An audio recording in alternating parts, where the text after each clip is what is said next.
A tweet just a few moments ago. More than 55 lakh voters voting in 68 assembly segments in Himachal Pradesh as the voting begins. These are first pictures on your screens coming in from Himachal Pradesh where the polling is underway.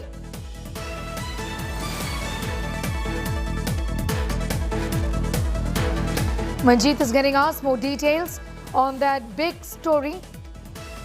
The fact of the matter, Manjeet, is, as we've heard already from the Chief Minister, clearly they're going to polls this time around once again, asking votes in the name of Prime Minister Narendra Modi, really saying that continuity in this case is going to help the state of Himachal, isn't it?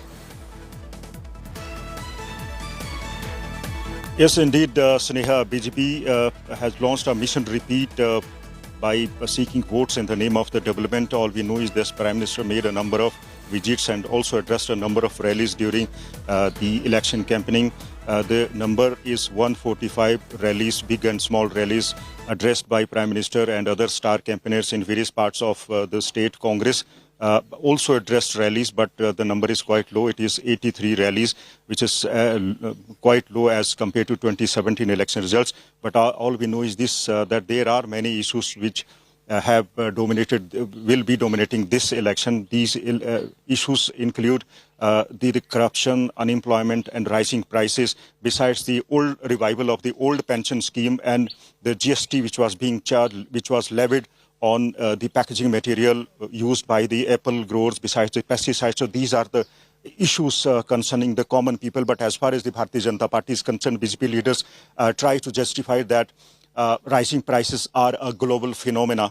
And the Congress rakes up this issue as and when the elections come. Rising prices was also an issue when there was a Congress government in the state. But all eyes are on today's poll, as the Congress has appealed the people to go with the tradition. As you are aware that in Himachal Pradesh, the people throw the incumbent government out of the power and never repeated a government after 1985 when there was a Congress government. But this time BJP is claiming that the tradition will be broken, a new tradition will be made and people will be repeating the government. Congress, on the other, has asked the people to go with the tradition. But all eyes are on the election results will be announced on 8th of December and the state goes to the polls today. All arrangements are in place. All borders with the neighboring states, be it the Punjab, have been sealed and vigil has been stepped up. Security has been tightened in and around all the polling stations. Lohal and Spiti has the lowest number of the voters and Sula in Kangra has the highest number of voters. All we know that Kangra has the 15 seats. It is said that the way to form the government in Himachal Pradesh goes from Kangra. Other important districts are Mandi, Hamirpur and Shimla. Last time Bharatiya Janata Party had won 11 seats out of 15 in Kangra, 9 out of 10 in Mandi and 2 out of 5 from Hamirpur. So voting has Manjeet, I'm coming back to you in a moment from now. Kamaljeet is also with us for more details in that story. I believe, Kamal, you have the daughter of the Chief Minister with you. What more can you tell us? Yes, we have with us Priyanka and Chandrika. One is a doctor, the other is pursuing medicine. Today is a big day, especially for your father. How's the family? What sort of excitement or anticipation do you really have? Yeah, we're all excited and we're happy and pretty calm today. We're just going to do the puja and then go for voting. How important are the polls? A lot of people tell us that you know you've all kept away from politics so far. Do you think this is something which is going to be a test of fire of sorts? People have not voted for the government. They've always voted against the government, and that's what the trend has been. I think the trend will change this time. I think it will be towards an easy win this time. But why have you all kept away from politics? Or you think maybe later in life you would want to follow in your father's footsteps? The basic aim of politics is to serve the people. So we are doing the same as doctors. As doctors, I think. How important is it? And because you both are adults, you both are voters, there are at least 27 lakh women voters. What is the appeal would you want to make? I would like to ask everyone to vote and come out and vote in however capacity they can. And in this cold, let's just have a victory sign coming in from the two daughters of Jairam Thakur. Very important. And they're now heading towards the Kul Devi, and let's just try and pan out and actually show you. This is where the Chief Minister and his wife Dr. Sadhna are, and the daughters are also joining them. So it's actually a very, very big day for them. And remember, as far as Jairam Thakur is concerned, not only is he a candidate, but he's also the Chief Minister. So there he has double responsibility of winning both ways. And remember, this is an uphill task. And as Manjeet Sehgal was pointing out, the fight is extremely close, and it is 3 districts of Mandi, Shimla and Kangra, which totally account for 33 seats, which is almost 50% of the votes. And whosoever wins these 3 districts is the one who walks away with Himachal polls. But this time around, all big guns have been out, whether it's been Priyanka Gandhi or Prime Minister Narendra Modi. So both have a lot at stake, especially when it comes to Congress versus BJP. The Aam Aadmi Party, the new entrant, however, seems a very distant third. Meanwhile, it's the dissident MLAs who are really making life difficult, both for the Congress as well as the BJP, but perhaps more for BJP because there are at least 20 to 21 of them who seem to be very annoyed for not getting tickets. And that is where this BJP has an uphill task in the hilly region of Himachal Pradesh. Just coming back to you, Kamal, getting us those details from Mandi. My colleague Mosmi is also there. She's in Shimla, and with her is Pratibha Singh, who is in charge of the Congress party in the state of Himachal Pradesh. Mosmi, how confident is the Congress party? A very good morning to you, Sneha, and all our viewers from Rampur. We are in Rampur, which was considered the bastion of Veer Bhadra Singh, and the big question really will be, and that will actually impact the results also, whether his legacy really lives on politically. Pratibha Singh, who is the wife of Veer Bhadra Singh, and also, of course, she is the president of the Congress party in the state, is all set, ready, nervous moments. Are you tense? You're going to the Shani Mandir also? No, that's just because it's a Saturday and people requested me that you kindly go to the Shani Mandir, and then we move forward. We'll go to our polling booth and give our votes. I'm not nervous because I know that Himachal people are very upright people, and they know exactly whom they are voting for. And why should they vote for BJP? Because BJP has not done much in Himachal Pradesh. ठीक है, they have, maybe whenever they were in power, they did something, but this time it was a little disappointing because people expected quite a lot from them because this government was in power in the center, and also they were in power in Himachal Pradesh. You believe that the double engine slogan is not going to work? We've also seen Priyanka Gandhi Vadra coming in. It's been a battle, but the Congress has clearly avoided central issues and focused on local issues. Yeah, but the people don't want to listen much about what the center has done. They are more concerned about the state, and they know that we gave a chance to BJP also, and they expected that at least this price rise issue should have been tackled, and also unemployment in the state. People expected that they would give employment to the youth as promised by our respected Prime Minister. He had come and he had said, I'll give you employment. I will. The PM card is considered to be the Trump card. The Prime Minister's face in the posters, in the campaign. It's proven right in Uttar Pradesh, in Manipur, in Uttarakhand. Do you think that the Modi factor will weigh heavy on the Congress party? No, not at all. Not at all. I don't know about the other states, but as far as Himachal Pradesh is concerned, people know that Modi ji was there as Prime Minister. At least he should have done something for Himachal Pradesh. You know, we are already in a debt of 77,000 crore.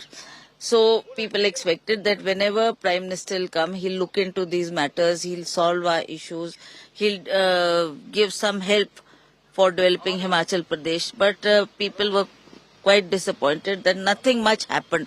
No help was given from the center also. But they also say that there are many chief ministers, probable chief ministers running in the Congress party, and you are also driven by factionism.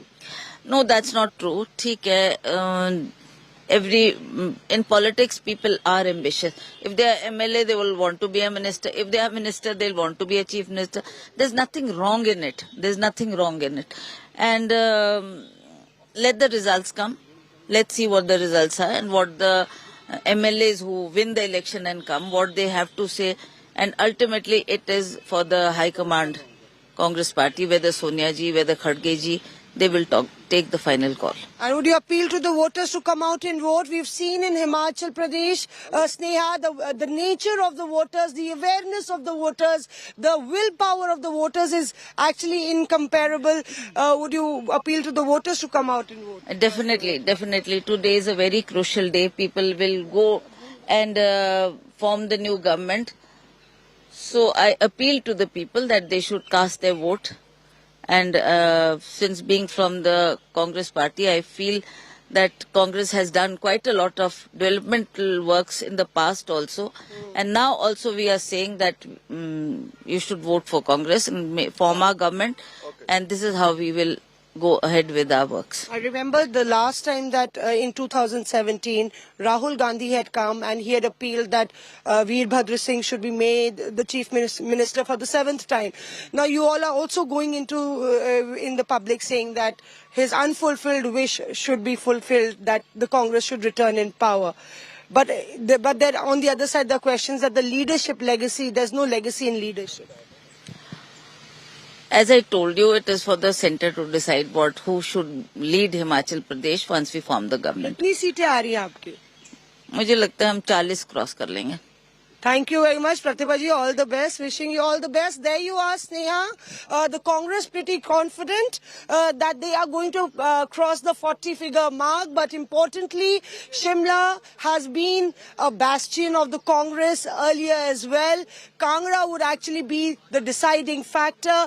BJP is driven by factionalism and internal rebellion. Even here, you have dissensions rocking in the Rampur seat also, where the BJP candidate is being pulled down by a local BJP leader, and there is campaign against him. Even across where we are in Rampur, just if you cross this river Sutlej, where the last rites of Veerbhadra Singh were performed, this is the Kullu district, and even in Kullu there is internal rebellion in the BJP. So the rebels could actually play a spoiler in Himachal for the BJP. And the other big issue, as our other fellow colleagues mentioned, was the OPS. We'll have to wait and see what actually pans out. But interestingly, Himachal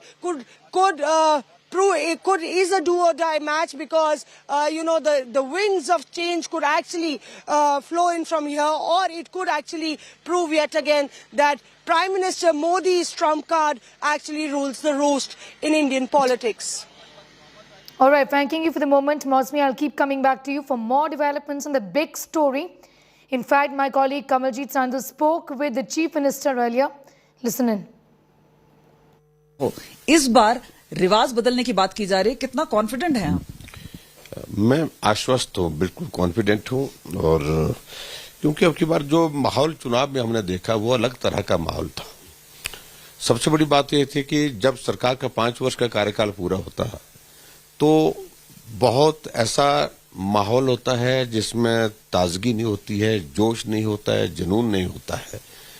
लेकिन अब की बार हमने पूरे हिमाचल प्रदेश में campaign के दौरान देखा कि लोग बड़ी संख्या में आए कार्यक्रमों में, और बड़ी संख्या में दिक्कतें तो आपके पास बहुत सारी हैं। आपके पास एंटी इनकम्बेंसी है, ओल्ड पेंशन स्कीम है, किसान नाराज हैं, अनएम्प्लॉयमेंट है। तो ऐसी कई बातें की जा रही है कि जो डबल इंजन है उसमें से एक इंजन काम नहीं कर रहा था, ऐसा तो कांग्रेस बोल रही है। देखो, कांग्रेस वालों को बोलने की बात, उन्होंने चुनाव है तो चुनाव में कुछ कहना है, लेकिन जोश और जुनून के साथ लोग आए, जोश जुनून के साथ लोग गए रैली से।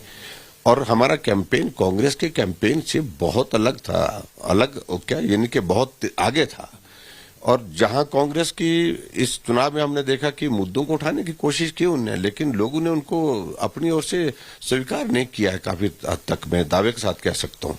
और इसलिए इस चुनाव में परिणाम बिल्कुल अलग तरह के होंगे। और हिमाचल में भाजपा की सरकार को लोगों का मन है, जो जमीन से आवाज आई है, लोगों के बीच में से 20 से 21 आपके पास बागी हैं, मींस ऐसा लग रहा है कि अंदर से ही बीजेपी में इतना फाइट है, तो फिर बाहर से कहां से फाइट करें? देखिए, उसमें तो ये सारी चीजें चलती है, लेकिन जैसे जैसे कैंपेन हमारी आगे बढ़ी है, लोगों ने उस तरफ ध्यान नहीं दिया। लोगों ने एक ही चीज पर, नरेंद्र मोदी जी को ताकत देनी है, उनको मजबूत करना है, उनके नेतृत्व को हिमाचल प्रदेश जो है वो और ज्यादा ताकत देकर के उनको सहयोग करे, इस भाव के साथ लोगों ने वोट दिया है। और डबल इंजन की सरकार, इस बात को लेकर के ये दिमाग में बैठ गई कि प्रदेश का विकास तभी संभव है जब केंद्र से हमको मदद मिलेगी, और मदद तभी मिलेगी जब भारतीय जनता पार्टी की सरकार बनेगी हिमाचल प्रदेश। यहाँ पर बात आती है कुल देवी और देवताओं की। आपकी धर्मपत्नी भी साथ में है, सुबह सुबह पूजा भी की होगी आपने, तो सीधे सीधे बताइए कि आज का दिन कैसे शुरुआत हुआ और किस तरह से उम्मीद कर रहे हैं कि? देखिए, अभी हम तैयार हुए हैं और तैयार होने के बाद हम देवी के दर्शन करेंगे और उसके पश्चात हम निश्चित रूप से वोट डालने के लिए जाएंगे। और अभी इस तरह की कोई हमारी कोई बहुत ज्यादा फॉर्मेलिटी का बड़ा काम नहीं होता है, थोड़ी सी न पूजा की है और पूजा करने के बाद हम चलेंगे। डॉक्टर साधना ने हमें पहले ही बोला वो बात नहीं करेंगी। आखिरी सवाल, आप बताइए कि विक्ट्री साइन आप पहले दिखाएंगे कि बाद में दिखाएंगे? देखिए, मैं पहले भी दिखाने के लिए तैयार हूं, बाद में भी दिखाने के लिए बिल्कुल निश्चित रूप से जीत भाजपा की है और भाजपा की ही होगी। Sir, do tell us, you're talking about a number of people who are coming out to vote. What is the appeal that you would want to make at this point of time? I have just watched and just studied the pattern of voting here, the percentage of voting. I'm not much satisfied about the percentage of voting in the past years, past elections. Compared to other states, we have, because this may be because of the geographical conditions here, but voting is little bit lower. I appeal to all my voters here in Himachal Pradesh, my fellow beings here, कि let them come out and vote in a maximum number of voters have to come out and vote in maximum number, so that we are moving towards a successful democracy. In democratic pattern, always voters matter. So because of that, they have to come out and vote very heavily. All right, the political battle has been very fierce leading up to the Himachal elections. The Prime Minister has been at the forefront of BJP's campaign. Congress have relied on Priyanka Gandhi Vadra in the absence of Rahul. For Aam Aadmi Party, Arvind Kejriwal made attempts to make inroads. Congress जहां बहुत ताकतवर होती थी, सरकार में होती थी या तो कभी मुख्य विपक्षी दल होती थी, वहां की कांग्रेस की स्थिति दिनों दिन बिगड़ती ही जा रही है। जो क्षेत्र कभी कांग्रेस का गढ़ माने जाते थे, वहां से कांग्रेस का पूरी तरह से सफाया हो गया है। कांग्रेस को लगता है कि हिमाचल हमेशा 5 साल उसके 5 साल मेरे वाले फॉर्मूले पर ही चलेगा। 5 साल मैं मौज करूं, 5 साल तुम करो, फिर मैं 5 साल के बाद आ जाऊंगा, यही फॉर्मूला लेकर के चले। और इसलिए कांग्रेस के नेता हिमाचल के लोगों की कोई परवाह नहीं करते। ये विकास सबके सामने प्रत्यक्ष है, लेकिन हिमाचल के लोगों को एक बात हमेशा याद रखनी है, कांग्रेस को विकास के कार्यों से दुश्मनी है, इसलिए वो इन सारे कार्यों को रोकना चाहती है। यहाँ का इलेक्शन मुझे बहुत स्पष्ट दिख रहा है कि भारतीय जनता पार्टी के प्रति वातावरण है, लोगों के मन में इच्छा है और लोग भारतीय जनता पार्टी को फिर से रिपीट करना चाहते हैं। वो यहाँ पर एक तरीके से अगर कहा जाए तो ये जो रिवाज है इसको बदलना चाहते हैं। कहते हैं हिमाचल प्रदेश में ईमानदार सरकार नहीं बन सकती। मैंने कहा जी क्यों नहीं बन सकती? बोले जी हिमाचल प्रदेश की सामाजिक और राजनीतिक परिस्थितियां अलग हैं। मैंने कहा भाई साहब परिस्थितियां अलग नहीं है, तुम्हारी नीयत खराब है।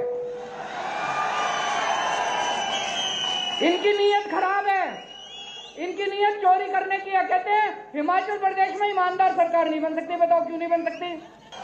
तो वो कहते हैं नकल करने के लिए भी अकल चाहिए, नकल करने के लिए भी अकल चाहिए। ये अपनी अकल का इस्तेमाल नहीं करते। आपको नकल करने वाले चाहिए कि अकल वाले चाहिए? आज हिमाचल प्रदेश में सारी जनता कह रही है कि इन दोनों पार्टियों को देख लिया, दोनों ने हिमाचल को लूटा, अब एक मौका तो बनता है जी, तीसरी पार्टी को देने का बनता है कि नहीं बनता? आप ही देखिए कि 5 सालों में आपके लिए किया क्या।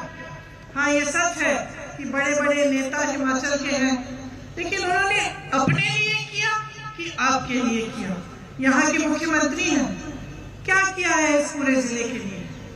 शायद अपने दायरे में, अपनी विधानसभा में काम किया, उसके बाहर क्या किया? यहाँ के युवाओं की क्या स्थिति है? क्या रोजगार बने हैं? आप कह रहे हैं देश को कि आप देश के लिए शहीद होने के लिए आप तैयार हैं। आप कह रहे हैं आप जाके सरहद पे खड़े होंगे हमारे लिए, और ये सरकार कह रही है कि ठीक है, आपको ना पेंशन मिलेगा, आपको ना कोई रैंक मिलेगा, 4 साल बाद आप घर लौट जाओ। तमाम स्कीमें इनकी ऐसी हैं जिनसे आपकी भलाई नहीं होती, इनके बड़े बड़े उद्योगपति मित्रों की भलाई होती है। आप बागबान के मालिकों से पूछिए, किसानों से पूछिए, दाम कौन तय कर रहा है आज फसल का? क्या आप तय कर पा रहे हैं?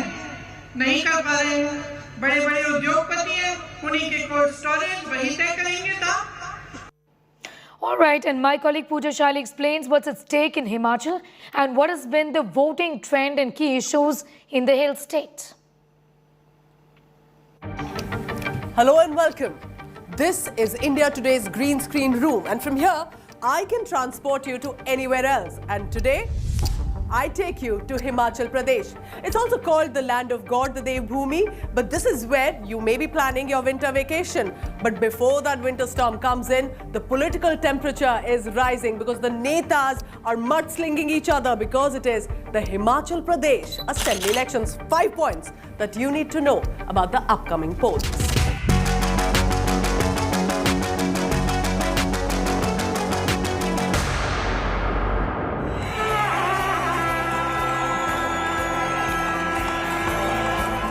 जय माता नैना देवियारी। श्रीमती प्रियंका गांधी। आम आदमी पार्टी कर सकती है केवल और कोई नहीं। जीरो टॉलरेंस, भ्रष्टाचारियों को छोड़ेंगे नहीं। So first things first, how many seats does Himachal Pradesh Assembly have? It is 68. What does that mean with regard to previous elections? The Bharatiya Janata Party won a thumping majority of 44 seats. The Congress Party managing 21. Even, interestingly, the Communist Party managed 1 seat though in the Himachal Pradesh elections.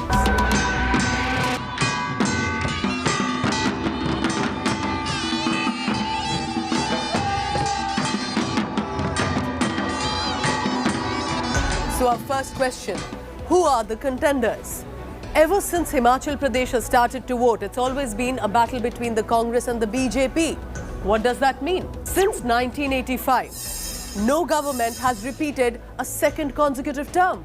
It may sound strange, but it's true. No party has again come back to government in Himachal Pradesh. And this has left even the sharpest pundits guessing.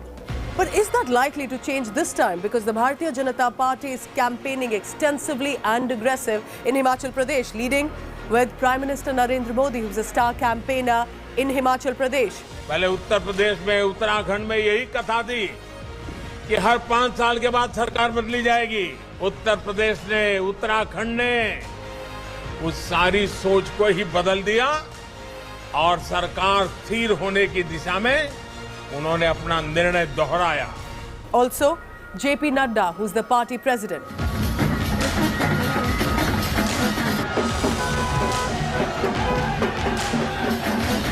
और इसलिए हम कहते हैं उत्तर प्रदेश में, उत्तराखंड में, मणिपुर में, गोवा में सरकार हमारी है और अब हिमाचल और गुजरात की बारी है। Union Minister Anurag Thakur, who's also from the hill state. हमने जनता के लिए जमीन पर काम किया है। 5 वर्ष केंद्र और प्रदेश की सरकार ने पूरी तरह समर्पित रहकर काम किया है और मैं आपको विश्वास दिलाता हूं केंद्र और प्रदेश की सरकार आपके विकास के लिए और हिमाचल प्रदेश को आगे बढ़ाने के लिए कोई कसर नहीं छोड़ेगी, इस बात का पक्का भरोसा मैं आपको दिलाने आया हूं। And the Chief Minister, Jairam Thakur.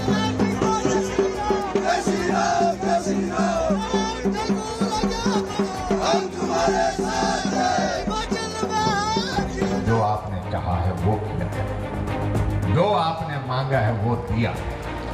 और मैं दावे के साथ कह सकता हूँ, हिमाचल प्रदेश के इतिहास में आज तक अगर सबसे ज्यादा इस जिले को किसी ने अगर दिया तो हमारी सरकार ने दिया।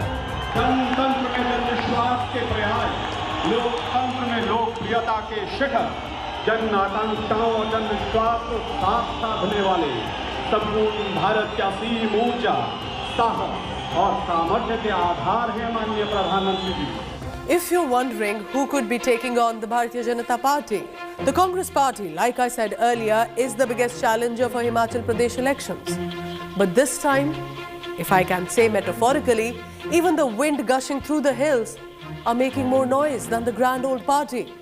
Priyanka Gandhi Vadra started her election campaign in Solan, but that's mid-October.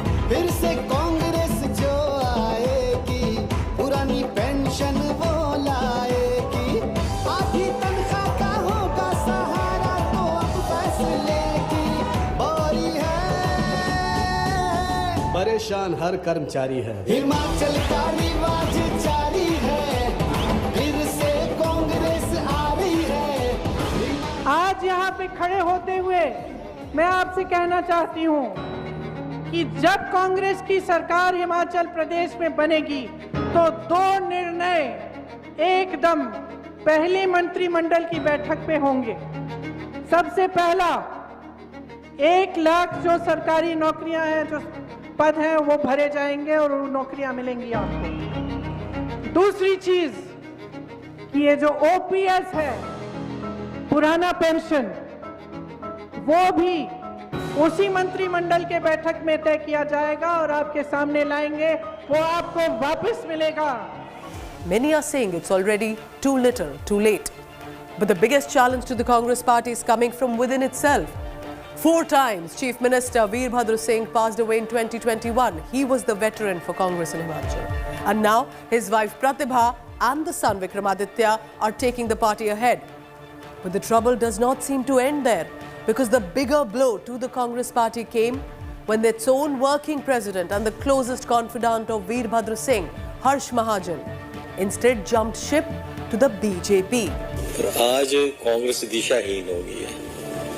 आज कांग्रेस कोई लीडरलेस हो गई है, ना ही ग्रास रूट लेवल पे काम करने के लिए कार्य करता है। अब वीरभद्र जिंगे के जाने के बाद कुछ भी नहीं रहा। छुटपुट नेता, छुटभैये नेता और माँ बेटे का राज, जैसे यहाँ माँ बेटे का राज है, फैमिली फ्रीडम हो रहा है।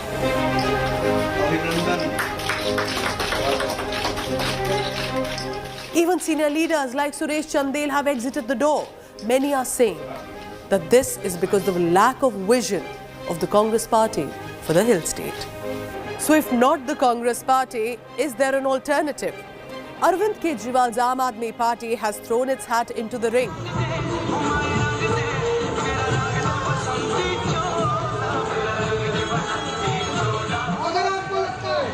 बीजेपी वाले आपके बच्चों के स्कूल बना देंगे, बीजेपी को दे देना वोट।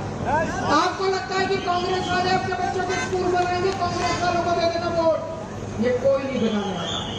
आपने बीजेपी वालों को भी परख लिया, कांग्रेस वालों को भी परख लिया।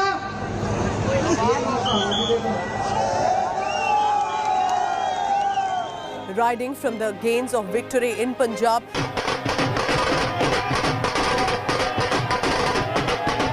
they intend to now make inroads into unfamiliar territories. But as of now, it appears that the AAP is more focused in Gujarat. Bharat माता की! भारत माता की! That's another state heading soon for assembly elections.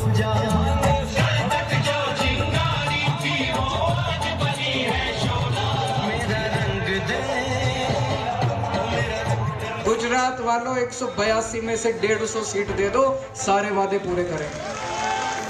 So is there any decisive factor for Himachal Pradesh elections? There is, the Kangra district. Now we know that Shimla is the capital of the state, but it is Kangra that holds political significance. Let me take you through the numbers. 15 assembly seats out of 68 in Kangra. But history tells us that whoever won in Kangra has taken over and formed government in the state. For example, BJP won about 11 in 2017, formed the government. Congress party won 10 in 2012, formed the government again. It's been a trend since 1977. And now for the final point. When does the state go for elections?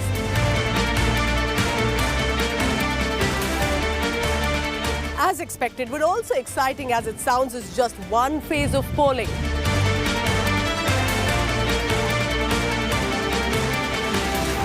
And that's on the 12th of November. The verdict a month later on the 8th of December. Now the political debate is soaring, netas are at each other's throat. But the voter will have to have a wait of one long month to know if their favourite politician has made it to the government.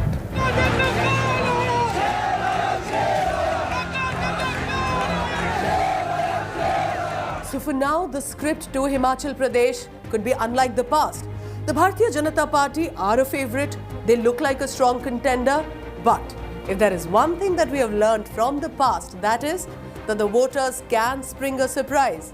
So I leave you with this question. Can 2022 be any different?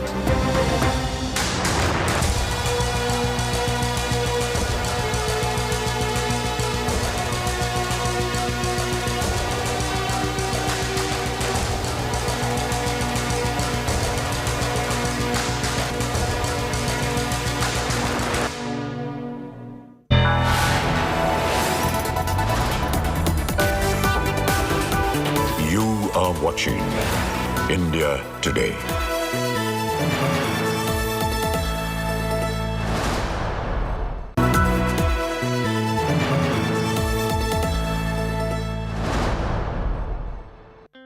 The wait is over for the Business Today MTRA Best B Schools survey. More than 300 of India's best B schools compete for top honours in the most definitive guides to B schools in India.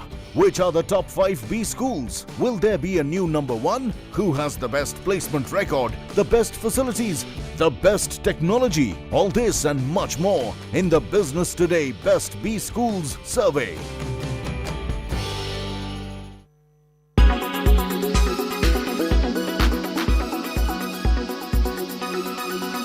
Karishma, what are these new proposals? And currently the haircuts taken by banks are as high as 95%. Is that going to change? Well, Abha, you're right. When it comes to data, that's a very big number. In fact, if you remember, it's the Parliamentary Standing Committee on Finance that's headed by Jayant Sinha, which also pointed out this in last year in the month of August 2021, that what is IBC doing and if it's actually justifying its purpose. So now, if we look at it, for past 1 year, the central government is trying to introduce the amendments to Insolvency and Bankruptcy Code 2022, for which my sources tell me that will likely be taken up in the winter session. Now, if that happens, then government is of course aiming in order to work on faster resolutions and to give more powers to the Committee of Creditors so that as less as haircut can be taken. In fact, they also plan to put a certain number of days in which the NCLT can either approve or reject the case, which of course will try and clean the whole process of delays. Besides this, the government is also particular about introducing cross-border insolvency, which has been pending on its agenda for quite some time because of the involvement of certain foreign creditors who are looking into the stressed assets belonging to India. So it's likely that these two amendments could be taken up in the winter session, and if that gets cleared, then before union budget we will have a new IBC process to look in, and a better and a much more faster one.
भगवान कसम ये film देखते हुए मुझे चक्कर आ रहे थे. Yep, this is what people have to say about the film Liger. I'm sure you know that Liger didn't fare quite well at the box office, but did you know that it did so badly that producers had to in fact return money to distributors?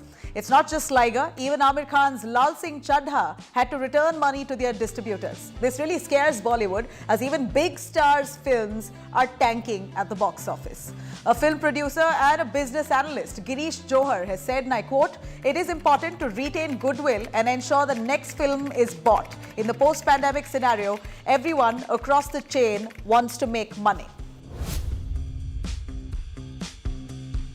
In the case of Liger, Vijay Deverakonda had to return a whopping 6 crore rupees to producers. The film was made on a budget of 100 crore rupees and it has barely made a third at the box office. Same with Amir Khan's Lal Singh Chaddha. He reportedly had to return money to distributors after the losses of the film at the box office. Compensating money to distributors is really just one part of the ordeal here. The bigger rising issue is the success quotient of Bollywood. Festival season has just about begun, and with big budget films flopping at the box office, the pressure now is mounting on films that are yet to be released. From now all the way to the new year, cutting through Diwali, are some of the big budget films with prominent stars due for release. And filmmakers now are quite afraid that their films won't do well. Apart from this is a boycott Bollywood trend that's really hampered business for Bollywood. In fact, this trend forces trolls, these troll armies, to actually persuade people to boycott Bollywood cinema entirely. This trend has caught on and has really led to many films flopping, directly, indirectly. Like Akshay Kumar's Prithvi Raj, Taapsee Pannu's Dobara, and a few others. And now the recent trend on Twitter is boycott Brahmastra. It is a star-studded film with Alia Bhatt, Amitabh Bachchan, Ranbir Kapoor, among many others. What will be the fate of this film? Well, in the past, many Bollywood films have flopped at the box office. The difference from the past is that even the films with top stars are not getting decent box office returns. So basically, compensating distributors is just one part of the story. The real issue here is to ensure that they deliver a good film with a good storyline. How will Bollywood get this right? That's the problem here. They've got to find a solution and a way around this. What are your thoughts on several of these Bollywood films tanking at the box office? Do let us know in the comments below.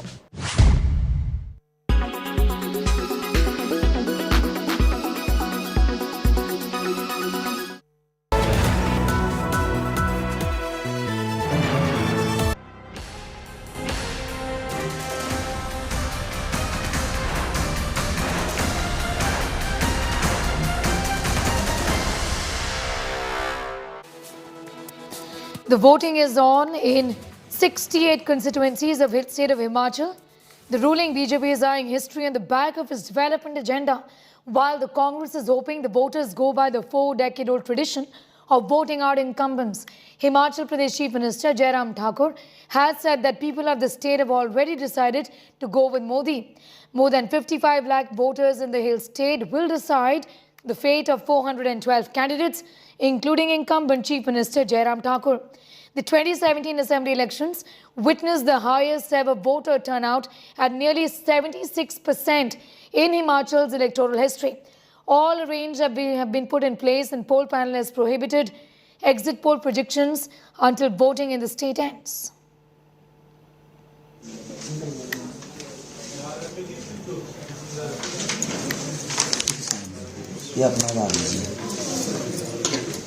Your father's not around, a lot of responsibility on your shoulders. But do tell us, how do you see, how kicked are you about this election? You know, this is a swing state. A lot of people say one time it's BJP and one time it's Congress. So you sure about Congress coming back? We are 100% sure that we are coming back to power. And it is not only about the swing states, or it is not only about the revolving door, but it is about the failed delivery of the promises that the previous government and their party had made in the 2017 assembly elections. And ironically, as I said earlier also, that the person who led the party to power was not heading the state in the last 5 years. So definitely there was a huge trust deficit in the people. And whatever promises they said, in spite of tall claims that we are working as a double-engine government with support from the central government, and in spite of Mr. Modi coming here on a number of occasions, we respect him personally. I'm going to come to that because big guns have been out as far as BJP is concerned. We've seen Yogi Adityanath, we've seen Amit Shah, we've seen a lot of power, including Prime Minister Narendra Modi making several trips.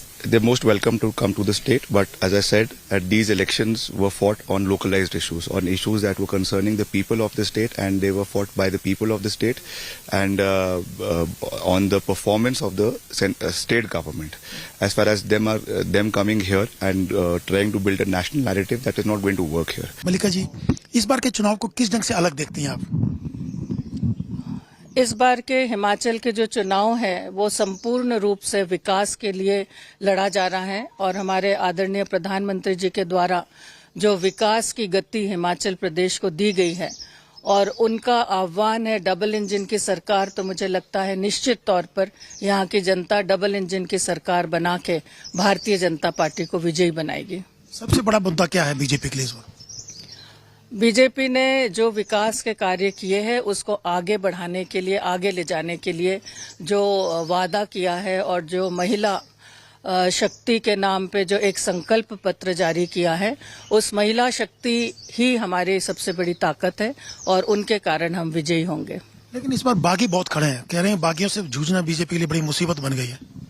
ऐसा है, सभी लोग आज की स्थिति में महत्वाकांक्षी हो गए हैं और सबको अधिकार है लड़ने का, लेकिन लोगों का साथ भारतीय जनता पार्टी के साथ है। लेकिन Manjeet is getting us more details on that story also. Kamal is joining us live. First to you, Kamaljeet, give us a sense of where you are right now essentially, and the very fact that the state is going to polls today. The Prime Minister has appealed for everyone to come out and vote, but what does it look like in terms of the enthusiasm right now from the booth where you are?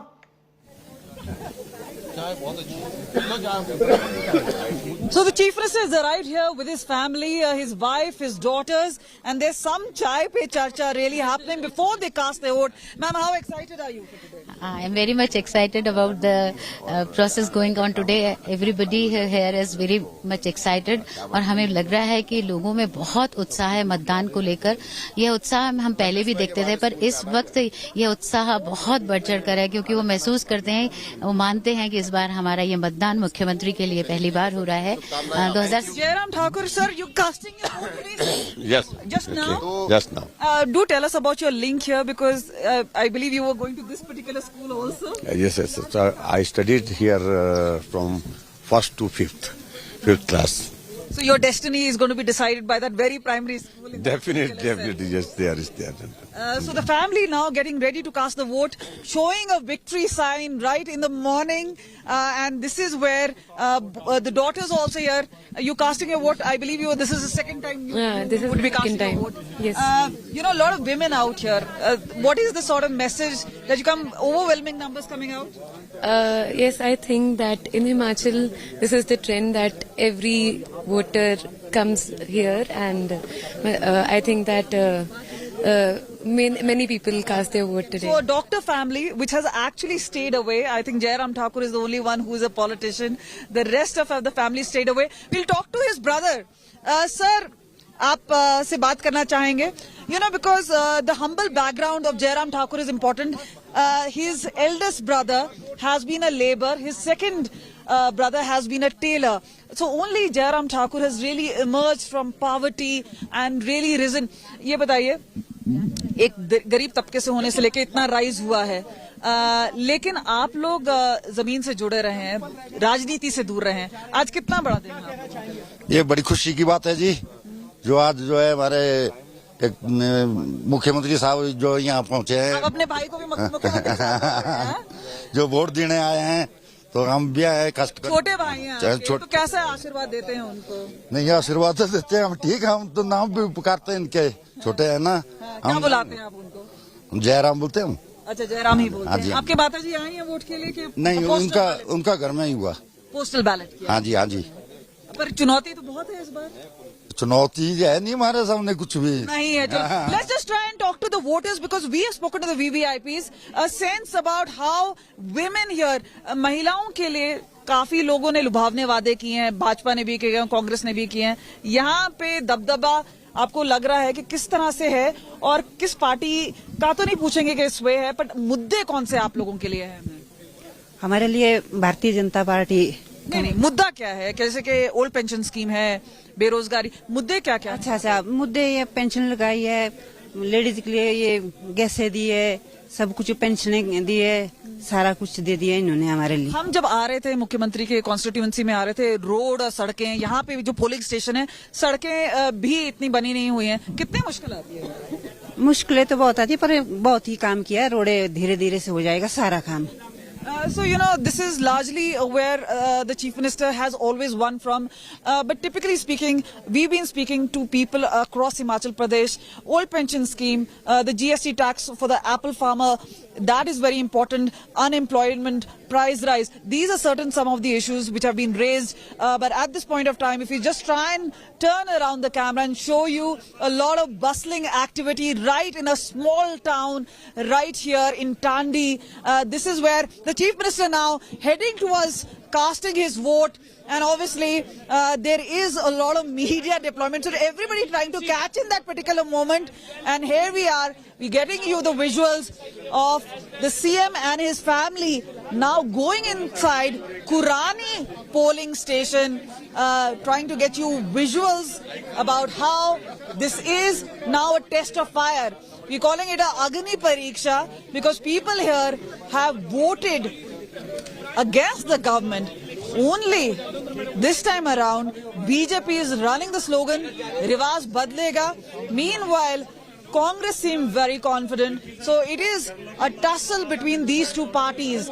And there you go, the Chief Minister has gone inside the polling station. An important day for him. He's not only a candidate from here, he's the Chief Minister, and on his shoulder is the responsibility. This is where the family now coming collectively together to cast vote, and obviously through that bustle, I don't know if you're trying to see the visual, but clearly a big day as far as Jairam Thakur is concerned. And yes, there he is inside the polling station, casting his vote. At this point of time, he's talking to the poll officers. He did line up and queue up right there. So at this point of time, a lot of jostling happening here. So you do see, this is where Jairam Thakur, the first election that he stood for, he lost. But then thereafter, he's been on a winning spree as a candidate from Thunag and from Siraj area, from where he is. And this is where Jairam Thakur now. Sir, आपने cast कर दिया, उंगली दिखाइएगा. Yes, he's cast his vote. After casting vote आप बात कर रहे हैं, तो बताइए क्या खास रहा इस बार?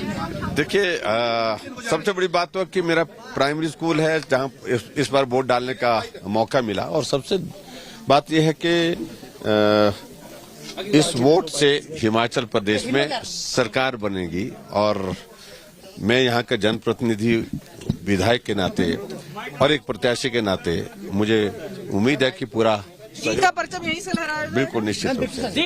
अब सर आपके चेहरे पे एक्सप्रेशन कुछ और है वोट डालने के बाद, तो एक स्माइल भी एक और नजर आ रही है. काफी रिलैक्स नजर आ रही है.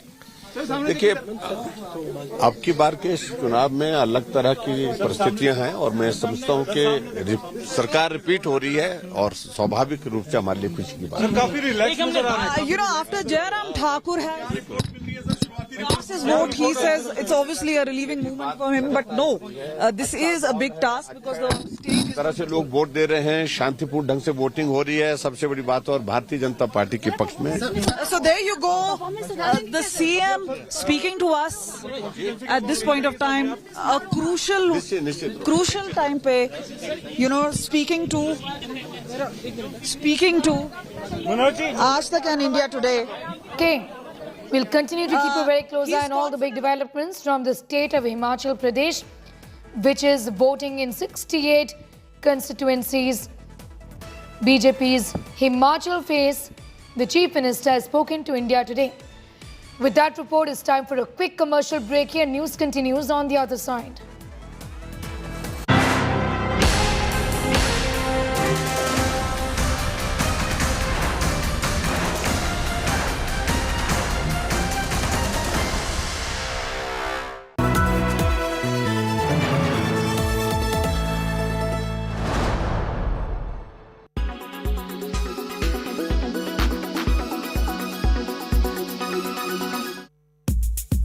A new published report states who are the world's highest paid actors. And guess what? Tom Cruise is the highest paid Hollywood actor in the world. His movie Top Gun Maverick earned him $100 million. Now we do love seeing good old Tom in action. Well, right after him, it is Will Smith. Remember the Oscar slap? Yes, the same guy. He earned $35 million for Emancipation, but the film is yet to be released. It's scheduled to release in 2023. The film is based on a slave who escapes from Louisiana plantations. Following him is the Titanic movie star Leonardo DiCaprio, along with Fight Club star Brad Pitt. They both demanded $30 million. Well, following them are stars like Dwayne Johnson, Will Ferrell, Chris Hemsworth, Vin Diesel and Tom Hardy, who charged $20 million for their movies. Apart from this, the fan favorite Stranger Things star Millie Bobby Brown is the highest paid actress under 20. As per our sources, the rising star will earn $10 million for her upcoming series Enola Holmes 2. Millie gained fanship from her role in Stranger Things as 11. Fans are eagerly awaiting the final season of Stranger Things, which will air in 2023. Out of these mega stars, who's your favorite? What do you think stars closer home in India earn? Tell us in the comments.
We are humbled by this achievement. It gives us a great sense of responsibility to do more for the country. That has now seeped into the institution. All faculty, staff and students have this pursuit of excellence.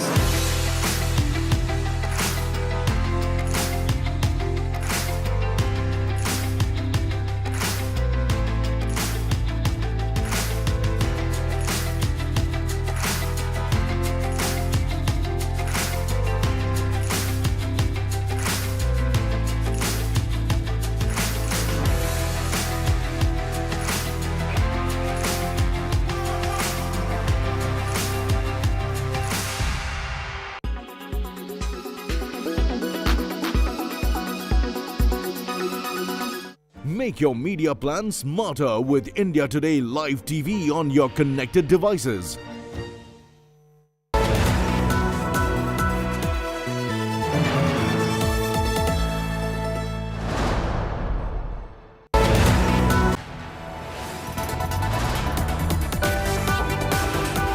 You are watching India Today.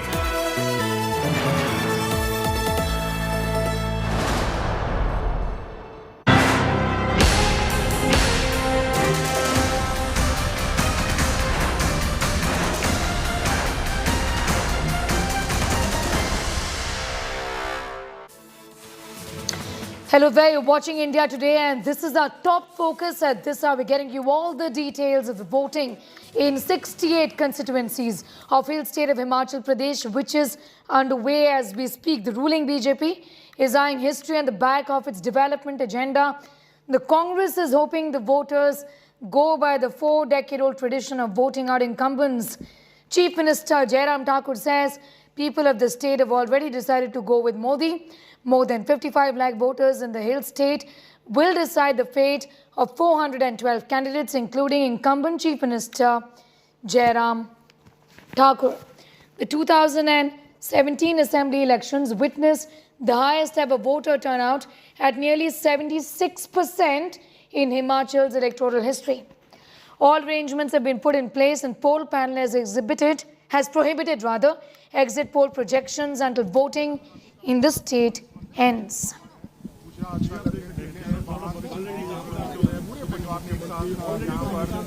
Feedbacks बहुत अच्छा आ रहा है और वो feedback इस तरह का आ रहा है कि साथ के साथ लोग वोट डाल रहे हैं। और दूसरी बात जो इम्पोर्टेंट चीज है कि सबसे इम्पोर्टेंट चीज जो ये है कि शांतिपूर्ण ढंग से लोग मतदान करें। जिस क्षेत्रों से रिवाज बदले। Your father is not around, a lot of responsibility on your shoulders. But do tell us, how do you see, how kicked are you about this election? You know, this is a swing state. A lot of people say one time it's BJP and one time it's Congress. So you sure about Congress coming back? We are 100% sure that we are coming back to power. And it is not only about the swing states, or it is not only about the revolving door, but it is about the failed delivery of the promises that the previous government and their party had made in the 2017 assembly elections. And ironically, as I said earlier also, that the person who led the party to power was not heading the state in the last 5 years. So definitely there was a huge trust deficit in the people. And whatever promises they said, in spite of tall claims that we are working as a double-engine government with support from the central government, and in spite of Mr. Modi coming here on a number of occasions, we respect him personally. I'm going to come to that because big guns have been out as far as BJP is concerned. We've seen Yogi Adityanath, we've seen Amit Shah, we've seen a lot of power, including Prime Minister Narendra Modi making several trips. They're most welcome to come to the state, but as I said, that these elections were fought on localized issues, on issues that were concerning the people of the state, and they were fought by the people of the state, and on the performance of the state government. As far as them coming here and trying to build a national narrative, that is not going to work here. Going across straight to these pictures from Himachal Pradesh. These are pictures coming in from Shimla. Mosmi has more details on that. Mosmi, what's really going on right now in Rampur, where you are? Tell us more.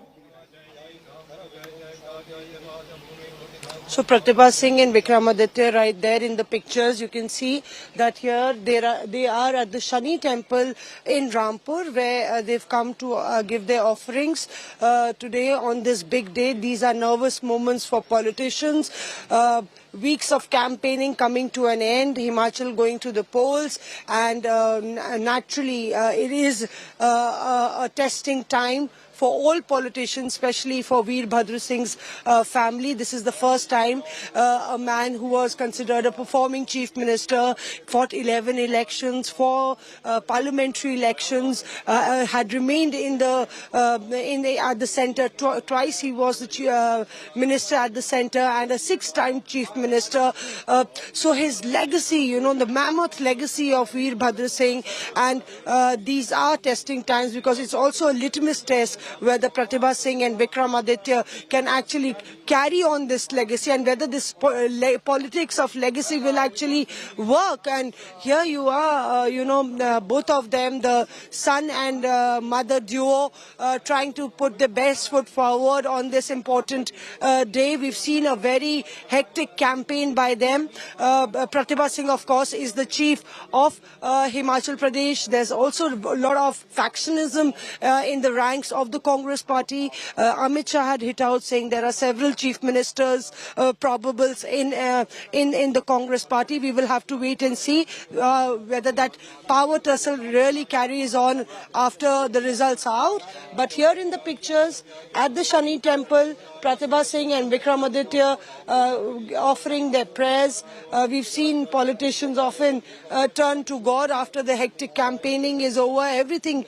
And today, in fact, in this dance of democracy, the voters are the gods who will actually exercise their franchise. And that's why it's very pertinent that the voters do come out to vote. But here you can see this is the Satluj river where the last rites of Veerbhadra Singh were performed, and on the other side this very beautiful hill state you can see Kullu, where there is also rebellion in the ranks of the BJP candidate being opposed by the local BJP leaders. So a lot of factionism in the BJP as well, but here leaders coming out and trying to after wooing the voters, trying to in fact be at the God's temple to pray that their efforts and the hard work actually pays dividends. Clearly, if you see, Vikramaditya is with us and we'll take a reaction from him. Vikram, 1 second. You've already done it.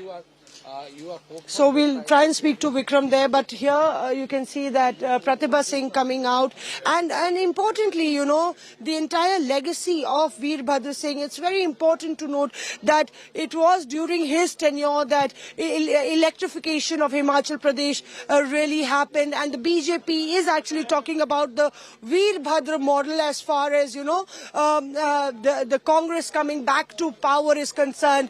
They're trying to make it a localized battle between the Congress versus Jairam Thakur. It is not Congress versus PM Modi, but it is Congress versus Jairam Thakur is what clearly the Congress is saying. So Sneha, it's interesting to note, because Upper Shimla and Lower Shimla politics has been bitterly divided between them, and Veerbhadra Singh was a leader who tried to bridge that gap. He did contest from Arki, trying to debunk that myth and standing for a united Shimla, and that's why the legacy battle becomes a very key issue. I remember during the demise of Veerbhadra Singh, we saw all the big leaders of the Congress, of the BJP, cutting across party lines, coming to pay their condolences. Rahul Gandhi was here, JP Nadda was here. So the Congress and perhaps the BJP also realizes, and with the elections, by-elections that happened and a thumping victory for the Congress, it is not going to be an easy task for the BJP to brush that away, and that's why Prime Minister Narendra Modi's pitch has become so critical for the Congress party. And we'll try and take a reaction from Vikramaditya about what he really thinks about this entire issue. But importantly, Himachal has set a precedent. There's been a precedent as far as being a swing state is concerned, and whether that tradition will live on is the big question. Today is an important day. It's a D-Day, a legacy battle for you, reclaiming the legacy of your father. How nervous are you? Is it like a real examination? In fact, on the contrary, I'm not nervous at all. I'm very confident, because the kind of love and affection that people poured on us during the campaign, and the enthusiasm, the positivity which the people showed, and the resentment that was there against the government will today be translated into votes, because the people of the state have decided wholeheartedly, all segments of the society, whether they are the employees, agriculturalists, horticulturalists, youth, unemployed youth, people affected by the GST, all of them have unanimously decided to vote this government out of power. So we will work collectively. We will work as a team, and we will come back to power. You're also contesting from rural Shimla. You're confident that not only Shimla but the Congress will do well in Kangra, which is considered quite a decider, and Mandi, which is Jairam Thakur's domain. 100%. I can tell you that just 8 months back, we went into by-elections in Mandi district. My mother contested the by-elections and she won from there. In spite of the Chief Minister giving regional slogans, regionalism slogans of Mandi Meri Hai, Meri Rahegi. But the people of Mandi gave a befitting reply to them. And now also, whether it is Kangra, whether it is Sirmaur, whether it is Hamirpur, any part of the state, because the government has only had only concentrated their resources only in Siraj Vidhan Sabha and Dharampur of the Chief Minister and one is Deputy in Command Mahendra Singh Thakur. So because of that, there is a huge resentment, and especially in Kangra district, which has been absolutely ignored. It was my late father who started the initiative of having a winter sojourn in Kangra. And he used to shift the entire administration from here to Dharamshala for almost 3 months during the winters, and he used to extensively tour every Vidhan Sabha area of Kangra and Chamba district. This important factor was stopped by the BJP government, and there is a lot of resentment in Kangra area against the BJP government. So they have absolutely decided to root out this government, to vote against this government, and we will be forming the government. What does your internal survey say? How many seats are you going to get? We are going to form a government with an absolute majority of minimum 45 seats. It can go even up beyond that because there are a lot of swing voters who decide at the last minute. But we are very confident that 45 seats minimum we will get, and we will form a government with the absolute majority and a comfortable majority, and there will be no margin for any CBI, income tax and ED to come into action, which they do after elections in every state to pick up the MLAs. That Gunjayesh we will not leave here. And how many Chief Minister probables are there? The big question really would be then that who is going to be the Chief Minister, and there is no CM face. As if now that is a hypothetical question because it's the D-Day today. So once the results come out, the new MLAs will collectively have a meeting and decide who their leader will be. We will have a observer from Delhi who will come in, and we will talk to them and then decide that who should be leading the next state for the next 5 years. Thank you very much for talking to us. That was Vikramaditya, the son of Veer Bhadra Singh, also MLA from rural Shimla. But clearly, Sneha, you heard him out, clearly saying that it's not about who's going to lead or become the Chief Minister. It's a collective leadership, and that's one factor, that the Congress leadership did work on, Rajiv Shukla and other leaders, Bhupesh Baghel, to keep the Congress stock intact, and there should be no internal strife and no bickering.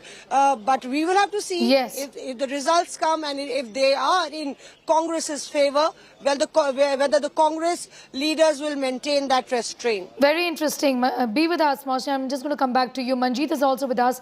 Manjeet, when it comes to infighting within the parties, the Congress, of course, has been facing this in Himachal Pradesh. But interestingly, this is a problem in the BJP too, in the state of Himachal Pradesh.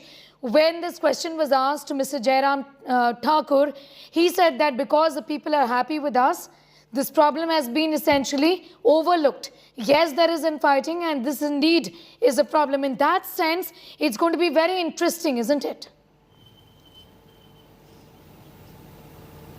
Yes, indeed, Sneha. The biggest challenge which the BJP is facing in these elections are the dissidents.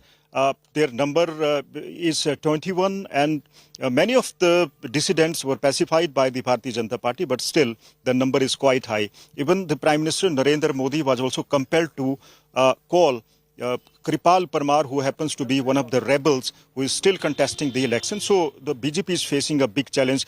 These rebels could be the kingmakers in these elections. This is being estimated by the psephologists as well. But the dissidence is not limited to the Bharatiya Janata Party alone. Even Congress is also facing dissidents, at least in 7 segments of the assemblies. The triangular contest is being noticed in at least 10 seats. So the fight is neck and neck, and the voters are also confused. As far as the election campaign is concerned, let us begin with the Congress.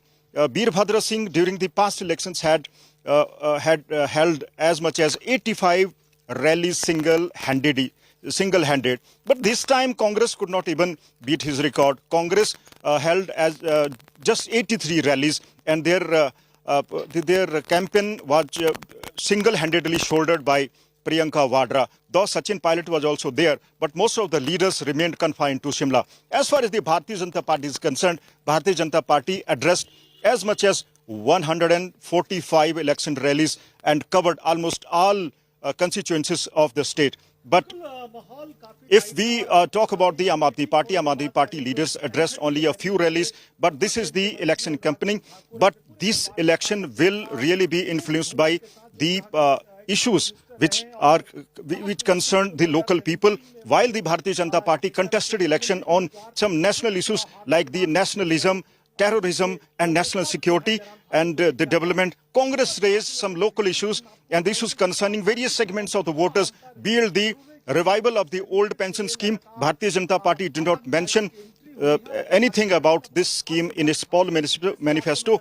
Congress has promised that the day party will form a government, the old pension scheme will be revived. All we know is that this old pension scheme was discontinued in December 2003 and a new pension scheme was launched in April 2004. According to the old pension scheme, the employees are not required to contribute any money towards the pension, and the new pension scheme, they are asked to deposit at least 10% of their basic salary and the dearness allowance to get the pension. So this is the biggest issue concerning the employees of the state. All we know, employees also influence the state. Another segment of the voters which is being targeted by the Congress this time are the farmers and horticulturists. Farmers are not happy with the government as the government levied 18% GST on corrugated boxes which are used to package the apples and other fruits. Besides, 18% GST was also charged on pesticides. Though the Bharatiya Janata Party government tried to woo the farmers by announcing that from the next season onwards, the farmers will be given additional 3,000 rupees. Besides, the GST will be lowered to 12%, but still the farmers are not happy. Many of the farmers have alleged that the food prices in the states are being decided and fixed by the corporates and private buyers. The government did not intervene when the prices were deliberately lowered by these farmers in the election year. Congress has also promised that a commission will be set up which will have farmers as their members and which will decide the prices. If we talk about the youngsters, this time nearly 2 lakh first-time voters will be exercising their right to franchise. The Congress has also raised the issue of unemployment and has also accused the Bharatiya Janata Party that it failed to fulfill the past election promises, and there were over 60,000 vacancies in the state which the government failed. The Congress has also promised that if it comes to power, all the vacancies will be filled on the day one. So these are the election issues. What I want to ask you is, because you mentioned the Congress, people in general, what is with the low-key campaign of the Congress party in the state of Himachal Pradesh? Why is the Congress keeping it so low-key this time around with only Priyanka Gandhi Vadra campaigning in the state of Himachal Pradesh? Whereas for the BJP, there was always been projecting the Prime Minister as the face of the party in the state again, saying that the votes should be cast in the name of Prime Minister Narendra Modi. Well, Sneha, as far as the assembly elections in Himachal are concerned, there are 68 segments, and local issues, in fact, dominate these elections as compared to the Lok Sabha. So local issues include the development of the roads, the rail network, creating employment opportunities. Industrialization also failed to take off during the BJP's regime. Now, we spoke to many people in Kangra. They said the industries were sick and no efforts were made to revive them. That is why the industries failed to generate enough employment opportunities. The Congress government has now, Congress party has now promised in its poll manifesto that it will be creating a startup fund which will benefit the local entrepreneurs and will boost investment in the state. Besides, generating the employment opportunities. JP Nadda ji, उनकी पत्नी doctor मल्लिका नड्डा जी, उनका पूरा परिवार हमारे साथ मौजूद है। अभी वोट डालेंगे थोड़ी देर में, लेकिन उससे पहले वो हमारे साथ मौजूद है। पूजा अर्चना वो करते हैं सुबह सुबह वोट डालने से पहले, दिन की शुरुआत ही पूजा अर्चना से करते हैं। नड्डा जी, किस ढंग से देखते हैं आज का दिन, कितना अहम है आपके लिए? हर दिन अहम होता है और आज का दिन विशेष है। आज का दिन विशेष इसलिए है कि हिमाचल की देवतुल्य जनता अगले 5 साल के लिए अपना निर्णय करने वाली है और वह विवेकपूर्ण तरीके से प्रदेश के हित में और देश के हित में निर्णय करने वाली है। इसलिए आज का दिन एक तरीके से अगले 5 साल की नींव रखने वाला दिन है, इसलिए विशेष है। रिवाज बदलेगा या क्योंकि जो रही है परंपरा, एक बार दूसरी पार्टी की सरकार, एक बार दूसरी पार्टी की सरकार, इस बार क्या कुछ बदलाव? जो वही रहेगा, रिवाज बदलेगा, कोई उल्टा पलटी नहीं होगी। फिर से प्रधानमंत्री मोदी जी के प्रति लोगों का अथाह प्रेम, अटूट विश्वास और जयराम जी ने जिस तरीके से जमीन पर सारी चीजों को उतारा है, उसके लिए हिमाचल की जनता इच्छुक है, उत्सुक है भारतीय जनता पार्टी को समर्थन देने के लिए। तो आज मंदिर भी पहुंचे, देख सकते हैं कि जेपी नड्डा जी और उनका परिवार मंदिर पहुंचा है। क्या मांगने आए हैं भगवान से आप? देखिए, मैं भगवान से हमेशा एक ही बात मानता हूं कि समाज में शांति रहे, सुख शांति रहे, समाज विकास करे और समाज के सभी सदस्य मंगलमय रहें। और उसके लिए मुझे एक समाज में एक अच्छी सदस्य के नाते, एक सिटीजन के नाते, एक नागरिक के नाते मैं भी अपनी जिम्मेवारी अच्छे से निभा सकूं। बिल्कुल, देख सकते हैं मल्लिका नड्डा जी, उनकी वाइफ भी हमारे साथ है। मैम, भगवान आज के दिन को किस ढंग से देखते हैं? लोकतंत्र का सबसे बड़ा उत्सव है आज, और इस उत्सव में हम सब ईश्वर से यही प्रार्थना करते हैं कि भारतीय जनता पार्टी विजयी हो और डबल इंजन की सरकार बने और हमारे आदरणीय प्रधानमंत्री जी का आभार सब लोग अपने वोट के माध्यम से व्यक्त करें। देख सकते हैं कि नड्डा जी और उनका परिवार, उनके बेटे मेरे साथ मौजूद हैं। गिरीश जी, हरीश जी, किस ढंग से देखते हैं? आपने बहुत काम किया यहाँ पे बिलासपुर के इलाकों में, कई कॉन्स्टिट्यूंसीज में आप गए, युवाओं में आप खासतौर से काम कर रहे हैं, क्या बदलाव देखते हैं इस बार? युवा बहुत ही मोटिवेटेड है और युवा ये देख पाया है कि कौन से ऐसे बड़े प्रोजेक्ट्स थे, कौन से ऐसे अपॉर्चुनिटीज़ थी जिनमें उनको रोज़गार मिला है और जिसमें उनका भविष्य सुरक्षित है। और जो हमारे यहाँ पे एक समस्या रहती है ड्रग्स की, नशे की, उसके प्रति आज सारा युवा उसके खिलाफ खड़ा हुआ है और उनको पता है कि भारतीय जनता पार्टी एक ऐसी पार्टी है जिसके साथ जुड़ेंगे तो समाज भी सुरक्षित रहेगा, युवा भी सुरक्षित रहेगा, देश भी सुरक्षित रहेगा। देश भी सुरक्षित रहेगा। लेकिन इस बार प्रियंका गांधी ने खासतौर से काफी कैंपेन किया, युवा है, तो आपको लगता है कि कुछ इम्पैक्ट होगा? उनके कैंपेन का हमको यहाँ पे ऐसा कोई असर दिखा नहीं। खासकर बिलासपुर में जिन विधानसभा क्षेत्रों में मैं था, उन क्षेत्रों में कोई ऐसा असर उनका दिखा नहीं, ना ही कोई ऐसे यूथ उनसे मोटिवेटेड है या उनसे प्रोत्साहित हैं। लेकिन दूसरी तरफ हमारे पास भारतीय जनता पार्टी में अच्छे युवा नेतृत्व है, अच्छा युवा लोग हैं, तो हमारे पार्टी के लोग ज़्यादा मोटिवेटेड उन लोगों से हैं और उस यूथ मोदी जी के से सबसे ज़्यादा मोटिवेटेड है और उनको अपना प्रेरणा स्रोत मानते हैं। बिल्कुल, मोदी जी को प्रेरणा स्रोत मानते हैं। देख सकते हैं कि जयप्रकाश नड्डा जी, उनका परिवार यहाँ पे पूरा पूजा अर्चना कर रहा है और नड्डा जी का यही कहना है।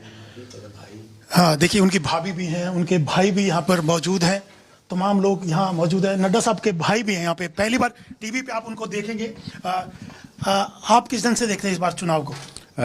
बहुत अच्छा है, ये उत्सव का विषय है ये चुनाव, और हम श्योर हैं कि भारतीय जनता पार्टी दोबारा सरकार बनाएगी और इसमें कहीं कोई किसी को संशय नहीं होना चाहिए। संशय नहीं है। आप देख सकते हैं कि बिल्कुल ये नड्डा साहब के भाई थे, पहली बार लोगों ने टीवी पे देखा होगा इनको, क्योंकि पॉलिटिक्स में एक्टिव नहीं है। लेकिन देखिए नड्डा साहब और उनके परिवार ने पूजा अर्चना की। आपकी जो आपने मांगा है भगवान से, आपकी इच्छा पूरी होगी नड्डा साहब? मैं क्योंकि समाज के लिए मांगता हूँ, मेरी इच्छा भगवान ने हमेशा पूरी की है और क्योंकि वो एक अच्छे हित के लिए मैं कहता हूँ, तो भगवान हमेशा भारतवर्ष पर एक तरीके से उनका आशीर्वाद रहता है, तो इसलिए उनका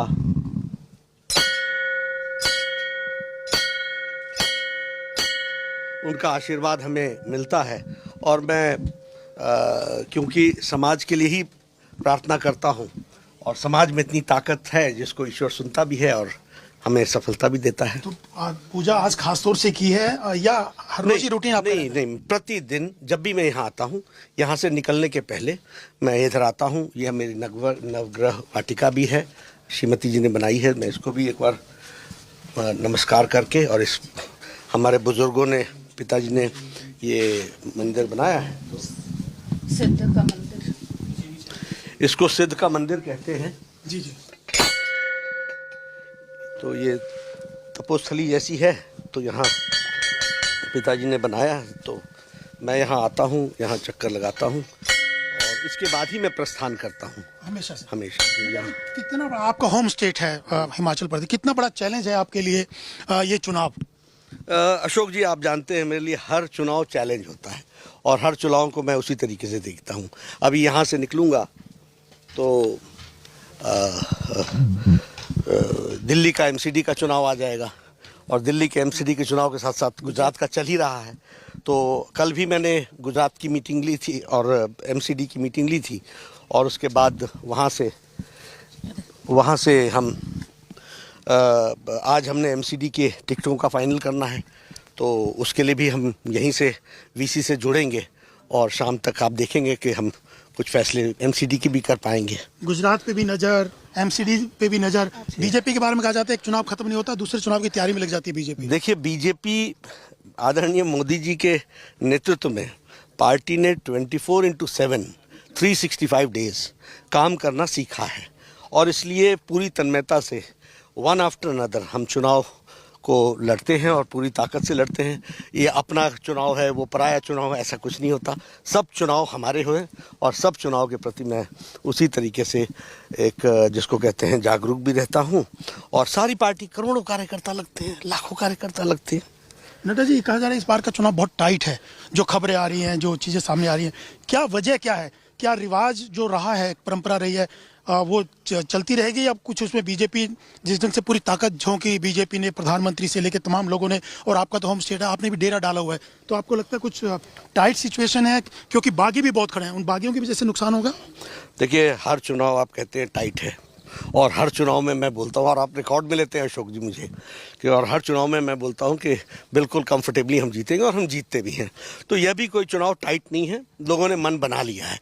लोग प्रजातंत्र में बोलते नहीं हैं, हमें नज़रें पहचाननी पड़ती है और नज़रें से जानना पड़ता है, और मैं नज़रों को पढ़ने में अच्छा हूँ, इसलिए मैं कह सकता हूँ कि लोगों ने ही मन बना लिया है। और जहाँ तक आपने बात की कुछ बागी खड़े हो गए हैं, ये डिसिप्लिन पार्टी है, यहाँ लोग जो जिसको टिकट मिलता है उसके साथ खड़े हो जाते हैं, बाकी लोग फिर देखते ही रह जाते हैं। तो देखिए नड्डा जी, गायें जो हैं हमेशा से ये मंदिर में पूजा करने के बाद गायों को रोटी देते हैं, उनको खिलाते हैं, और हमेशा से इनकी शुरुआत यहीं से होती है। और वोट डालने से पहले नड्डा जी देखिए पूरे परिवार के साथ गायों के बीच पहुंचे हैं और उनको पेड़ा और खाना खिला रहे हैं। देख सकते हैं कि नड्डा जी का हमेशा से ये रूटीन रहा है।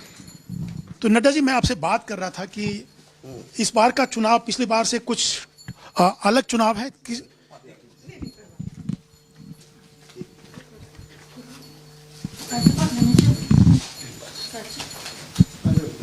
बिल्कुल, देखिए नड्डा जी पूरे परिवार के साथ यहाँ। मैं ये बात कर रहा था आपसे, क्या पिछली बार का चुनाव जो है, इस बार का चुनाव अलग है पिछली बार से? हर चुनाव अपने तरीके से अलग होता है। उस समय कांग्रेस से हम निकल करके आ रहे थे।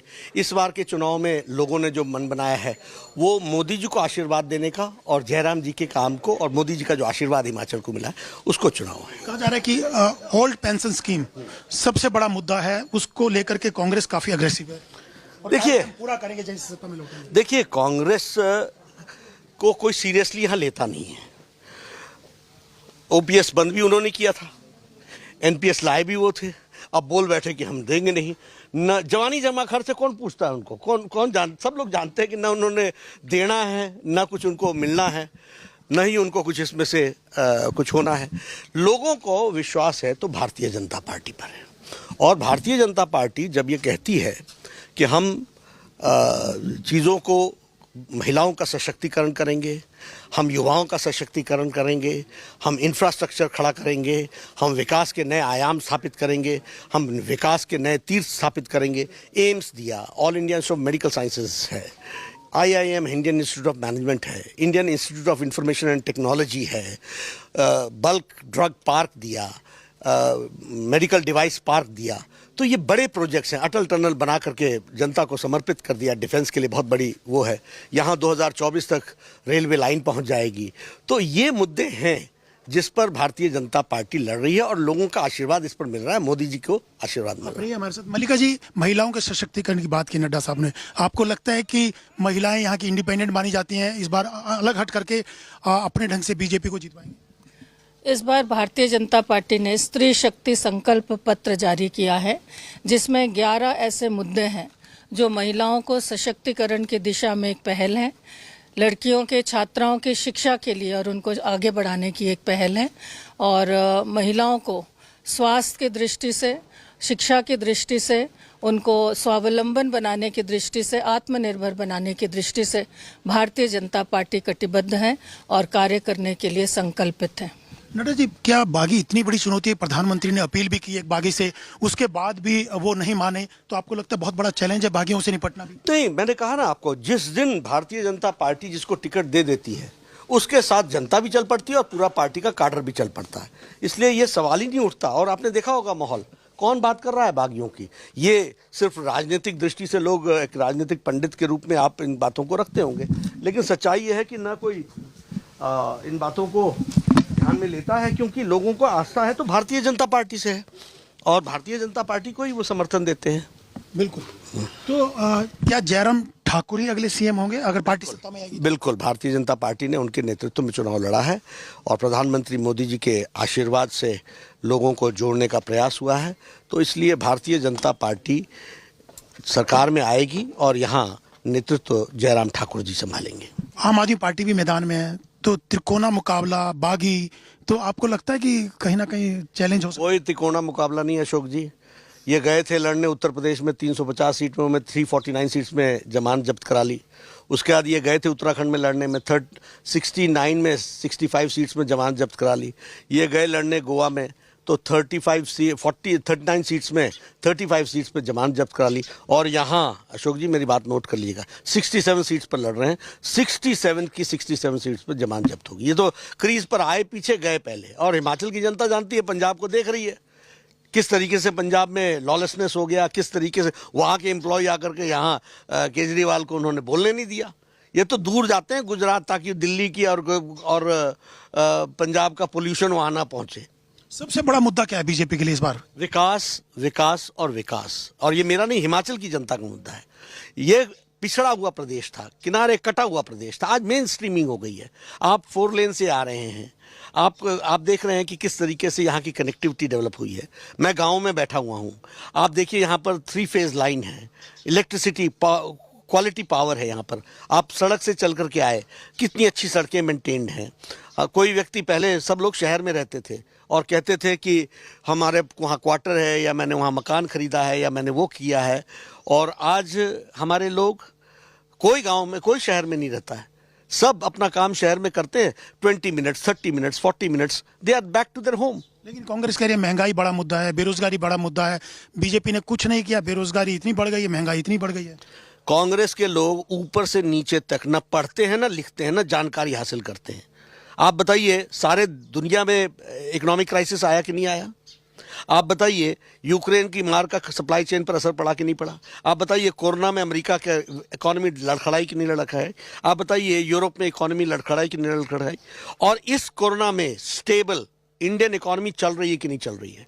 और आज हम ब्रिटानिया को पछाड़ कर नंबर 5 की इकोनॉमी बन गए, नंबर 5 की दुनिया में हम अर्थव्यवस्था बन गए, और 5 ट्रिलियन इकोनॉमी की तरफ हम एक तरीके से लीप ले रहे हैं। तो हम नए आयाम स्थापित कर रहे हैं। Yes, there are challenges and these challenges are being met with very deep rooted national interest policies being implemented by Narendra Modi ji. अब थोड़ा गुजरात और एमसीडी की बात भी कर लें नड्डा साहब। 2-3 सवाल हैं। गुजरात में भी त्रिकोणीय मुकाबला, आम आदमी पार्टी तो दावा ही कर रही है कि उनकी सरकार बनेगी, जो दिल्ली मॉडल है उसके बाद उन्होंने पंजाब जीता और उसी मॉडल के हिसाब से गुजरात भी जीतेंगे। भगवान बचाए इस दिल्ली मॉडल से। शिक्षा की बात करते करते शराब का घोटाला कर बैठे। स्वास्थ्य की बात करते करते घोटाला कर बैठे, पानी की बात करते करते पानी माफियाओं को प्रश्रय दे दिया, और यमुना का पानी आपने देखा कितना बह गया और यमुना का पानी कितना पोल्यूटेड हो गया, वो भी आपने देख लिया। तो भगवान बचाए इनसे। और इसीलिए ये प्रचार हिमाचल करने नहीं आ रहे हैं, क्योंकि मालूम है पंजाब की हवा यहाँ तक पहुँची हुई है, लोगों को मालूम है इनका चरित्र चेहरा, और ये गुजरात जाकर के करते हैं। लेकिन दिल्ली में भी साफ होंगे और गुजरात में तो खड़े नहीं हो पाएंगे। तिकोना मुकाबला पहली बार गुजरात में नहीं है। तिकोना मुकाबला आप भी बैठे हैं, मैं भी बैठा हूँ, आपके ध्यान में आ जाएगा। ये हर जगह हल्ला करते। तिकोना मुकाबला क्या है, तो सरकार बना रहे थे उत्तराखंड में। इनका अध्यक्ष आजकल हमारे, इनके चीफ मिनिस्टर कैंडिडेट आजकल हमारा प्रचार कर रहे हैं। उनका कहना है कि जो दिल्ली में स्कूल और हॉस्पिटल्स हमने बनाए, मोहल्ला क्लिनिक बनाई, वो पूरी दुनिया में चर्चा हो रही है। देखिए, मैं फिर कहना चाहूंगा कि इनकी दुनिया खुद का एडवर्टीजमेंट की दुनिया है। 2 लाख रुपए का केमिकल खरीद के पराली जलाने चलते हैं, उसको समाप्त करने चलते हैं। 24 करोड़ का एडवर्टीजमेंट दे दिया, कहां डालेंगे इनको हम? मेरी बात को आप ना करवा दीजिए जरा। आरटीआई में पूछ करके देख लिए। 2 lakh rupees was spent on in Pusa for making a chemical to finish और to address the issue of parali, और 24 करोड़ का एडवर्टीजमेंट दे दिया। और पराली कहाँ जली? 18% पंजाब में इस बार ज्यादा पराली जली। किसकी सरकार है पंजाब में? और दिल्ली के लोगों को गैस चेंबर बना दिया उनको रहने के लिए। तो ये तो आप मुझे कहना नहीं चाहिए, लेकिन झूठ के ये चैंपियन है। और दिल्ली की जनता, पंजाब की जनता जान गई है। हिमाचल पहले ही बहुत जागरूक है, इसको बताने की जरूरत नहीं होती है, ये हम लोगों को बता देते हैं। कहा जा रहा है कि 27 साल की एंटी इनकम्बेंसी है बीजेपी की गुजरात में, और आप लोगों ने काफी सीटिंग विधायकों को बदला। इवन विजय रूपानी जैसे, नितिन पटेल जैसे कद्दावर नेताओं को, जो मुख्यमंत्री रहे, डिप्टी सीएम, उन सबको आपने उठा के टिकट नहीं दिया। देखिए, पहली बात तो there is no anti incumbency, there is pro incumbency. हम हमेशा प्रो इनकम्बेंसी। हिमाचल में आए आप घूम रहे हैं, आपको कभी जयराम जी के खिलाफ कोई शिकायत सुनी आपने? कहीं आपने कोई वातावरण देखा? There is a pro incumbency. The same way there is also pro incumbency in Gujarat. हाँ, सिस्टमैटिक तरीके से जनरेशनल चेंज ये हमारा तरीका है, इसलिए हम लीडर्स को नए रिस्पॉन्सिबिलिटी में डालते हैं और पुरानी रिस्पॉन्सिबिलिटी में नए लोगों को डालते हैं। हमारे यहाँ एक भी जिला अध्यक्ष दिखा दीजिए, मैं राष्ट्रीय अध्यक्ष हूँ, जिसकी उम्र 45 से ज़्यादा हो। We don't allow. आप मुझे एक भी युवा मोर्चा का अध्यक्ष दिखा दीजिए जिसकी उम्र 30 साल से ऊपर हो। तो वी लुक फॉर, तो ये कैसे होता है? तो किसी न किसी को हटाएंगे तभी लाएंगे ना। तो उसी तरीके से हमारे young chief minister Jairam Thakur is a young chief minister, Pushkar Dhami is a young chief minister, Yogi ji himself is very young. तो हमारे यहाँ इस तरीके का काम चलता रहता है। लेकिन नड्डा साहब, ये कहा जा रहा है कि मोदी का नाम का सहारा बचा है, कि स्टेट लीडर्स या मोदी ही सबसे बड़े, आपको लगता है कि ब्रांड आपके पार्टी? देखिए, मोदी जी दुनिया की एक शख्सियत हैं और देश के सबसे सर्वमान्य नेता हैं। वो भारतीय जनता पार्टी के हैं। यह हमारा सौभाग्य है कि नहीं है? मैं राष्ट्रीय अध्यक्ष हूँ, दुनिया उनकी बात को सुनती है, तो उनका हम सदुपयोग करेंगे कि नहीं करेंगे? और उनका उपयोग होना चाहिए, समाज के लिए नहीं होना चाहिए। लेकिन कोई हम उनको ही देखिए, अब यहाँ आए, उन्होंने 4 रैलियाँ की, 4 लोकसभा, एक रैली एक सभा में की, और उन्होंने बात की। उनकी बात का बड़ा इम्पैक्ट पड़ता है। तो क्या हम उसको उनका लाभ न लें? लोगों को उन पर विश्वास है, लोग उनको देख करके वोट देते हैं। तो ये हमारे लिए सौभाग्य की बात है कि एक इतनी बड़ी शख्सियत जिस पर समाज आगे मानता है, हम उनका उपयोग करते हैं। एमसीडी चुनाव में भी केजरीवाल, ये खबरें आ रही हैं कि बीजेपी ने एमसीडी चुनाव गुजरात चुनाव के पैरेलल किए हैं ताकि केजरीवाल को फंसा के रखें।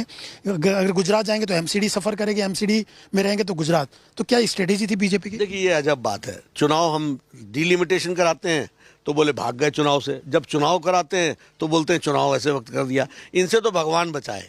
ऐसा तो होगा नहीं कि अंपायर इनकी मर्जी का होगा, क्रिकेट फील्ड भी इनकी मर्जी का होगा, क्रीज भी इनकी मर्जी का होगा, और बॉलर बॉल भी इनकी मर्जी का फेंकेगा। ऐसा नहीं होता।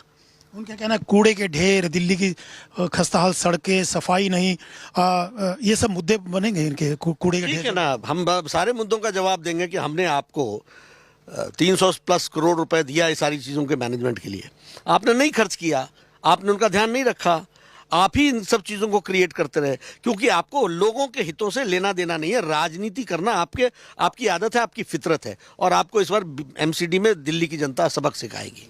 नड्डा साहब, एक सवाल ये है कि हिमाचल आपका होम स्टेट है, तो कितना बड़ा आपके ऊपर दबाव या बर्डन है दोबारा से सत्ता में लाना बीजेपी? देखिए, मैं हमेशा कोई बर्डन नहीं रखता। हर चुनाव मेरे लिए महत्वपूर्ण है। करोड़ों कार्यकर्ता हैं, लाखों कार्यकर्ता हैं, सब मिलकर के लगते हैं। इतनी बड़ी नेताओं की फौज है, तो इसलिए मुझे बर्डन रखने की क्या जरूरत है। हम सब मिलकर के काम करते हैं। हाँ, मैं इतनी चिंता जरूर करता हूं कि किसी की भी काम का उपयोग न हो, ये संभव नहीं है। सबका उपयोग हम करते हैं और अब चिंता नहीं करते हैं, चिंतन करते हैं। आपके बेटे भी बहुत पॉलिटिकली एक्टिव हैं, सोशल वर्क कर रहे हैं पिछले काफी समय से, और खास तौर से कई कॉन्स्टिट्यूंसी इस बार भी वो युवाओं के बीच काम कर रहे हैं। क्या वो भी राजनीति में आएंगे? नहीं, उनका राजनीति में आने का कोई इरादा नहीं है। वो एक सोशल एक्टिविस्ट हैं और वो सोशल एक्टिविस्ट के रूप में काम करते हैं। एक पॉलिटिकल फैमिली में बचपन से ही पॉलिटिकल अवेकनिंग आ जाती है, परिवार को देखते हैं, उसमें उनका इंटरेस्ट हो जाता है। लेकिन निश्चित रूप से जैसा कि हम लोगों ने कहा है कि परिवारवाद नहीं चलता है, तो परिवारवाद में हम ही को एग्जाम्पल सेट करने होते हैं। इसलिए उनका राजनीति में इस तरीके से नहीं। हाँ, अब चुनाव होंगे और उनको लोग सुनते हैं और उनको लोग जानते हैं, तो चुनाव में आकर के मेहनत करेंगे। एक आखिरी सवाल, हिमाचल की जनता के लिए क्या कहना चाहेंगे? हिमाचल की जनता देवतुल्य है, अपना भविष्य अच्छे से जानती है। आज मैं सिर्फ इतना ही कहूँगा कि अपना वोट आप ज़रूर डालें और प्रदेश हित में और देश हित में आप डालेंगे ही। मेरा आपको शुभकामनाएं हैं। बिल्कुल, देख सकते हैं कि चित्रा नड्डा साहब और उनका परिवार बहुत उम्मीद पाले हुए हैं। उनका दावा भी है कि रिवाज बदलेगा और दोबारा से बीजेपी सत्ता में लौटेगी, क्योंकि विकास के मुद्दे पे वो वोट मांग रहे लोगों के बीच जा रहे हैं।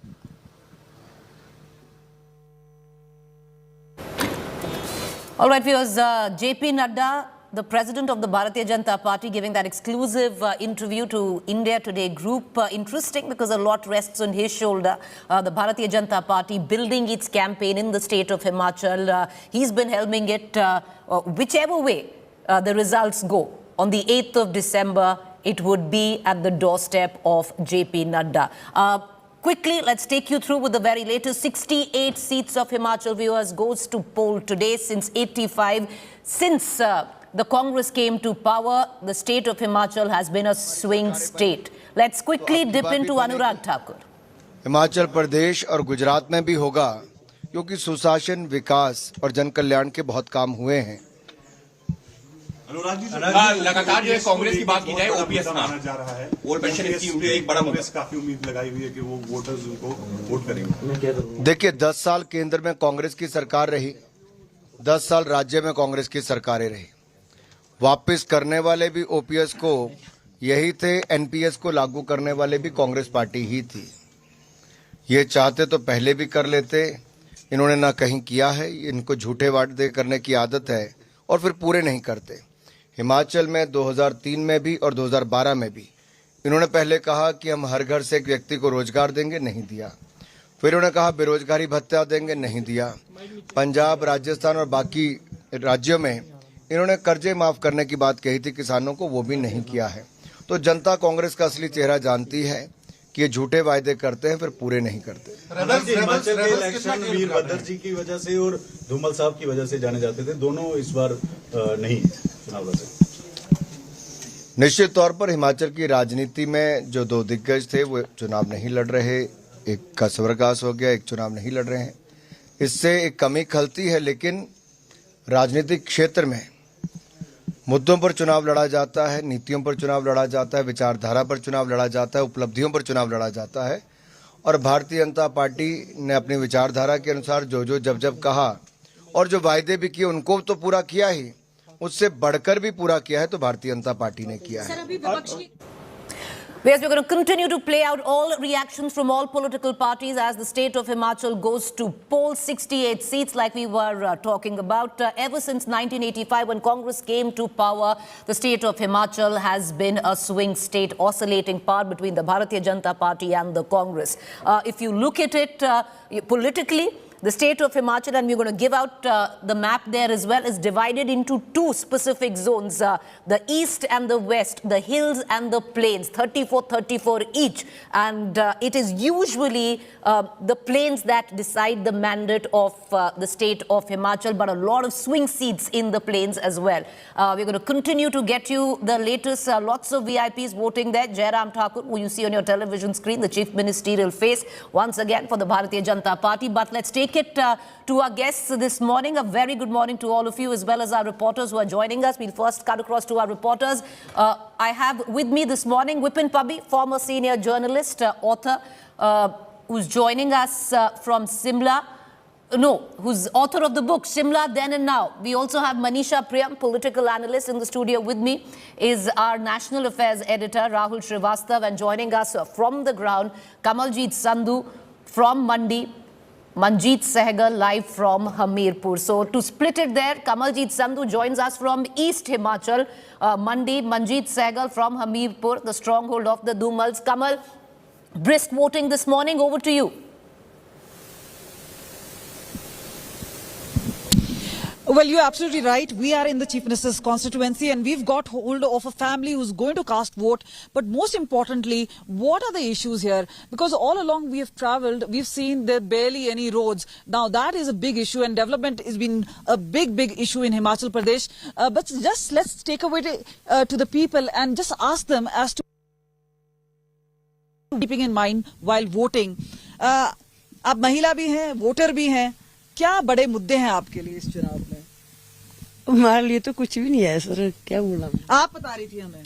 क्या बोलना सर, बुढ़े है, क्या कमाना? ओल्ड पेंशन स्कीम, बाकी कोई पेंशन लगी है सर, लगी है, झूठ न बकना. हाँ.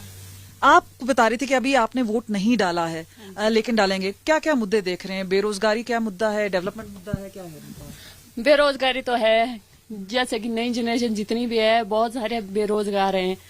वो बेचारे क्या बोलते हैं, टेस्ट वगैरह दे रहे हैं, अभी निकल नहीं रहे हैं. कई बार कोई बच्चे ऐसे भी हैं जिनके टेस्ट नहीं निकले हैं, ट्रेनिंग वगैरह की हुई है. काफी दुर्गम इलाका है, ऐसा लग रहा है कि डेवलपमेंट की भी रोड सड़कें वगैरह नहीं है. आप लोग कितनी मुश्किल होती है, खासतौर पे जब बर्फबारी हो जाती है? नहीं, हमारे को तो कोई प्रॉब्लम नहीं है. नहीं होती है? नहीं. बुजुर्ग हैं हमारे साथ. सर, इस बार इलेक्शन में क्या मुद्दा है आपके लिए? इलेक्शन में तो इलेक्शन भारतीय जनता पार्टी के लिए, हम पार्टी नहीं पूछ रहे हैं, हम आपसे जी मुद्दा पूछ रहे हैं. मुद्दा तो अच्छे काम कर रहे हैं भारतीय जनता पार्टी. तो आप तो समर्थक लग रहे हैं, लेकिन आपने आसपास देखा होगा, आपने पुराने समय से भी देखा होगा. हाँ, देखा है. तो कितनी डेवलपमेंट हुई है, या आपको तो अब बहुत ज्यादा हो गई है. ओल्ड पेंशन स्कीम की बात कर रहे हैं, बगान की बात कर रहे हैं कि जीएसटी लग रहा है, वो सब मुद्दे कितने हैं यहाँ पर? मुद्दे तो बहुत है, कई प्रकार के मुद्दे हैं. तो आपको लगता है कि जो चुनावी रैलीज होती हैं उसमें ऐलान किए जाते हैं, वो पूरे भी होते हैं? होते हैं. तो आपने अपना वोट कास्ट कर दिया. क्या उम्र है आपकी? मेरी 94 साल. तो आपने पोस्टल बैलेट किया है कि आप पोस्टल में? तो आपके पास उंगली पे निशान लगा है? ये लगा निशान जी. तो you know, the first voter that from the family who's actually cast the vote. But what is important, so this is where the family is really helping him. But clearly, Preeti, there are at least and 1.2 lakh who are 80 plus, so huge margin of where people are actually coming in, and there are so geographically spread out. It's so something which is a key issue right here. Obviously, all issues, and many are saying, especially the Congress party, who's accusing the BJP of bringing in national issues like Hindutva, like Article 370. Will that work or not? But yes, Modi is the face where BJP is trying to talk about double engine ki sarkar. Will that really work, or is it going to be Congress, because this has been a swing state, and as you were mentioning. All right, we're going to continue to get you the latest coming in from the hill state of Himachal going to vote. But let's cut across right now. The killers of Rajiv Gandhi and 14 others are being released. These visuals coming in. Nalini Sriharan walks out of jail free. My colleague Akshay Nath reporting. We had heard Nalini's mother and Nalini herself telling us that this is a big sigh of relief for her and her family. This was what she had hoped will be a much earlier verdict from the Supreme Court, but the delay has been worrisome. But she's saying that this is a point to rejoice for Nalini and her family, and we're seeing that very soon she will be coming out completely free, released from this case. The Supreme Court yesterday had given this verdict saying that the 6 people who are still in jail for the Rajiv Gandhi assassination case can be released. So this is a sigh of relief for all those 6 people, and we're seeing that Nalini has started from her residence where she has been spending the last 10 months, where she had gotten parole and has been living here in Brahmapuram in Vellore, and this is her first journey out, and after this she will be completely free. With camera person Daniel from Vellore, this is Akshaya Nath for India Today. All right, viewers, Nalini Sriharan walks out of jail. We're going to continue to keep the spotlight on both stories as they develop. Himachal going to elections and the killers of Rajiv Gandhi now set free. A quick break. Stay with us.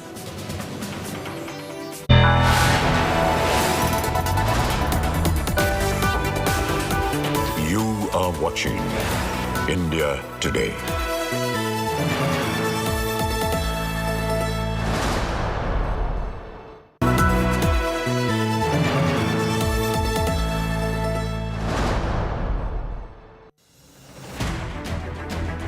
I don't read the news. I read between the lines to tell you the true version of events, the true story of our times. To document grief, the toughest assignment for any journalist to be.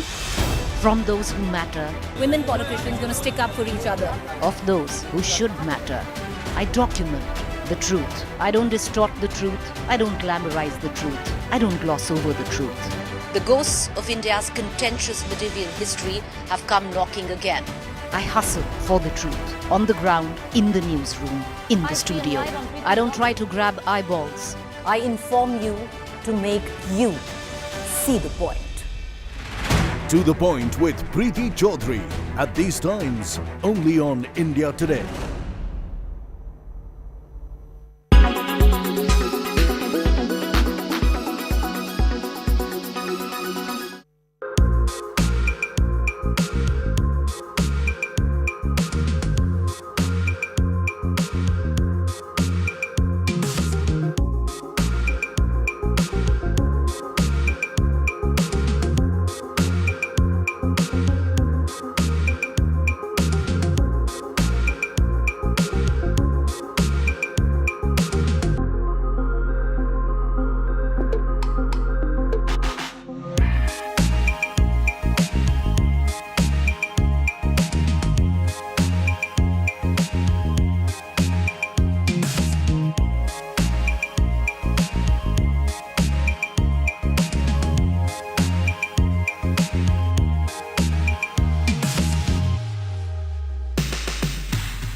On average, global temperatures have already increased by 0.8 degrees Celsius since the onset of industrialization.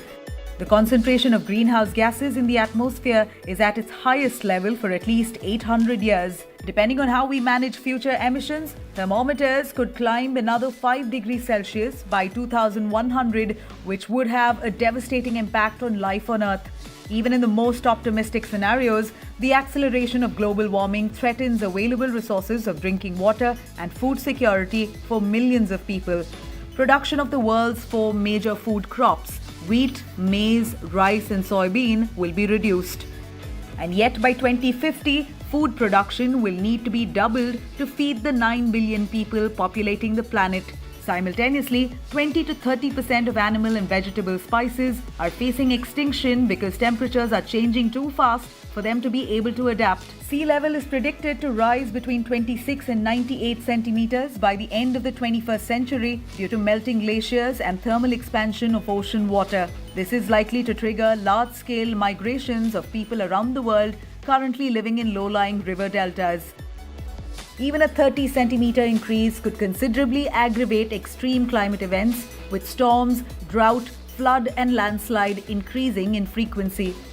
Freshwater reserves held in glaciers will become scarcer and river flow will diminish, leading to knock-on effect on the hydroelectric production and agriculture. Oceans will continue to acidify and climate-driven migration of fish stocks towards freshwater will have an impact on fishing zones, depriving certain populations of an essential food source. The cumulative effects of global warming will also exacerbate violent conflicts in certain countries over territory or water supplies. Many of these impacts may already be locked in because CO2 lingers on in the atmosphere for centuries. But the full scope and impact of these changes depend upon the choices made now.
Our world is filled with many items made of plastic.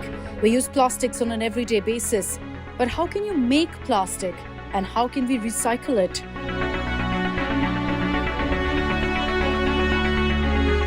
Most plastic can be made from hydrocarbons present in natural gas, oil and coal. They're made up of chains of molecules linked together called polymers. There are two main families of polymers. Thermoplastics, accounting for some 80% of global plastic consumption. They melt when heated and then harden when cooled. They can be recycled.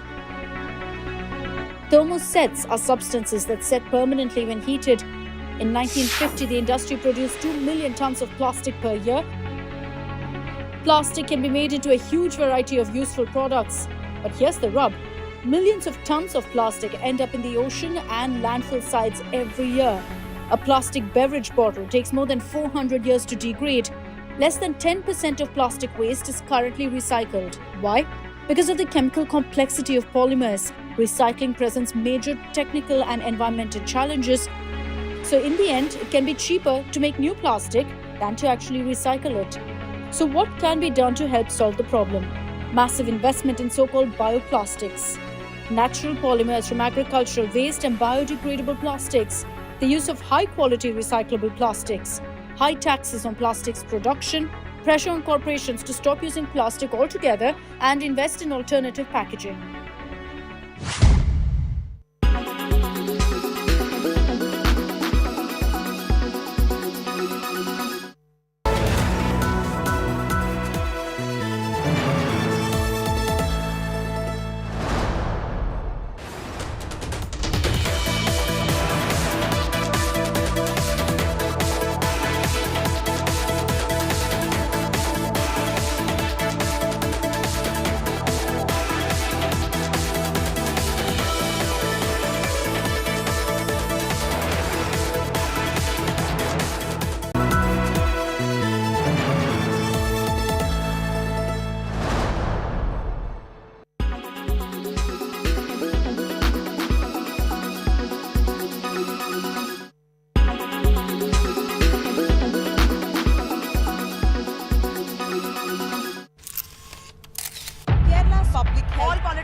traveling from different parts. Armed with facts, Looking at political back. she takes the news by its horns. Do you think the future of these students are not hampered? Fierce, bold, and direct, setting the tone for the biggest stories from every corner and every angle. Expect nothing but the unfiltered truth. News first, niceties later. Watch me, Nabila Jamal, on India Today. Everyone's busy finding what's trending. You're busy finding out why. India Today, for those who research before reacting. Download the India Today app now. Make your media plan smarter with India Today Live TV on your connected devices. Amplify your brand with 100 million smart internet viewers. To advertise, mail us at sales@aajtak.com.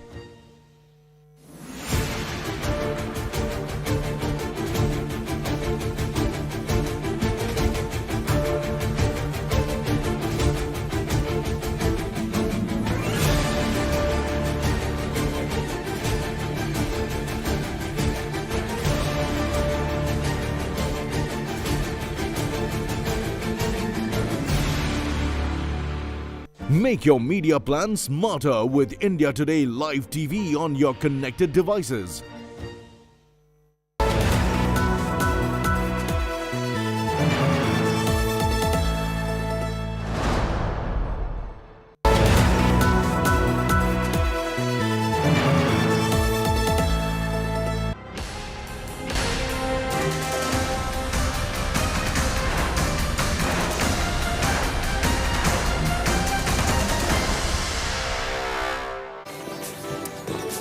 Warm welcome, viewers. You're watching our rolling coverage. It's the state of Himachal Pradesh going into polling 68 seats. Brisk voting going on as we speak. Many VIPs have already voted.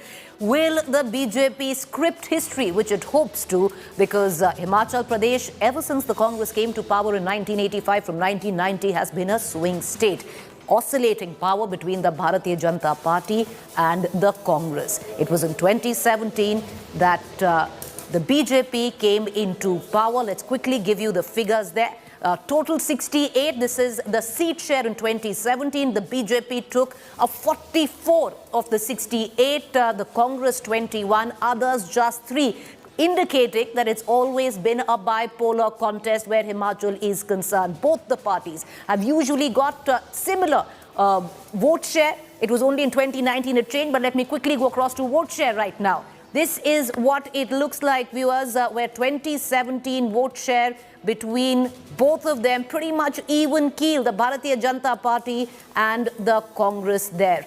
This is what the vote share looks like. The BJP stood at 49%, the Congress at 42%, quite close there. It's been the history where the state of Himachal is concerned. It was only in 2019 that the ratio that you saw got a little skewed in general elections, but the Congress hopes that the state pretty much mimics history since 1980, and it's them that come into power. They're running a hyper-local election, focusing on lots of local issues. We're going to touch on each one of them, especially the one that might matter this election. The BJP is going big national with one face right to the fore, and that is none else but the Prime Minister, Narendra Modi. Let's cut across right now to our guest this morning. I have Vipin Pabbi. He's a former journalist. He's an author. Manisha Priyam as well joining us in the capacity of a political analyst. Rahul Srivastav in the studio with us. He's seen many seasons of Himachal elections. Rahul, usually the state of Himachal divided into two, east and west. They say the road to Simla goes through West Himachal, which is the plain. It is the plains. What do you see at this time around shaping up as Himachal goes to polls this morning? Good morning. You see, Himachal has a tendency to vote out who they voted for last time. And as we were discussing the last time, it increasingly seems as if they vote out governments than voting in. Voting in a government is more of a default. What is interesting is that, as you said, that the plains have more votes. The fact remains that these are the more hospitable regions. But this time around, the BJP, which will like to create history, with the BJP president virtually camping in Himachal for the last few days, and he has micromanaged the elections, when I was speaking to people close to him in the last few days, they say that they have tried to shake the status quo. Say, for example, in seats like Nurpur, which have been voting in, which are called the bellwether seats in Himachal since 1993, alternating between the Mahajan and the Pathaniyas. Pathaniya was sent out.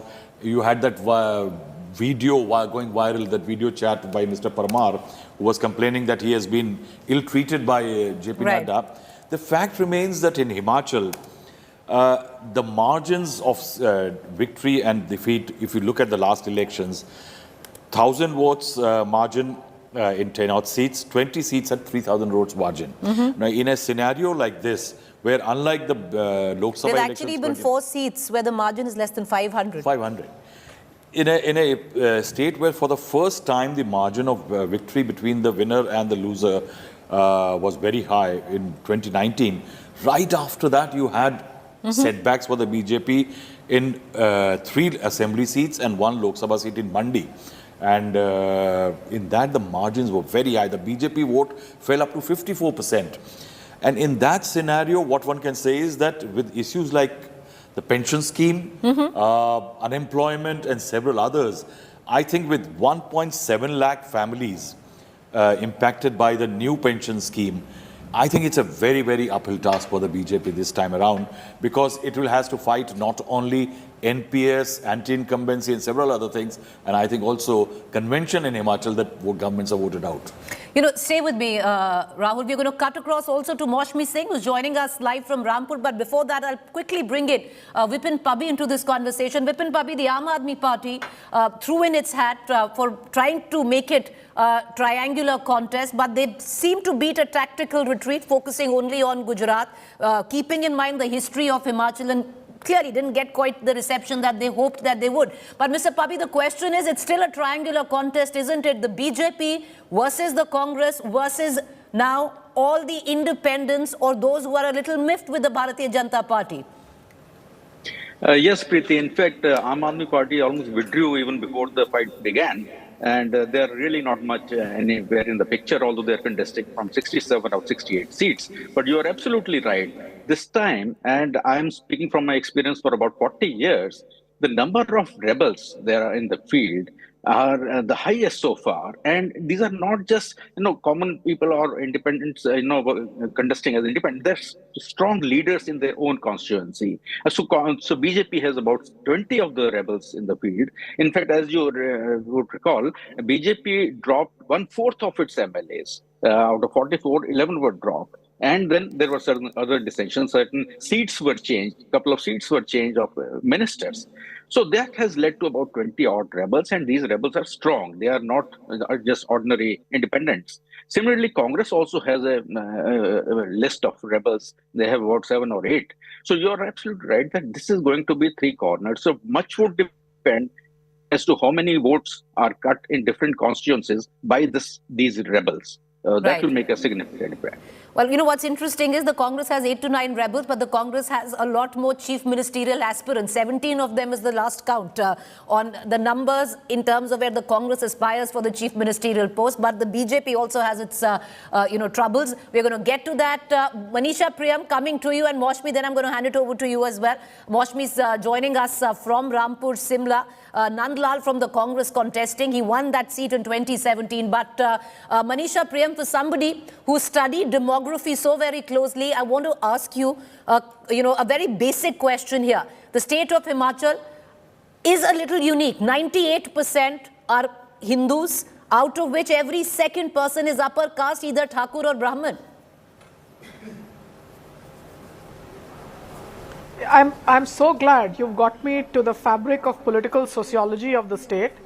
And I would say that this time around, apart from the fact that margins are close and there is the plain and hills divide, the important thing to watch out will be whether the BJP, which has a political sociology fabric of aggressive Thakurwad, it's something that paid them off very well in elections in the Hindi heartlands, the aggressive Thakurwad that they've banked on in the state of Himachal Pradesh as well, does it pay off for the BJP or not? Now, in the Congress party, Veerbhadra Singh represented that consolidated power. He's no longer there.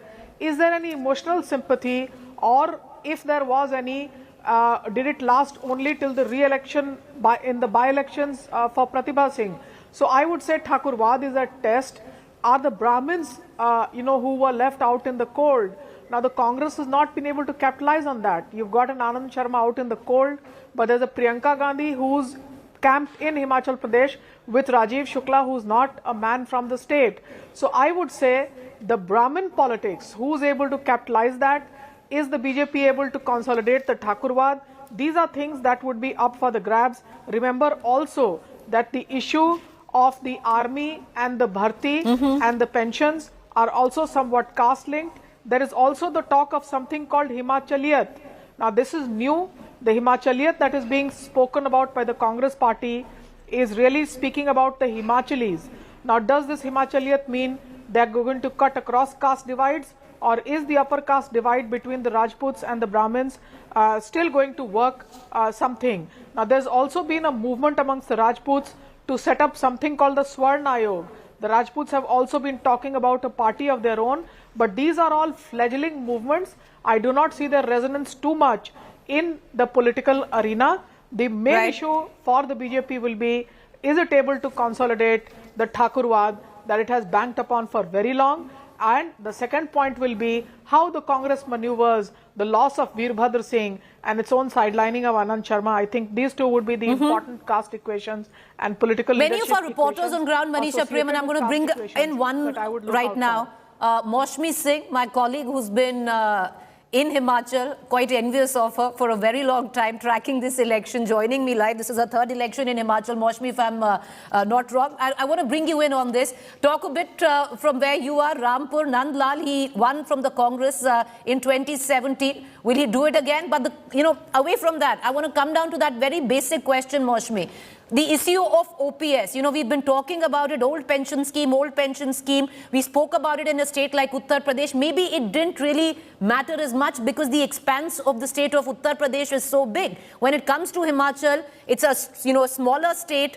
Most of our reporters are coming back from Himachal and saying OPS is going to be a huge factor. It's a small state, a huge population of Himachal are bureaucrats and old government employees. Jule, namaste, namaskar, Preeti. You got it right. This is my third successive election as far as Himachal Pradesh is concerned, covering this election. And I remember when Veerbhadra Singh, as Manisha Priyam was saying, when Veerbhadra Singh was ruling the roost here, he wouldn't allow Anand Sharma entry in Himachal. And he had to do with being a minister in Delhi. And he wouldn't just get an appointment. So everybody knew how loved Anand Sharma was as far as Veerbhadra Singh is concerned. But yes, the huge political legacy of Veerbhadra Singh actually is the big question whether that legacy can be reclaimed by the Congress party, because a six-time chief minister was considered a performing chief minister. He fought his first election in 1962 and fought 11 elections in total if you count the assembly elections as well. So that's the huge political void, the legacy void that the Congress is trying to build upon. We'll have to see whether that has paid any dividends. We're getting Pratibha Singh in the picture and consolidating the Rajput votes is concerned. But yes, we are in Rampur, even as the video journalist will show you the pictures here, because Himachal voters, Preeti, we've covered many elections and you spoke about Uttar Pradesh. I really can salute the voters of Himachal.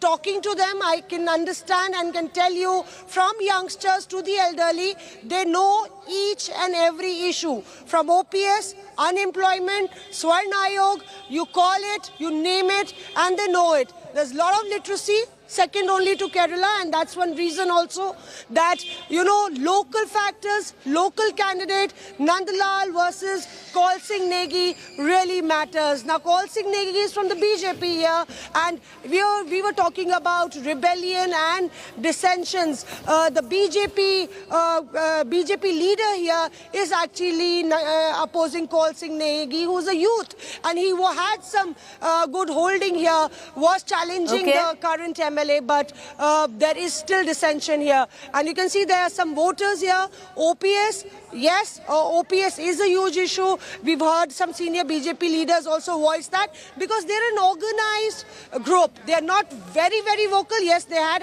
agitations, but they are very organized on social media, on WhatsApp, and they are silent in terms of their opinion as far as, you know, their meetings and where they're going to cast their vote. But they are a very strong group on social media, and BJP is nervous about that. Voters coming out to vote. आज बड़ा दिन है आप लोग के लिए. Let's just take in a small reaction from them. Himachal के voters जो हैं कहते हैं कि बहुत ज़्यादा जागरूक है. मुद्दों पर वोट करते हैं आप लोग. सब लोग आए हैं घर से. सब लोग आए जी. और महंगाई का मुद्दा है और बेरोजगारी का मुद्दा है जी. लेकिन हम स्वच्छ सरकार को लाना चाहते हैं, जो अच्छी सरकार है. तो यही हमारा है जी. यहाँ का जितना भी विकास हुआ हमारे स्वर्गीय राजा वीरभद्र सिंह जी ने किया और उनके साथ साथ हमारे नंदलाल जी ने किया जी. तो हम ये चाहते हैं कि अच्छा कोई पार्टी का नाम मत लीजिएगा, पर आपसे पूछना चाहेंगे, महिलाओं को हमेशा मुद्दा बनाया जाता है हर चुनाव में, पर आज तो आपका दिन है. सारे लोग निकल के आए वोट करने के लिए. हाँ जी, हम तो आए हुए और क्या करना, फिर वोट तो देने पड़ते हैं. ये तो हमारी परंपरा है, शुरू से दे रहे हैं. बाकी जो आगे सरकार अच्छी आए, अच्छा ये करे, हम तो उन्हीं के ही, बाकी कुछ नहीं कह सकते हैं जी. वोट डाल दिया आपने? डालने जा नहीं डाला जी. अच्छा, तो the lines, people are queuing up here, Preeti, and the lines are on. And as you said, that there are several key issues that are being talked about, and that's not only by political parties. They have been actually pushed by the BJP and the Congress have been pushed to talk about these issues. Unemployment is another raging issue. I feel that could actually be a big factor, and internal rebellion in the BJP. My calculation is that there are about 15 rebel leaders standing. Some were actually pacified, but there's still 15. Congress has about 4 to 5 rebel candidates. We'll have to see how that actually factors in this entire tussle. But we are in Upper Shimla, and Upper Shimla has been a Congress bastion, with the politics of Upper Shimla versus Lower Shimla being pitched. You can see a lot of green caps. Often the BJP and the Congress don the green and the red caps symbolically. Veerbhadra Singh donning the green cap, and then he actually, when he fought from Arki, he tried to bridge that divide, bridge that gap, and he was one of the leaders who's acceptable in Lower Shimla as well. So we'll have to wait and see, Preeti, how that actually pans out for the Congress party. You know, we're going to keep coming back to you, Moshmi. Keep breathing the lovely fresh air of Shimla while we have AQI index over 300 this morning back home in Delhi. But, interesting point that Moshmi also made there about the green caps. It's very, very interesting where voters are concerned. Even in Punjab, when you are actually trying to track the voters, you can know exactly where they are going by the color of their pagdi. Moshmi there picking out an important point. The green caps representing the Congress, the red, the Bharatiya Janata Party. But trust India Today to get you the latest brisk voting going on right now. 68 seats in Himachal going to polls. What's going to be even more interesting is going to be the long wait, viewers, because the result of Himachal will come along the result of Gujarat, which is only on the 8th of December. Yes, the polling is on today, but the counting is on 8th of December, which makes a very, very long vote for the citizens of Himachal, or wait rather for the citizens of Himachal. The reason why Himachal polling took place this early, as per the EC, was it's a hill state, it gets very cold, and understandably, as per the EC, that's why the dates were pushed a lot earlier than the state of Gujarat, which will poll in 2 phases, which is the 1st of December and the 5th of December. So counting will only take place on the 8th of December. That's where we'll know the results. But a lot going on, lots of VIPs there. We continue to keep giving you the VIP faces as well. But I'll go back to our panelists this morning. And Rahul, I'll bring you in on this. What would be the issues in Himachal? It's a very different constituency than any other state. 98% Hindu, every second person upper caste, which is either a Rajput or a Brahmin.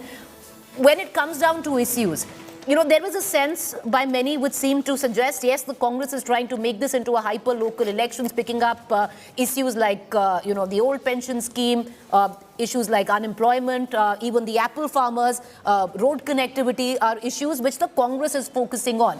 And the BJP going big, you know, especially with the women vote as well, and the Prime Minister reaching out to the women vote. But, you know, when you're looking into it, the Congress seems to have learned its lesson and maybe picked out a leaf from Aam Aadmi Party's booklet of offering freebies, 1,500 assistance to women post if they win this election. So somewhere down the line, they're trying to work into that women vote bank, which has been inculcated so well by the Prime Minister. You see, I think the Congress is playing well as far as the narrative is concerned.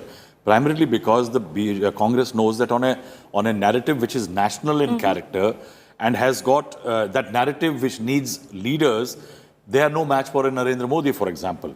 And that is why the Congress wants to fight the elections on a local element. Now, the Congress also has a problem that almost everybody in a high literacy state knows that it is the Congress which brought in the new pension scheme. And that is why the Congress is playing it very softly on that issue. What it has tried to create an awareness that it has made a mistake. I think this is one of the very rare examples I've seen in the last few decades where a political party is saying, yes, we made a mistake, but we will fight for getting it back. And I think that is a very important. And see, the pension scheme is a very critical issue. Why I say that? True. 2.5 lakh employees, 1.25 something lakh are covered under NPS.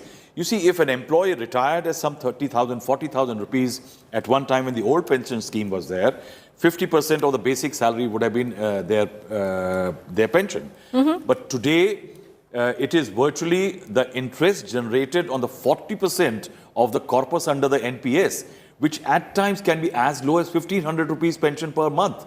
Now, what it has meant that in a state like Himachal, where employment is very poor, government is the only employer virtually, in that state, people after retirement from the government services have to join back the workforce. Now, with retired people rejoining the workforce, there is that sense of unemployment is very profound in Himachal Pradesh because there are very few private and other opportunities or even agriculture to take care of the workforce. And that is why this has become a major issue.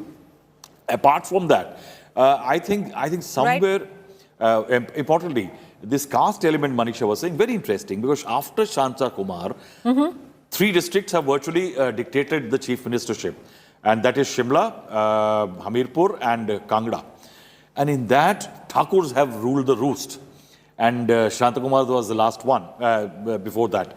Now, one needs to really see whether this hegemony of the BJP in terms of its Hindutva element and others can be controlled. Remember, UCC is also one of the things that the BJP tried to slip in through the back door. And that is why it will be a test of a narrative, national narrative of the BJP and the local narrative of the Congress with no Aam Aadmi Party playing spoilsport. Well, you know, you're right there. What's also interesting is the EWS announcement which has come, which is the economic, weaker section getting 10%, which is the upper caste as well. Will that play a role? Many say not too much. It's come too late in the day. But with what Rahul Srivastava was saying, I just want to give some figures so our viewers have a bigger understanding on why possibly the old pension scheme could really be a game changer in this election or an X factor like the women vote that we were talking about, which is Rahul Srivastava gave us a figure that Himachal Pradesh has about 2.5 lakh government employees, of whom 1.5 lakh are covered under the NPS. Now look at this, viewers. If there are 1.5 lakh government employees enrolled under the NPS, then on an average, every employee has 4 dependents, which ranks up the voters to 6 lakh. Now 6 lakh voters for voting for OPS is a huge number. Let's listen it. उनको 1500 से multiply करके फिर 12 से multiply करें, फिर 5 से multiply करें, फिर 68 से मल्टीप्लाई करें, तो 1 खरबों रुपए में जाता है और हिमाचल का बजट 50,000 करोड़ के पास है, तो सारा बजट भी दे देंगे तब भी नहीं पूरा होगा। अब की बार टक्कर सीधी कांग्रेस और भाजपा के बीच में, लेकिन एक ऐसा कह लीजिए महत्वाकांक्षी नेताओं का दल भी है जिनको हम लोग इंडिपेंडेंट कहते हैं। भाजपा में सबसे ज्यादा असर आपको लगता है कि ये चुनाव को प्रभावित करेंगे? देखिए, हिमाचल प्रदेश में टक्कर हमेशा 2 पार्टियों में ही रही है, तीसरा विकल्प या कभी उभर ही नहीं पाया। और जहाँ तक जो लोग इंडिपेंडेंट खड़े हैं उनकी बात है, ज्यों-ज्यों वोट का दिन नजदीक आता है तब तक लोग समझ जाते हैं जिसके पास चुनाव चिन्ह है वही पार्टी का उम्मीदवार है। और आपने सुना होगा जितने विद्रोही हैं सब यही बोल रहे हैं कि जीत कर हम बीजेपी में ही जाएंगे, तो वो जीत कर आएंगे, उससे पहले जो जिनको टिकट मिला है वो ही जीत जाएंगे। सर, बागवानों ने आपकी बार एक बड़ा सवाल उठाया कि जो फलों के दाम है वो कॉरपोरेट घराने या फिर जो निजी खरीदार है वो तय करते हैं, और कांग्रेस की सरकार अगर बनेगी तो वो एक कमीशन बनाएंगे। आपको लगता है कि पहले से ऐसा होता है कि ये अभी ऐसा हुआ? कांग्रेस ने कभी कमीशन नहीं बनाया। न्यू पौध जो लाए वो भी हमला है। जो कोल्ड स्टोरेज के प्रावधान किया हमने किया, ग्रेडिंग का प्रावधान हमने किया, एंटी हेलगन हम लाए थे। तो कांग्रेस ने तो केवल बातें की हैं। और जहाँ तक जीएसटी की बात एक और कर रहे हो, वो स्टेट गवर्नमेंट ने पहले कह दिया कि हम कंपनसेट करेंगे। शुक्रिया सर। ये थे प्रेम कुमार धूमल जो कह रहे हैं कि भले ही किसान बागवानों ने अब की बार सेब की पैकेजिंग और जो पेस्टिसाइड्स हैं उन पर 18% जीएसटी वसूलने की बात का मुद्दा उछाला हो, लेकिन भारतीय जनता पार्टी ने अपने पोल मैनिफेस्टो में साफ कर दिया है कि भारतीय जनता पार्टी की सरकार बनने पर जो जीएसटी 18 है उसको घटाकर 12% कर दिया जाएगा। प्रेम कुमार धूमल कांग्रेस के एक वायदे की खिल्ली भी उड़ाते प्रतीत हो रहे हैं, जिसमें कहा गया है कि अगर राज्य में कांग्रेस की सरकार बनती है तो हर महिला को हर महीने 1800 पर जिनकी उम्र है उनको 1500 रुपए देंगे, क्योंकि हिमाचल सरकार के खजाने में कभी भी इतना पैसा नहीं आ सकता। कैमरा पर्सन अमन गुप्ता के साथ मंजीत सहगल, समीरपुर, आज तक। Prem Kumar Dhumal in the quintessential red cap representing the BJP, but is his heart as strong as where it used to be for allegiance to the BJP? He hasn't campaigned at all. He's been inside. Many say maybe he's not saying much because of his son Anurag Dhumal, who you see on your Anurag Thakur, who you see on your television screens. I want to quickly bring in our political analyst, and I'll cut across to Kamaljeet Sandhu, who's joining us right now from Mandi, the home of the Chief Minister, the incumbent Chief Minister of Himachal, who is being touted as the next Chief Ministerial face, Mr. Jairam Thakur. But Mr. Pabi, I'd bring you in on the role of Prem Kumar Dhumal in all of this. He was denied a ticket because he had exceeded the age which had been set apparently by, the BJP, which was 76 years old. But a lot of his supporters were also denied tickets. Do you think it will unsettle the math where the BJP is concerned, or do you think Mr. Nadda has been able to manage it? You see, Preeti, both Mr. Dhumal and Mr. Shantakumar are from these new areas, and both of them are not active in even campaigning. So not to contest the election, but they are, Mr. Dhumal is not very active even in the campaign of the party in that area. So these two leaders have substantial supporters, and although they have not said anything against the party, but at the same time, they're not that active as they were supposed to, and they were expected to be. Of course, Mr. Nadda is also from that area, and Anurag is active. But the absence of these two stalwarts may slightly impact in the BJP prospects there. Rahul, before I go to Kamal and before I go to Manisha Prem, I want to bring you in on this. There was a time, especially when there was the BJP gauged that there was anti-incumbency. There were rumors at one point of time, the political corridors were abuzz that the chief ministerial face could very well be somebody like an Anurag Thakur. What changed there? And what is interesting in all of this is that, yes, Prem Kumar Dhumal is not saying anything. Anurag Thakur extensively campaigning, but nobody can forget where he literally cried and said that my father didn't get a ticket, though he wanted to fight. You see, I think there is a lot of BJP's intra battles which are there in Himachal. It is very clearly, it's known very well that Mr. Jairam Thakur is very close to Mr. Nadda. There is a Thakur versus Thakur element that Nadda needs Jairam Thakur to keep Mr. Dhumal, another Thakur of the state, at bay.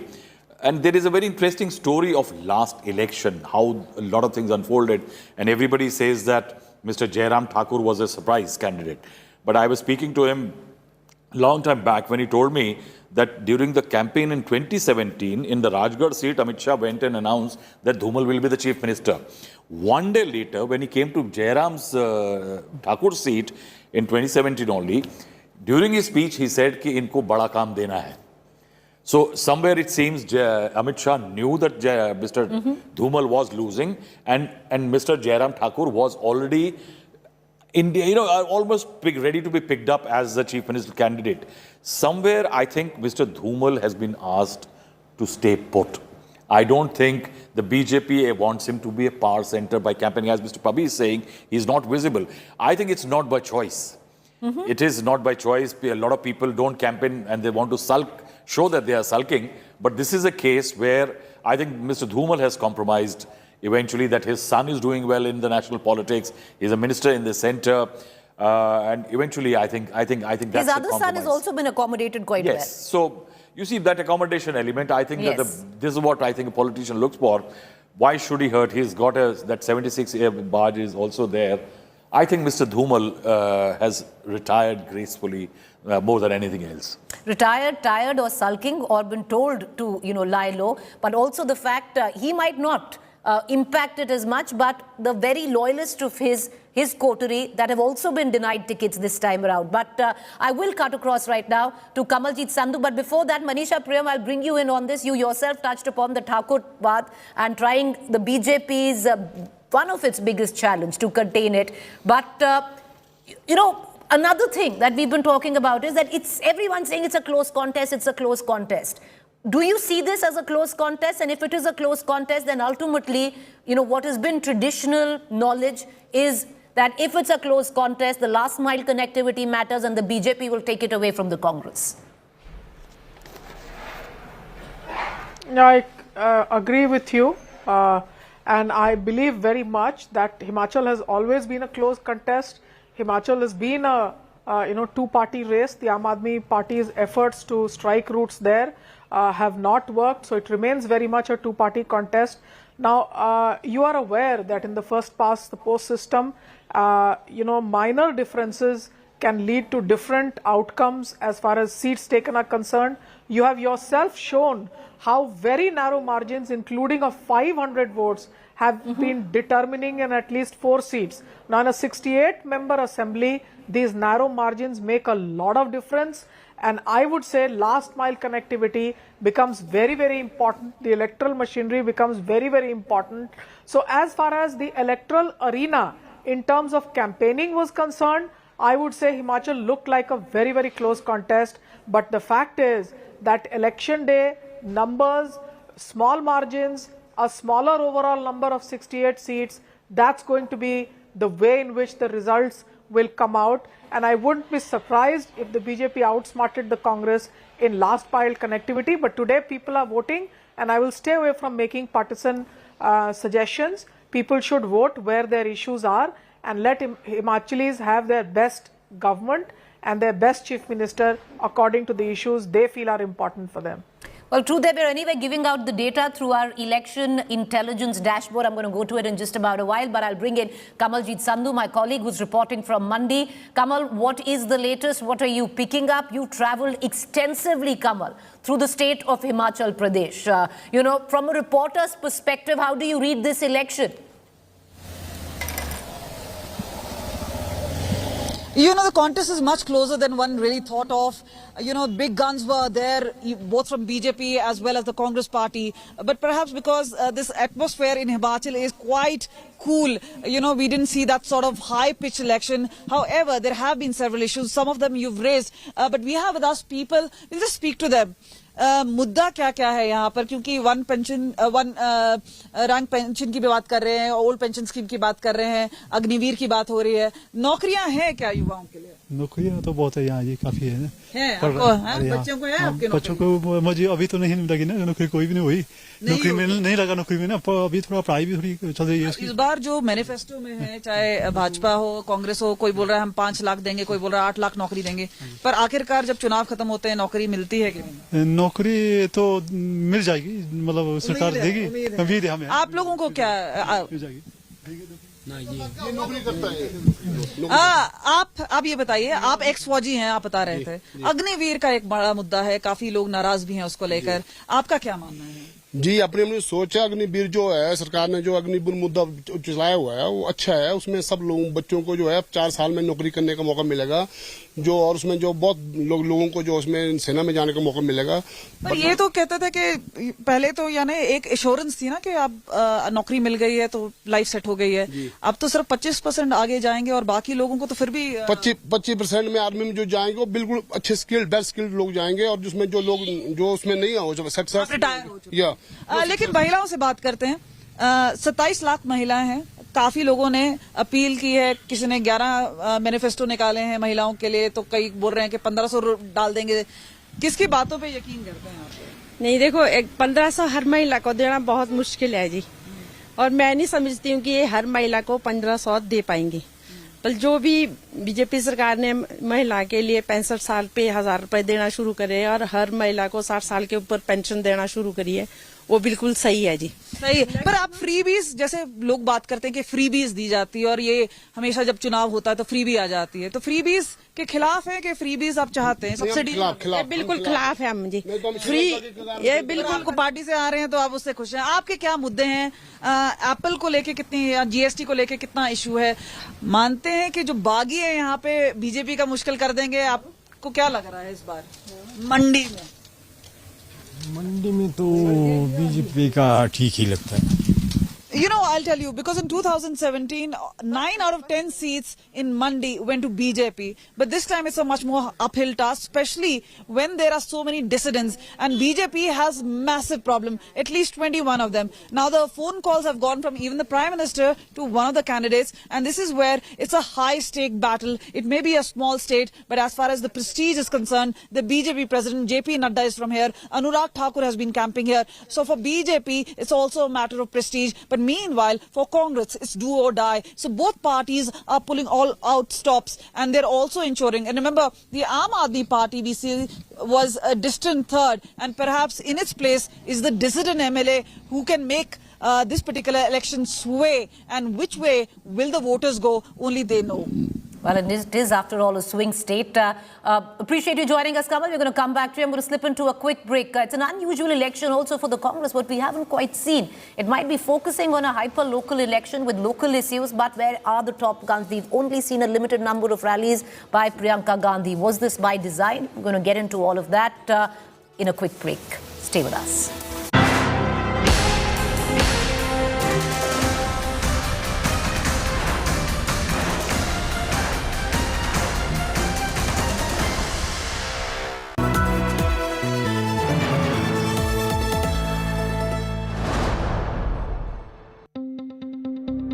News is about putting people first.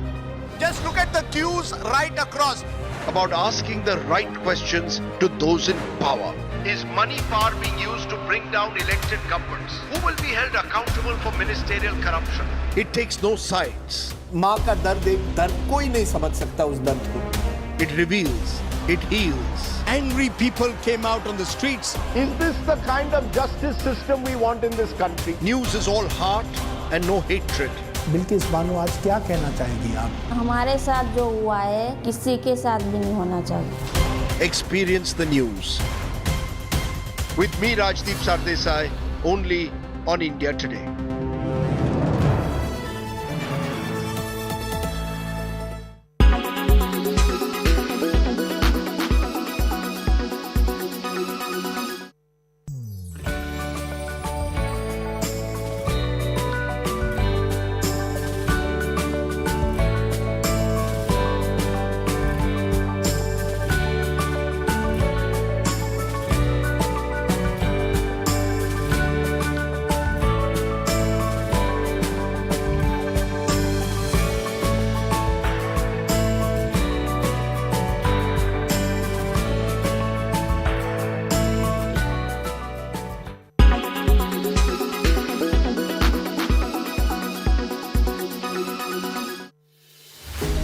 With every sunrise comes new beginnings, new opportunities and new stories.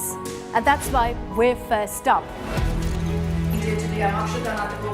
While you're sleeping, we're hard at work to ensure you get the perfect news shot every morning.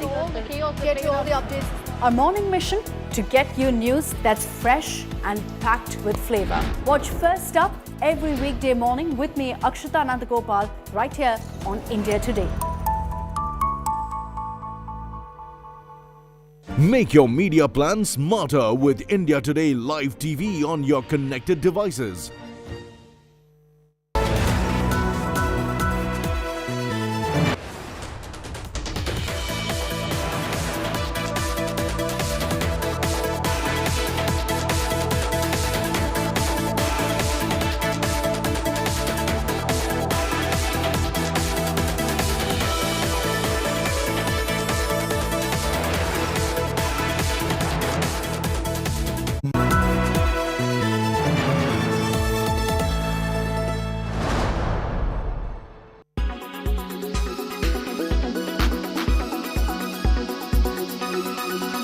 Karishma, what are these new proposals? And currently the haircuts taken by banks are as high as 95%. Is that going to change? Well, Abha, you're right. When it comes to data, that's a very big number. In fact, if you remember, it's the Parliamentary Standing Committee on Finance that's headed by Jayant Sinha, which also pointed out this in last year in the month of August 2021, that what is IBC doing and if it's actually justifying its purpose. So now, if we look at it, for past 1 year, the central government is trying to introduce the amendments to Insolvency and Bankruptcy Code 2022, for which my sources tell me that will likely be taken up in the winter session. Now, if that happens, then government is of course aiming in order to work on faster resolutions and to give more powers to the Committee of Creditors so that as less as haircut can be taken. In fact, they also plan to put a certain number of days in which the NCLT can either approve or reject the case, which of course will try and clean the whole process of delays. Besides this, the government is also particular about introducing cross-border insolvency, which has been pending on its agenda for quite some time because of the involvement of certain foreign creditors who are looking into the stressed assets belonging to India. So it's likely that these two amendments could be taken up in the winter session, and if that gets cleared, then before union budget we will have a new IBC process to look in, and a better and a much more faster one.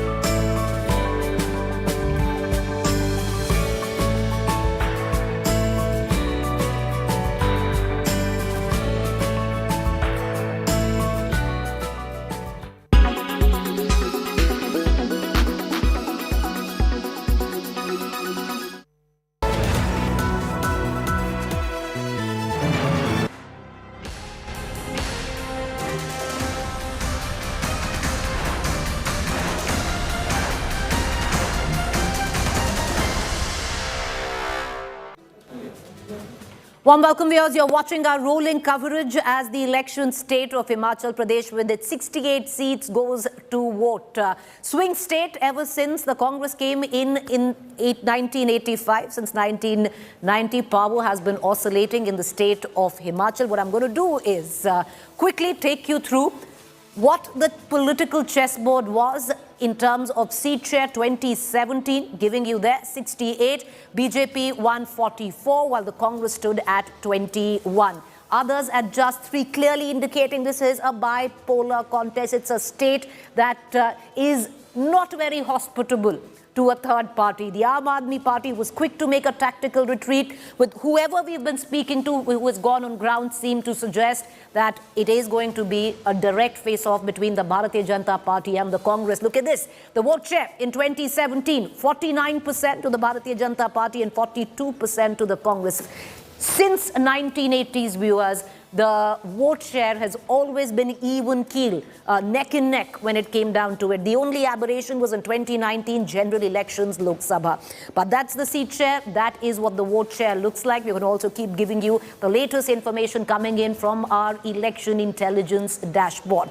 What I'm going to do right now is cut across to our political analysts and our reporters on ground, getting us the latest as lots of VIPs continue to go out voting. It's a keen contest, viewers. what has been indicated with what we were talking about right before we slipped into that break. Before that, I want to quickly introduce to you all our guests this morning. I have in the studio with me Rahul Srivastav, our National Affairs Editor, seen many election seasons in the state of Himachal. We have Vipin Pabbi, he's an author, he's a senior journalist. Joining us in the capacity of a political analyst is also Miss Manisha Priyam. Rahul, I'll bring you in on what we were talking about.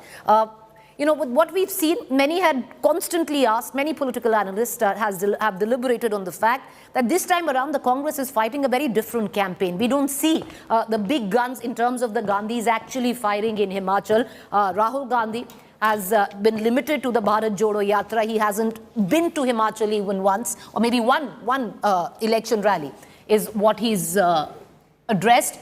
6 election rallies by Priyanka, but even that, you know, very muted. Now they're facing off with the might of a JP Nadda, Amit Shah, and yes, the biggest poster child when it comes to a campaign, Narendra Modi. Do you think it's a smart election strategy, or could it backfire? I think it's a very smart strategy. I think the Congress has done well by keeping a lot of external factors away, because something we were discussing earlier, that the Congress wants to keep the issue, keep the narrative very local, in which the local Himachalis issues, the issues confronted by them, are the ones which dominate the picture, instead of getting the big guns here who say something and becomes a tutu meme between.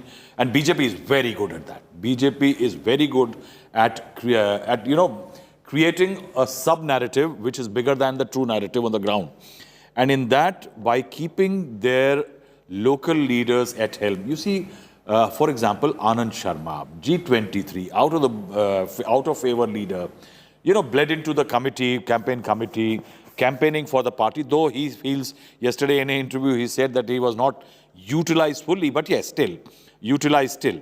And then remember, the Congress is a very entrenched party in Himachal. When we talk about bipolarity, remember that Congress in its ranks has leaders like Sukhvinder Sukhu is one of the, and you were saying 17, I have a list of 8 very strong probables, contenders as far as CM is concerned. And Asha Kumari, 6-term MLA. You've got Kaul Singh Thakur, who's an 8-term MLA. You know, the problem was plenty in terms of... Not just that, they have good leaders on the ground of their own. For example, there is a different picture in the BJP this time around. For example, somebody like... for example, Mr. Bharadwaj, who used to be contesting from Shimla, has been shifted to Kasumati. Now, what Nadda's men are saying, strong leaders have been shifted to difficult constituencies and newcomers have been brought in. So in Shimla urban, you have a chai wala. Famous chai shop owner, Mr. Sanjay Sood, who is contesting the election. So that's what the BJP is thinking about the election in terms of micromanagement. The Congress is depending on its local leadership to build a local narrative to beat the BJP, which is trying to make the election national. So I think there is wisdom in what Congress has done in terms of not getting a lot of its big faces. Vipin Pabbi, do you agree with Rahul Srivastav that this was the best way to go with it? Because on the other hand, you also have a Bharatiya Janata Party, which is very strategic. Where they are strong, they've held on to their candidates. Where they are not, either they've changed them or they've actually poached the Congress. Rahul is absolutely correct. You know, Congress has no match in its party as far as Mr. Modi is concerned. So they have this strategy of, you know, their own very senior leaders within the state. They have been holding on to their areas and campaigning extensively. And I must point out that none of them have been speaking against each other except Mr. Anand Sharma. True. But let me tell you about Anand Sharma. He has never contested an election in Himachal. He has been always into Rajya Sabha.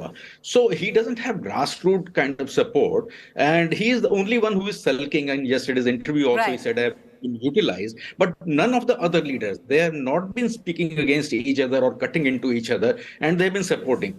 So I think strategically, Rahul is absolutely right. Congress has done the right thing to project only the state. You know, I was going to go to Manisha Prem, but we're going to come right back. Let's quickly dip into the Prime Minister's speech in Visakhapatnam. मैं एक ऐसे अवसर पर आंध्र की धरती पर आया हूं जो आंध्र प्रदेश और विशाखापट्टनम के लिए बहुत बड़ा दिन है. ఇటువంటి ఇంకో అవకాశం ఆంధ్ర ప్రాంతానికి వచ్చింది. ఇది ఆంధ్రప్రదేశ్ మరియు విశాఖపట్నానికి గొప్ప దినం. विशाखापट्टनम भारत का एक विशेष पट्टनम है. ये शहर बहुत खास है. यहां हमेशा से व्यापार की समृद्ध परंपरा रही है. విశాఖపట్నం భారతదేశం యొక్క ఒక ప్రముఖ నగరం. ఇది ఒక ప్రత్యేకమైన నగరం. ఇక్కడ ఎప్పుడూ వ్యాపారం సమృద్ధిగా జరిగే పరంపర ఉంది. विशाखापट्टनम प्राचीन भारत का एक महत्वपूर्ण पोर्ट था. हजारों वर्ष पहले भी इस पोर्ट के जरिए पश्चिमी एशिया और रोम तक व्यापार होता था. और आज भी विशाखापट्टनम भारत के व्यापार का केंद्र बिंदु बना हुआ है. విశాఖపట్నం ప్రాచీన భారతదేశం యొక్క ప్రముఖ ఓడరేవు. ఈ ఓడరేవు ద్వారా 1000 ఏళ్ల క్రితం నుండి పశ్చిమాసియా రోమ్ వరకు వ్యాపారం జరుగుతూ ఉండేది. నేడు కూడా విశాఖపట్నం భారతదేశం యొక్క వ్యాపారానికి ముఖ్య కేంద్ర బిందువు. 10,000 करोड़ रुपए से अधिक के प्रोजेक्ट का लोकार्पण और शिलान्यास आंध्र प्रदेश और विशाखापट्टनम की आकांक्षाओं को पूरा करने का एक माध्यम बनेगी.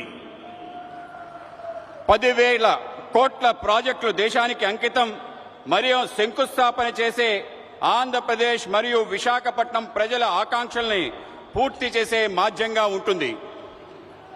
ये योजनाएं इंफ्रास्ट्रक्चर से लेकर ईज ऑफ लिविंग और आत्मनिर्भर भारत तक कई नए आयाम खोलेगी, विकास को नई ऊंचाई पर ले जाएगी. मैं इसके लिए आंध्र प्रदेश के सभी निवासियों को हृदय से बहुत बहुत बधाई देता हूं. ఈ పథకాలు మౌలిక సదుపాయాల వల్ల సులభతర జీవితానికి, స్వయం సమృద్ధి భారత సాకారానికి అనేక అవకాశాలు కల్పిస్తుంది. ఇది అభివృద్ధి యొక్క కొత్త శిఖరాలు చేరుకోవడానికి తోడ్పాటు అందిస్తుంది. నేను ఇందుకోసం ఆంధ్రప్రదేశ్లో నివాసం ఉంటున్న అందరికీ హృదయపూర్వక అభినందనలు తెలుపుతున్నాను.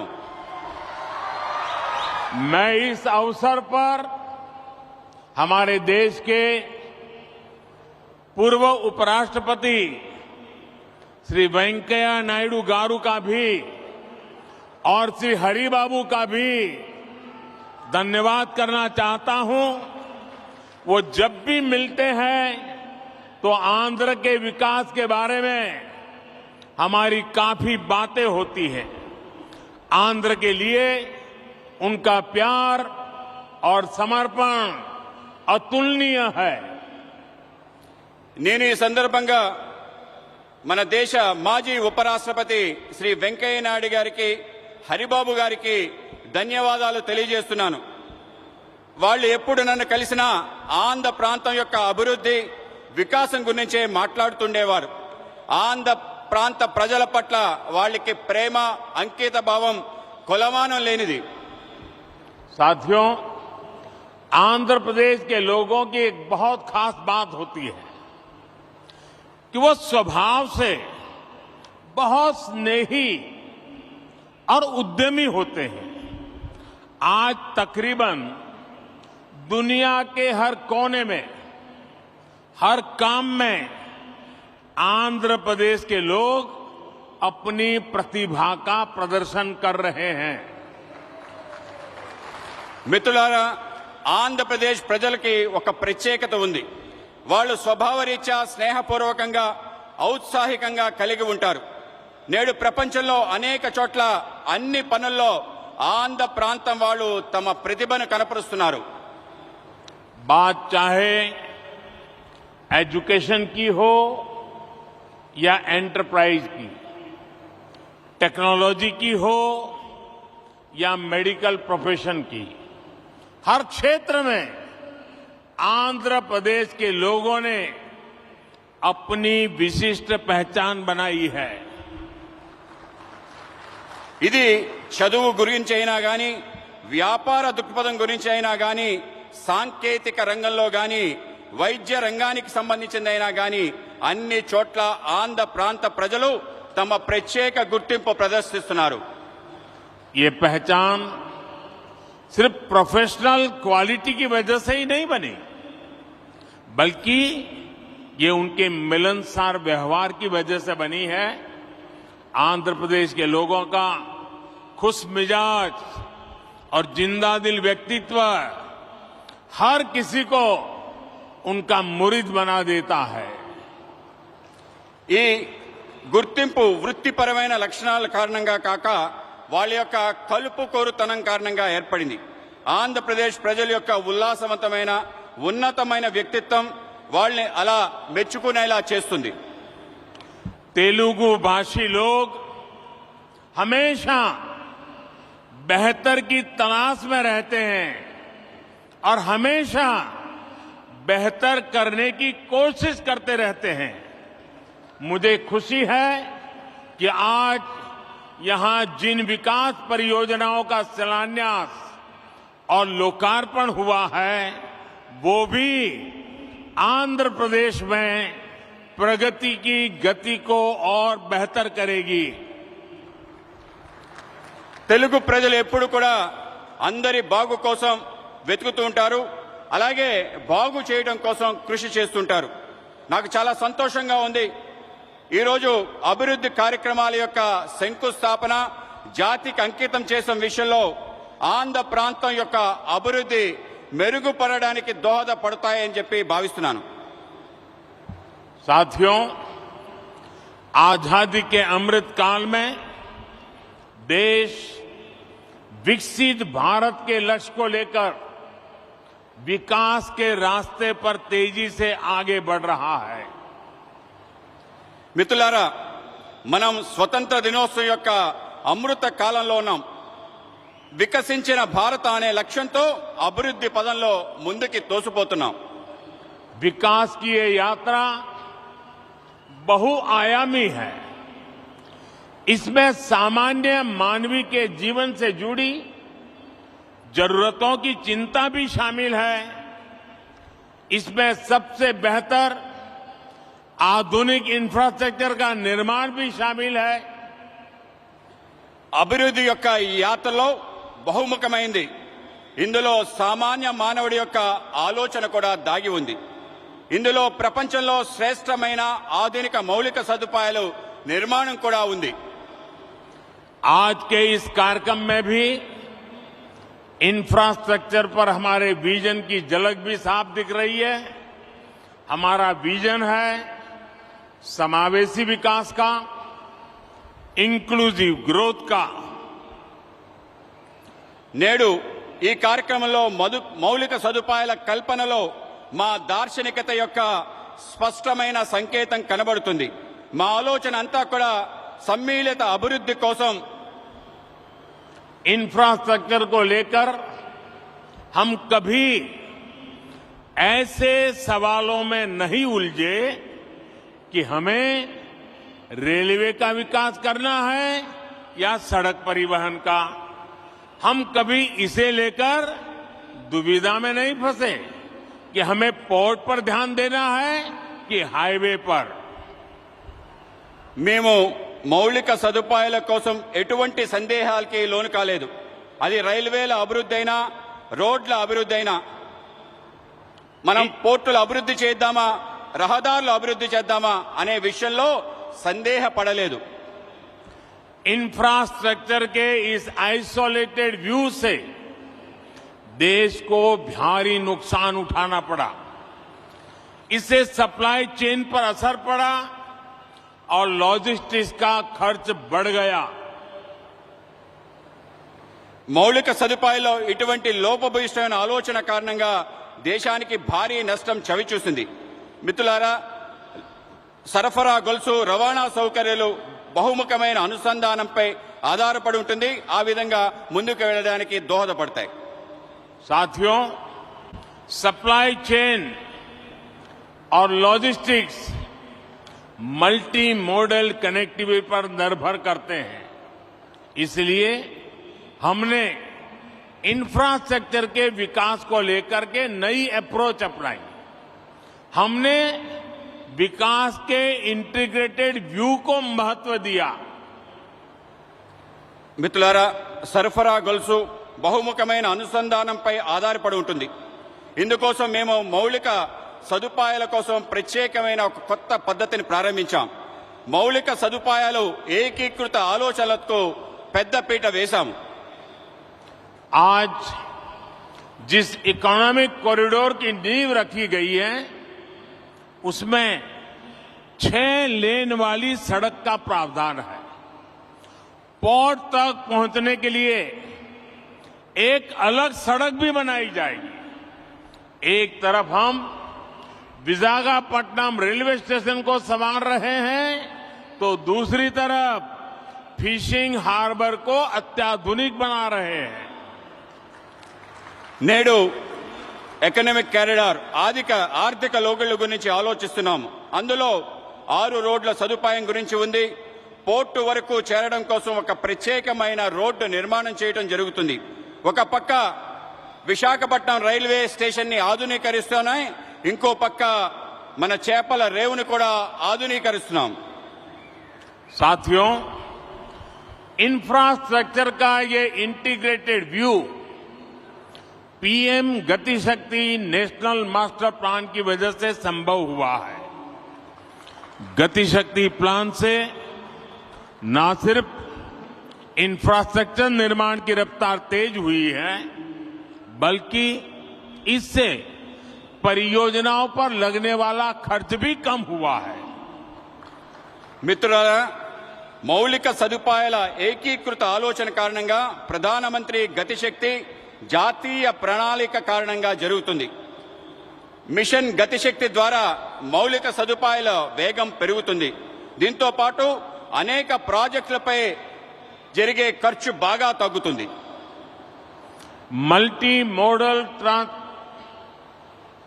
मॉडल ट्रांसपोर्ट सिस्टम ही हर शहर का भविष्य है और विशाखापट्टनम ने इस दिशा में कदम बढ़ा दिया है।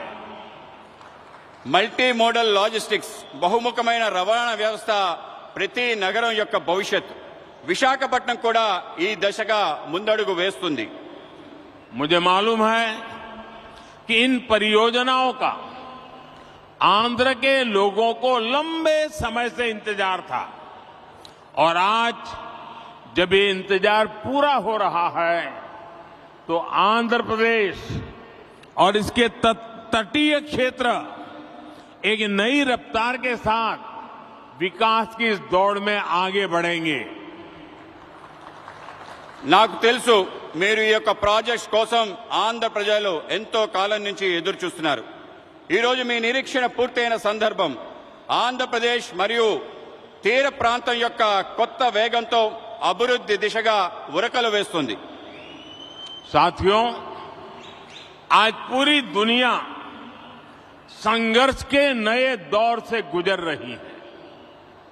कुछ देशों में जरूरी सामानों की किल्लत है तो कुछ देश ऊर्जा संकट से जूझ रहे हैं। तकरीबन हर देश अपनी गिरती अर्थव्यवस्था को लेकर परेशान है। మిత్రులారా, ఈరోజు ప్రపంచం మొత్తం కష్టాల్లో ఉంది. కొన్ని దేశాలకు నిత్యావసర సరుకులు కొరతతో ఇబ్బంది పడుతున్నాయి. కొన్ని దేశాలు ఇంధన సంక్షోభంతో ఇబ్బంది పడుతున్నాయి. దాదాపు ప్రతి దేశం వాళ్ళ క్షీణిస్తున్న ఆర్థిక వ్యవస్థపై ఆందోళన చెందుతున్నారు. लेकिन इन सब के बीच भारत कई क्षेत्रों में बुलंदियां छू रहा है।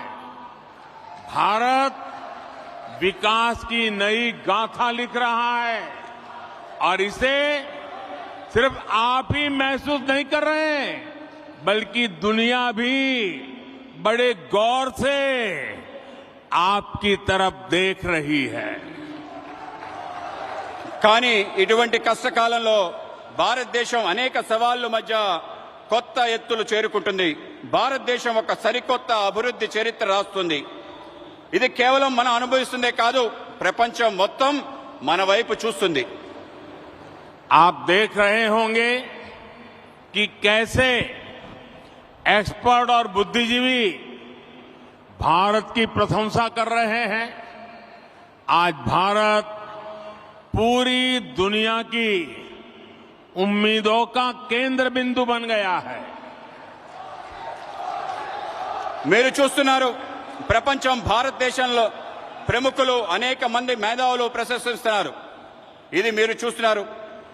నేడు భారతదేశం ప్రపంచం మొత్తం యొక్క ఆశల యొక్క కేంద్ర బిందువుగా మారింది. ऐसा इसलिए संभव हुआ है क्योंकि आज भारत अपने नागरिकों की आशाओं, आवश्यकताओं को सर्वोपरि रखते हुए काम कर रहा है. हमारी हर पॉलिसी, हर फैसला सामान्य मानवी के जीवन को बेहतर बनाने के लिए है.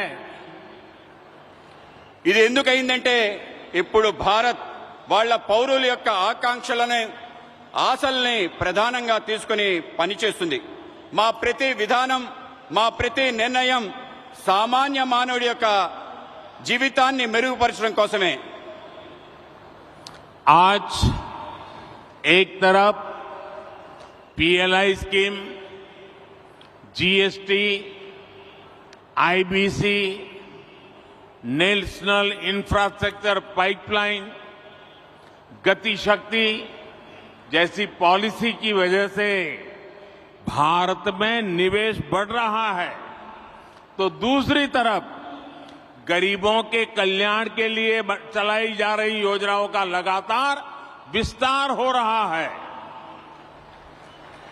నేడు ఒక పక్క పీఎల్ఐ స్కీమ్, జీఎస్టీ, ఐబీసీ, జాతీయ మౌలిక సదుపాయాలు, పైప్లైన్, గతిశక్తి వంటి పాలసీలు వల్ల భారతదేశంలో పెట్టుబడులు పెరుగుతున్నాయి. మరోపక్క పేదవాళ్ల కళ్యాణం కోసం అనేక పథకాలను అమలు చేస్తున్నాం. వాటిని నిరంతరం పెంచుకుంటూ పోతున్నాం. विकास की इस यात्रा में आज देश के वो इलाके भी शामिल हैं जो पहले हाशिए पर होते थे. सबसे पिछड़े जिलों में भी एस्पिरेशनल डिस्ट्रिक्ट प्रोग्राम के जरिए विकास से जुड़ी योजनाएं चलाई जा रही है. అభివృద్ధి యొక్క ఈ ప్రయాణంలో దేశంలో అనేక ప్రాంతాలు, అట్టడుగు ప్రాంతాలు కూడా చేర్చబడ్డాయి. ఆకాంక్ష జిల్లాల కార్యక్రమంలో వెనుకబడ్డ జిల్లాల్లో అనేక రకాల అభివృద్ధి కార్యక్రమాలు అమలు చేస్తున్నాం. देश के करोड़ों गरीबों को पिछले 2.5 साल से मुफ्त अनाज दिया जा रहा है. पिछले 3.5 साल से पीएम किसान योजना के जरिए किसान के खाते में हर वर्ष सीधे 6,000 रुपये पहुंच रहे हैं.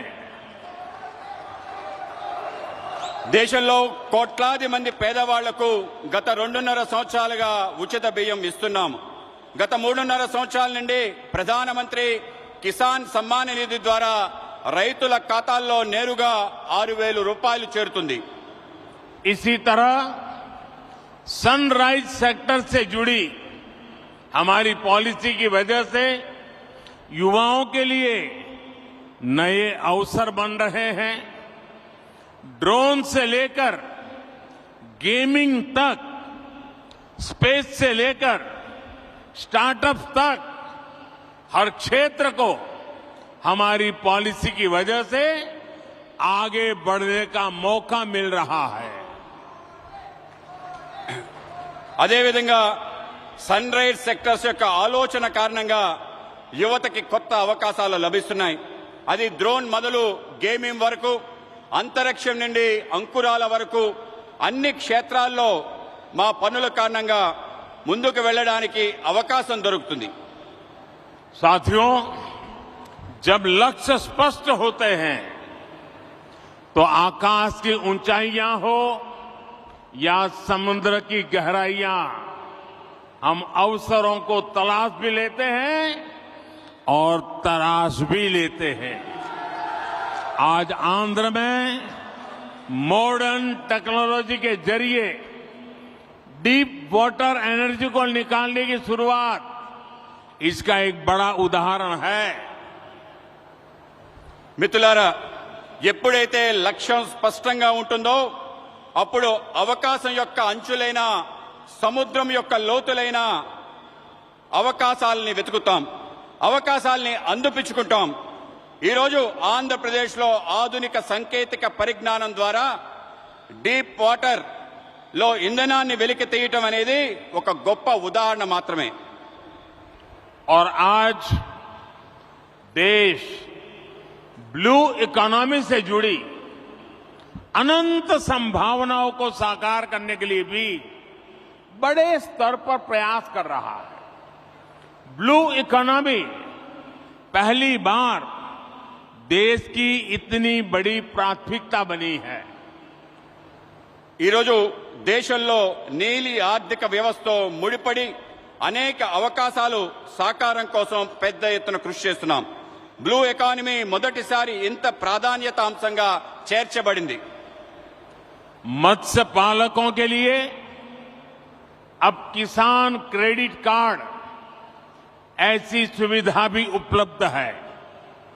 आज विशाखापट्टनम फिशिंग हार्बर को आधुनिक बनाने का जो काम शुरू हुआ है, इससे हमारे मछुआरे भाई बहनों का जीवन आसान होगा. మత్స్యకారులకు కూడా కిసాన్ క్రెడిట్ కార్డ్ లాంటి సదుపాయాలు లభిస్తున్నాయి. ఈరోజు విశాఖపట్నం యొక్క మత్స్యరేవు ఆధునీకరణ పని ప్రారంభమవుతుంది. దీనివల్ల మత్స్యకార సోదరి సోదరుమణుల యొక్క జీవితం సులభతరం అవుతుంది. जैसे जैसे गरीब की ताकत बढ़ेगी और आधुनिक इंफ्रास्ट्रक्चर से जुड़े अवसरों तक उसकी पहुंच होगी, विकसित भारत का हमारा सपना भी पूरा होगा. ఎప్పుడెప్పుడైతే పేదవాళ్ల శక్తి పెరుగుతుందో, ఆధునిక సదుపాయాలు వాళ్ళకి చేరుతాయో, వికసించిన భారత యొక్క మన కల పూర్తవుతుంది. साथियों, समुद्र सदियों से भारत के लिए समृद्धि और संपन्नता का स्रोत रहा है और हमारे समुद्र तटों ने इस समृद्धि के लिए गेटवे का काम किया है. आज देश में पोर्ट लेड डेवलपमेंट के लिए जो हजारों करोड़ रुपए की परियोजनाएं चल रही है, भविष्य में उनका और विस्तार होगा. మిత్రులారా, సముద్రం పూర్వకాలం నుండి భారత్ యొక్క సమృద్ధి సంపద తేవటంలో ఆధారంగా ఉంది. సముద్ర తీరాలు మన సమృద్ధి యొక్క ముఖ్య ద్వారాలుగా మారాయి. ఈరోజు దేశంలో రేవులు, భూములు, అభివృద్ధి వేల కోట్ల రూపాయలలో ప్రాజెక్టులు నడుస్తున్నాయి. ఇవి భవిష్యత్తులో మరింతగా విస్తరిస్తాయి. विकास की इस समग्र सोच को आज 21वीं सदी का भारत धरातल पर उतार रहा है. मुझे विश्वास है आंध्र प्रदेश देश के विकास के इस अभियान में इसी तरह बड़ी भूमिका निभाता रहेगा. అభివృద్ధి కోసం ఇటువంటి సమగ్రమైన ఆలోచన 21వ శతాబ్ది యొక్క భారతదేశం వాస్తవ రూపంలో అవతరిస్తుంది, వాస్తవ రూపంలో తీసుకొస్తుంది. నాకు విశ్వాసం ఉంది, ఆంధ్రప్రదేశ్ దేశం యొక్క వికాసంలో పెద్ద భూమిక ప్రదర్శించబోతుంది. इसी संकल्प के साथ आप सभी का एक बार फिर बहुत बहुत धन्यवाद. ఇటువంటి సంకల్పంతో మీ అందరికీ మరోసారి హృదయపూర్వక ధన్యవాదాలు. मेरे साथ दोनों हाथ ऊपर करके पूरी ताकत से बोलिए, भारत माता की जय, भारत माता की जय, भारत माता की जय। बहुत बहुत धन्यवाद।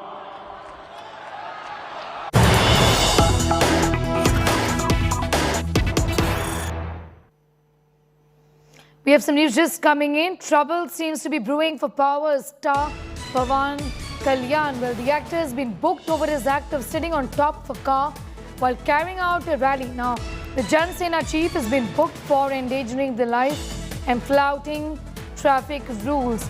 Pawan Kalyan clearly seems to be in a bit of a trouble there with his act. Just a few days ago in Guntur, in Andhra Pradesh, he was sitting on top of his car while carrying out a rally. The Jan Sena chief has been booked for endangering lives and flouting traffic rules, is what we know.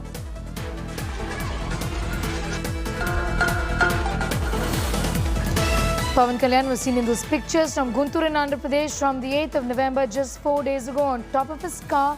A complaint was made and now he's in trouble. He's been booked for the car stunt, essentially.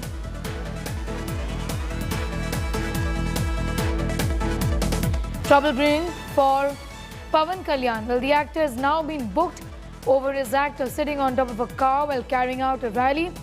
After that stunt, he was heavily criticized, not just in social media but otherwise as well, as that video went viral. This was a rally. The Jan Sena chief has been booked for endangering lives and flouting traffic rules. Abdul Bashir is getting us more details on that. Studio Abdul, an FIR against Pawan Kalyan, and what will be the legal options really before him? Under what sections essentially has he been booked? See, as far as the incident that the JSP, Janasena chief Pawan Kalyan, while he was on the way to the Ippatam village to meet the villagers during a raising or a demolition drive by the state government, during which police stopped him. But on the way, he climbed the rooftop of a car, which the video was shot through drones, and it was all a setup. So that went viral on social media. And now the police have filed a complaint on November 18th. In Tadepalli, the FIR has been registered under sections 3, 26, 279 IPC and read with 177 of Motor Vehicle Act. So this is a kind of rashly driving or negligence, which leads to the endangering the safety of the others. This is what the sections have implied when the FIR was booked. So now this FIR has been registered on November 8th against Pawan Kalyan and for his negligence. And also it is stated that the other people who were there along with the car hanging from the side, be it the security personnel or the party members who were along with Pawan Kalyan, are also named in this FIR. So as we can see that after the stunt that the Pawan Kalyan has done, Tadepalli police have registered an FIR against him. Yes. Also, Abdul, what really many people found disturbing was the manner in which this act of Pawan Kalyan, while it invited the ire of many people, but the fans were actually in awe, saying that this is swag off camera, isn't it? It's disturbing, that's worrying.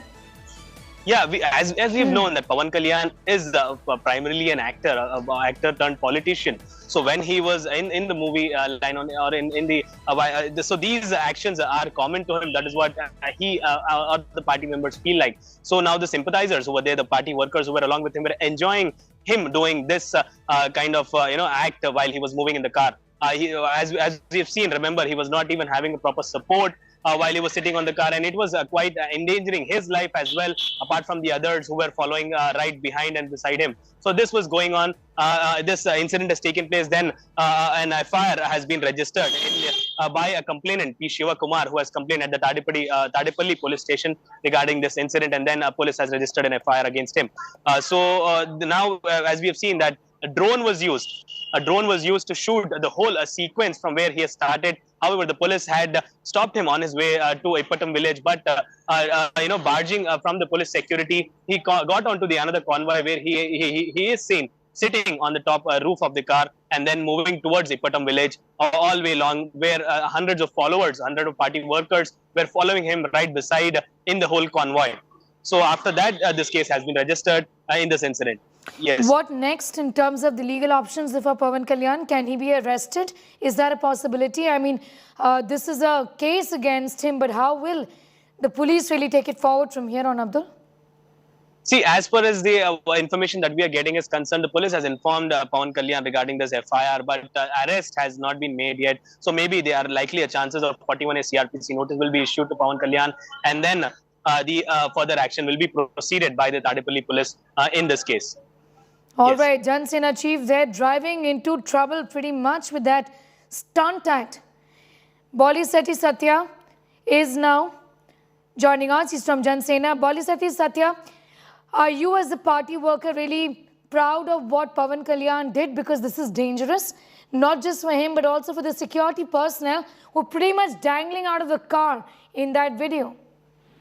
Yes, Naji. It's an intention to draw the national attention and to draw the attention of the public. He is defied the local act. The reason is he is denied to go out from his office to see the demolition done illegally by the government. Since it's going to be exposed, the police said, no, you can't go. Then he said he left the vehicle there. Like I think you might have seen the movie called Lucifer. He just left the vehicle. He said, you can stop my vehicle, you can't stop me. So he started going on barefoot on the road. After some time, police said, you go into the vehicle. Then he said, I will not get into the vehicle, I will get onto the vehicle. So he sat onto the vehicle and fell there because a lot of atrocities are happening in Andhra Pradesh and especially... No, but sir, I want to ask you with respect that you are talking about Pawan Kalyan wanting to highlight an issue, but is this the way to do it? Knowing very well that he has a fan following, young fans who look up to him, probably they're just going to, try and do this on their own, and this is very, very risky. It's dangerous. Now there is a case against Pawan Kalyan. Yeah, that case is just a penalty case, but the problem is this government is doing the destruction of the constitutional right. See, the constitutional right to speak is denied, constitutional right to argue is denied, and all the people are arrested. Even you are speaking to me, I'm the general secretary of the party.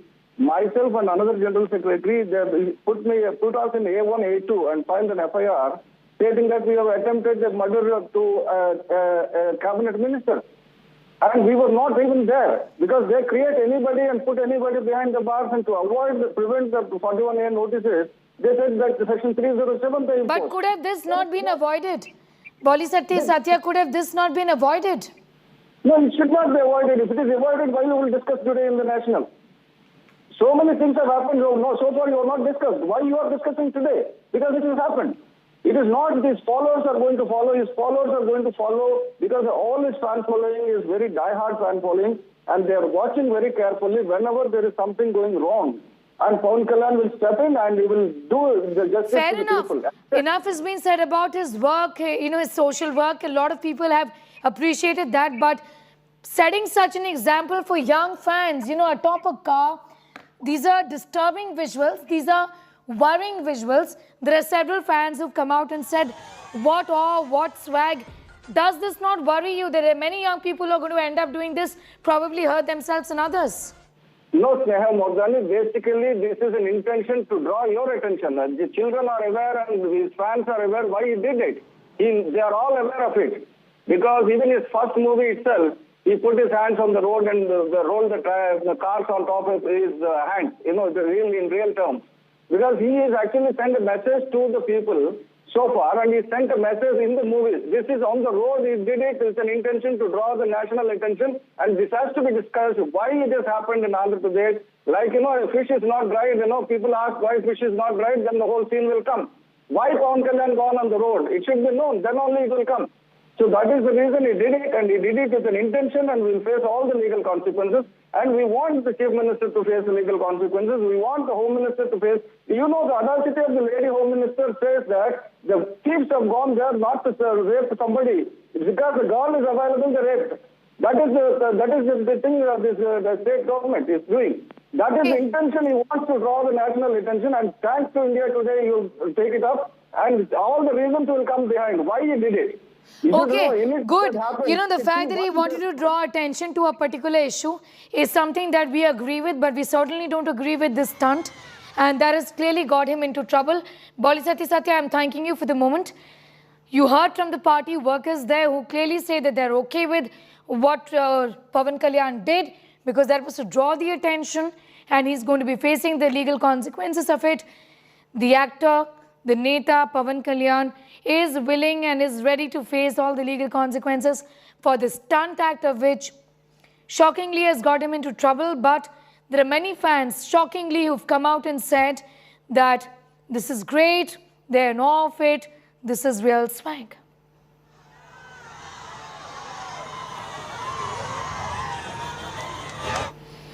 With that report, it's time for a quick commercial break here. Much more news on the other side.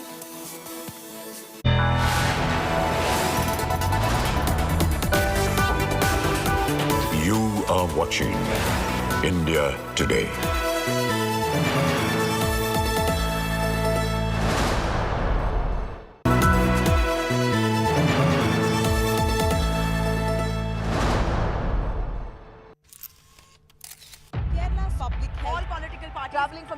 Armed with facts, she takes the news by its horns. Do you think the future of these students are not hampered?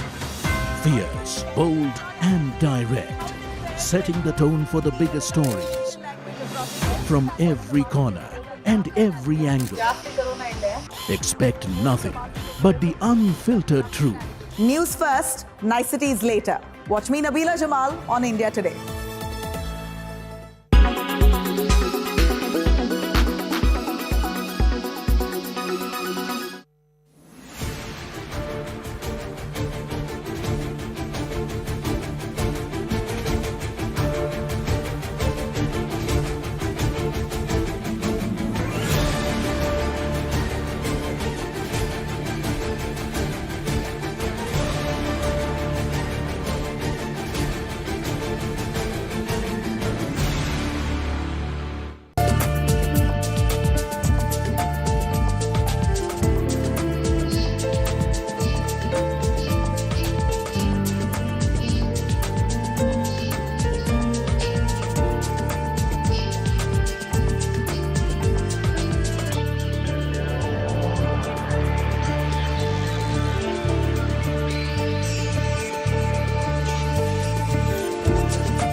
Make your media plan smarter with India Today Live TV on your connected devices.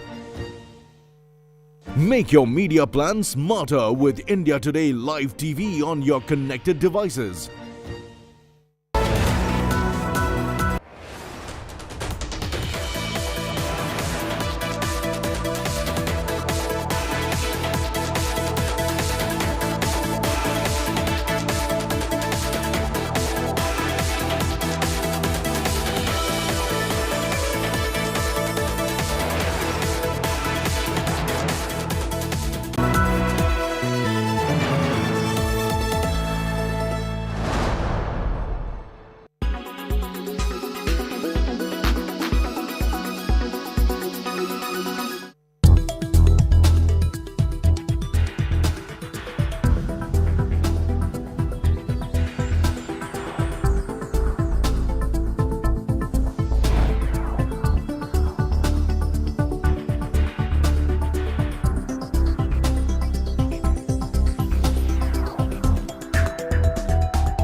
Make your media plan smarter with India Today Live TV on your connected devices.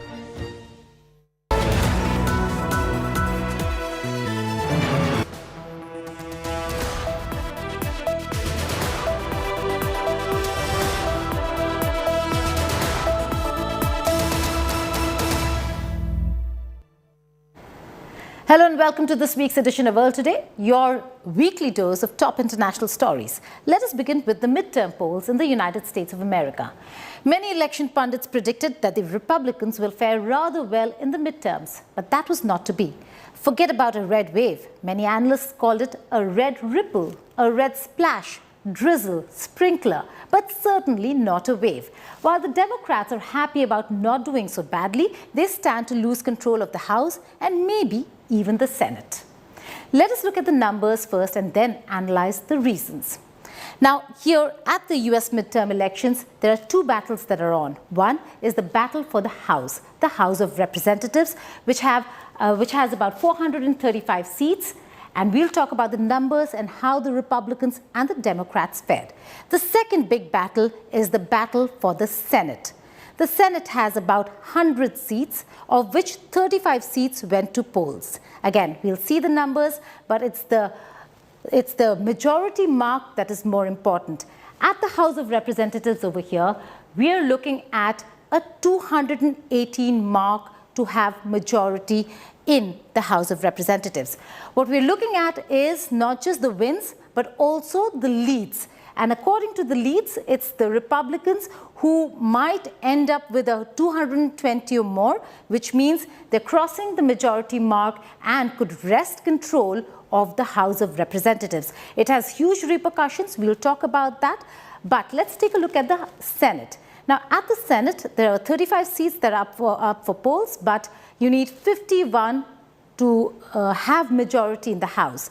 Now, what we're looking at is, with the wins and the leads, both sides have secured 48. There are three very important states, Arizona, Nevada, and Georgia, that are up for grabs.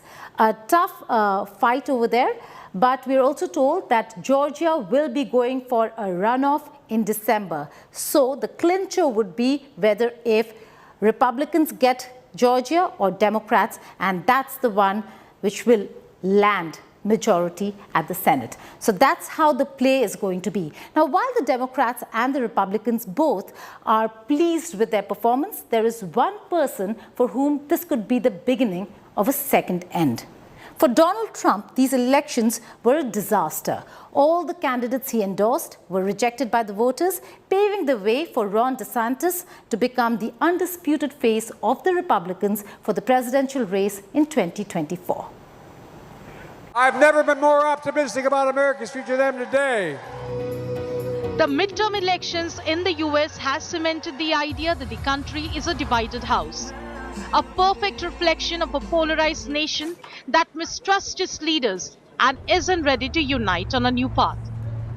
While many believed that the Republicans would sweep the midterms, the Democrats managed to contain the red wave. It was a good day, I think, for democracy. And I think it was a good day for America. While the press and the pundits are predicting a giant red wave, it didn't happen. With the Republicans crawling to the 218 mark in the House and expectations of clinching 220 seats, the House of Representatives will have a new Republican speaker. A wafer-thin House Republican advantage would be volatile as extreme lawmakers would wield disproportionate power in the House. A few defections by moderates could meanwhile end the party's capacity to pass bills. The Democrats have lost the House, right? Republicans will make them tough to rule the country for the next 2 years. So there's going to be increasingly political dysfunctionality in this country. Had they got majority, the Democrats had maintained majority, things would have been much better in this country. At the Senate, control still hangs in the balance with undecided Arizona and Nevada races. Let's sing one more time. Let's build a Georgia that even as Georgia's contest heads to a December 6 runoff. If the Republicans breach the 51-seat mark, then Biden's key appointments, whether if it is ambassadors or judges, will never see the light of day. Most expected inflation would trump everything, including concerns about the loss of abortion rights, leaving many Democrats pleasantly surprised with the wins. Yeah, I think there are a lot of big things happening in the world at all times, but currently, particularly as a woman, protecting reproductive rights in all forms in this state and federally is the most important thing that's been driving me and a lot of my friends, and I think has really pushed a lot of us to get friends who maybe wouldn't have voted, or get people to kind of look into who they're voting for, why they're voting for them, and really protecting our basic human rights. But the larger picture is what will happen in 2024 presidential elections. Did the Democrats win because of performance or because of infighting within the Republican Party? The country not only were electing lawmakers, but also governors across the country. Donald Trump's bet noir, Ron DeSantis, won handsomely in Florida. And we have such a good opportunity to bring more investment to Florida, Mr. President. I just want you to know, when I become governor, I'm going to go to Don Jr. and Eric, and I'm going to try to bring the Trump organization to Palm Beach. We can save you a lot of money.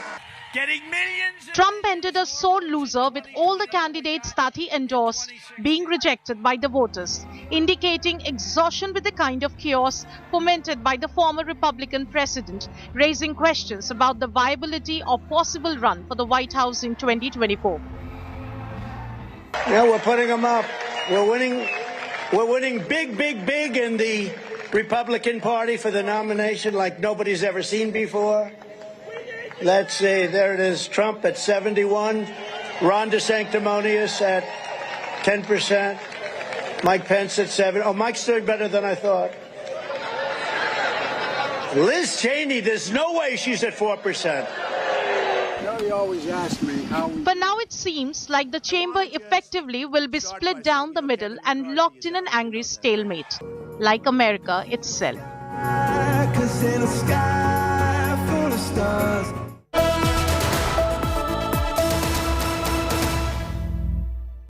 On Spotlight this weekend, we have with us from DC, Lisa Curtis, a politician, former member of the National Security Council, and now at the Center for New American Security. Also joining me is Jason Isaacson, who is Chief Policy Officer at the American Jewish Committee. Lisa and Jason, many thanks for joining us here on India Today. Let's begin with the numbers. It seems like there is jubilation when it comes to the Democratic Party, but and no red wave, so to say. But are there reasons for them to be happy at a point in time when they're poised to lose a majority in the House of Representatives? Geet, first of all, it's good to see you again. There is reason to, of course, celebrate the fact that it wasn't the blowout that many people had predicted and that polls suggested. But it will be tough going forward with the House, as is likely to be the case, although, as you know, there are still votes to be counted. It's still not decided, but likely to be the case that Republicans will take control narrowly of the House of Representatives. Likely that Democrats will hang on again by their fingernails to control of the Senate, but that also is not yet decided. If that is the case, if you have a Democratic president and a Congress that is at least one of the chambers in the control of the opposing party, it will be tough going on many legislative matters. There are some essential things that will happen. Most of the Biden legislative agenda will be frozen. And so, you know, they can celebrate the fact that it wasn't a blowout. They can celebrate the fact that historically, in every election since the second term of Franklin Roosevelt in the 1930s, every election, the party in power has lost seats in the House, except for two instances, right. One during President Bush's first term and one during President Obama's second term. But every other one they've lost, and sometimes 40, 50, 60 seats. If they lose, a dozen seats this time overall, that'll be quite good when people were expecting far worse. It may even be fewer than that. It may be that Republicans will take control of the House by just under 10 seats, maybe just a couple. So again, we're waiting to see. It will be tough going forward, however it turns out, because it'll be very close majorities, whoever wins. And you see what happens when you have a closely divided chamber. Extremists tend to have more control over their party leadership and can gum up the works. We saw that a lot in this last Congress that's just ending. It will certainly be the case in the next Congress. Lisa, what is your reading on why didn't the Republicans really perform? Is this a result of Republicans not having done or performed well enough, or maybe a verdict on Donald Trump, given that all those he backed really didn't make it? Well, thank you. And just to make a correction, I've never been a politician. I'm a foreign policy expert at a think tank and formerly with the National Security Council. But I think that Democrats were able to use the anti-abortion stance of Republicans and the threat to democracy brought by the attack on the U.S. Capitol on January 6, 2021, to hold their own and beat some of the more extreme candidates on the right. Some of the early polls are showing that both threats to democracy and inflation were top issues for voters. And of course, one governor called this election boring wins. This was the election of boring wins, meaning that populism, political performance did not rule the day, that several establishment candidates actually won their elections. We still don't know, of course, who will control the House or the Senate. As we just heard, it's highly likely Republicans will take the House. And on the Senate side, of course, it's coming down to 3 races in Arizona, Nevada, and Georgia, where we'll have a runoff in December. But I do think that the most significant aspect of this election is what it says about Donald Trump. It was, in a sense, a rebuke of Trump and his focus on denying the results of the 2020 election. The 5 Republicans that Trump endorsed in the House all lost their elections. And high-profile governors that Trump had endorsed lost to their Democratic rivals, such as Gretchen Whitmer in Michigan and Katie Hobbs in Arizona. So I think, 2 things stand out, that, the establishment candidates did well, and many of these extreme right candidates that Trump had endorsed did not do so well. And so this could be a time of change in the Republican Party. And I think the question is whether Republicans will blame Trump and start to distance themselves so that he doesn't have that firm lock on the party that he's had over the last several years. But only time will tell. He has been resilient in the past. He's bounced back. So this could just be a moment in time. Well, before I go back to Jason, Lisa, just another question. The fact that Donald Trump has a huge and strong control over certain Republicans, Ron DeSantis, how do you see him now? The fact that the win has been huge, and he certainly is being looked at as somebody who would or could lead the Republicans into the presidential race of 2024. Certainly, it was good news for Ron DeSantis. He did spectacularly well in his race for re-election. Not that it was a huge contest, but he did overperform. Florida is now a decidedly red state, whereas it wasn't so very long ago that it was a swing state. And he gets a lot of credit for that. So yeah, he is the guy to watch. Now, having said that, I'll also remind you and our viewers that we've been pretty bad at predicting who is going to be the front runner after midterm elections for the next presidential contest. So DeSantis looks quite strong right now. Trump has taken some hits in this election. Trump may announce for president next week. He's been suggesting, dropping hints that was coming very soon. DeSantis is popular widely, and he, of course, has done a fair amount of traveling and fundraising around the country. People are starting to line up, but there may be other Republican governors and members of Congress who will emerge over the coming weeks, or business people as well. Okay, I'll take the same. It's DeSantis is the horse to watch right now, but there may be others, lining up. Let me just take the same question to Lisa. Lisa, what do you see? How do you see Ron DeSantis over here, his position, and will he now be looking at leading the Republicans, or may have a chance at the primaries? Well, I think he's certainly seen as the widely supportive potential alternative to Trump. That's true. And he won very big, 20-point margin. That's huge. So, it is looking like he could be a potential alternative to Trump in 2024. Of course, he was just elected governor, so he's going to focus on, governing his state for the time being. But I certainly think that's in many people's minds that, look how well he did in an election where we didn't see the red wave. The Republicans didn't do as well as they had hoped or expected. But yet he, trounced his opponent. So, yeah, he's looking like definitely like a potential presidential candidate in 2024. Right. Lisa, again, you have been a part of the Security Council in the past.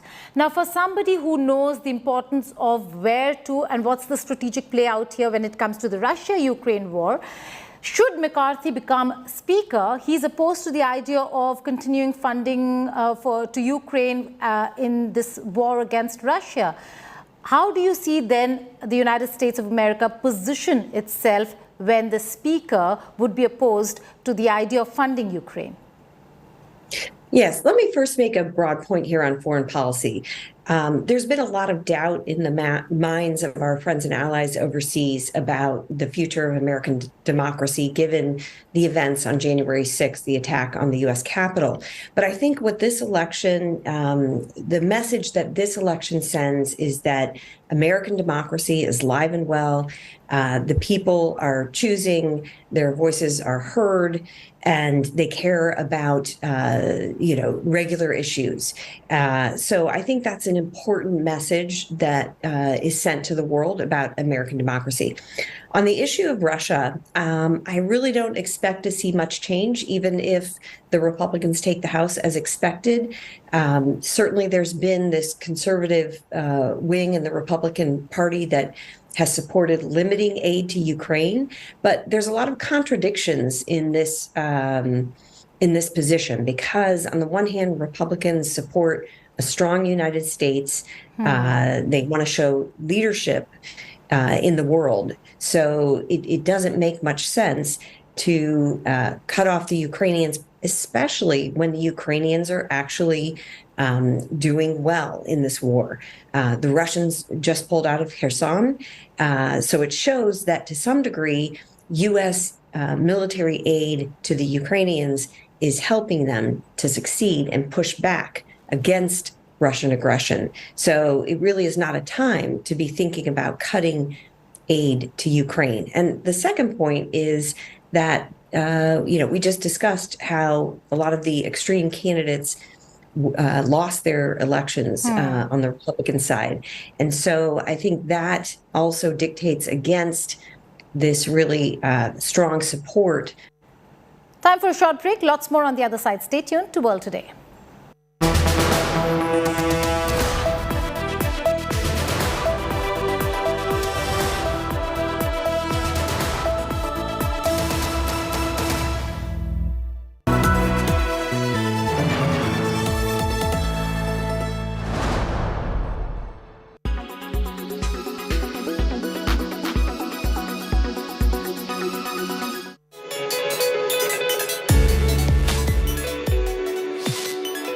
On average, global temperatures have already increased by 0.8 degrees Celsius since the onset of industrialization.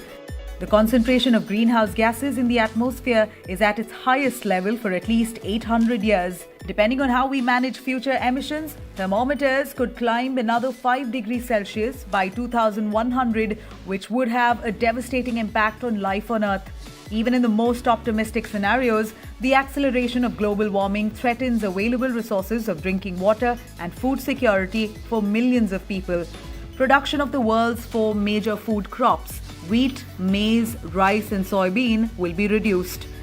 And yet by 2050, food production will need to be doubled to feed the 9 billion people populating the planet. Simultaneously, 20 to 30% of animal and vegetable spices are facing extinction because temperatures are changing too fast for them to be able to adapt. Sea level is predicted to rise between 26 and 98 centimeters by the end of the 21st century due to melting glaciers and thermal expansion of ocean water. This is likely to trigger large-scale migrations of people around the world currently living in low-lying river deltas. Even a 30-centimeter increase could considerably aggravate extreme climate events, with storms, drought, flood and landslide increasing in frequency. Freshwater reserves held in glaciers will become scarcer and river flow will diminish, leading to knock-on effect on the hydroelectric production and agriculture. Oceans will continue to acidify and climate-driven migration of fish stocks towards freshwater will have an impact on fishing zones, depriving certain populations of an essential food source. The cumulative effects of global warming will also exacerbate violent conflicts in certain countries over territory or water supplies. Many of these impacts may already be locked in because CO2 lingers on in the atmosphere for centuries. But the full scope and impact of these changes depend upon the choices made now.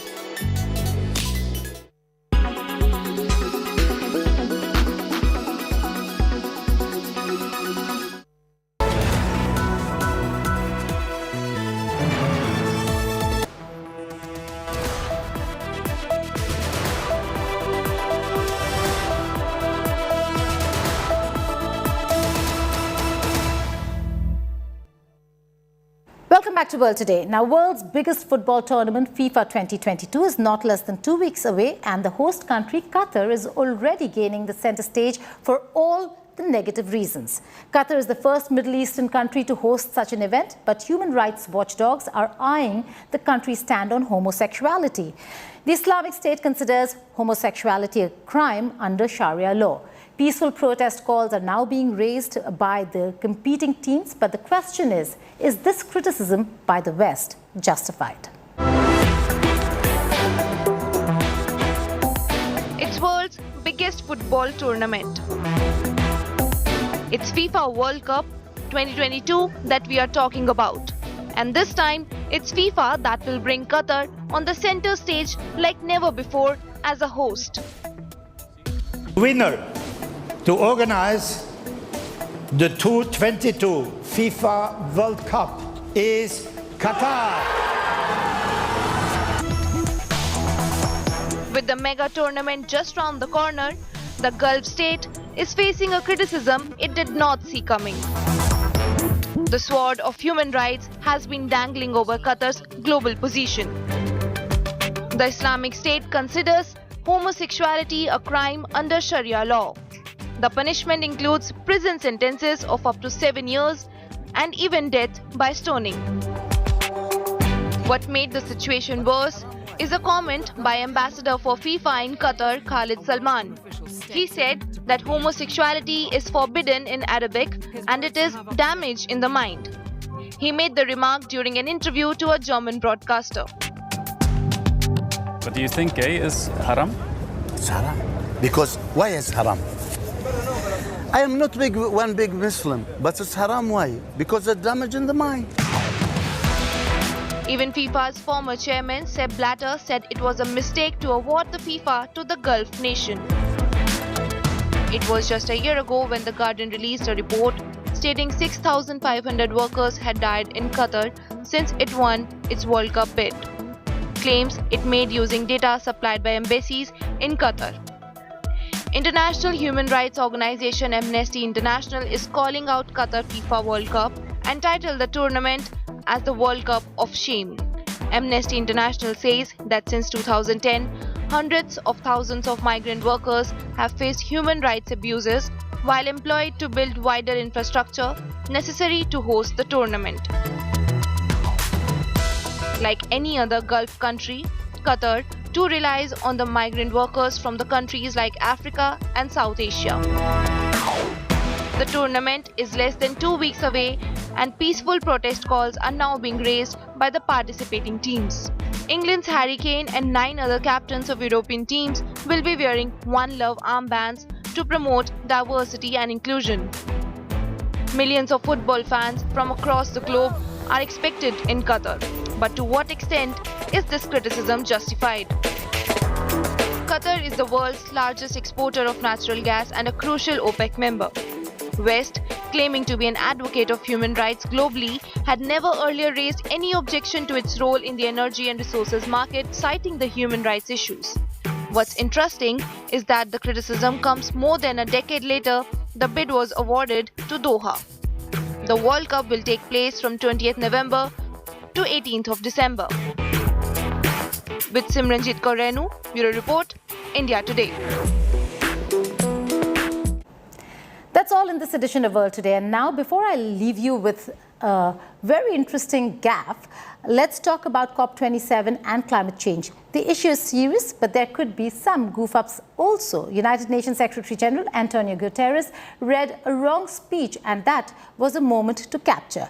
Guterres started reading his script and paused after a few sentences and then had a look at what he was saying, and that really made the audience laugh. Listen in.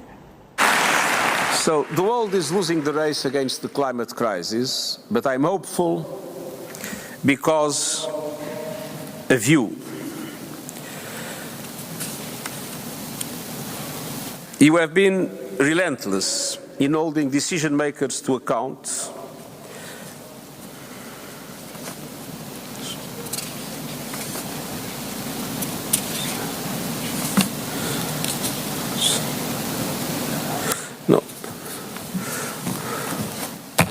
I think that I was given the wrong speech. But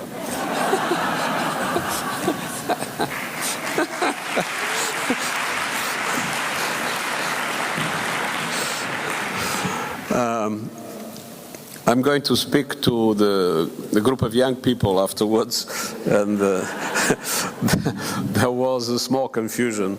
I apologize.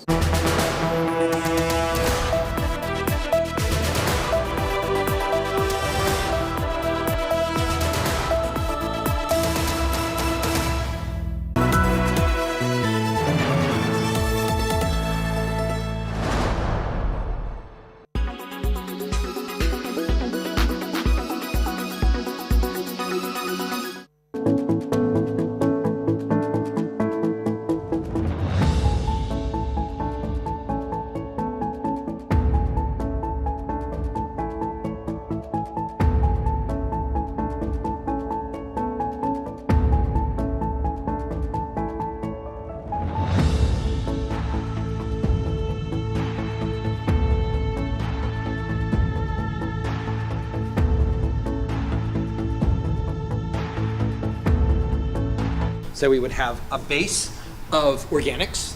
The body would be placed here. The rest of the organics and flowers would be placed here. We would simply close the lid and we would be set.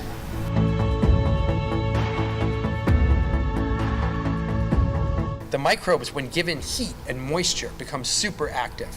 Our body comes up, in our case, to about 160, 165 degrees. It'll stay there for well over a week, 10 days. The heat obviously keeps the microbial activity super active, and at the end of a month, our body is pretty much transformed completely. There's some bone that remains. It's reduced. It's put back into the soil. It's let to sit for another month, and when we're done, we have soil that we can give the family.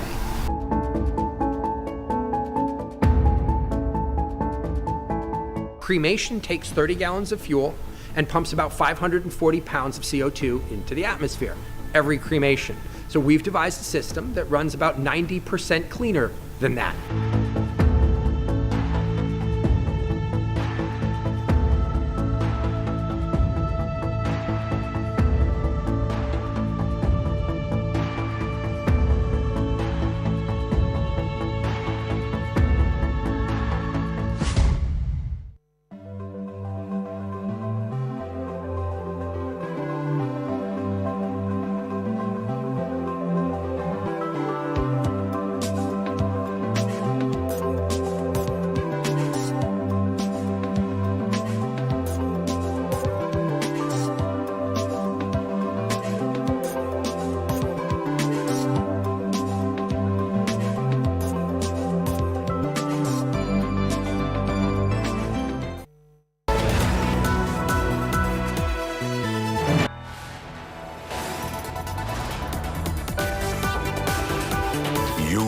watching India Today.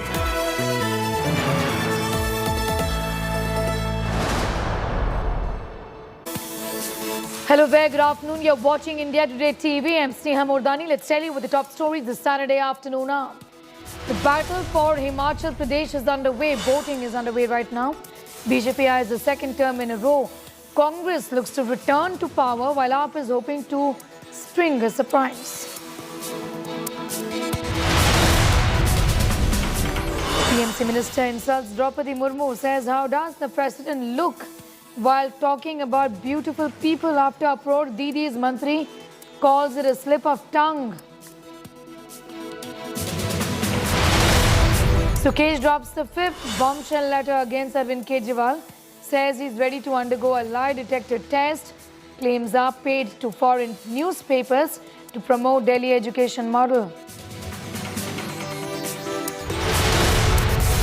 Nalini Sriharan, one of the 7 convicts behind Rajiv Gandhi's assassination to be released by the Supreme Court, has now returned home. Congress condemns the decision in spite of the Gandhis in the past forgiving the killers.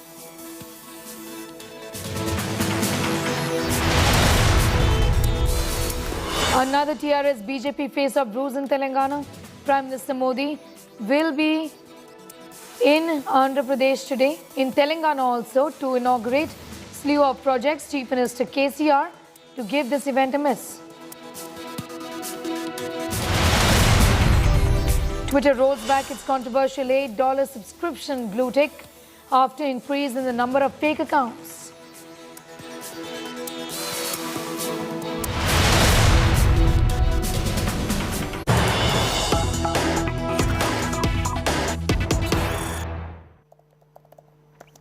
We have some news just coming in. Well, anger is simmering over West Bengal Minister insulting President Murmu. BJP MP Soumitra Khan has written to the National Commission for Women demanding the TMC leader's immediate arrest.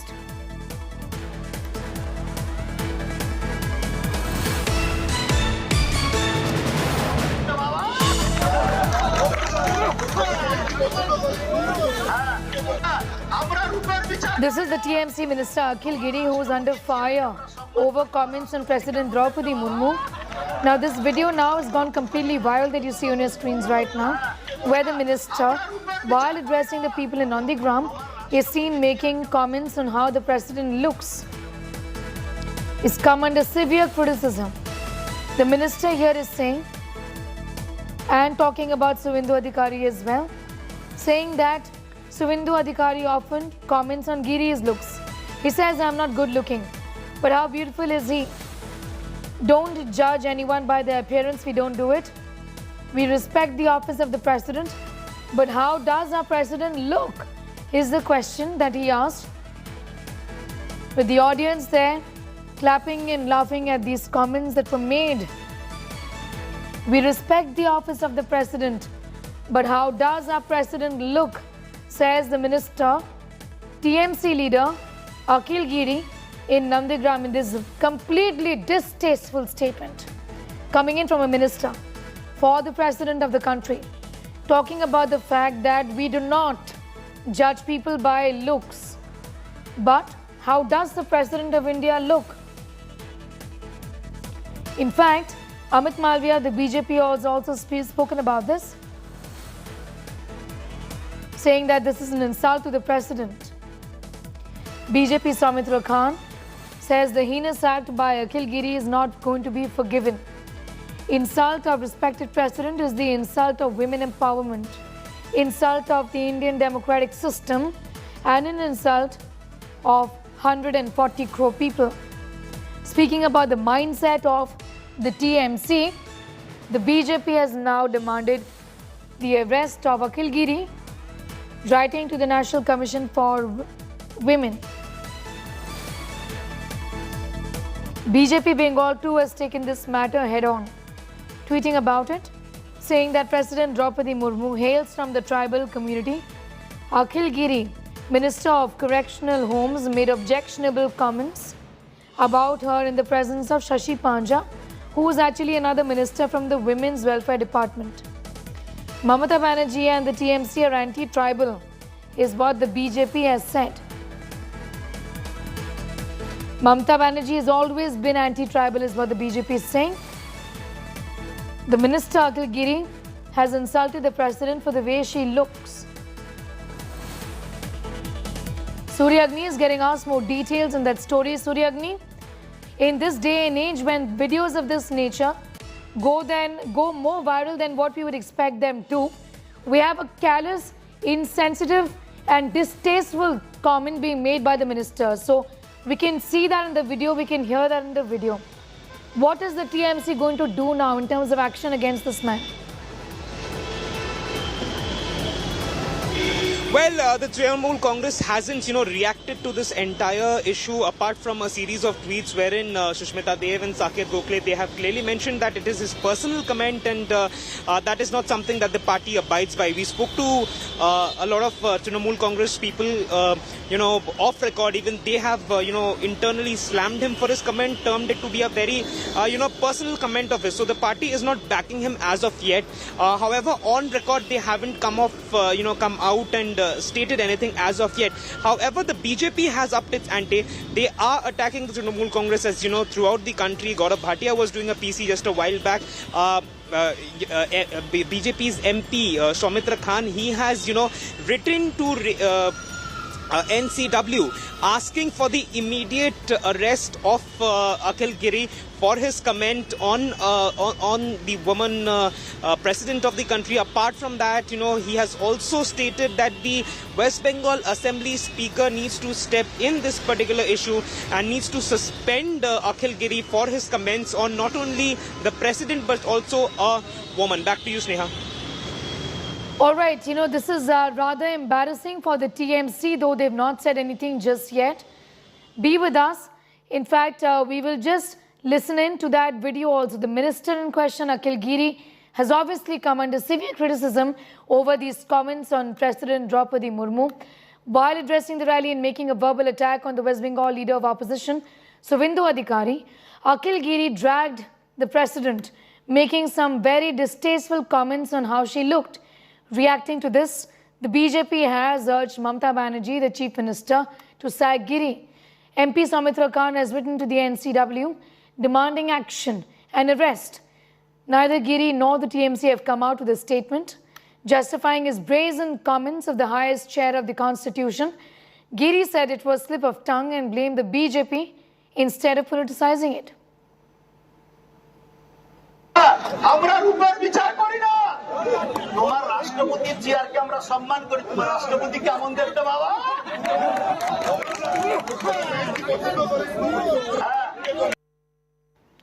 Suryagni continues to be with us. Obviously, this really has been given, Suryagni, to the BJP on the platter to take the TMC on. They've gone to the extent of saying that this is an anti-tribal mindset, isn't it? Well, absolutely, Sneha, and as you rightly mentioned at the beginning of this broadcast, that at an age when anything gets viral in a matter of seconds, this particular video bite will be, this particular video message will be, haunting the Trinamool Congress for a while, because the BJP has taken it up in a big way. They have written to the NCW. The BJP's National Brigade is doing a press conference regarding it in Delhi as well. The BJP is scheduled, the SC Morcha of the BJP is scheduled to protest in Kolkata and various districts of the state against Akhil Giri. In this entire episode, what the BJP is currently, doing or questioning is the stand of Mamata Banerjee on this particular issue, because she's a woman Prime Minister. She is the woman supremo of their party. And however, as we showed to our viewers, and that Akhil Giri came up with a video message where he's apologizing for his comments on the president, and he's comparing it with how Suvendu Adhikari has apparently called him a crow. This particular video that is viral right now and we are speaking about it, is going to haunt the Trinamool Congress's stand on the President of India for a while, because the BJP is not, backing an inch with their schedule of, protests and everything that they plan to do for this day. Sneha. All right, be with us. In fact, facing flag, the minister seems to be retracting his statement in this video that he's put out, saying that this was a slip of tongue and he will apologize if the president has felt offended. যদি আমি জানতে পারি যে রাষ্ট্রপতি এই কথাটা বলার জন্য তিনি অসম্মানিত বোধ করছেন তাহলে আমি অনুতপ্ত কিন্তু ভারতীয় জনতা পার্টি কতটা এইটা নিয়ে এই বক্তৃতা নিয়ে বিজেপি কতটা কি মন্তব্য করবেন সেটা নিয়ে আমি অনুতপ্ত নই সেটা নিয়ে আমি কোনো চিন্তিত নই What sort of an apology is this, Suryagni, with him saying that if the president feels offended, that's when I'm going to apologize? He's justifying what he said pretty much. Well, that's what he's saying, and that he's stating it on record. There's another part to that entire video, the apology message that we just showed our viewers. He is stating that Shubhendu Adhikari, who's also the MLA of Nandigram and Akhilgiri, is an influential leader of that particular area, Nandigram and East Midnapur's certain areas. That Shubhendu had termed him to be a crow, made fun of his post, and he was slamming Shubhendu, and in a slip of tongue, he somehow slammed the President of India, especially on her looks, which, as you know, rightly we are mentioning that he's under a heavy scanner right now.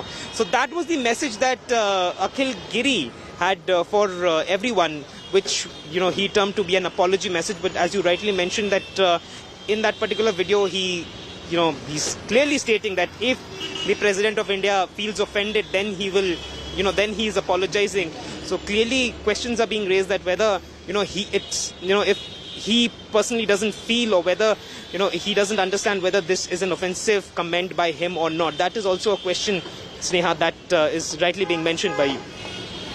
Suryagni, I'm thanking you for the moment. That is a controversy that you can expect not to die down anytime soon. Distasteful comments from the TMC leader, not just a leader, he's also a member of Mamata Banerjee's cabinet. Remains to be seen what sort of action does the TMC really take against this man here. In other news today, while the probe in Coimbatore blast case continues, the Tamil Nadu police have busted yet another ISIS module in Chennai. Police nabbed 3 suspects over their alleged involvement with the ISIS terror outfit. City police tracked down these men after they tried avoiding a checkpoint and escaped police. One of the cops who tried to stop them got hold of their bag, which allegedly had ISIS leaflets and bomb notes with details about chemicals required to create explosives, reportedly taken from YouTube tutorial videos.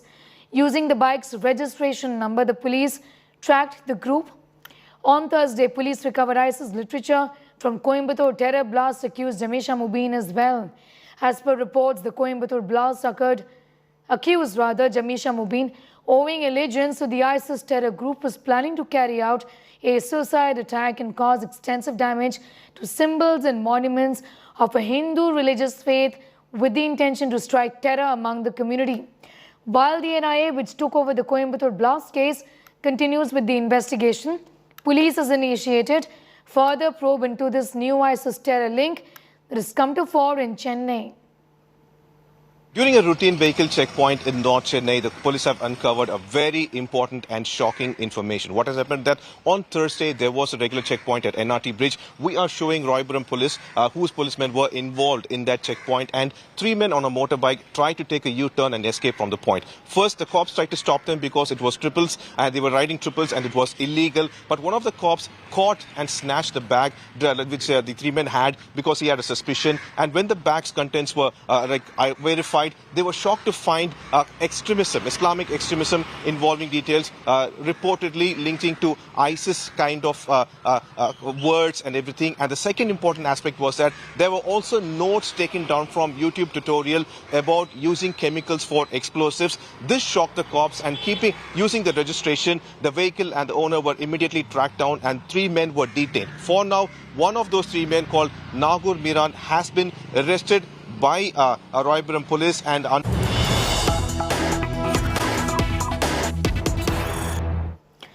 we're going straight to this press conference that's being held by the BJP. Let's listen in. राष्ट्र है और यहाँ प्रत्येक ऐसे लोगों को, ऐसे समाज को सर्व स्पर्शी, समावेशी और सबके साथ मिलकर के भारत एक है, इसका संदेश देती है। और इसलिए मैं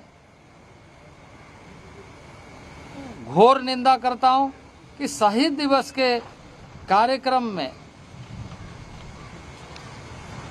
जब वहां भाजपा का एक शहीद दिवस कार्यक्रम आयोजित किया गया था नंदीग्राम में, वहां अशांति घटाने के लिए, वहां किसी तरीके से घटना घटे, क्योंकि वहां की सरकार, वहां की प्रशासन, वहां के ऐसे गुंडे तबके के लोग लगातार कोशिश कर रहे हैं कि भारतीय जनता पार्टी के कार्यकर्ताओं के ऊपर में हमला किया जाए।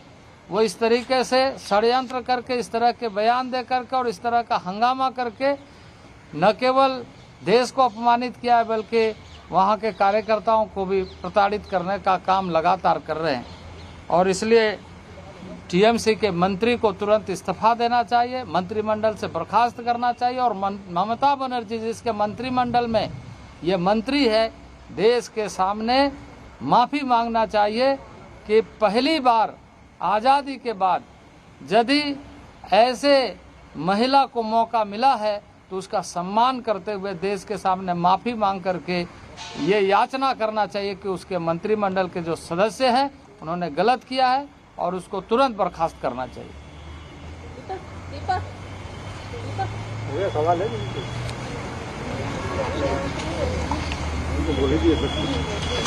होगा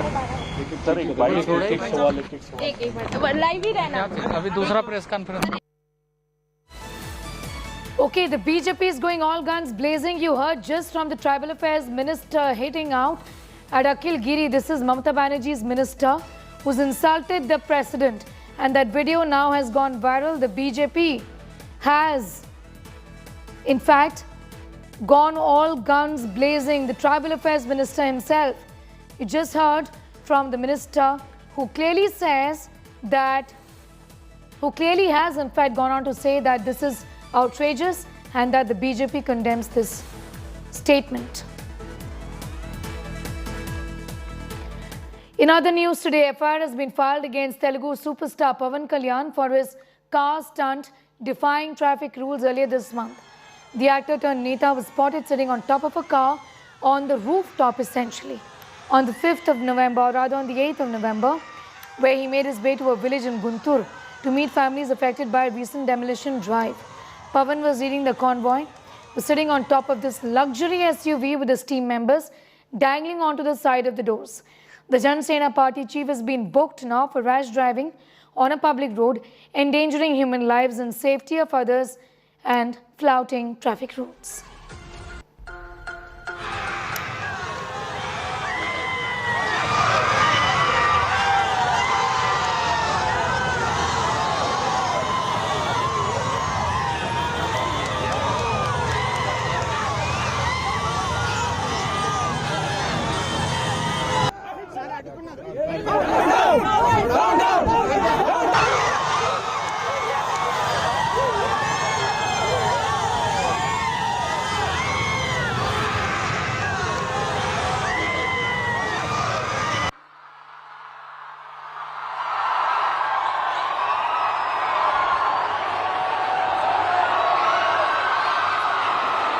In other news surrounding Pawan Kalyan, he's met the Prime Minister in Visakhapatnam. This meeting took place on Friday night. Pawan Kalyan said that several issues related to the development of Andhra Pradesh and the unity of the Telugu people were discussed. And today, his rival and Andhra Pradesh Chief Minister Jagan Reddy shared stage with the Prime Minister as he inaugurated slew of developmental projects. माननीय प्रधानमंत्री जी तथा गणमान्य अतिथिगण का स्वागत।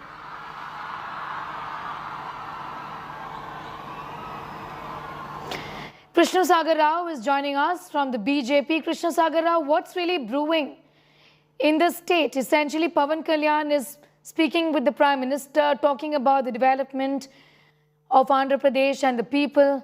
What's really going on? What does one really make of it? See, this is hallmark revenge politics, vengeful politics. It's unfortunate that the state government had to lodge a huge complaint and file a case for a small errant act which happens in all rallies, in all public rallies. He was sitting on the top of the car which he was going on. So, what kind of a harm did he do to anyone? And public rallies are all about these, the popular gestures and standing on the top of the cars and by the cars.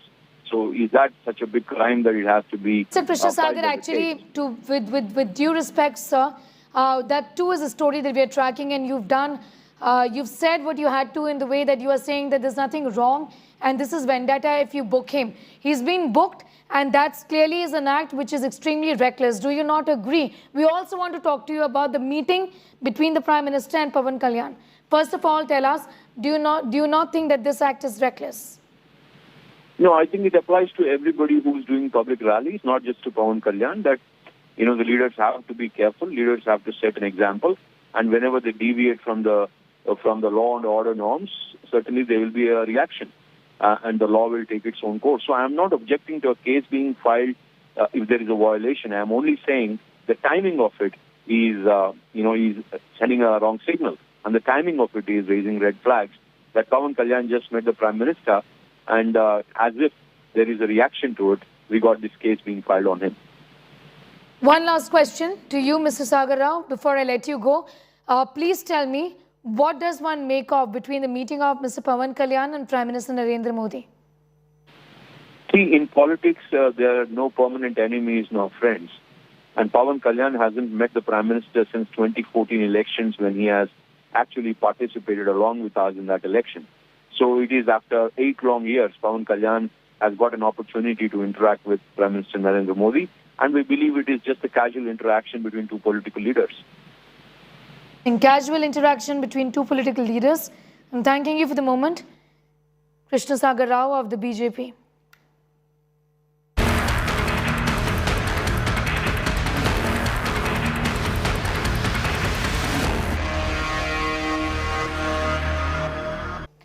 The Supreme Court of India has set free all 6 of Rajiv Gandhi's killers after 31 years in jail.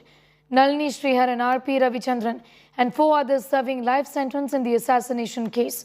A bench of Justices B.R. Gavai and B.V. Nagaratna said the judgment of the top court in the case of A.G. Perai Rivalan, one of the other convicts in this case, is actually applicable in this matter too. The court said the convicts had showed satisfactory behavior and are also participated in social service. The court noted that Tamil Nadu cabinets recommended to the governor in 2018 as well. The Congress has reacted strongly to the court's order. Jairam Ramesh called the decision unacceptable and erroneous. Ramesh said it is unfortunate that the apex court has not acted in consonance with the spirit of India. However, the Gandhis, remember, in the past, all of them have publicly declared that they have forgiven the killers. Priyanka Gandhi Vadra also met convict Nalini in jail a few years ago. Supreme court order दिया, supreme court की अपनी मर्जी है। गांधी परिवार, राजीव गांधी की जो हत्याकारी, इनके खिलाफ गांधी परिवार की तरफ से कभी कोई अलग से पहल नहीं किया गया। जो कानून के मुताबिक जो होना है वो होगा। देश के संविधान की बुनियादी असूल जो हैं वो कहीं ना कहीं धरे के धरे रह गए। उग्रवाद से लड़ने का संकल्प लिए हर भारतीय की भावना हार गई। ये देश की स्पिरिट के, देश की आत्मा की आवाज के अनुरूप हो ही नहीं सकता। और मोदी जी और उनकी सरकार इस निर्णय के बारे में अपनी संशय भरी भूमिका से पीछा नहीं छुड़वा सकती, उससे अलग नहीं कर सकती। Rajiv Gandhi assassination convict Nalini Sriharan reached her residence in Vellore after she was released. Nalini, one of the convicts in the Rajiv Gandhi assassination case, is now coming out of her residence. She's being taken into this police vehicle and will be taken out. We're being told that Nalini will be taken to the police station in Katpadi, where she will be signing. You can see inside right now, Nalini is there in a blue sari. She is got a big relief in this case that she has been serving sentence for the last 30 plus years.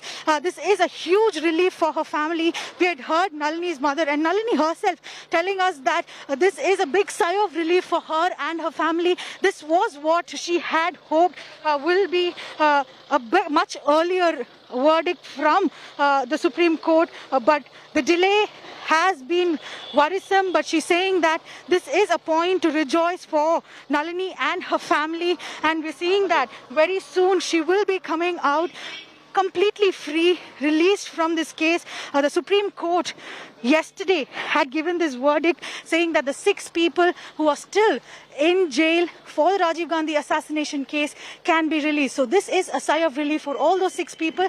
And we're seeing that Nalini has started from her residence where she has been spending the last 10 months, where she had gotten parole and has been living here in Brahmapuram in Vellore. And this is her first journey out. And after this, she will be completely free. With camera person Daniel from Vellore, this is Akshaya Nath for India Today. That brings us to the end of this edition. For all news and updates, do log on to our website. That's indiatoday.in. You can also download the app. Thank you so much for watching.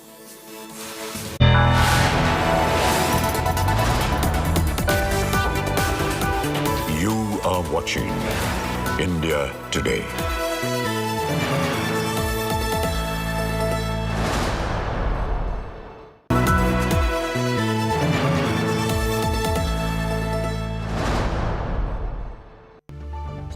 The men and women who built Indian industry, and the young guns who are shaping tomorrow's India. From storied careers to unicorn dreams. The equity market is a dynamic space that needs sharper insights and perfect timing. What stock, what fund, what to pick and what to sell. How do you make money on the markets? And what are the superior strategies for a winning portfolio? Your questions answered by 30 years undisputed leadership. Only with Business Today Television.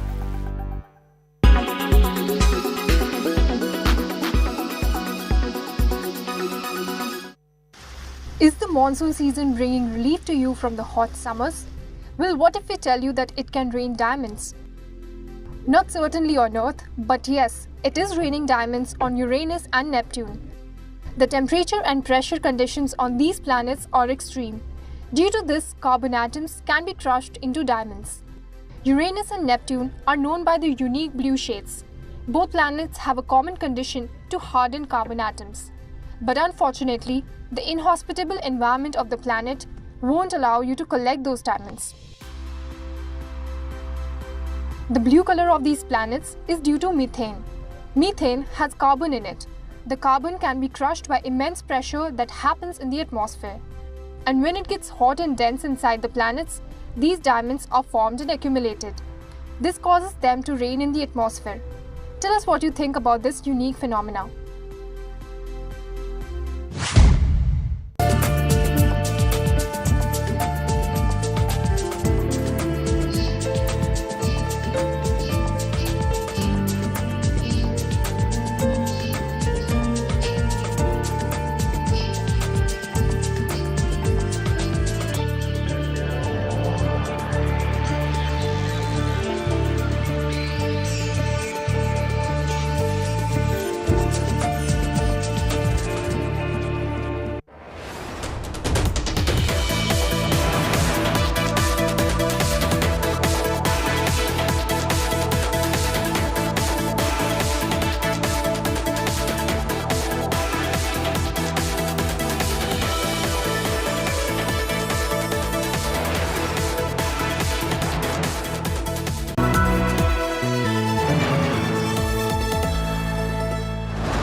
Climate change is real. The long-term shifts in temperatures and weather patterns are constantly taking place, and it will affect you. If you are still not bothered about it, here are some facts which you should know.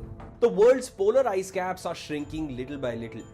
The Arctic is heating up twice as fast as the rest of the planet, with Greenland's glaciers receding particularly quickly. This process is speeding up all by itself.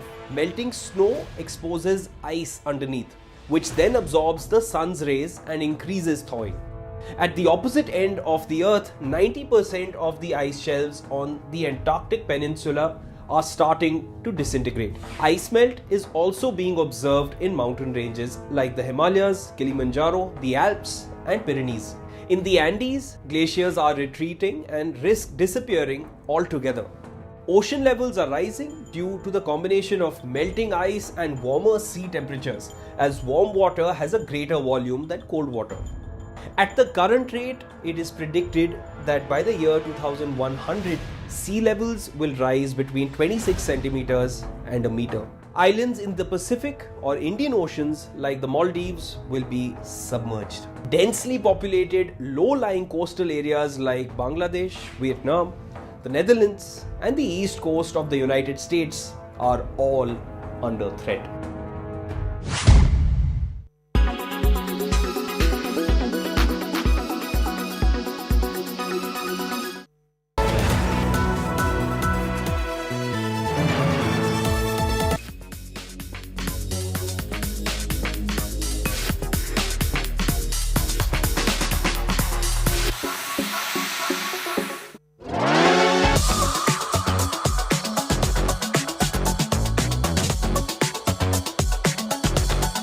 Fashion trends come and they go.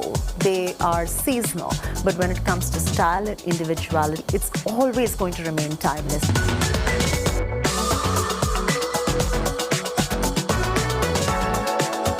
Happy wedding season.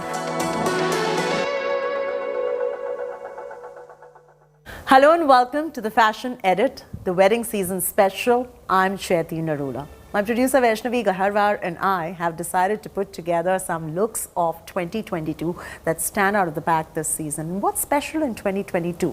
Couturiers now are looking at bridal wear and bridal trousseau in a very different light. So different cuts, different colors, different silhouettes, all of that is making way this season. Gone are the days when you used to wear the red and look like every other bride wearing those can-cans that make you look like a cake with those tassels which you might cringe on years later when you look at your wedding album.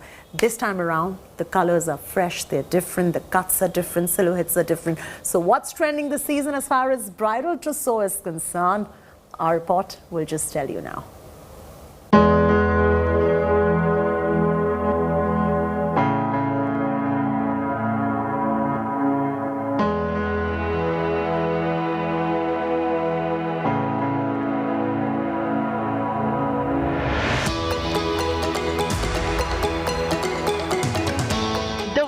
Season is here.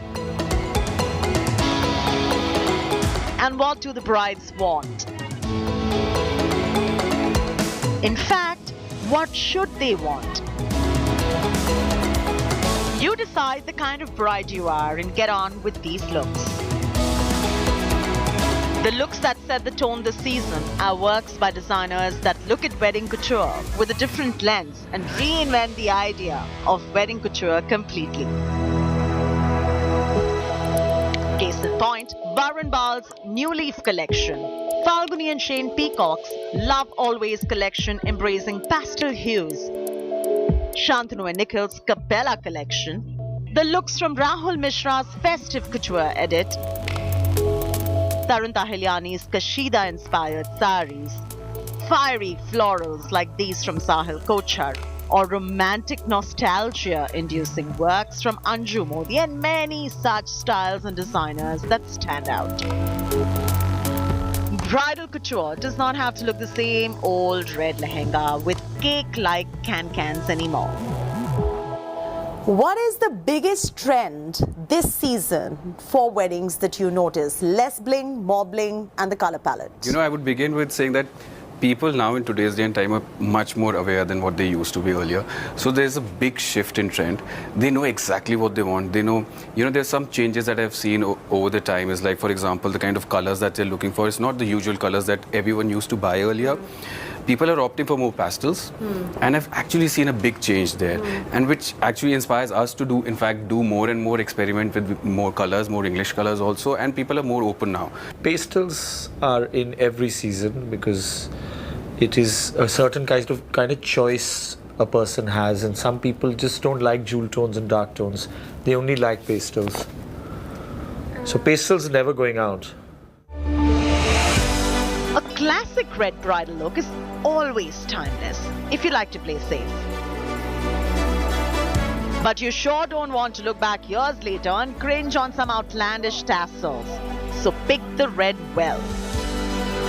If you are looking at a stylish affair at your wedding, you can opt for pastels and florals or even sequins done well, or a classic sutta work lehenga with metal work. That can be timeless too. Florals are huge at the moment, and big florals are huge at the moment. So keeping that in mind, I would say that everyone just wants to have fun. It is essential you pick the embroidery and silhouettes that work with your individual sense of style, and go for some nostalgia too sometimes. Repurpose your mother's heirloom jewelry or dupatta to complete your fairer looks.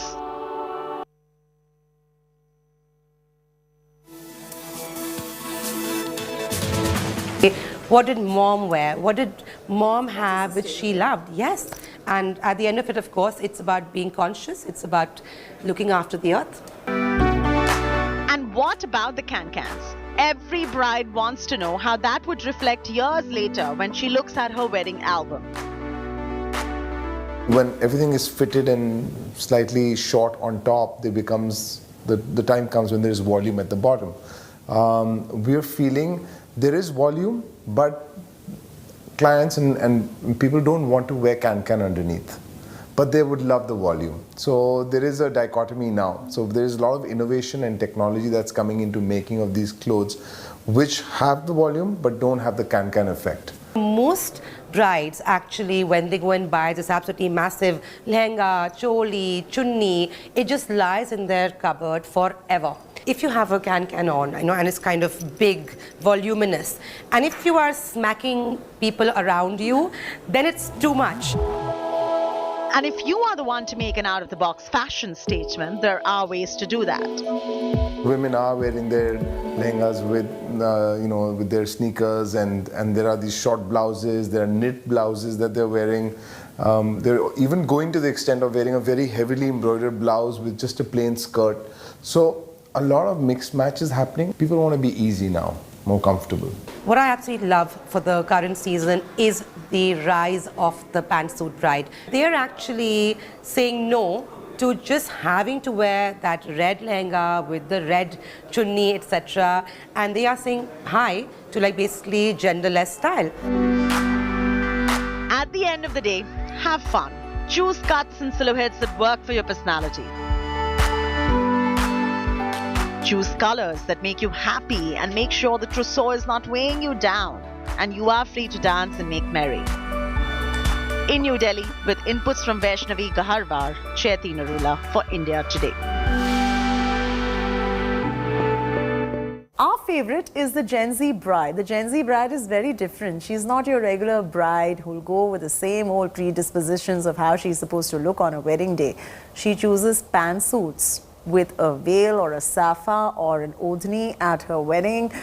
She uses a bikini top as a blouse with a sari draped rather differently. She uses different colors, including blacks and whites, which are not traditionally an Indian wedding color. She really goes all out and experiments, including the plunging necklines and the sexy blouses. Here's a look at what the Gen Z bride should look like this season in 2022. The Gen Z bride is a lot more experimental. She does not typically do a red, but looks for different ways to express her individuality. Whether it is colors like black and white that are not your typical Indian wedding colors, or plunging blouses, or draping the sari different, or wearing a pantsuit for her own fairas, she experiments. It just became very corporate in the past. Now pantsuits have become something that are a sense of freedom because it's all oversized. The jackets for women are very oversized. They're wearing it without anything underneath, so this is also very empowering. What we are seeing is brides wearing these beautiful power suits with these pants, and maybe they're in red, maybe they are basically with sort of work work on it. They are actually saying no to just having to wear that red lehenga with the red chunni, etc. And they are saying hi to like basically genderless style. Corset blouses are a raging trend. So this year and this season specifically, we've seen that the necklines have become very daring.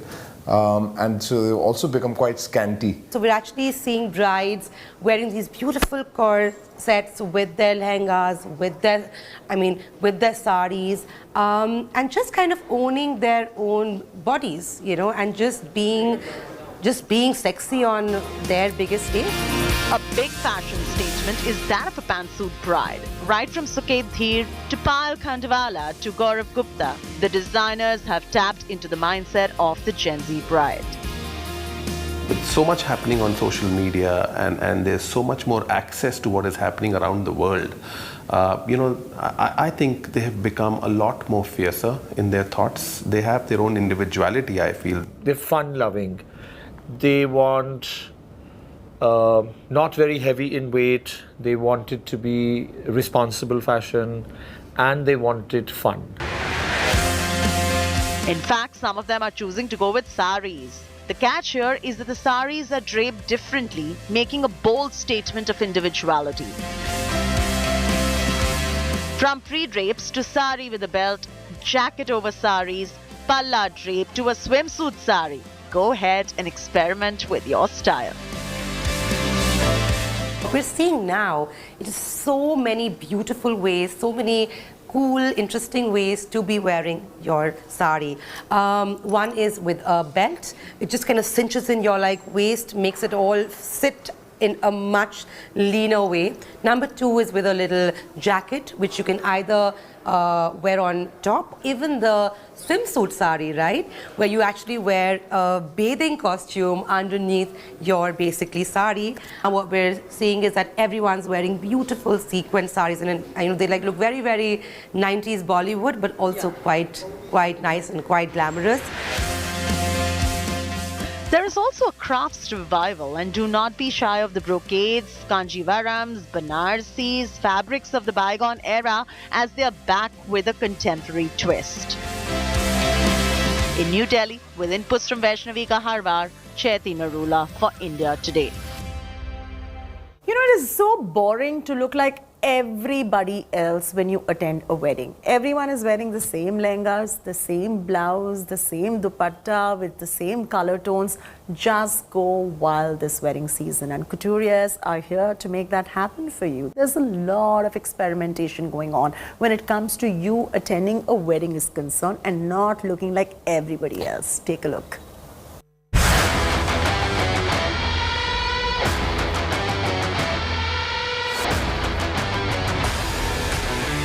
This season is all about different cuts, silhouettes, patterns that were never tried before, and going all out with sneakers over your lehenga or wearing a power suit to someone's wedding. It's also a time where comfort marries couture. The idea is that the person can be absolutely free in their soul when they're wearing a sari. For brides especially, to be wearing a draped sari helps them to really focus on their event and that evening. And usually they wear it for a cocktail party. So they have a great time because they know that the sari will be secure and it's only a zip that is required. I think COVID might have played a role in this. People want to have their comfort. And that's what we try and do and capture and also sell.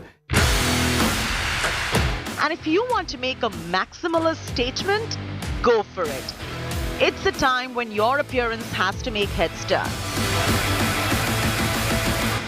I think after COVID, people are just they just want to have maximum fun with their lives and do, I think their bucket list has become larger, that I want to wear the craziest outfit, I want to go to the craziest places, I want to party it out, so people really want to live it up completely. So I think that has really helped, that phenomena of going inwards has now come out in expression in the fashion universes and in the fashion world everywhere. Depending on how you style them, you can wear it with a t-shirt, like I said, it'll be a casual outfit. You wear it with a sequined blouse, it'll be something else. You wear it with a cowl top, it'll look different. You wear just the blazer and some jewelry, it'll look hot. But what makes it more magical is what the person wearing it brings on board. Also, for the ones who can really carry it off with much attitude, dress up in one of the boss lady power suits like the ones from Sukesh Chandrashekhar or Gaurav Gupta. Wearing a pantsuit is very much in. It is very much this season. And why not? It gives you a beautiful, sharper look. Now, even if you're not doing a wedding with the Indian rituals and say you're getting married overseas for a destination wedding and you're looking at doing something white, why don't we knock off the gown and try a white pantsuit? What do you think about that? This is something, what happens with the pantsuit. You know, you look amazing on that day, basically wearing something which is modern. Yeah. And while it is modern, and because of the textiles, it also has a huge amount of traditional quotient in them. So you are promoting our traditions and you're also embracing the modern times. And at the same time, when you think about it, the blazer can easily be worn with the jeans later. Prints like those of cars and animals are very much in. Neons, gothic, sequins to a denim sari is a statement. And for those who just want to have fun and do a quick ready to wear, there are plenty of options that can look stunning to any of the wedding parties. I don't see very many brides having actual fun on their big days, you know, which isn't right, because the whole point, this is your own party, this is your own function. You know, you have actually hosted people to be there with like you. And I think that if a bride chooses to wear a deep blouse or a big metal palla or her mum sari or a jacket with a pair of pants, it is her choice. She should be comfortable, she should be having fun, she should be looking back at her own pictures 20 years from now and say, wow, that was very, very cool. And that is really what the bride has to aim for. The rules have changed, women, but who makes the rules anyway? In New Delhi, with inputs from Vaishnavi Kaharwar and Riya Modi, Chaiti Narula for India Today. For many, many years, we've been listening to, oh my God, what is the bride going to be wearing for her wedding day? Well, this time around, it's 2022 and the focus has shifted even to the groom equally. And the talk of the town definitely is going to be, what is the groom wearing too? Because grooms are now becoming very stylish, thanks to all the couturiers who are making this happen for them. You can even go and experiment with a lot of prints. You can go vivid with the blue colors. You can also go ahead and choose a style that nobody has ever done before. So go ahead and experiment. Here's what you can do if you are a groom or a man attending a wedding for that matter.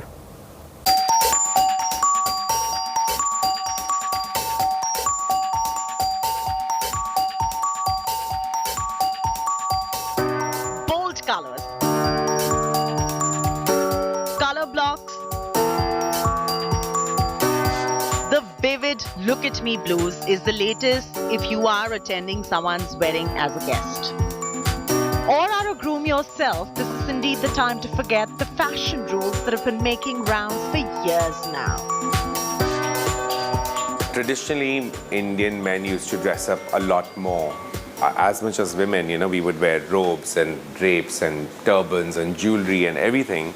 So I think it's men are totally out of the closet. They are literally dressing up. Whether you are going for parties or you are going for attending someone's occasion or you're the groom yourself, they are experimenting.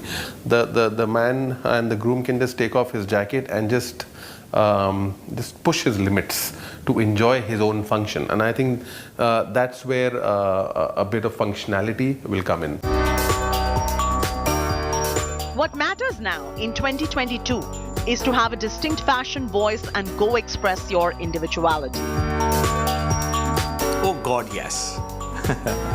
100%. I think there are two things that make a dulha and a dulhan. One is the occasion, obviously, and the other things are the accessories. You know, there is a sehra, there is a safa, there is a kamarband, there is a jaymala. No matter what you're wearing underneath that, you will look like a bride or a groom. And that is what people have forgotten. I mean, everybody ends up thinking that it's the clothes that make the groom or bride. I don't think so. What we are seeing is now colors, you know, which are not just blue and white and black and grey, but we're actually seeing these beautiful floral printed outfits coming out. We're seeing men wearing earrings, wearing brooches, wearing rings, wearing bracelets, and just looking like the groom, you know, so they are also looking ultra special, like it's their big day as well. Lehenga skirts recently have got nods, and accessories are no longer just for the women. Whether it is the look with lehenga skirts or an Antaragni anti-fit look, or the sharper expression on the lines of Gaurav Gupta's latest collection, the options are endless. It is inspired by cosmic energy from, otherworldly inspirations, extraterrestrial, meteors, comets, etc. So, the collection and the styling and the vibe of it all came from there. And so what Siddharth wore was a long jacket, which is actually a modern sherwani, which had these three-dimensional, futuristic, meteoric birds flying down on one direction, and they were made in metal nails and bugle beads, etc. So it looked very futuristic. Whites, nets, brocade suits for men, androgynous looks, sustainable fabrics are all very this season. Even retro with the modern 2022 appeal has the nod. What is the trend in menswear? Are the men becoming less shy of going the pastel and the, floral route? Of course, yes. And also not only that, now, the menswear market has also drastically and completely moved forward. People, now see, we are talking about the new generation, they are more aware. They want to not only experiment with the colors, but also with the silhouettes. If you have noticed, a lot of our stuff also has these jackets, which are not your typical sherwanis. Like I'll just pull out one from here. So, the way this is, look at the panels, and they appreciate it, they like it. They like the fact that it's not like a usual sherwani. If you are looking at signature classics, go for it. But to keep up with the trends, go for new innovative materials, textures and silhouettes like the ones from the recent Khanija showcase that we saw at the FDCI Lakme Fashion Week 2022 in Mumbai. In fact, Son of Noble Snob gave us the idea of quirky graphics for men on effortless silhouettes, and that can be a great look for men too.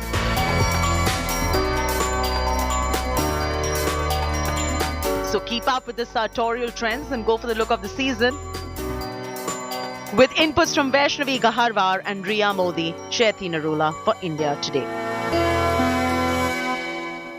Weddings are also a lot about the wedding parties, which are far more fun than the fairas and the reception, and you will definitely agree with me on that one. So all these parties that surround a wedding, whether it is the cocktail party or the mehendi or the sangeet and what have you, why don't you just go ahead and make it your own Met Gala moment? After all, the couturiers are here with their beautiful structures and forms and making that happen for you. Choices these days are endless, and when it comes to all these Met Gala looking gowns and outfits, Amit Agarwal and Gaurav Gupta are standout designers who are really going all out experimental in their forms. Here's a look.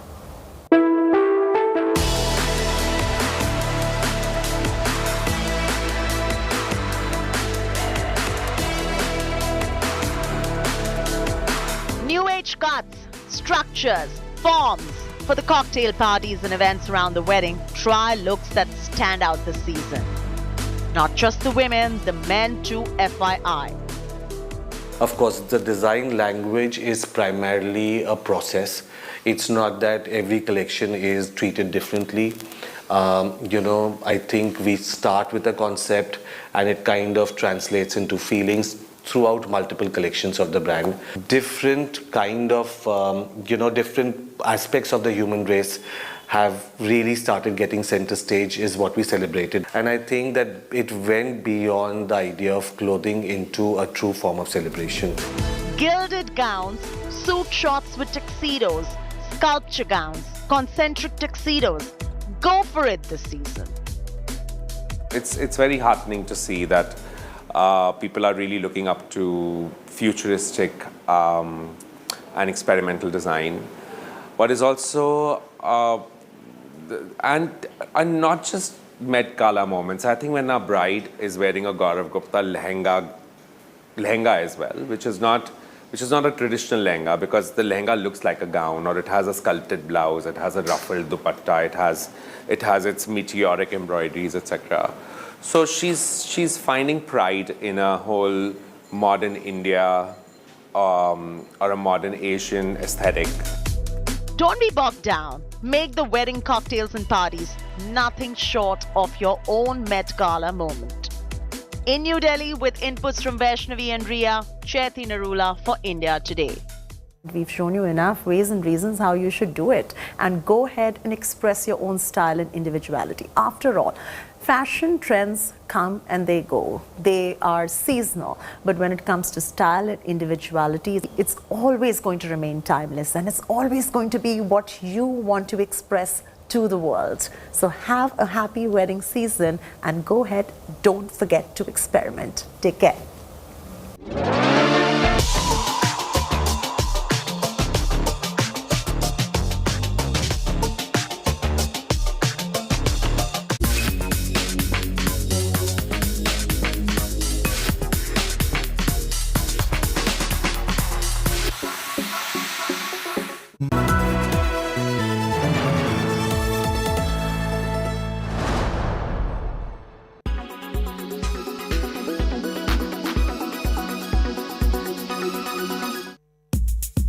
A new published report states who are the world's highest paid actors. And guess what? Tom Cruise is the highest paid Hollywood actor in the world. His movie Top Gun Maverick earned him $100 million. Now, we do love seeing good old Tom in action. Well, right after him, it is Will Smith. Remember the Oscar slap? Yes, the same guy. He earned $35 million for Emancipation, but the film is yet to be released. It's scheduled to release in 2023. The film is based on a slave who escapes from Louisiana plantations. Following him is the Titanic movie star Leonardo DiCaprio, along with Fight Club star Brad Pitt.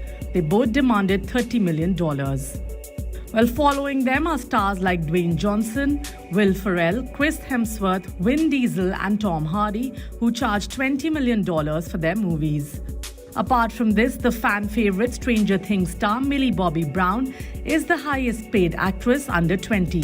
As per our sources, the rising star will earn $10 million for her upcoming series Enola Holmes 2. Millie gained fanship from her role in Stranger Things as 11.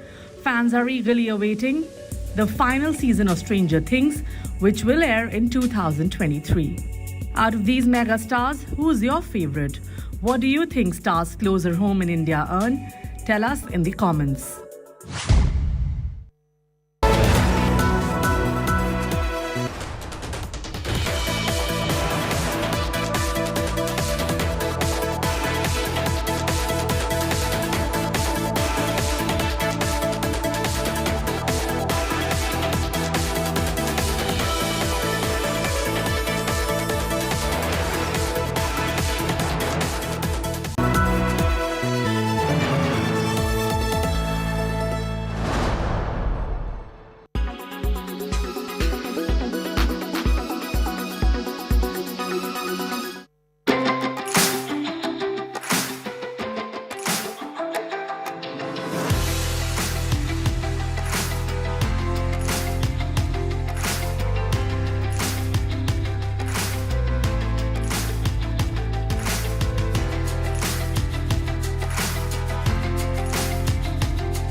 We are humbled by this achievement.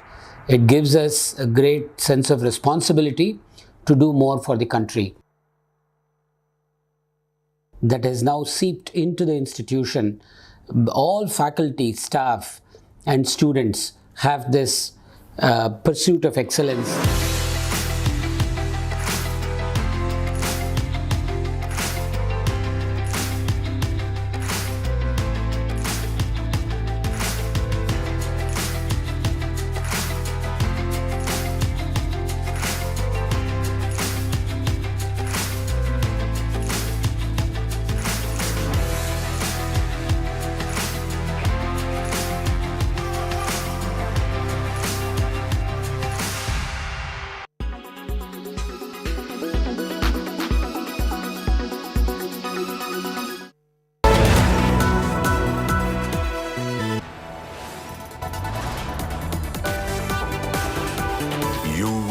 watching India Today.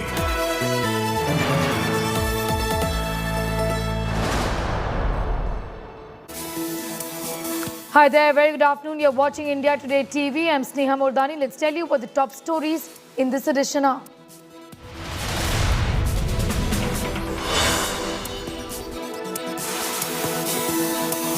Getting you all the details of elections in the state of Himachal Pradesh with 68 constituencies. The voting is underway right now. The BJP eyes the second term in a row. Congress looks to return to power.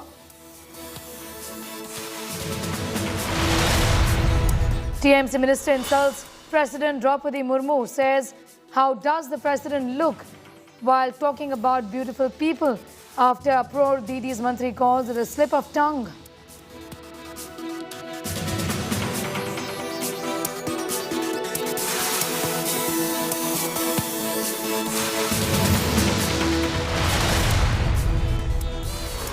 Sukesh Chandrashekhar drops a fifth bombshell letter against Arvind Kejriwal, says he's ready to undergo a lie detector test, claims are paid to foreign newspapers to promote Delhi education model.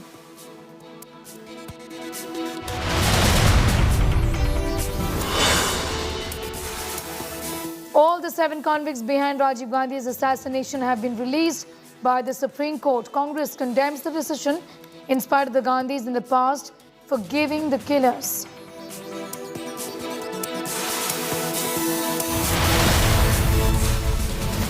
Another TRS BJP face-off brews in Telangana. Prime Minister Modi will visit the southern state today to inaugurate slew of projects. Chief Minister KCR to give this event a miss. Twitter rolls back its controversial $8 subscription blue tick scheme after increase in the number of fake accounts.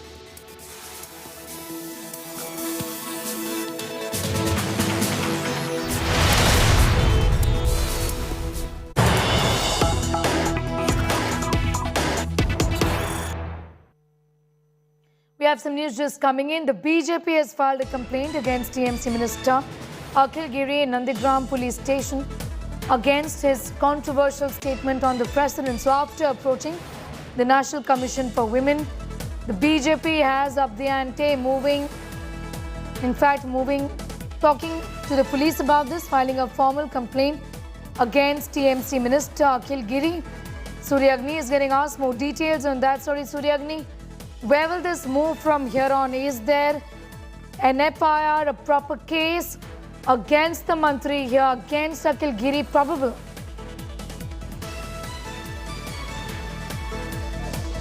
But Sneha, it's in the legal process as of yet. There's no FIR lodged as of yet. That is what we have been, apprised. However, the complaint has happened at Nandigram police station, which comes under the East Midnapur jurisdiction of West Bengal police. Now, apart from that, to answer your question, where is this moving? It's moving to the streets right now because the BJP has planned to hit the streets of Kolkata, and not only Kolkata but the entire state, and they will be protesting against the MLAs, the ministers rather, comment on the President of India.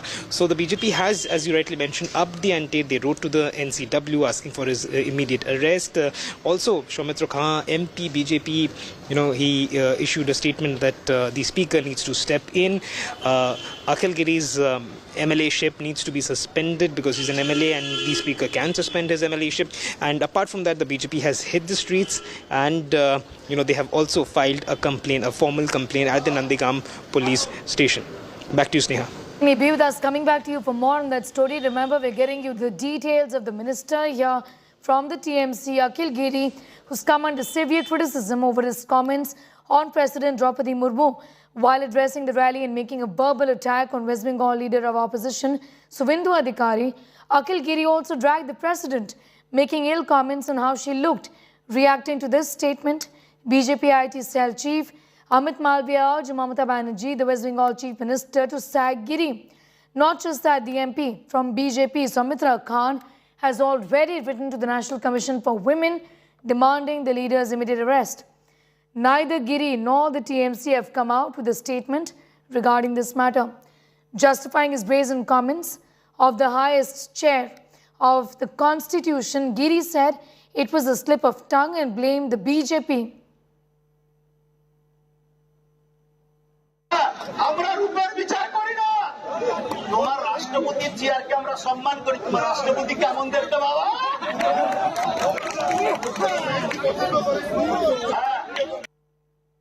Facing flag, the minister has retracted his statement, saying it was a slip of tongue and he will apologize if the president has felt offended.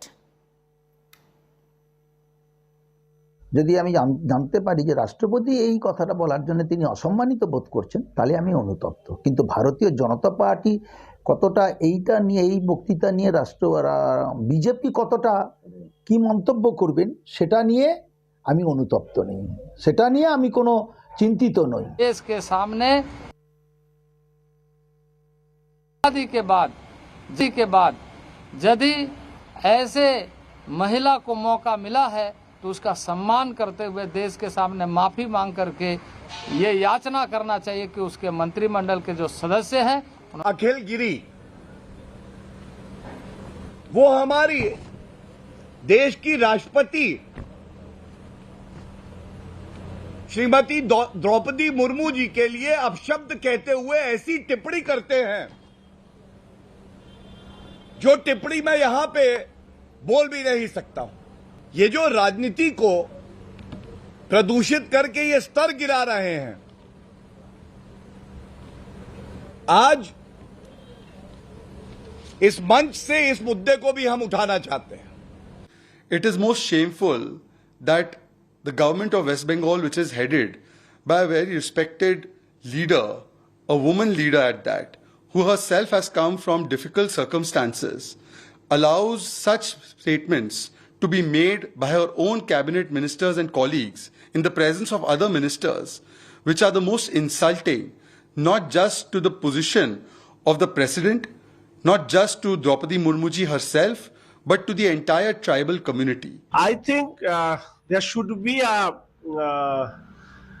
FIR against the minister for making such kind of derogative remarks regarding our honorable president. From the BJP, we already announced one statewide movement. তোমার রাষ্ট্রপতির চেয়ারকে আমরা সম্মান করি তোমার রাষ্ট্রপতি কেমন দেখতে বাবা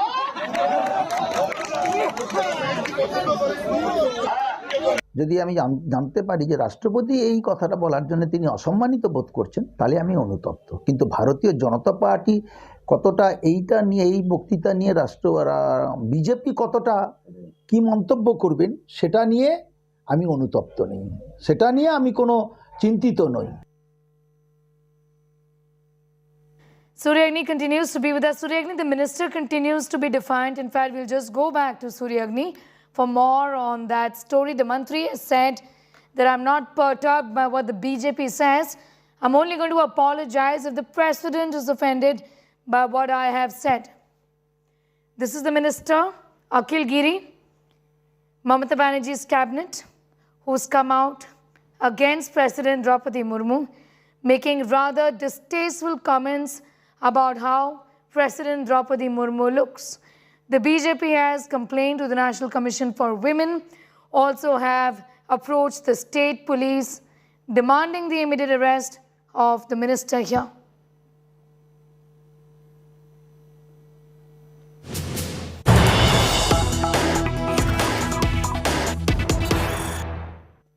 News is coming in. There is high drama in Telangana ahead of Prime Minister's visit to the state, where supporters of TRS have put up banners likening Prime Minister Modi to Ravana.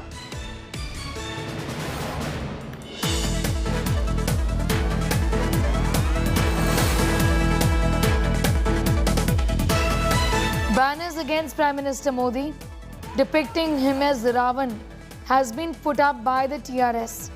This as the controversy brews over the Prime Minister's visit to Telangana. The face-off between the TRS and the BJP continues. In fact, Chief Minister K. Chandrashekhar Rao and his party have already indicated that they will not be taking part in any of the development projects that's being inaugurated by the Prime Minister because he has been insulted. The Chief Minister has been insulted. Abdul is getting us more detail. Abdul, the student wing of the TRS essentially is out on the streets where this drama is unfolding.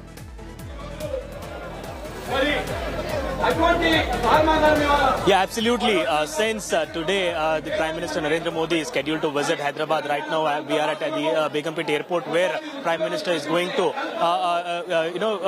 get down here and then he's going to address here the Karyakartas. So in point of this visit of Prime Minister Narendra Modi to Hyderabad, several Telangana Rashtriya Samati Karyakartas have been protesting against the fulfillment of the centre not fulfilling the promises made during the bifurcation. Right, you can see Prime Minister Narendra Modi has arrived here on the dais. He has just arrived here. He is set to address the Karyakartas. But let me get back to your question where the TRS had been stating that there is no proper invitation given by the centre to the state or the CMO's office, due to which the CMO, the Chief Minister himself, has violated the protocol for the fourth time by not receiving or welcoming Prime Minister at the Begumpet airport here. This is the fourth time in a year that he is skipping the welcoming of Prime Minister Narendra Modi at for Telangana state here. And then and also they have alleged that the fertilizers plant that the Prime Minister is here set to dedicate to the nation is already started, and now the revamping is of no point. So here, as you can see, that this is the points that have been raised by the TRS, and the youth have been protesting at several locations. Right now, Prime Minister Narendra Modi has arrived at Begumpet airport here. As you can see on the dais, all the leaders have welcomed him. The BJP leaders on the stage. Union Cabinet Minister G. Kishan Reddy is also present here, where they are, welcoming Prime Minister Narendra Modi. Here he is going to address the Karyakartas for about 10 to 15 minutes as of now. The BJP's argument, of course, Abdul, as we stay with those pictures of the Prime Minister, is that this is a case of the Chief Minister of Telangana being jealous, isn't it? This is what they've said. In their defense also have produced a letter saying that the Chief Minister indeed was inaugurated, was in fact invited for the inauguration.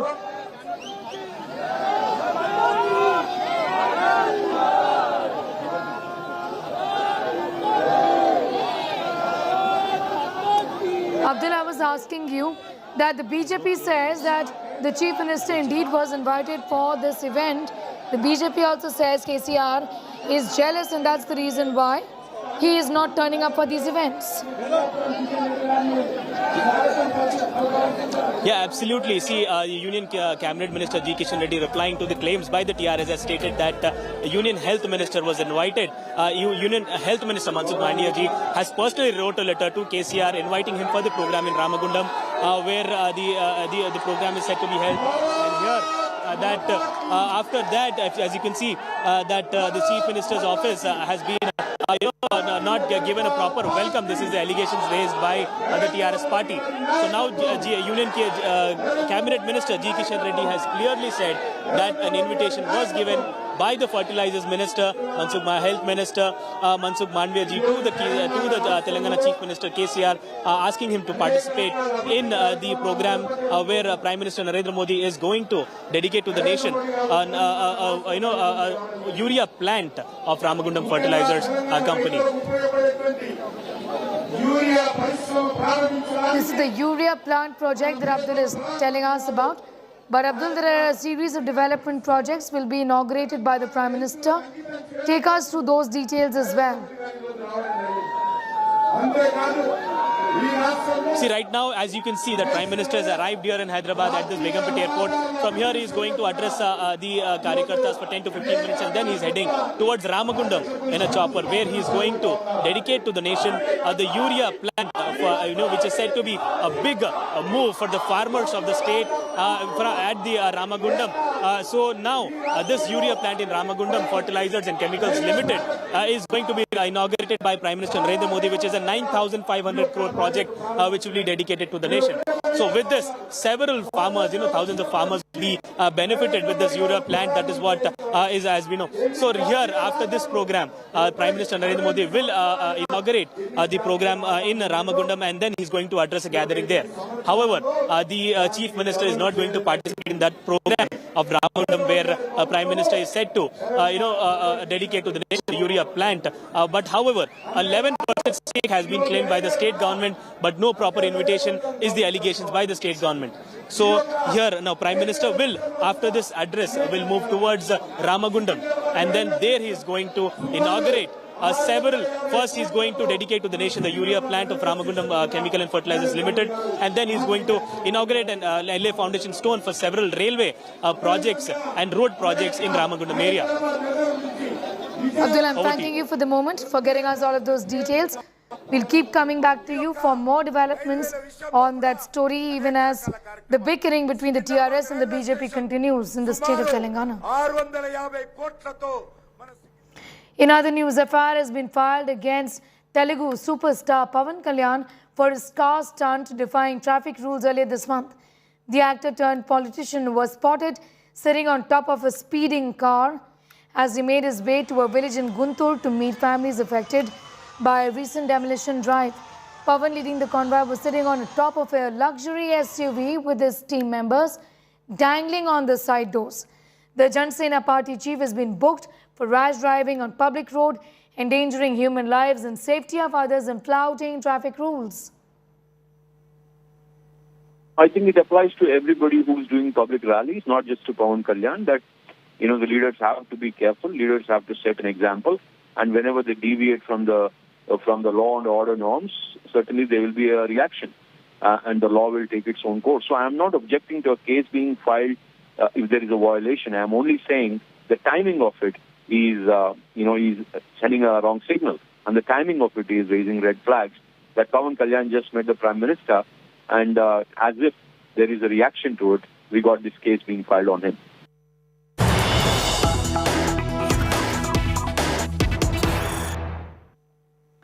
News just coming in days after Supreme Court upheld reservation for poor.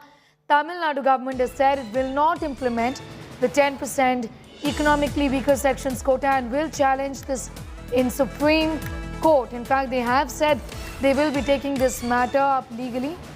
Given that the DMK in the past also had put out a similar position in lower courts on the question of reservation for the economically weaker sections, this rather is a predictable position that the Tamil Nadu government essentially has taken, because the Supreme Court only recently ruled that there will be 10% reservation in education for those belonging to the economically weaker sections. The DMK says that they will be challenging this order.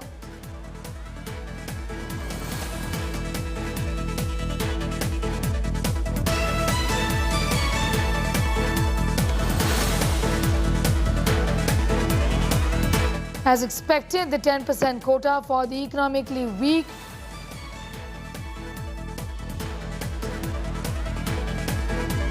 All right, we're shifting focus to West Bengal now, where the BJP is protesting against TMC Mantri Akhil Giri, who in fact made controversial statements against President Draupadi Murmu. These are pictures coming in from that protest site, where BJP workers are now out on the streets after the comments made by TMC minister against President Draupadi Murmu. This is Akhil Giri, who is under fire over comments on President Draupadi Murmu, and the BJP has already approached the state police. They've also approached the National Commission for Women, and now this protest is spilling out on the streets where the BJP is protesting.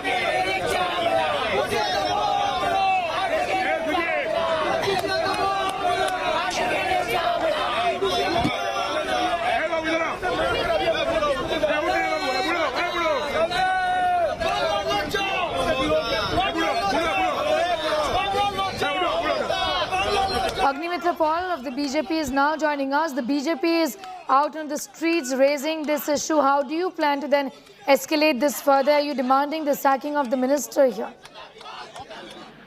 Yes, we demand the sacking of the minister, Akhil Giri, and Mamata Banerjee needs to give an apology to the SC/ST community of Bengal.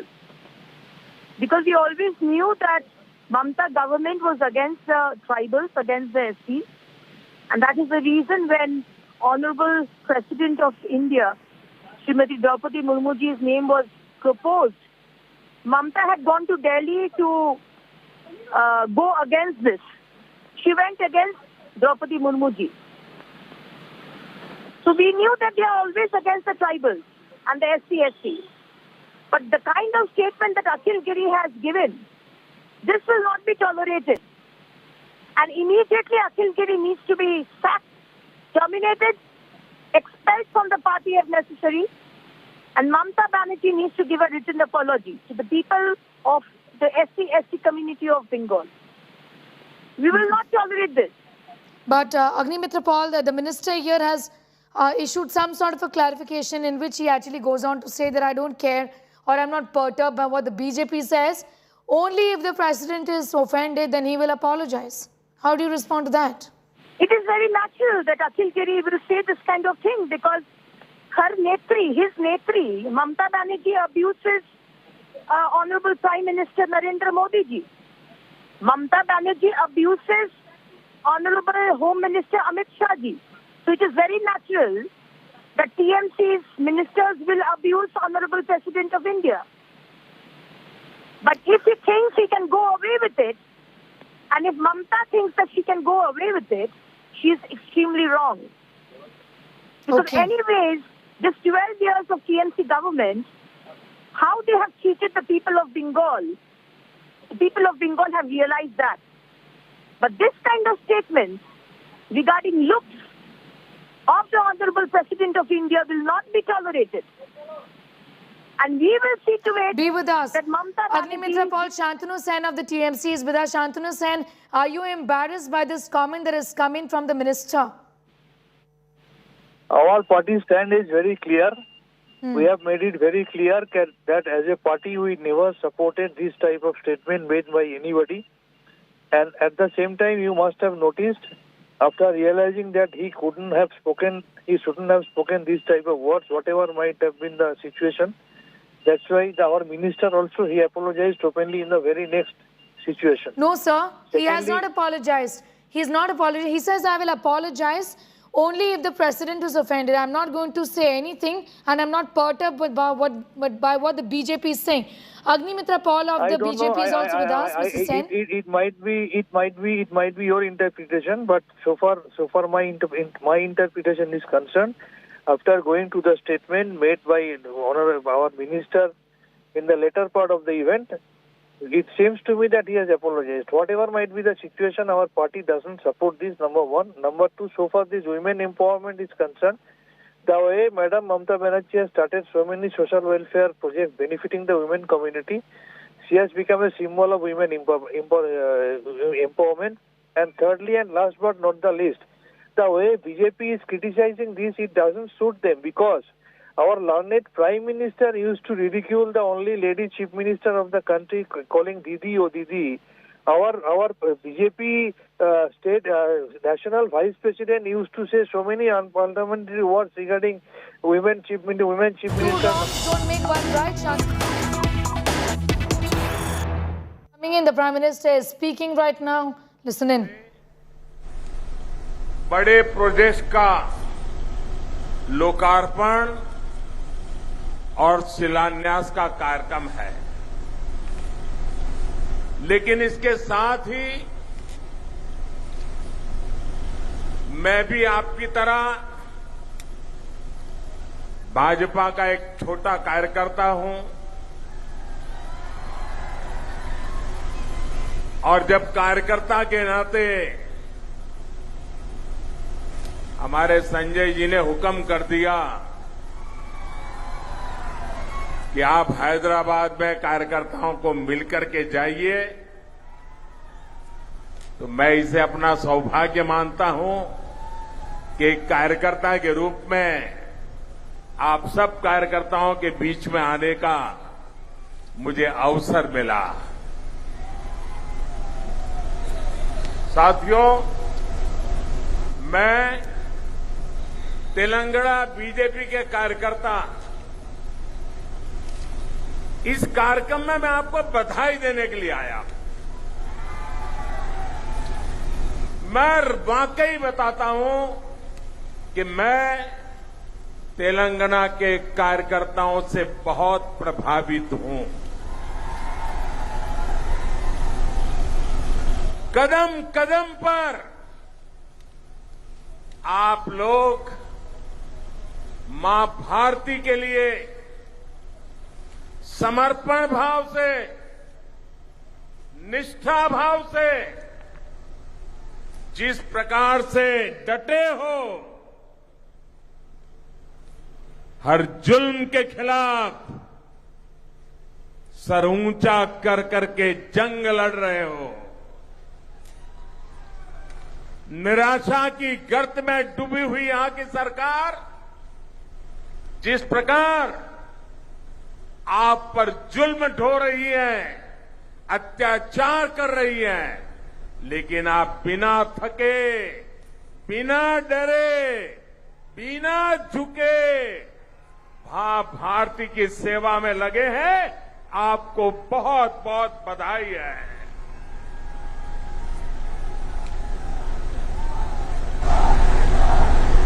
भाइयों बहनों, मुझे अफसोस है कि तेलंगाना के नाम पर जो लोग फले फूले आगे बढ़े, सत्ता पाई, वो खुद तो आगे बढ़ गए लेकिन तेलंगाना को पीछे धकेल दिया। तेलंगाना का जो सामर्थ्य है, तेलंगाना के लोगों का जो टैलेंट है, उसके साथ यहां की सरकार, यहां के नेता लगातार नाइंसाफी करते रहते हैं। जिस दल पर तेलंगाना के लोगों ने सबसे ज्यादा भरोसा किया, उसी दल ने तेलंगाना के साथ सबसे बड़ा विश्वासघात किया है। लेकिन साथियों, जब अंधेरा बहुत बढ़ जाता है, चारों तरफ घना अंधकारा हो जाता है, उसी परिस्थिति में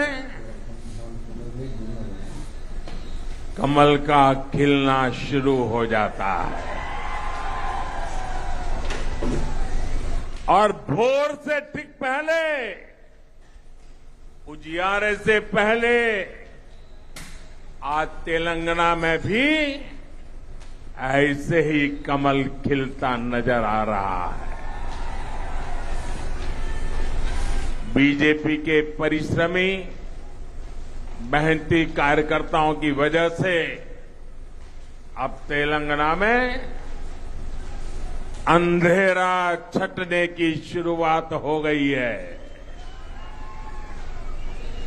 अभी मुनुगुड़े की जनता ने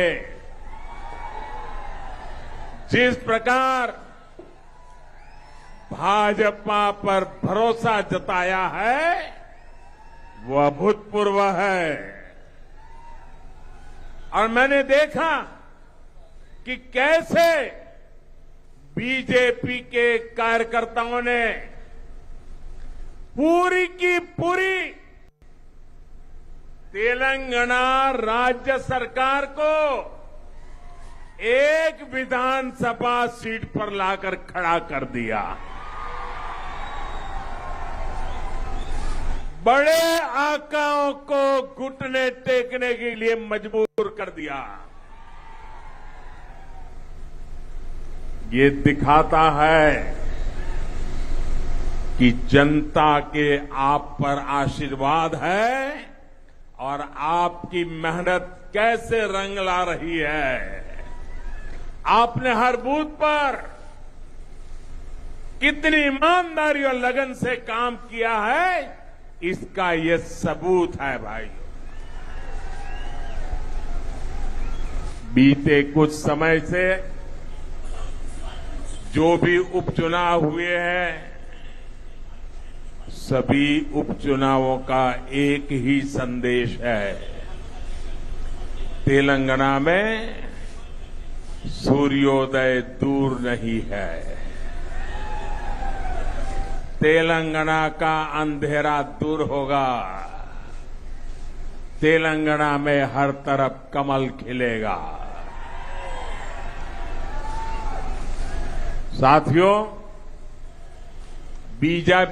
बीजेपी का तेलंगाना के साथ बहुत पुराना और गहरा नाता रहा है। 1984 में 1984 में जब हमारी पार्टी को लोकसभा में सिर्फ 2 सीटों पर जीत मिली थी, उनमें से एक इसी राज्य की हनमकोंडा सीट थी। हमारे जंगा रेड्डी जी जीत करके आए थे। तेलंगाना के लोगों ने सबसे मुश्किल समय में, जब हमारे बहुत बुरे दिन थे, तब भी तेलंगाना ने हमारा साथ नहीं छोड़ा था। तब तेलंगाना के कार्यकर्ताओं ने जो तब किया, उसी के कारण आज बीजेपी लोकसभा में 300 से अधिक सीटों की पार्टी है।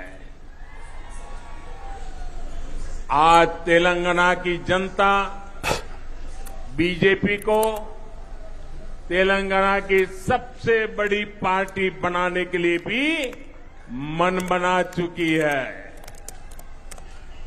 साथियों, 21वीं सदी का भारत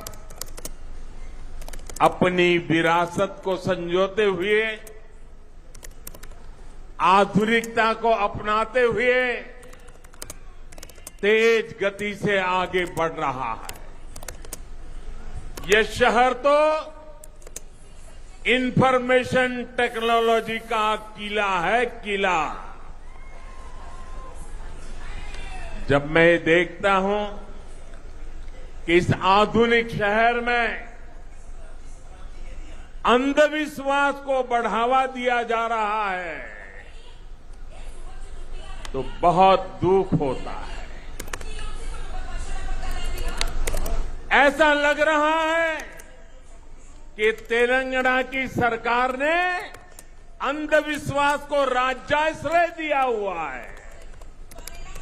यहां तेलंगाना में अंधविश्वास के नाम से क्या क्या हो रहा है, ये पूरे देश को, देश के लोगों को जानना चाहिए।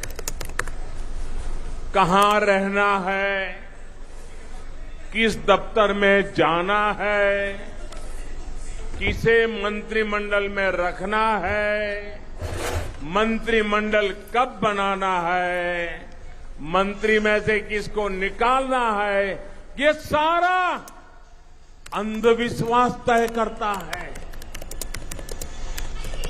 तेलंगाना का विकास करना है, उसे पिछड़ेपन से निकालना है, तो हमें सबसे पहले यहां से हर तरह के अंधविश्वास को दूर करना होगा भाइयों। आज मैं देख रहा हूं तेलंगाना में सुशासन और तेज विकास की आकांक्षा कितनी प्रबल है। अब तेलंगाना के लोग एक परिवार के बजाय तेलंगाना के हर परिवार के लिए काम करने वाली सरकार चाहते हैं। भाजपा की सरकार चाहते हैं। तेलंगाना की जनता फैमिली फर्स्ट के बजाय पीपल फर्स्ट की राजनीति चाहती है। साथियों, इस बार लाल किले से मैंने आह्वान किया है कि भ्रष्टाचार और परिवारवाद ये विकास के, लोकतंत्र के, सामाजिक न्याय के सबसे बड़े दुश्मन है।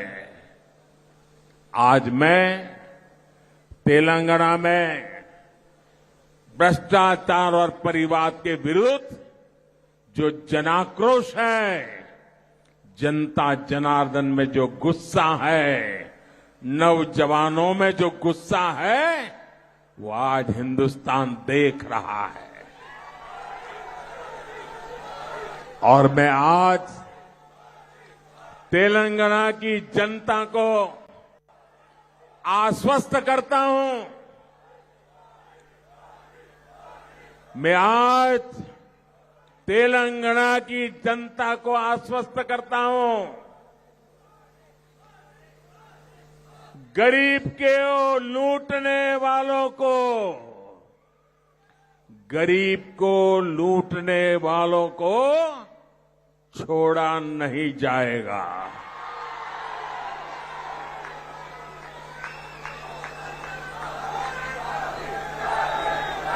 आज आपने देखा होगा कुछ लोग कार्रवाई से बचने के लिए एकजुट होने का प्रयास कर रहे हैं, भ्रष्टाचारियों का गठजोड़ बनाने का प्रयास कर रहे हैं। लेकिन तेलंगाना की जनता, देश की जनता ये देख भी रही है, समझ भी रही है। साथियों, भ्रष्टाचार और परिवारवाद गरीब का सबसे बड़ा दुश्मन होता है। भ्रष्टाचार और परिवारवाद विकास का सबसे बड़ा दुश्मन होता है। इसलिए भाजपा भ्रष्टाचार और परिवारवाद दोनों से लगातार मोर्चा ले रहा है। भाजपा सरकार भ्रष्टाचार को जड़ से खत्म करने के लिए प्रतिबद्ध है। आप याद करिए, पहले राशन की दुकानों में कैसे गरीबों का राशन लूटा जाता था। हमने जनधन, आधार और मोबाइल की त्रिशक्ति का उपयोग करके करोड़ों फर्जी लाभार्थियों को हटा दिया। अब सरकार का बेनिफिट सीधे गरीब के बैंक खाते में पहुंचता है। अब केंद्र सरकार की अधिकतर सुविधाएं ऑनलाइन है, इससे घुसखोरी की आशंका कम हुई है। आज भीम यूपीआई के कारण देश में कैश लेन देन की मजबूरी कम हुई है। जब पेमेंट भी ऑनलाइन होती है तो भ्रष्टाचार की गुंजाइश भी कम हो जाती है। आखिर सरकार और जनता के बीच बिचौलियों की क्या जरूरत है भाई? सरकार सीधे जनता तक पहुंचे और जनता सीधे सरकार तक। इसलिए हमने टेक्नोलॉजी का ब्रिज बनाया है। तेलंगाना में भी भाजपा ऐसा ही भ्रष्टाचार मुक्त सुशासन देने के लिए तैयार है। मैं बीजेपी के सभी कार्यकर्ताओं से कहूंगा कि आप तेलंगाना के बूथ बूथ में जाएं, केंद्र सरकार की कल्याणकारी योजनाओं का लाभ जिनको अभी तक नहीं मिल पाया है, उनकी मदद करे। और एक बात, जरा मेरे तेलंगाना के कार्यकर्ताओं को मेरी व्यक्तिगत प्रार्थना है और मैं विश्वास करता हूं कि आप मेरी बात मानोगे। बताऊं? देखिए, कुछ लोग निराशा के कारण, हताशा के कारण, भय के कारण, अंधविश्वास के कारण सुबह शाम मोदी को गालियां देते रहते हैं, भांति भांति की गालियां देते हैं। सारी डिक्शनरी मोदी को गालियां देने के लिए उन्होंने खपा दी है। मेरी आपसे प्रार्थना है, ऐसी बातों से आप परेशान मत होना। उनके पास गालियों के सिवा देने के लिए बचा क्या है भाई? आप बिल्कुल परेशान मत हो जाइए। और मैं तो पिछले 20-22 साल से बड़ी वैरायटी की गालियां खा चुका हूं। मेहरबानी करके इससे जरा भी परेशान मत होइए। शाम को उन गालियों को, उस पर बड़ी हंसी मजाक कीजिए, बढ़िया चाय पीजिए और दूसरे दिन सुबह कमल खिलने वाला है, इस खुशी में आगे बढ़िए।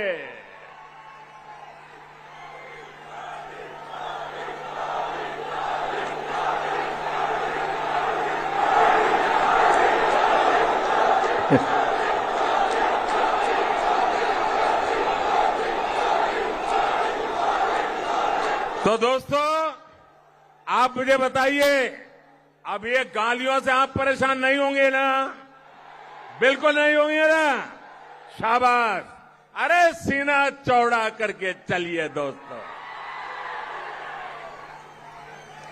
देखिए, हमें याद रखना है, राजनीति सामान्य मानवी की सेवा करने और उनकी समस्या सुलझाने का माध्यम है। इसलिए राजनीति में हमारा एजेंडा, हमारा मकसद हमेशा सकारात्मक होना चाहिए, सेवा भाव से भरा होना चाहिए। लेकिन यहां तेलंगाना में जिन लोगों को सत्ता मिली, उनका सारा ध्यान मोदी को गाली देने और भाजपा को कोसने में लगा रहता है। मुझे कभी कभी लोग पूछते हैं कि मोदी जी आप थकते नहीं हो? अब कल मैं दिल्ली में था सुबह, फिर कर्नाटका में, फिर तमिलनाडु में, फिर रात को आंध्र में और अभी तेलंगाना में। तो लोग मुझे पूछते हैं थकते नहीं हो? तो मैंने उनको समझाया, देखो भाई, मैं डेली 2 किलो, 2.5 किलो, 3 किलो गाली खाता हूं।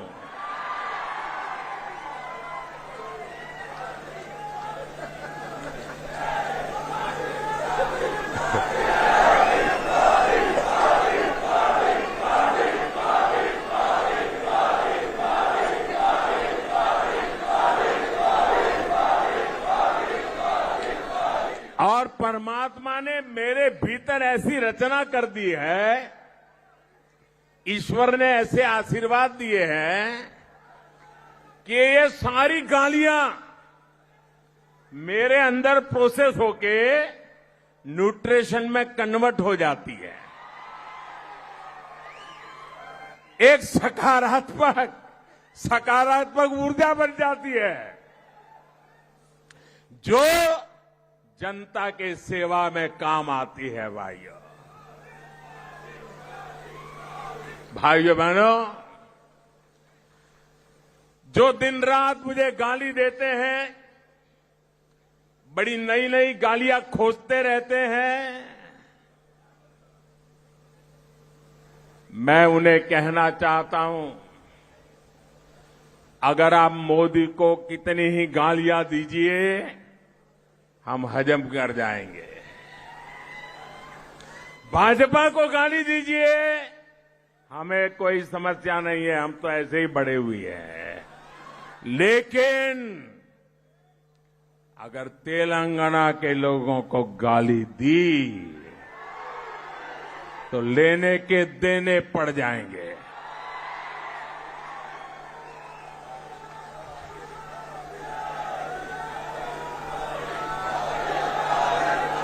यहां के लोगों के सपनों से खिलवाड़ किया तो मुकाबला बहुत रंगीन हो जाएगा, समझ लीजिए।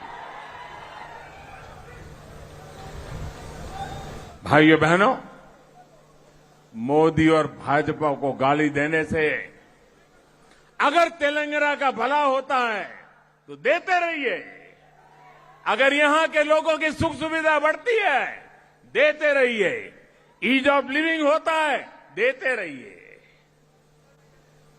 मोदी और भाजपा को गाली देकर अगर तेलंगाना के किसान समृद्ध होते हैं तो जरूर दीजिए गाली। आज तेलंगाना के किसानों की स्थिति किसी से छिपी नहीं है। आप खुद इस बात के साक्षी है कि यहां के हल्दी किसानों को सरकार ने किस हाल छोड़ दिया है। आप इस बात के साक्षी है कि यहां विकास के रास्ते में किस तरह लगातार रोड़े अटकाए जा रहे हैं। मैं आज तेलंगाना के लोगों को भरोसा देना चाहता हूं, भाजपा तेलंगाना में पॉजिटिव एजेंडा के साथ आ रही है। हम मिलकर यहां विकास की नई गाथा लिखेंगे। साथियों, तेलंगाना, हैदराबाद मेरे लिए बहुत अहमियत रखता है। 2013 में मैं नव भारत युवा भेरी उसमें शामिल होने आया था। उस वक्त में अपनी पार्टी का पीएम उम्मीदवार भी नहीं था, मैं सिर्फ एक सीएम और प्रचार समिति का प्रमुख था। लेकिन जो स्नेह आप लोगों ने मुझे दिया, हैदराबाद ने दिया, तेलंगाना ने दिया, वो हिंदुस्तान के लिए ये टर्निंग पॉइंट बन गया था। और मैं कभी आपके उस प्यार को भूल नहीं सकता हूं, और मैं आपके इस प्यार को ब्याज समेत लौटाता रहता हूं, लौटाता रहूंगा, विकास करके लौटाता रहूंगा। भाइयों, तब मैंने कहा था कि हमारी सरकार इंडिया फर्स्ट के विजन और संविधान को मजबूत करने की दिशा में काम करेगी। और सरकार बनाने के बाद हम निरंतर उसी लक्ष्य को ध्यान में रखकर काम कर रहे हैं। बीते 8 वर्षों में देश ने सुशासन का एक नया रूप देखा है। पहली बार देश की जनता को लग रहा है कि गरीब की हर जरूरत सरकार की प्राथमिकता बन गई है। यही कारण है कि जब 100 साल का सबसे बड़ा संकट आया तो केंद्र सरकार ने गरीबों को सर्वोच्च प्राथमिकता दी। पूरे देश में गरीब भूखा ना सोए, इसलिए अभी तक केंद्र सरकार 3 लाख करोड़ रुपए से अधिक खर्च कर चुकी है। इससे तेलंगाना के भी लगभग 2 करोड़ साथियों को मुफ्त राशन मिल रहा है। गरीब के जीवन की सुरक्षा हो, इसलिए हजारों करोड़ रुपए खर्च करके हमने मुफ्त वैक्सीन उपलब्ध कराई। केंद्र सरकार हर लाभार्थी तक पहुंचने की अप्रोच के साथ काम कर रही है, सैचुरेशन के लिए प्रतिबद्ध है। लेकिन आप ये भी जानते हैं कि तेलंगाना में यहां की सरकार को गरीब के लिए होने वाले विकास कार्यों में परेशानी है। केंद्र सरकार की सारी कोशिशों के बावजूद यहां की सरकार ने पीएम आवास योजना के घर बनाने में रोड़े अटका दिए। देश भर में पीएम आवास योजना के 3 करोड़ घर गरीबों को बनाकर हम दे चुके हैं।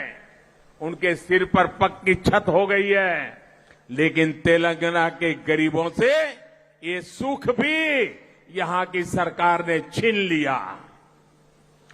कहां ये लोग 2 BHK फ्लैट देने वाले थे, कहां पीएम आवास के घर भी नहीं बनने दिए। मैं जानता हूं तेलंगाना के लोग इस अपराध को कभी माफ नहीं करेंगे। साथियों, आज तेलंगाना पॉजिटिविटी चाहता है, प्रोग्रेस चाहता है, वो सिर्फ और सिर्फ भाजपा दे सकती है। तेलंगाना के लोग ये समझ रहे हैं, इसलिए यहां बीजेपी का जनाधार लगातार बढ़ रहा है। और आज जो तेलंगाना में सबको दिख रहा है, ये बीते 8 वर्षों में पूरे देश का ट्रेंड है। त्रिपुरा में बीजेपी की गिनती नहीं होती थी। हमारे कार्यकर्ताओं ने संघर्ष किया, जनता के मुद्दों को उठाया, आज वहां बीजेपी की मजबूत सरकार है। इसी तरह असम, अरुणाचल प्रदेश, हरियाणा, इन सभी राज्यों में हम लोगों की सेवा में लगे रहे और जनता जनार्दन ने हमें भरपूर आशीर्वाद दिया। अब तो बीजेपी की सरकारें जहां एक बार बन जाती है, वहां बार बार बीजेपी सरकार बन रही है। भाइयों बहनों, बीजेपी के प्रति ये विश्वास सुशासन के कारण है। वो सुशासन जिसके मूल में सबका साथ, सबका विकास, सबका विश्वास और सबका प्रयास का प्रण है। बीजेपी वो पार्टी है जो युवाओं की पार्टी है, गरीब के हित में सरकार चलाती है। अब तेलंगाना में भी हमें भाजपा को निरंतर मजबूत करना है। तेलंगाना को भ्रष्टाचार और परिवार के शिकंजे से मुक्त करना हमारा कर्तव्य है। मुझे भाजपा के लाखों कार्यकर्ताओं पर भरोसा है और आपका ये जो जुस्सा मैं देख रहा हूं, मुझे भी नई ऊर्जा मिलती है। मैं फिर एक बार आपको बहुत बहुत बधाई देता हूं, बहुत बहुत शुभकामनाएं देता हूं और आपकी निष्ठा को नमन करते हुए मेरे साथ बोलिए भारत माता की, भारत माता की, भारत माता की। बहुत बहुत धन्यवाद। Heard from the Prime Minister, who was on a campaign trail, and the BJP pretty much at war with the TRS in the state of Telangana. We'll continue to keep a very close eye on all of those developments. For the moment, it's time for a quick break here.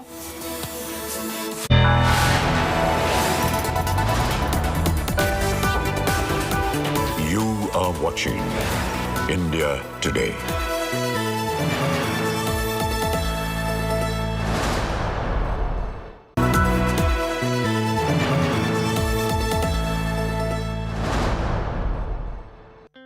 The wait is over for the Business Today MTRA Best B Schools survey. More than 300 of India's best B schools compete for top honors in the most definitive guides to B schools in India.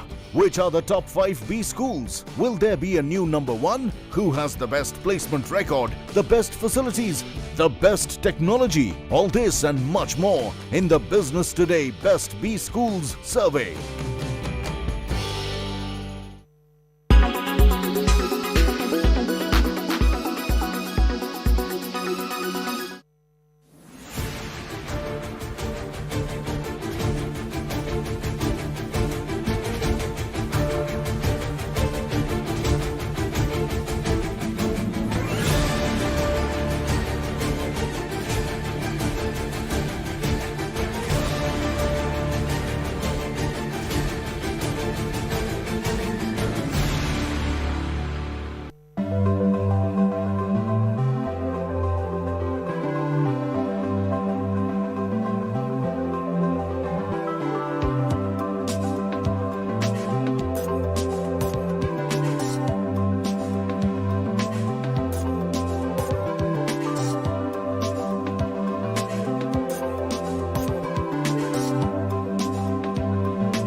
So we would have a base of organics. The body would be placed here. The rest of the organics and flowers would be placed here. We would simply close the lid and we would be set.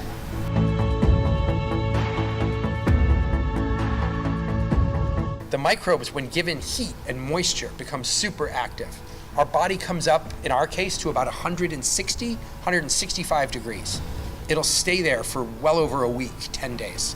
The heat obviously keeps the microbial activity super active, and at the end of a month, our body is pretty much transformed completely. There's some bone that remains. It's reduced. It's put back into the soil. It's let to sit for another month. And when we're done, we have soil that we can give the family.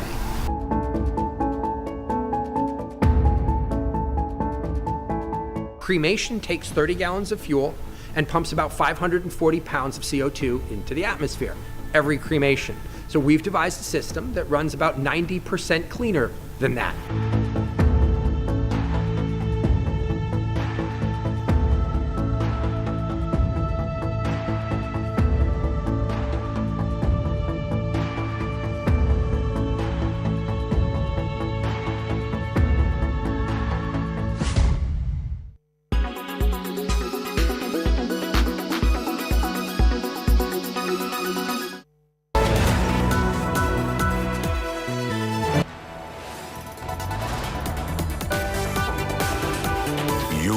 Watching India Today.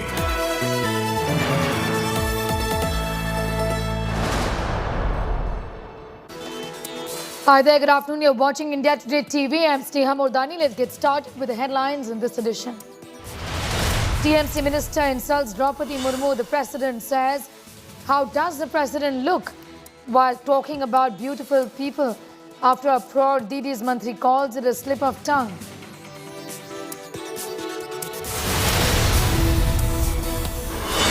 FIR against power star Pawan Kalyan for travelling on top of a car booked for endangering lives and ignoring traffic rules.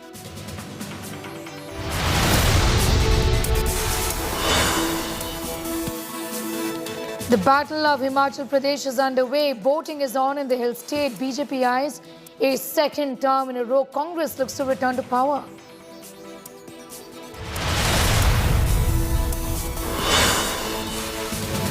Sukesh drops a fifth bombshell letter against Arvind Kejriwal, says he's ready to undergo a lie detector test. Claims are paid to foreign newspapers to promote Delhi education model.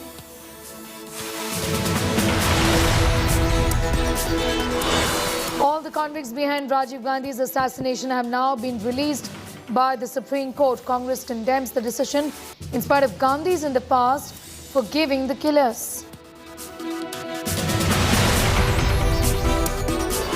Prime Minister Modi's Telangana visit sparks a massive fight. TRS puts up posters likening him to Ravan. Chief Minister KCR refuses to attend the ceremonies. The Prime Minister slams the TRS, says they will be defeated.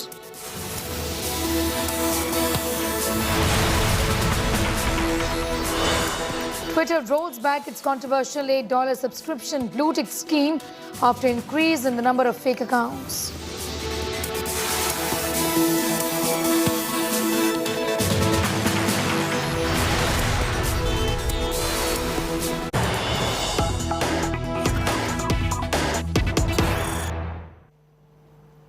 Some news just coming in. Let's go straight to that.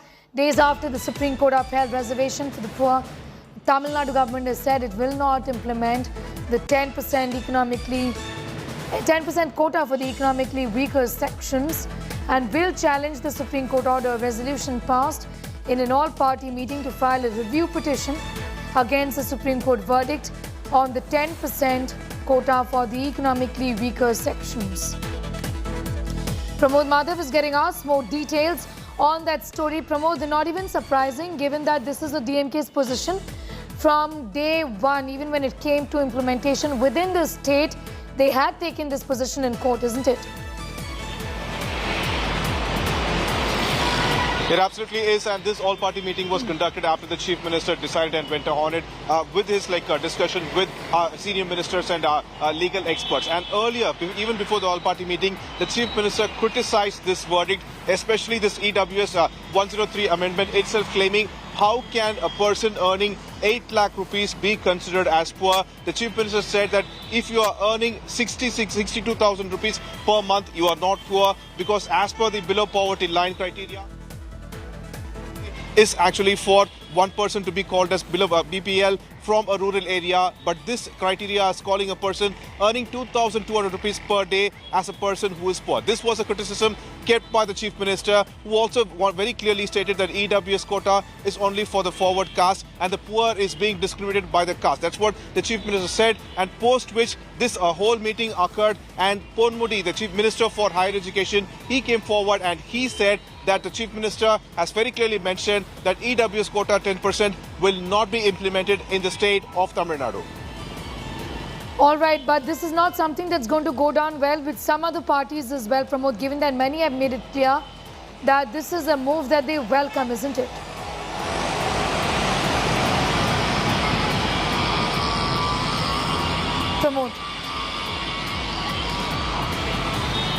Pramod, I was asking you... Absolutely, the BJP and AIDMK have not extended this. BJP and ADMK have not extended their support to this. In fact, they did not also participate in today's meeting. ADMK very clearly earlier stated that DMK is trying to only create drama using EWS quota, and ADMK urged that the Chief Minister and Tamil Nadu government go ahead and create something that is efficient instead of causing such drama. This is how AIDMK actually criticized this. But BJP very clearly mentioned that the Chief Minister is having unfounded fear, and that is why he is not accepting EWS quota for 10% for them, while DMK still claims that EWS quota 10% is in a way trying to dilute the concept of reservation. All right, I'm thanking you for the moment for getting us all of those details. So Tamil Nadu to not implement the 10% economically weaker sections quota, they're opposing the order of the Supreme Court.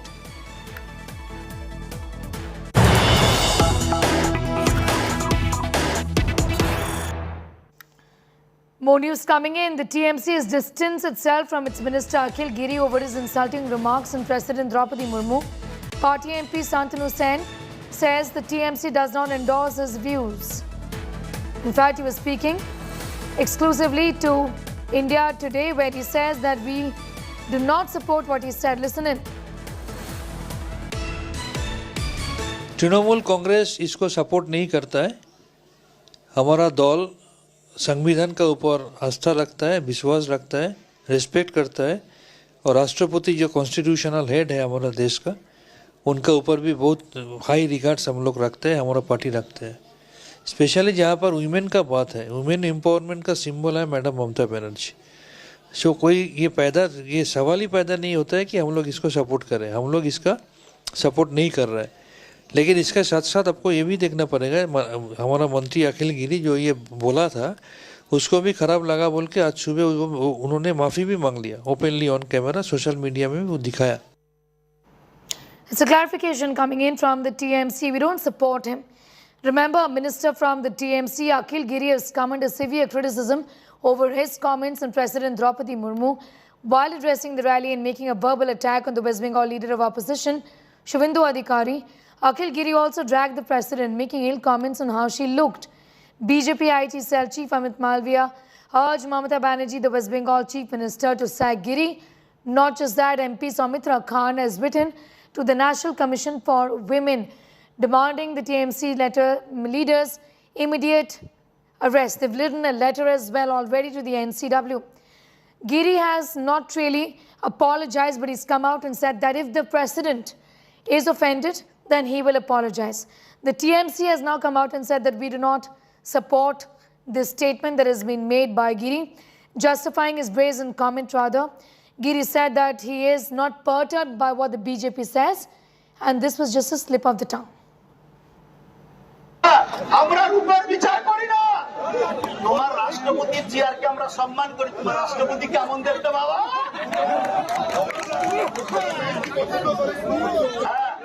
যদি আমি জানতে পারি যে রাষ্ট্রপতি এই কথাটা বলার জন্য তিনি অসম্মানিত বোধ করছেন তাহলে আমি অনুতপ্ত কিন্তু ভারতীয় জনতা পার্টি কতটা এইটা নিয়ে এই বক্তৃতা নিয়ে বিজেপি কতটা কি মন্তব্য করবেন সেটা নিয়ে আমি অনুতপ্ত নই সেটা নিয়ে আমি কোনো চিন্তিত নই ऑपोजिशन का और खास करके टीएमसी का जो चरित्र रहा है वो इस बात को दर्शा रहा है कि वो लगातार ट्राइबल्स के बारे में उसकी सोच बहुत गंदी है, बहुत गलत है और अशोभनीय रहा है। हमेशा वोट बैंक की राजनीति करके लोगों को ठगने का कोशिश किया और यही परिणाम है कि उनके मंत्री इस तरह के बोल रहे हैं। संथाली कम्युनिटी जो है वो बंगाल में भी बहुत उनका पॉपुलेशन है, इसके बावजूद जो ऐसी कमेंट्स, क्या आपको लगता है कि एक वुमेन चीफ मिनिस्टर के तौर पर कोई सख्त एक्शन नहीं लेना चाहिए ममता बनर्जी को?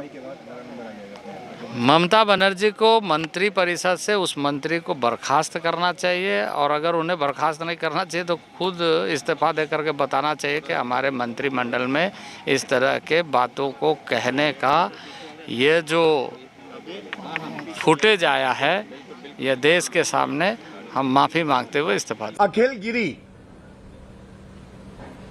वो हमारी देश की राष्ट्रपति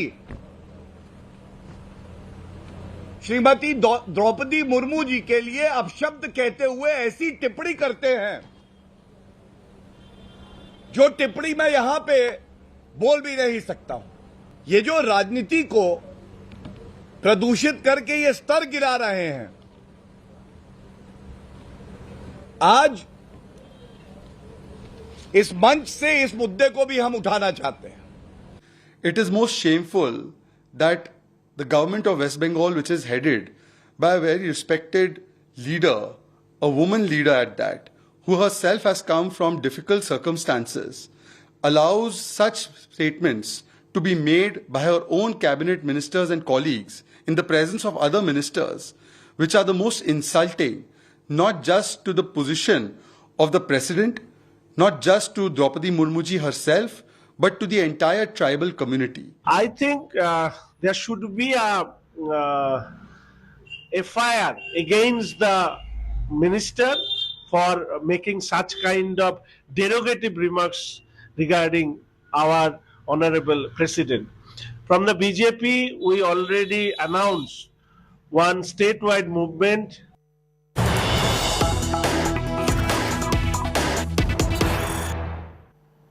Some news just coming in. Let's go straight to that. Congress releases manifesto in poll-bound Gujarat. One of the promises made by the Grand Old Party is that it will rename the Narendra Modi Stadium in Ahmedabad, named after the Prime Minister in the year 2021.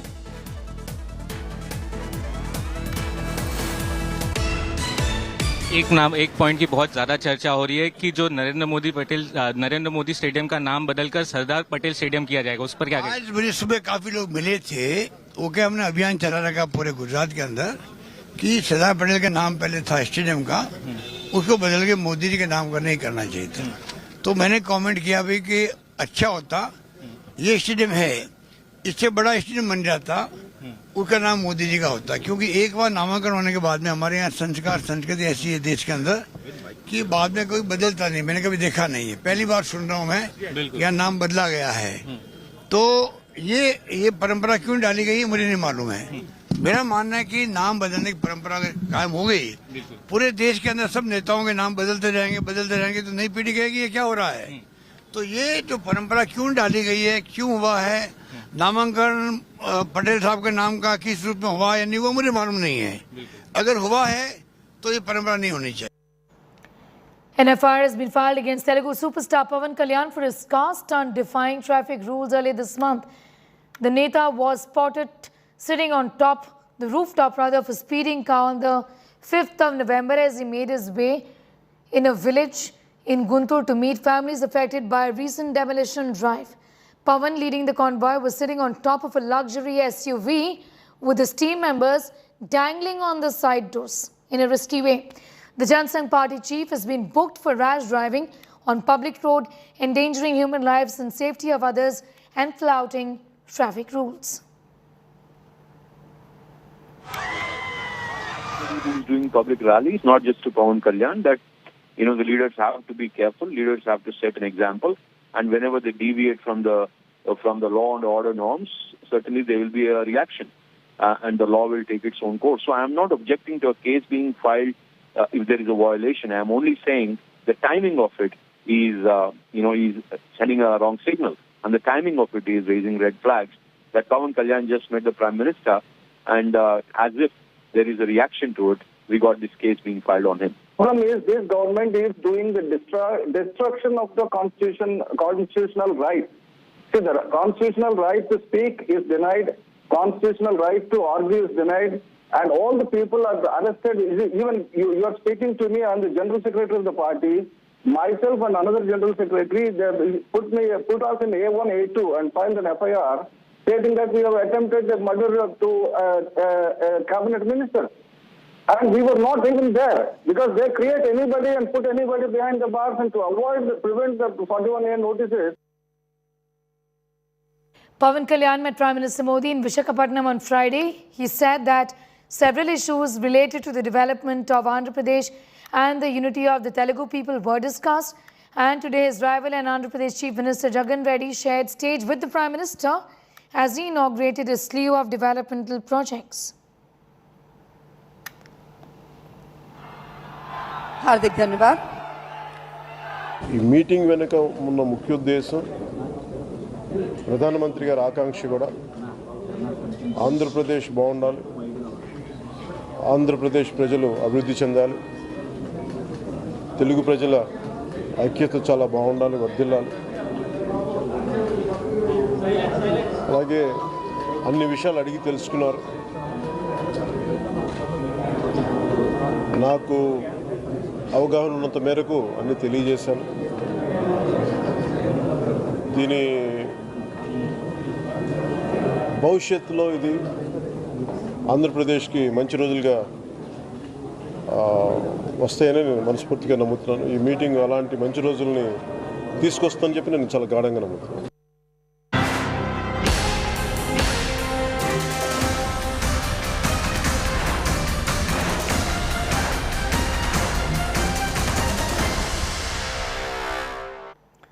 The voting in all 68 constituencies of hill state of Himachal is underway. The ruling BJP is eyeing history on the back of its developmental agenda, while the Congress is hoping the voters go by the 4-decade-old tradition of voting out incumbents. Chief Minister Jairam Thakur says people of the state have already decided to go with Modi. More than 55 lakh voters in the hill state are deciding the fate of 412 candidates, including incumbent Chief Minister Jairam Thakur. The 2017 Assembly elections witnessed the highest ever voter turnout at nearly 76% in Himachal's electoral history. All arrangements have been put in place. Poll panel has prohibited exit poll projections.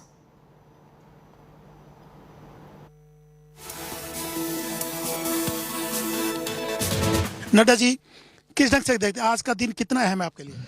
हर दिन अहम होता है और आज का दिन विशेष है।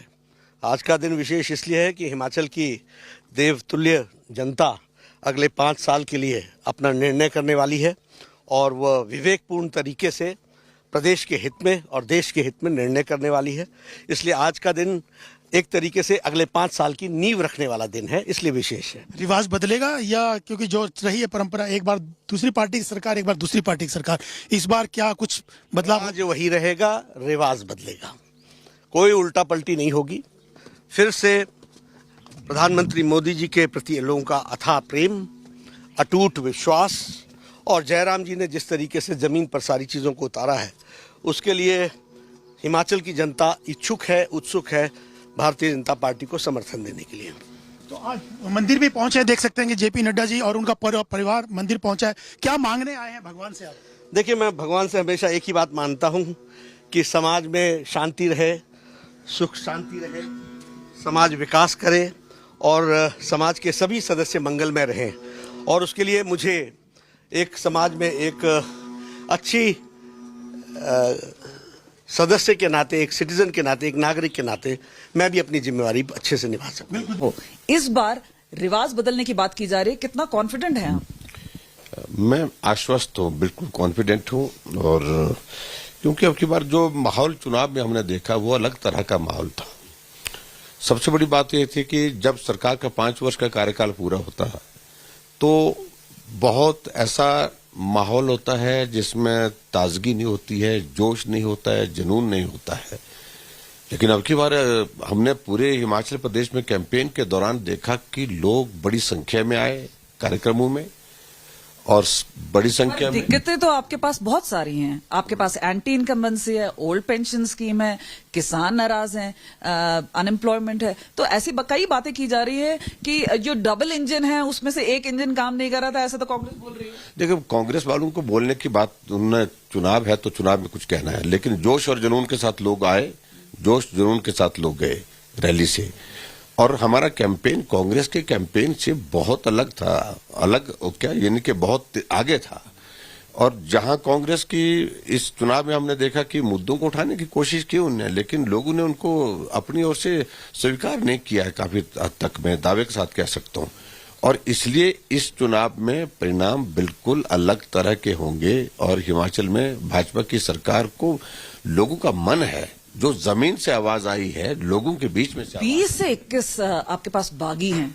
Means ऐसा लग रहा है कि अंदर से ही बीजेपी में इतना फाइट है, तो फिर बाहर से कहां से फाइट करें? देखिए, उसमें तो ये सारी चीजें चलती है, लेकिन जैसे जैसे कैंपेन हमारी आगे बढ़ी है, लोगों ने उस तरफ ध्यान नहीं दिया। लोगों ने एक ही चीज पर, नरेंद्र मोदी जी को ताकत देनी है, उनको मजबूत करना है, उनके नेतृत्व को हिमाचल प्रदेश जो है वो और ज्यादा ताकत देकर के उनको सहयोग करे, इस भाव के साथ लोगों ने वोट दिया है। और डबल इंजन की सरकार, इस बात को लेकर के ये दिमाग में बैठ गई कि प्रदेश का विकास तभी संभव है जब केंद्र से हमको मदद मिलेगी, और मदद तभी मिलेगी जब भारतीय जनता पार्टी की सरकार बनेगी हिमाचल प्रदेश। यहाँ पर बात आती है कुल देवी और देवताओं की। आपकी धर्म पत्नी भी साथ में है, सुबह सुबह पूजा भी की होगी आपने।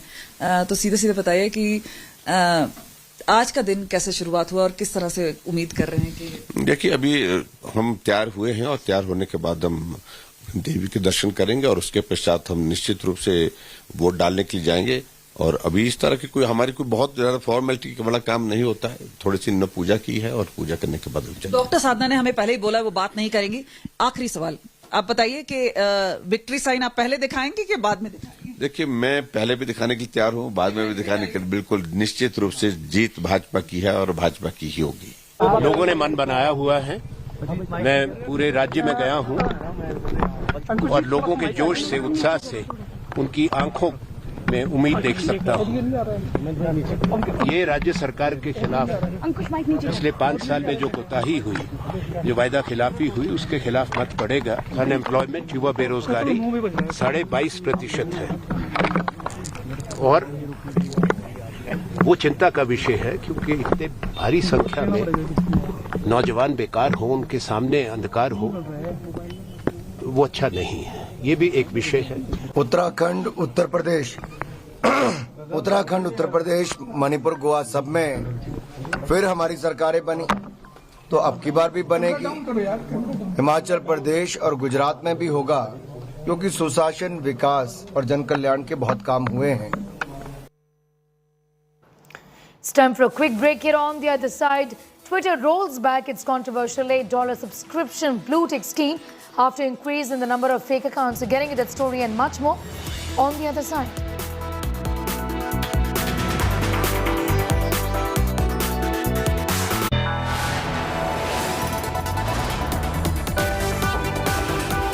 You are watching India Today.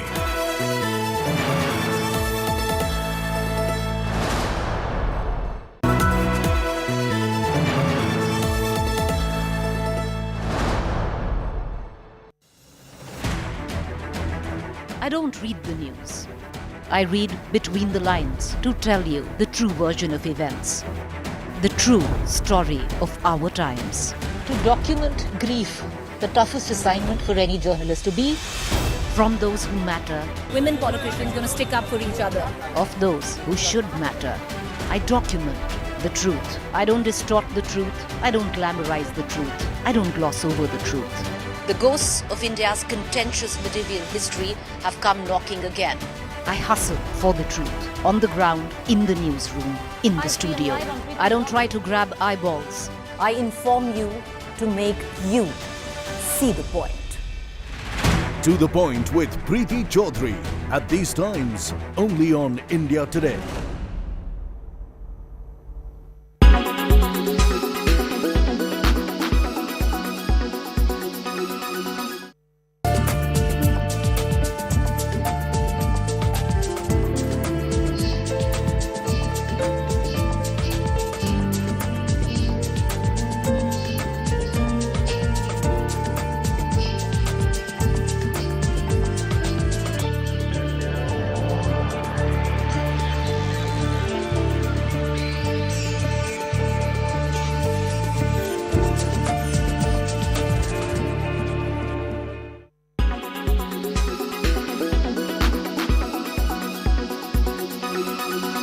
Make your media plan smarter with India Today Live TV on your connected devices.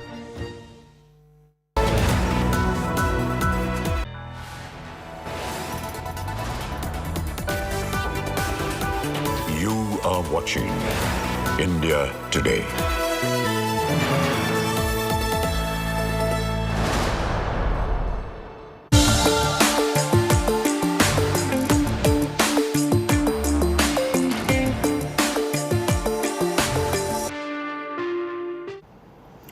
Twitter's relaunched premium service, which grants blue check verification labels to anyone willing to pay $8 a month, was unavailable on Friday after the social media platform was flooded by a wave of imposter accounts approved by Twitter itself. Here's a report.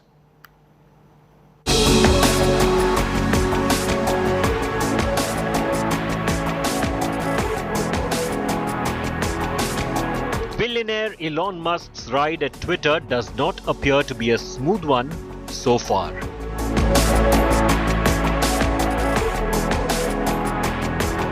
From surprise mass layoffs of Twitter employees across the globe to rolling out Twitter Blue, a paid-for-subscription service to get the verification or blue tick on Twitter.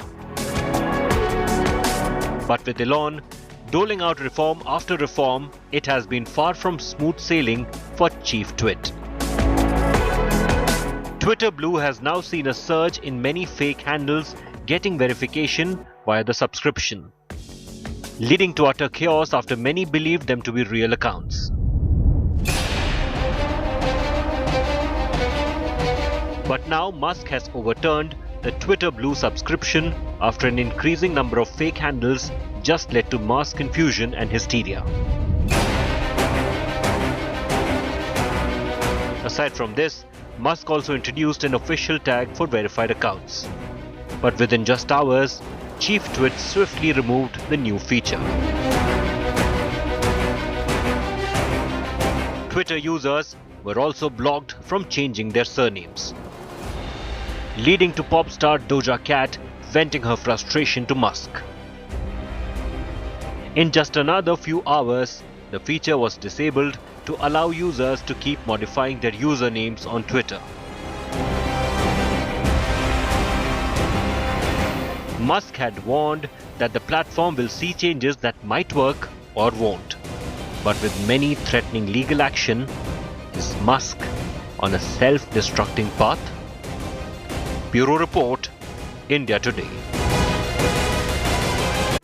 It brings us to the end of this edition. News continues on the other side. Thanks for watching.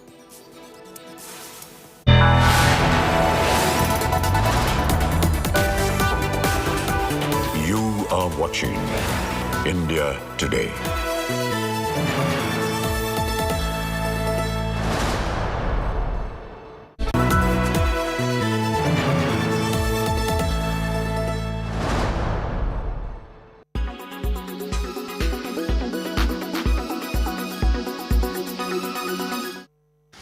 Is the monsoon season bringing relief to you from the hot summers?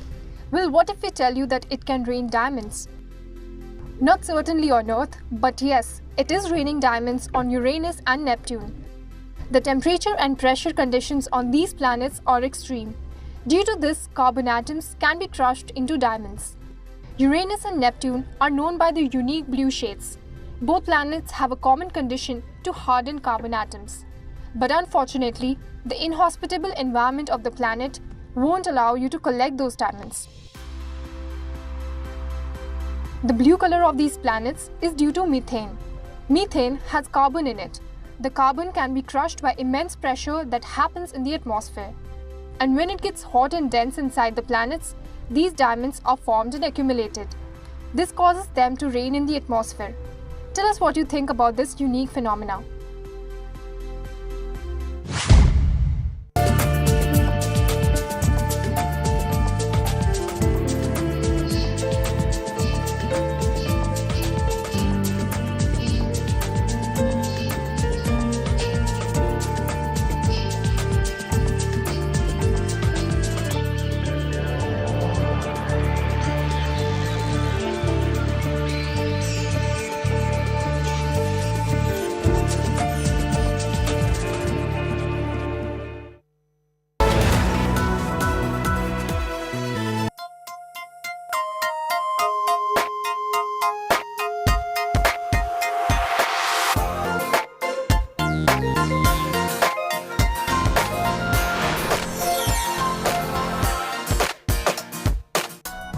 Hello and welcome to our special broadcast, which is Hollywood edition of In the Club. I'm Diwali Patel. This is where we get you the best from the world of entertainment. On our special broadcast today, we will fly 7 seas across first to bring you all that's happening in the world of West. To begin with, Black Panther Wakanda Forever is finally here, and from Letitia Wright to Angela Bassett, the star cast of this much anticipated film stepped out in style to grace the purple carpet at the world premiere. But what actually caught the attention was a special gesture made by them all. Take a look.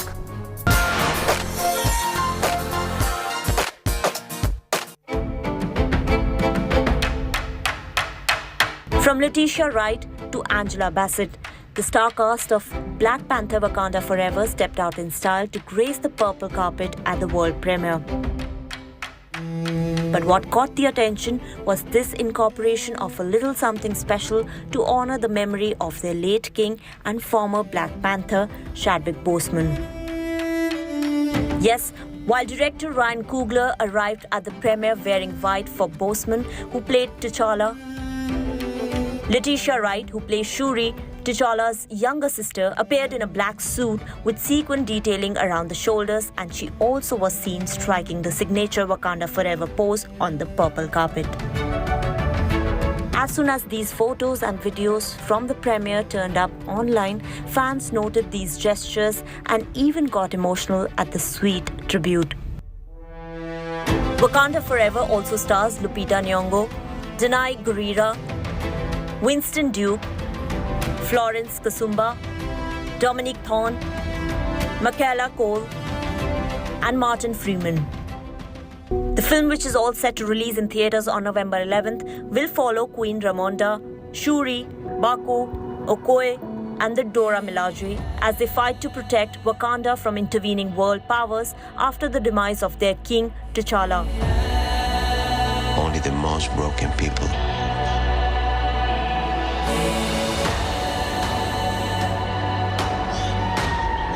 can be great leaders.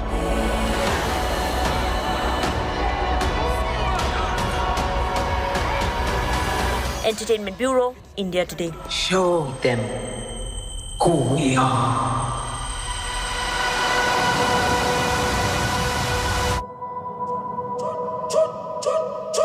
Now, ahead of the release of Black Panther Wakanda Forever, my colleague Tushar Joshi caught up with Letitia Wright, who plays the role of Shuri in the film, from costume to her role and even love for India. Here's a candid chat with the star.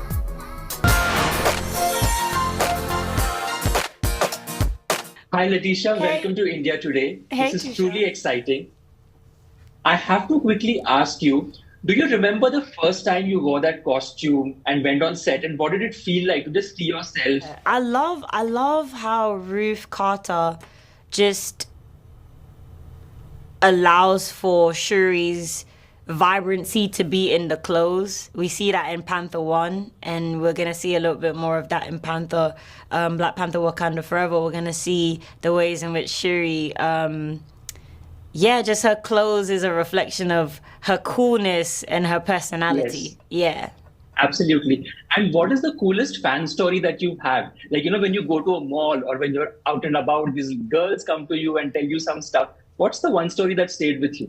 Meeting a little girl in Disneyland, She didn't know I was going to be there because I was just doing like a little sneak visit to, tour around. And she was wearing a Shuri t-shirt, a pink Shuri t-shirt. And she saw me and she just held onto my legs and hugged me really tight. And that was like a cool moment where, this little girl in Disneyland was wearing a Shuri t-shirt, and it was just beautiful to see. It can't be more heartwarming than that sight. I mean, I can't Nothing beats it. Nothing beats it. I also feel that the film is a beautiful tribute to Chadwick. I mean, his presence has had such an emotional impact on all of us around the world, irrespective of where we come from, what language we speak, what color we are. It must be so emotional for you to even go through that all over again. But what's the one thing that you've learned working about him as a human being that has stayed with you? I've learned many things from Chad. But one of the things that stick out right now is his integrity. He's a man of great integrity, and he's really regal. And I've learned that in order to be integral, you have to be real to yourself and honest with who you are. And I feel like Chadwick was so authentic to who he was. So I learned so much from him, but in particular, to be integral. That's really a deep message. Sending you a lot of love from Indian fans. Thank you. Shuri has a lot of fan following in India. Thank you. The message that she sends, it's just sending you a lot of love, and can't wait to watch Wakanda. Thank you. Thank you so much, India. Thank you, Letitia.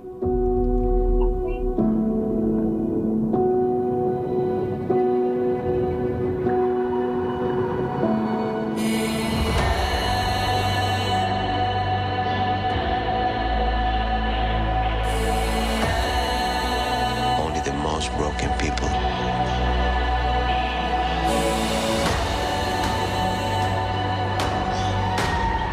can be great leaders.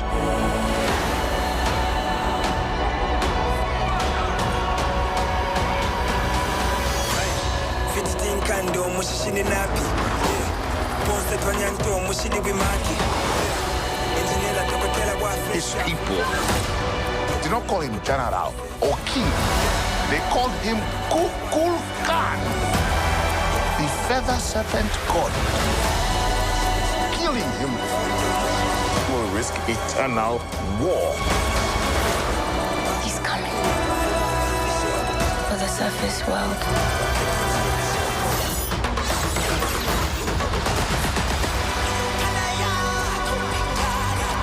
We know what you whisper. They have lost their protector. Now is our time to strike.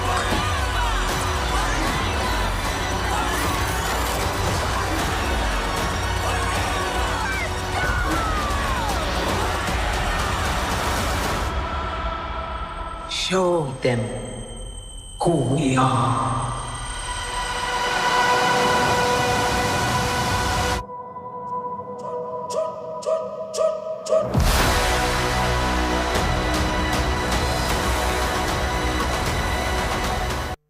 Lupita Nyong'o of Black Panther Wakanda Forever also spoke to my colleague and entertainment editor Tushar Joshi.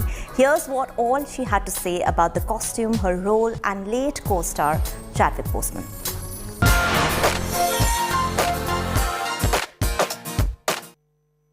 Lupita, welcome to India today. This is truly exciting to have a chance to speak to you.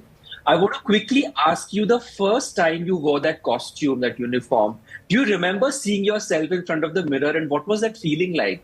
Oh, when I first wore Nakia's costume in this movie, The Wakanda Forever, I mean, it was a work in progress when I first wore it, but I was really fascinated by it. I mean, Ruth Carter had like mock-up sketches and that she was working on, so it went through a few stages, but everything was so deliberate. The way the green had this iridescence and you know, there's brown in it that makes it look like it's like glued onto my skin, and all the lines are so flattering to the female form.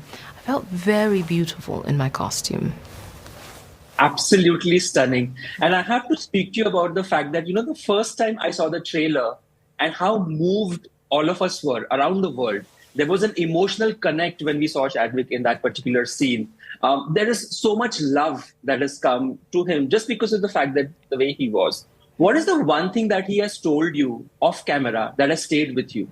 It wasn't something that he told me. It was actually something that his wife said at his at the memorial ceremony that I attended. She said that Chadwick was a man who took his time but didn't waste his time. And that is a sentiment that has stayed with me. And I often remind myself to take my time but not waste my time.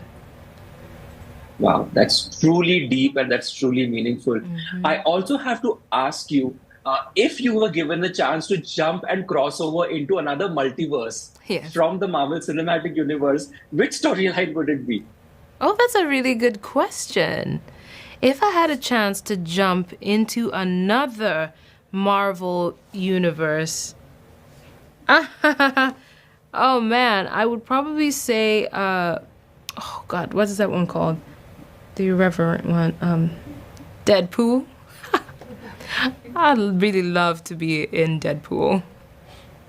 That is some visual I'm getting. I mean, just the thought of you in that film is insane. It's so funny, yeah.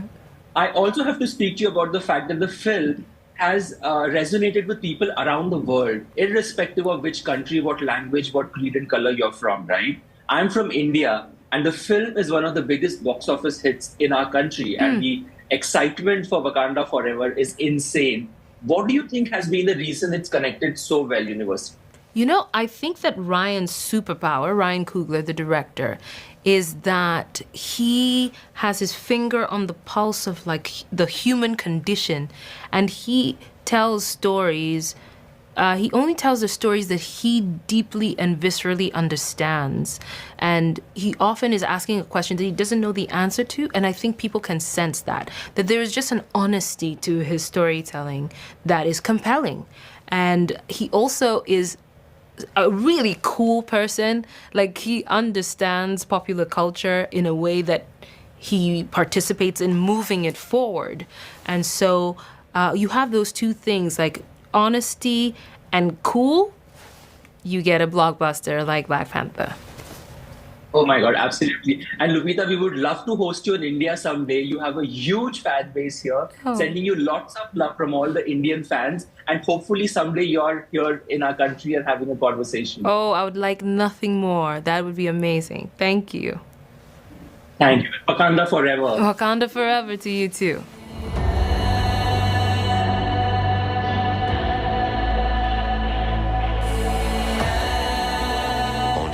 Broken people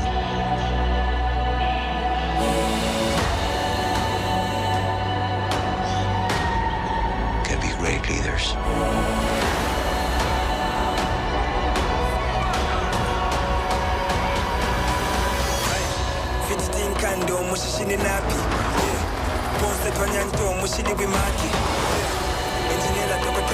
His people did not call him general or king. They called him Kukulkan, the feather serpent god. Killing him will risk eternal war. He's coming for the surface world.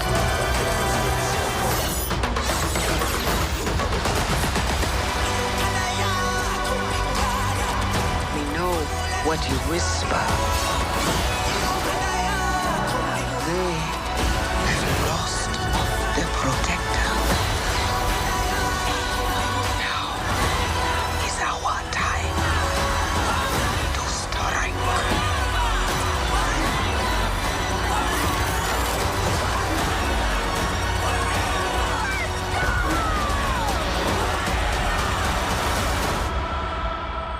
Show them who we are.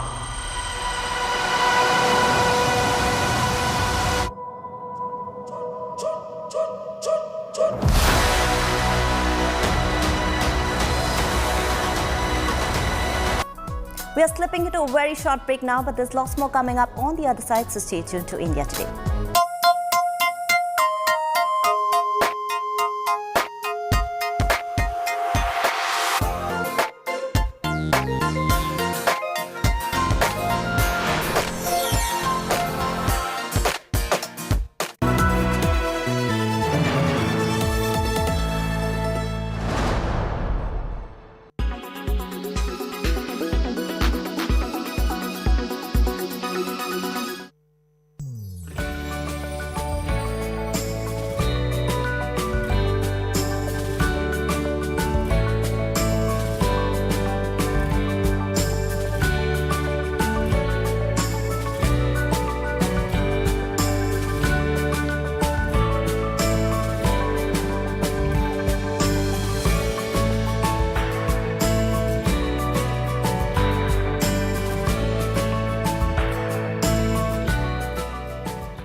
Make your media plan smarter with India Today Live TV on your connected devices. Everyone's busy finding what's trending. You're busy finding out why. India Today, for those who research before reacting. Download the India Today app now.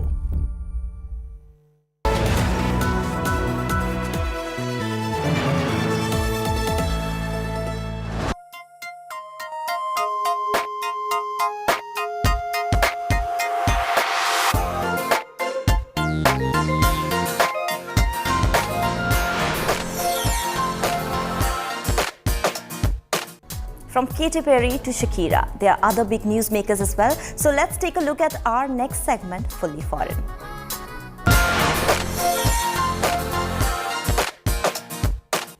I used to bite my tongue and hold my breath, scared to rock the boat and make a mess. So I said quietly, agreed politely. I guess that I forgot I had a choice. Road hitmaker Katy Perry is facing backlash on social media as she voted for billionaire Rick Caruso in the Los Angeles mayor race. The singer had recently shared a photo of herself on social media showing that she had casted her vote in favor of the politician. Rick Caruso had recently changed his affiliation to Democrat in January after supporting Republican candidates for years. What's more, Caruso, who is the owner of Grove Shopping Center in Los Angeles, donated nearly $1 million to Mitch McConnell and former President George W. Bush, who have backed anti-abortion policies.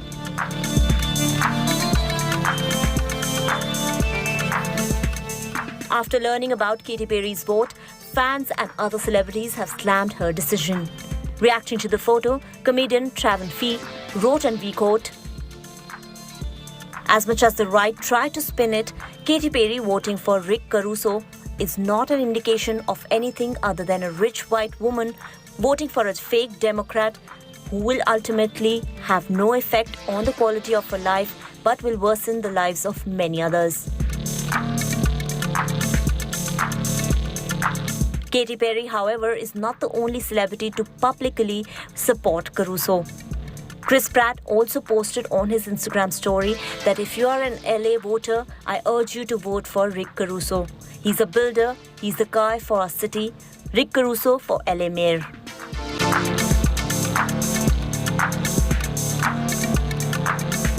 Sean Penn has gifted one of his Best Actor Oscars to Ukrainian President Zelensky. The actor, who won the Academy Award for Best Actor in 2004 and 2009 for Mystic River and Milk, that trigger our darkest emotions. It's my daughter's car. He said my daughter in there! He said my daughter in there! Oh, God! presented one of the Oscars to Zelensky in the capital city as a symbolic gesture to the politician and his people in Ukraine. A video has also been shared by the president's Telegram channel. The trophy will remain in the country until the end of the ongoing war with Russia. In return, Penn was honored with Ukraine's Order of Merit. Thank you so much. Thanks so much. for this time. Thanks for you doing a great symbol to support us. Thank you for accepting it, because I know it's a little bit of a... For the Unverse, Sean Penn had previously promised to smelt his Oscar if the Academy didn't invite Zelensky to appear at the Oscars 2022, even though doing so would have violated a rule prohibiting award winners from selling or disposing of the physical prize.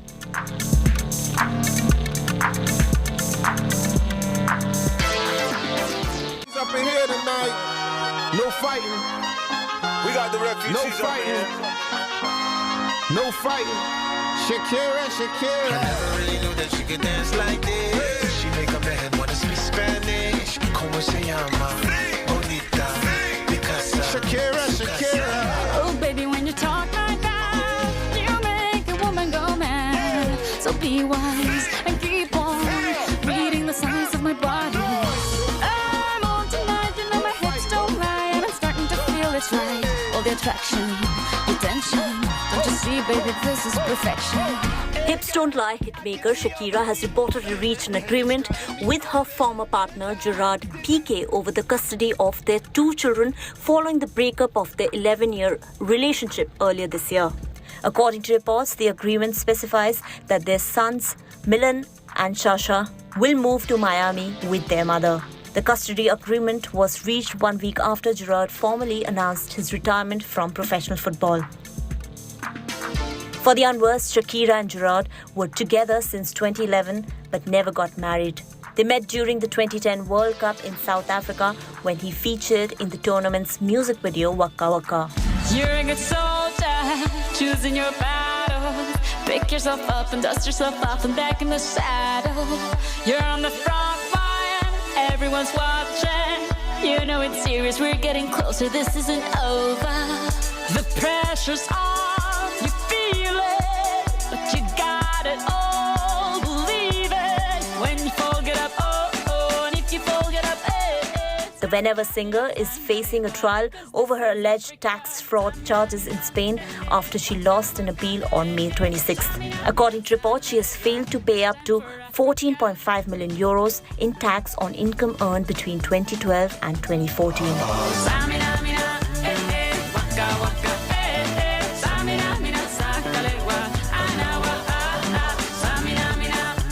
With Snigdha Shweta Behra, Entertainment Bureau, India Today.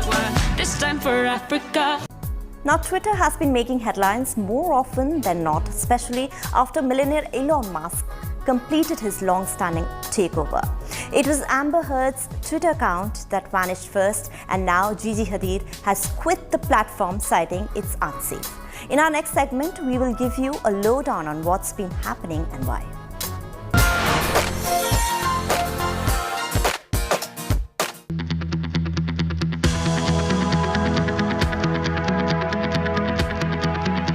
Once known to be a platform for fiery debates and getting in touch with your favorite celebrities, Twitter has now been in the headlines recently after millionaire Elon Musk finally completed his long-standing takeover of the social media behemoth. While Musk has reiterated that Twitter will be an equal space for anyone and people will be allowed to express themselves freely, whereas celebrities have decided to move away from the social networking website. And the latest to jump ship is American model Gigi Hadid. Gigi took to her Instagram stories and wrote, "For a long time, but especially with its new leadership, it's becoming more and more of a cesspool of hate and bigotry, and it's not a place I want to be a part of." Hadid, who had been on the platform for over a decade, didn't mince any words while speaking out against mass layoff of staff and other decisions undertaken by the new management. Not just Hadid, actor Amber Heard is also no longer on Twitter. Netizens also speculated if Elon Musk and Amber Heard's past relationship had something to do with the disappearance of her profile on Twitter.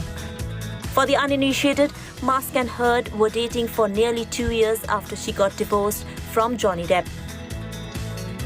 Shonda Rhimes, who has produced Grey's Anatomy and Bridgerton, also deleted her account and wrote that she wasn't going to hang around for whatever Elon had planned. While singer Toni Braxton wrote that she was shocked and appalled at some of the free speech on the platform since Musk's acquisition and was moving on since Twitter was no longer a safe space. Grammy Award winner Sarah Bareilles, who had close to 3 million followers, also decided to step away from the microblogging website. Other celebrities such as George Takei, Josh Gad and Rob Reiner are among those who have also deleted their Twitter profiles. While closer home, celebrities haven't shared their thoughts on the new regime at Twitter. However, many famous faces from the Hindi film industry have gone off Twitter for various other reasons. Actor Aamir Khan, who was hardly active on social media, decided to take down his account in 2021 as he wanted to focus on work and keep himself dedicated to his art. Meanwhile, filmmaker Karan Johar, who is usually active on social media, also deleted his Twitter account in October this year. He posted a cryptic note on the platform which read, "Making space for more positive energies only, and this is step 1 towards that. Goodbye, Twitter." Earlier, actors Sonakshi Sinha and Saqib Salim had also bid adieu to Twitter. While Sonakshi wrote that she was deleting her account to stay away from negativity, Saqib pointed out bullying, hatred and a lack of kindness as reasons for moving on. Entertainment Bureau, India Today. That's all we could pack in our show today, but keep watching In the Club from Monday to Friday at 2:30 p.m. and 11:30 p.m. only on India Today to get your daily dose of entertainment. This is me, Dipali Patel, signing off. Till next time, thanks for watching and goodbye.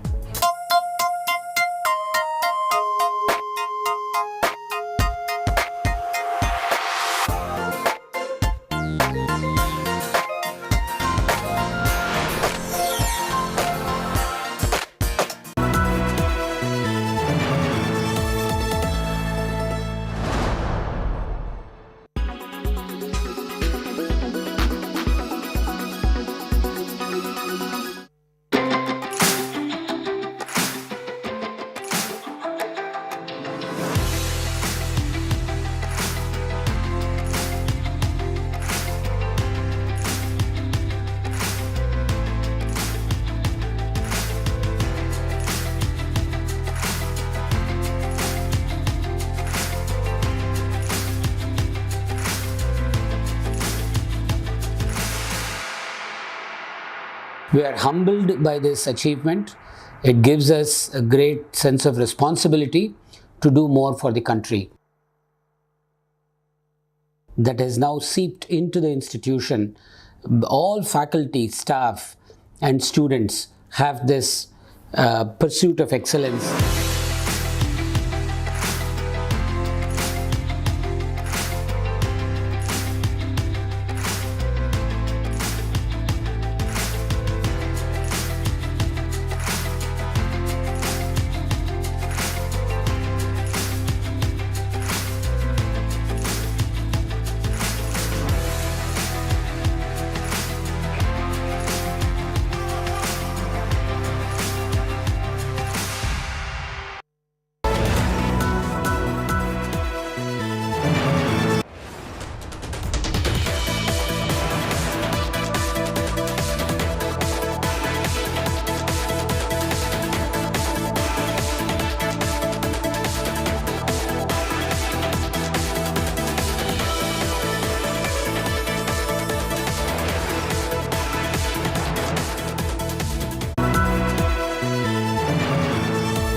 A new published report states who are the world's highest paid actors. And guess what? Tom Cruise is the highest paid Hollywood actor in the world. His movie Top Gun Maverick earned him $100 million. Now we do love seeing good old Tom in action. Well, right after him, it is Will Smith. Remember the Oscar slap? Yes, the same guy. He earned $35 million for Emancipation, but the film is yet to be released. It's scheduled to release in 2023. The film is based on a slave who escapes from Louisiana plantations. Following him is the Titanic movie star Leonardo DiCaprio, along with Fight Club star Brad Pitt. They both demanded $30 million. Well, following them are stars like Dwayne Johnson, Will Ferrell, Chris Hemsworth, Vin Diesel and Tom Hardy, who charged $20 million for their movies. Apart from this, the fan favourite Stranger Things star Millie Bobby Brown is the highest paid actress under 20. As per our sources, the rising star will earn $10 million for her upcoming series Enola Holmes 2. Millie gained fanship from her role in Stranger Things as 11. Fans are eagerly awaiting the final season of Stranger Things, which will air in 2023. Out of these mega stars, who's your favourite?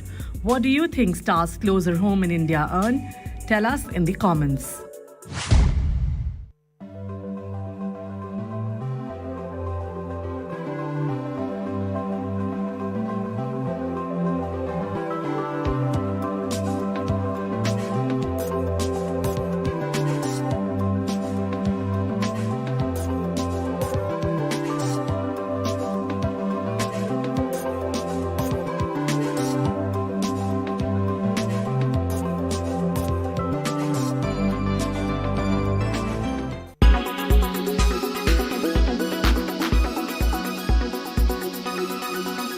Everyone's busy finding what's trending.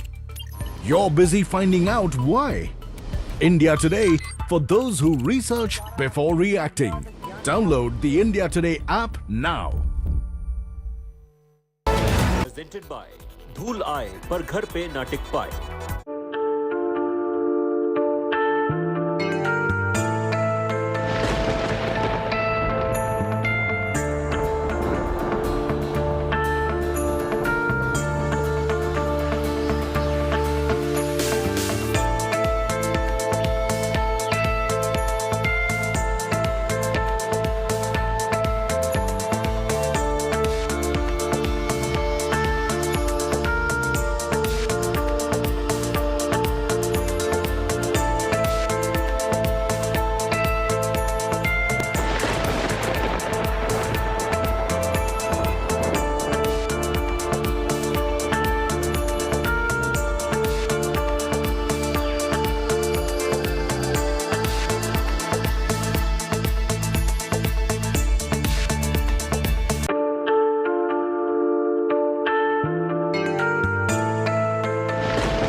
Was it easy for you, particularly in Tamil cinema? When you did a Tamil film, did people immediately say, Kamal Hassan's daughter, she's had it easy? No, it opens the door. It definitely opens the door, and I never take that for granted. But staying in the room is always dependent on the person. I'm very proud to say, and I'm sure she is as well as my dad, they've never picked up the phone and asked favors for me for my career ever. So it's been an exciting journey of me figuring it out. And they're always there to give me advice. But no, it doesn't. It opens the door. There's no question about it. But it's a really lovely handbag which you have to fill with cash.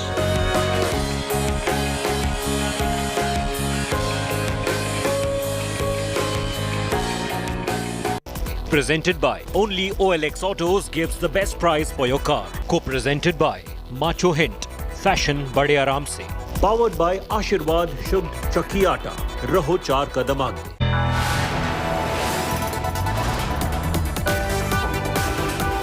You are watching India Today.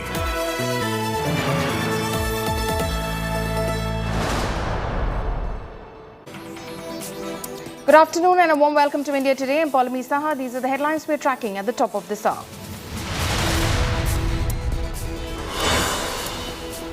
TMC Minister insults President Draupadi Murmu, says, how does the President look while talking about beautiful people? After uproar, Didi's Mantri calls it slip of tongue.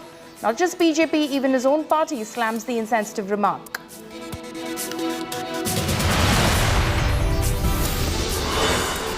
FIR against power star Pawan Kalyan for travelling on top of car, booked for endangering lives and ignoring traffic rules.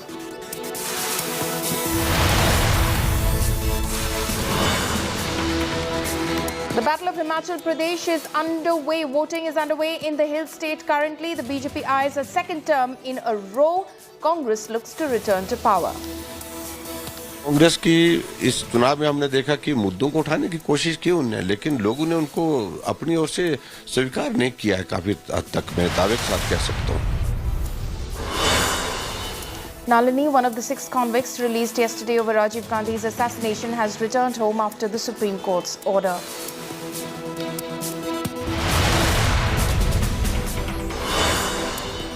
Prime Minister Modi's Telangana visit sparks a massive fight. TRS puts up posters likening him to Ravan. Chief Minister KCR refuses to attend to him.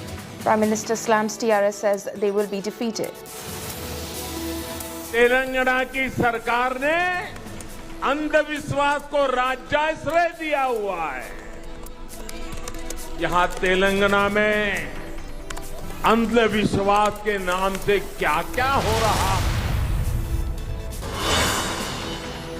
Twitter rolls back its controversial $8 subscription blue tick scheme after increase in the number of fake accounts.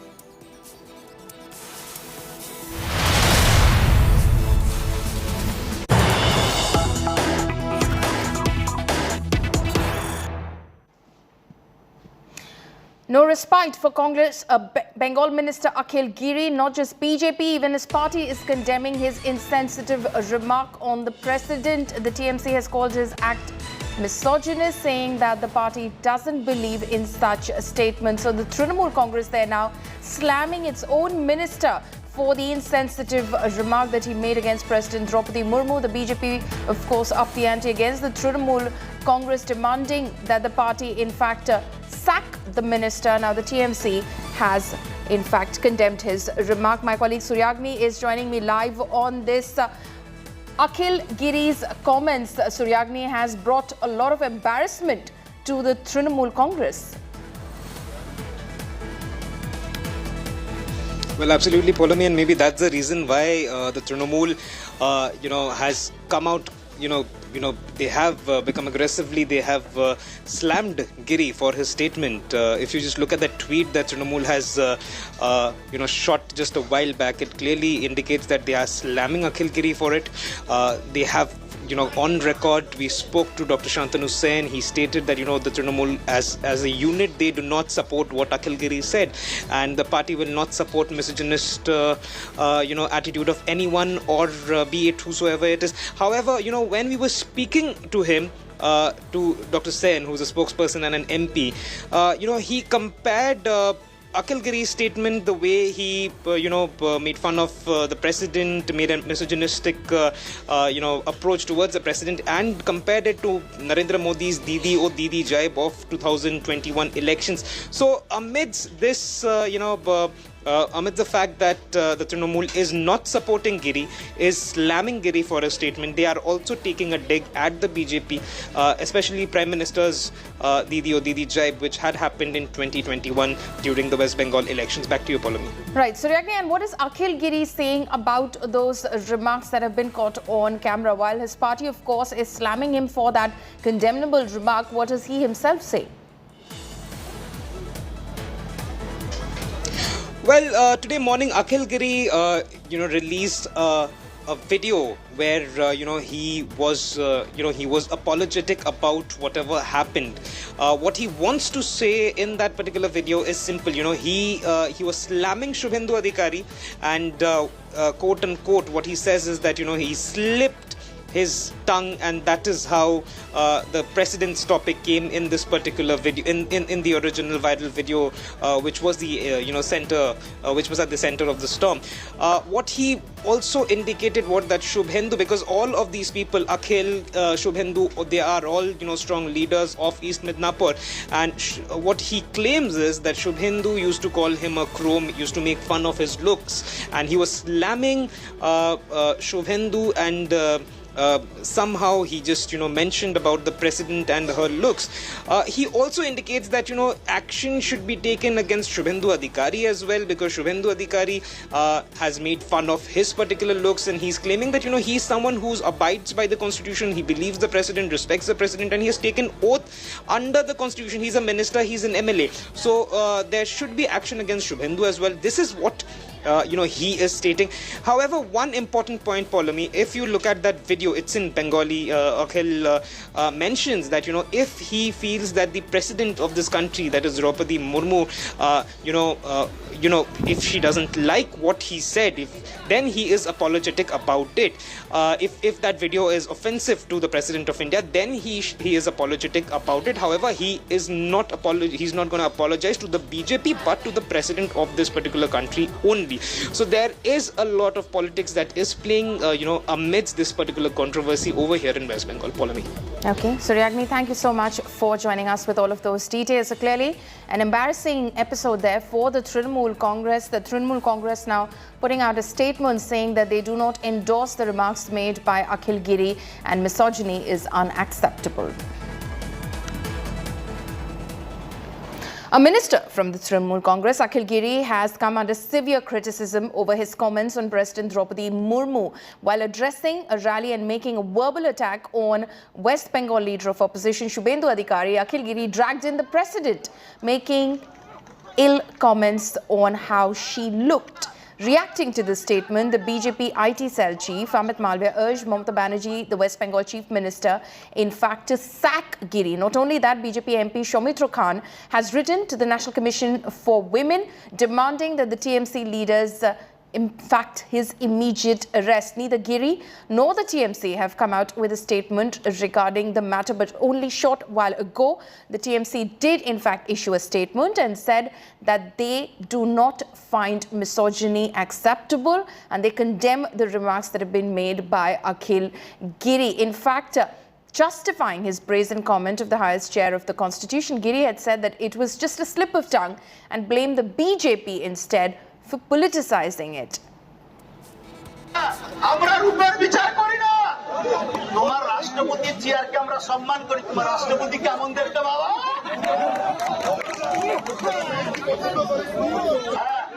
যদি আমি জানতে পারি যে রাষ্ট্রপতি এই কথাটা বলার জন্য তিনি অসম্মানিত বোধ করছেন তাহলে আমি অনুতপ্ত, কিন্তু ভারতীয় জনতা পার্টি কতটা এইটা নিয়ে এই বক্তৃতা নিয়ে বিজেপি কতটা কি মন্তব্য করবেন সেটা নিয়ে আমি অনুতপ্ত নেই, সেটা নিয়ে আমি কোনো চিন্তিত নই।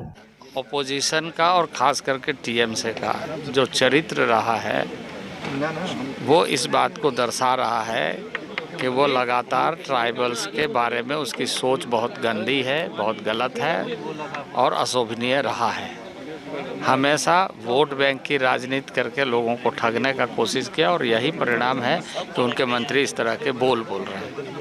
संथाली कम्युनिटी जो है वो बंगाल में भी बहुत उनका पॉपुलेशन है, इसके बावजूद जो ऐसी कमेंट्स, क्या आपको लगता है कि एक वुमेन चीफ मिनिस्टर के तौर पर कोई सख्त एक्शन नहीं लेना चाहिए ममता बनर्जी को? ममता बनर्जी को मंत्री परिषद से उस मंत्री को बर्खास्त करना चाहिए और अगर उन्हें बर्खास्त नहीं करना चाहिए तो खुद इस्तीफा दे करके बताना चाहिए कि हमारे मंत्रिमंडल में इस तरह के बातों को कहने का ये जो फुटेज आया है यह देश के सामने हम माफी मांगते हुए इस्तीफा दें। अखिल गिरी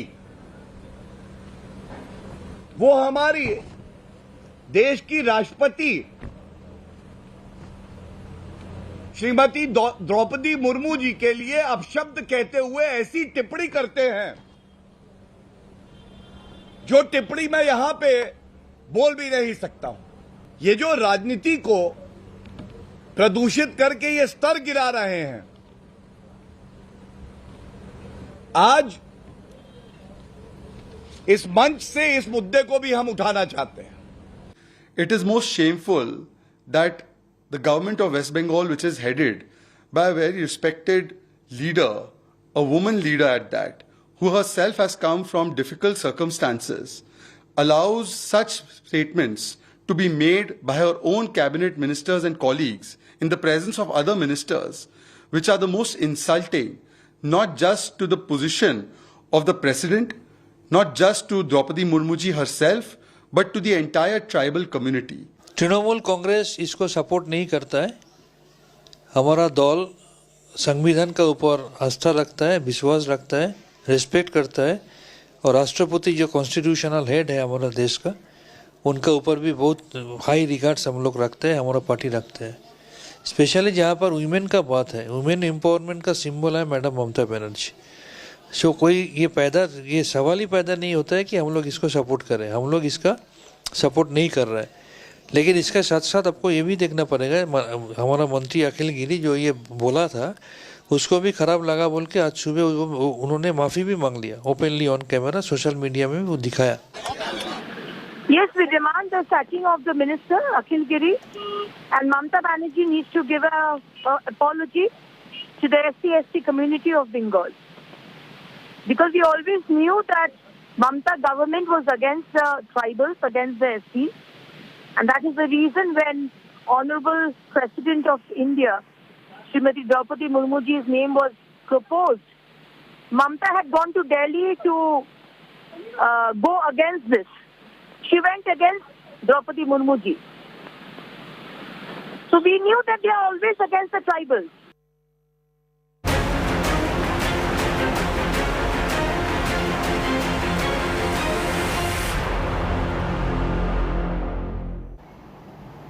After his visit to Andhra Pradesh, Prime Minister Narendra Modi visited Telangana today. Prime Minister Modi was addressing BJP workers and he said that the ruling TRS government had committed several atrocities against the people of Telangana. Modi expressed confidence that the BJP would come to power in the state, claiming that the people were fed up with family politics. Meanwhile, Telangana Chief Minister K. Chandrashekhar Rao is giving a cold shoulder to the Prime Minister as he didn't receive the Prime Minister upon his arrival and won't be attending the event where Prime Minister Modi is set to launch a series of schemes. Hours before Prime Minister Modi's arrival, posters in fact were put up depicting Prime Minister Modi as Ravana.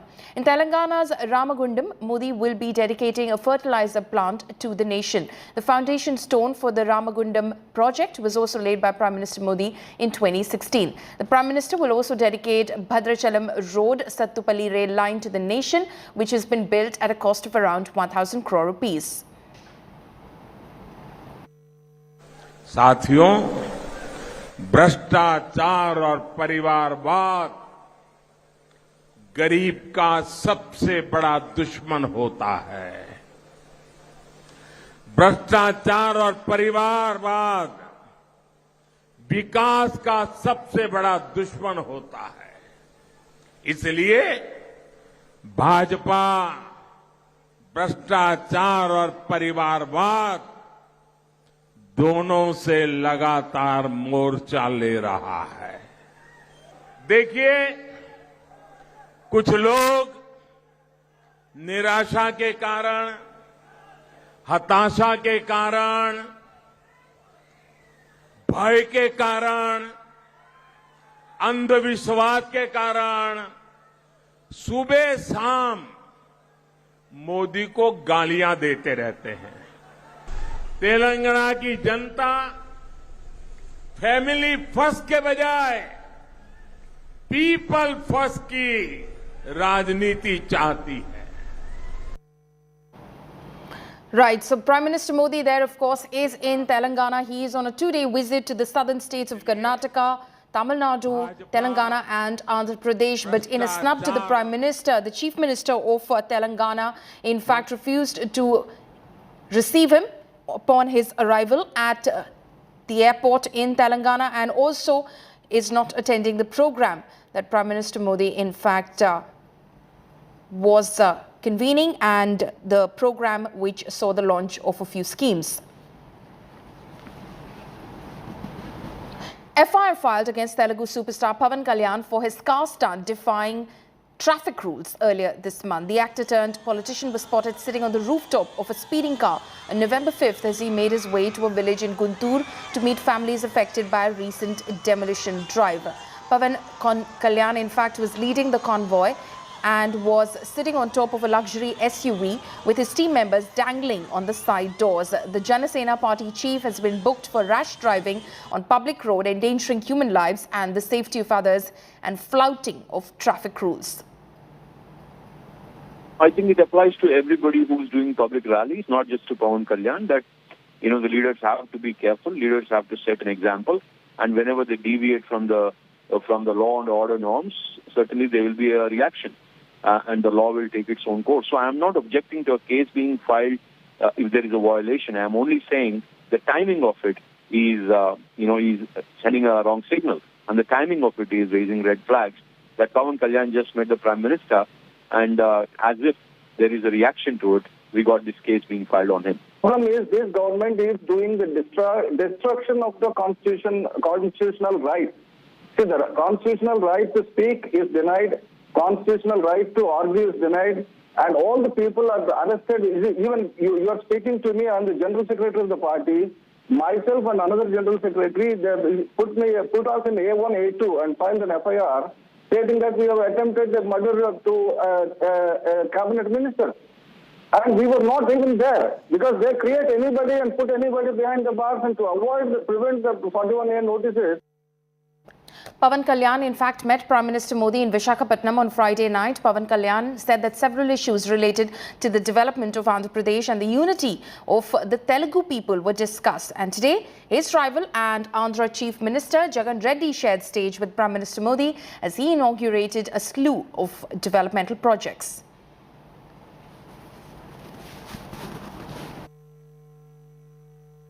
ఈ meeting వెనుక ఉన్న ముఖ్య ఉద్దేశం ప్రధానమంత్రి గారి ఆకాంక్ష కూడా ఆంధ్రప్రదేశ్ బాగుండాలి, ఆంధ్రప్రదేశ్ ప్రజలు అభివృద్ధి చెందాలి, తెలుగు ప్రజల ఐక్యత చాలా బాగుండాలి, వర్ధిల్లాలి.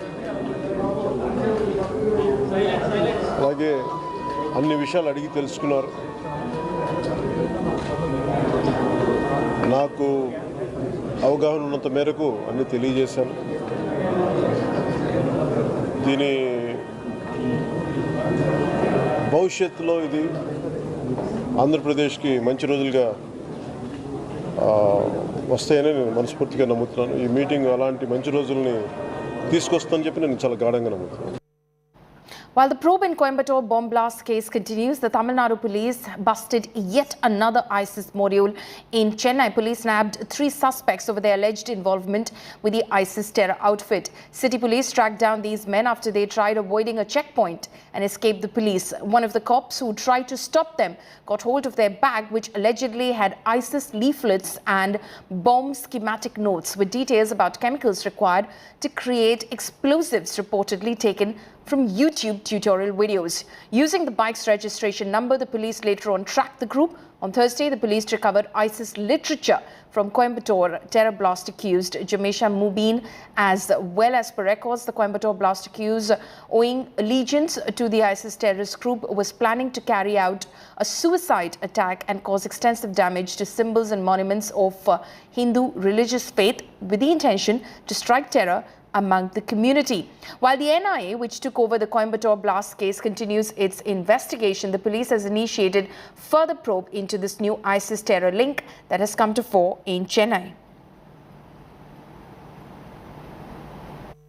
During a routine vehicle checkpoint in North Chennai, the police have uncovered a very important and shocking information. What has happened that on Thursday, there was a regular checkpoint at NRT Bridge. We are showing Royburam police, whose policemen were involved in that checkpoint, and 3 men on a motorbike tried to take a U-turn and escape from the point. First, the cops tried to stop them because it was triples, and they were riding triples and it was illegal. But one of the cops caught and snatched the bag which the 3 men had because he had a suspicion. And when the bag's contents were verified, they were shocked to find extremism, Islamic extremism involving details reportedly linking to ISIS kind of words and everything. And the second important aspect was that there were also notes taken down from YouTube tutorial about using chemicals for explosives.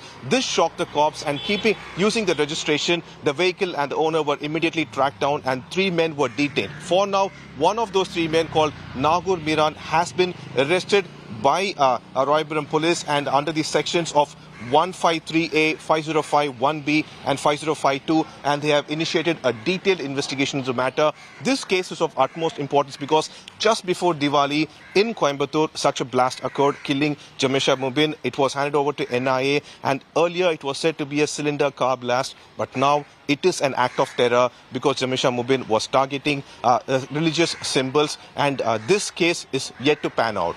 Viz 11, Pramod Madhav, for India Today.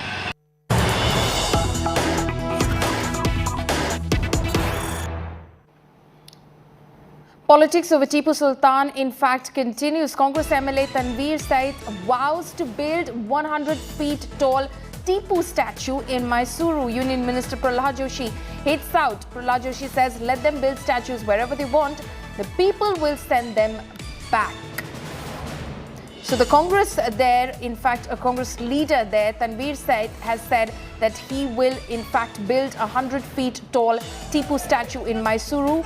The BJP has reacted to the same. Union Minister Prahlad Joshi has hit out and he said they can build statues wherever they want, but the people will send them back. Listen in. चाहे वो श्रीरंगपट्टनम में हो या फिर शहर मैसूर में हो, हजरत टीपू सुल्तान शहीद रहमतुल्लाह अलैह का 100 फीट का पुतला बनाने की हम कोशिश करेंगे. ಅವರು ಟಿಪ್ಪು ಮೂರ್ತಿ ಮಾಡಲಿ, ಯಾರು ಟಿಪ್ಪು ಮೂರ್ತಿ ಮಾಡಲಿಕ್ಕೆ ಬೆಂಬಲ ಕೊಡ್ತಾರೆ ಮತ್ತು ಟಿಪ್ಪು ಮೂರ್ತಿ ಮಾಡ್ತಾರಲ್ಲ, ಜನ ಅವರನ್ನ ಮನೆಗೆ ಕಳಿಸ್ತಾರೆ.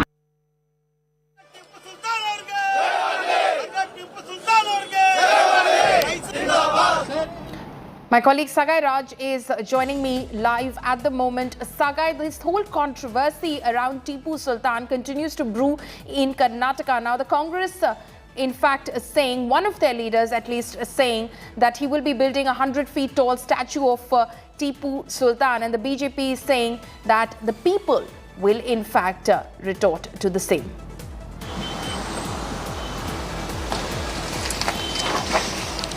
Absolutely. Congress MLA Tanveer Seth, while addressing a public rally on November 10th, that is on Tipu Jayanti Day, had promised the people that they will try to build a statue either in Srirangpatna or Mysore of a 100 feet tall statue of Tipu Sultan. And if you notice that the BJP had banned a Tipu Jayanti celebration. Despite that, there was a Tipu Jayanti celebration which has happened in Mysore and Srirangpatna. And even in that public program, he has promised the people that once they come back to power, they will try to build 100 feet tall Tipu statue. Countering on the statement of Tanveer Seth, Prahlad Joshi, who spoke to media in Hubballi, went on to say that people will send them back home. Whoever is trying to construct or trying to give the support to the people to build Tipu statue in Srirangpatna or Mysore. Remember that Tipu controversy refused to die in the state of Karnataka, and every single day you get to see these kind of statements from politicians ahead of 2023 elections. Right. Sagai, thank you so much for joining us with all of those details. And that's a wrap on this bulletin. For all the latest news and updates, you can log on to indiatoday.in. You can also download the India Today app. Thanks for watching.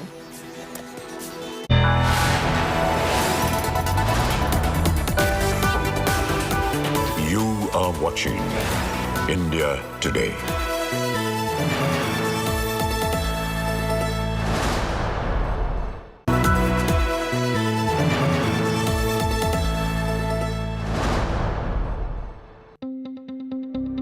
News is about putting people first. Just look at the queues right across. About asking the right questions to those in power. Is money power being used to bring down elected governments? Who will be held accountable for ministerial corruption? It takes no sides. माँ का दर्द एक दर्द कोई नहीं समझ सकता उस दर्द को. It reveals. It heals. Angry people came out on the streets. Is this the kind of justice system we want in this country? News is all heart and no hatred. Bilkis Bano आज क्या कहना चाहेंगी आप? हमारे साथ जो हुआ है किसी के साथ भी नहीं होना चाहिए. Experience the news. With me, Rajdeep Sardesai, only on India Today.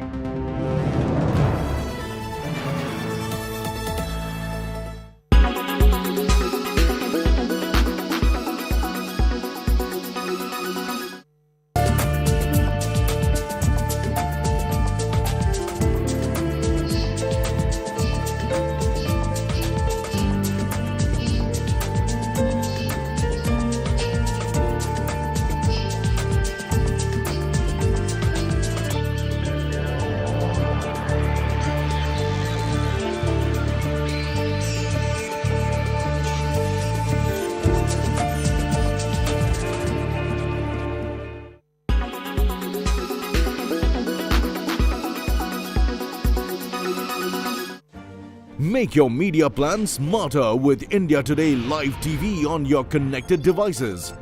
Amplify your brand with 100 million smart internet viewers. To advertise.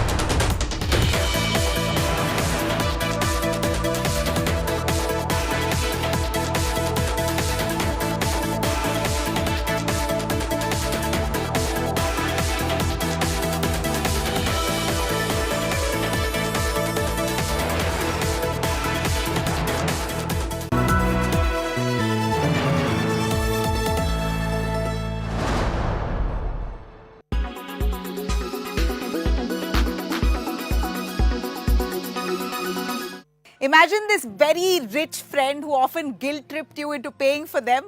Well, this is the same rich friend who otherwise would spend exorbitant amounts of money into their lavish lifestyle. But every time when it comes to going out with you, then they would remember on how they've got to save money and make you spend for them. Is it fair for your rich friends to piggyback on your limited resources? No, right? Well, this is exactly what rich nations are doing with less wealthy ones when it comes to carbon emission penalties. Experts call this carbon colonialism. Carbon colonialism is basically when rich countries live at the ecological expense of other countries. So simply put it, these rich and industrialized countries produce carbon on a large scale. But instead of finding ways to curb carbon production, they turn to poorer nations to compensate for their emissions. For example, in 2018, Germany stopped and banned domestic production of hard coal, which emits a lot of carbon. But German power plants continue to import hard coal from countries like Colombia and South Africa. Well, they could have easily found an alternative source of energy to replace coal, but instead, they rerouted it through other countries where increased production of coal would damage that country's ecology. Industrialized countries also import crops and meats from these underdeveloped ones. These underdeveloped countries end up clearing their rich forests for more land to grow crops or rear cattle because they need foreign exchange. Brazil and Indonesia are two big examples who are victims to this trade. Now the question here is this different from colonialism, where rich countries siphon off resources from countries of the global south? The chain reaction that is being set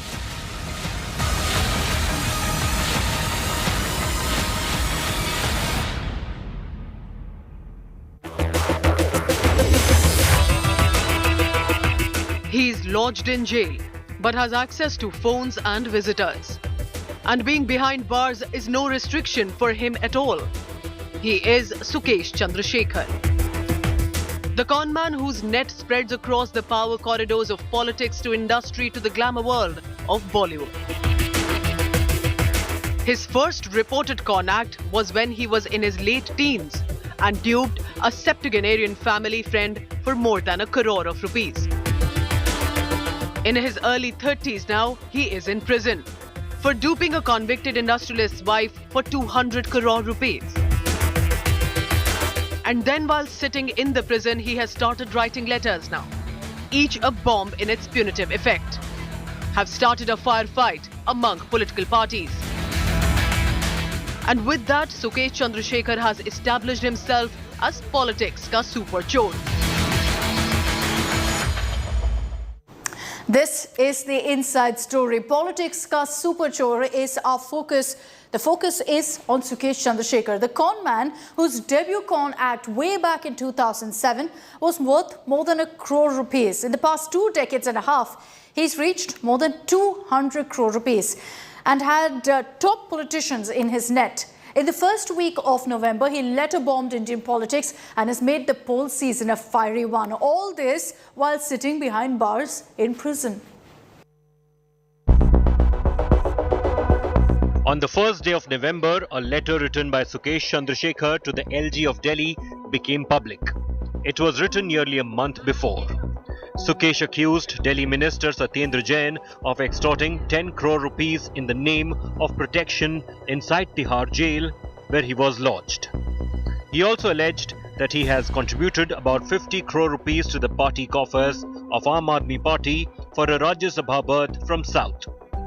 Sukesh then has alleged that Satyendra Jain even met him in jail several times.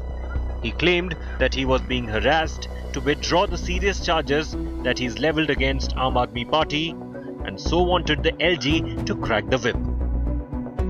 It's a matter of corruption and extortion inside the jail. There is a racket inside the jail, and that is being run by the senior topmost officers of the jail in connivance with the as per the letter, this has been done in connivance with the jail mantri at that time, Satyendra Jain. Specifically, it has been alleged in the complaint that around 10 crore rupees was extorted by the Satyendra Jain.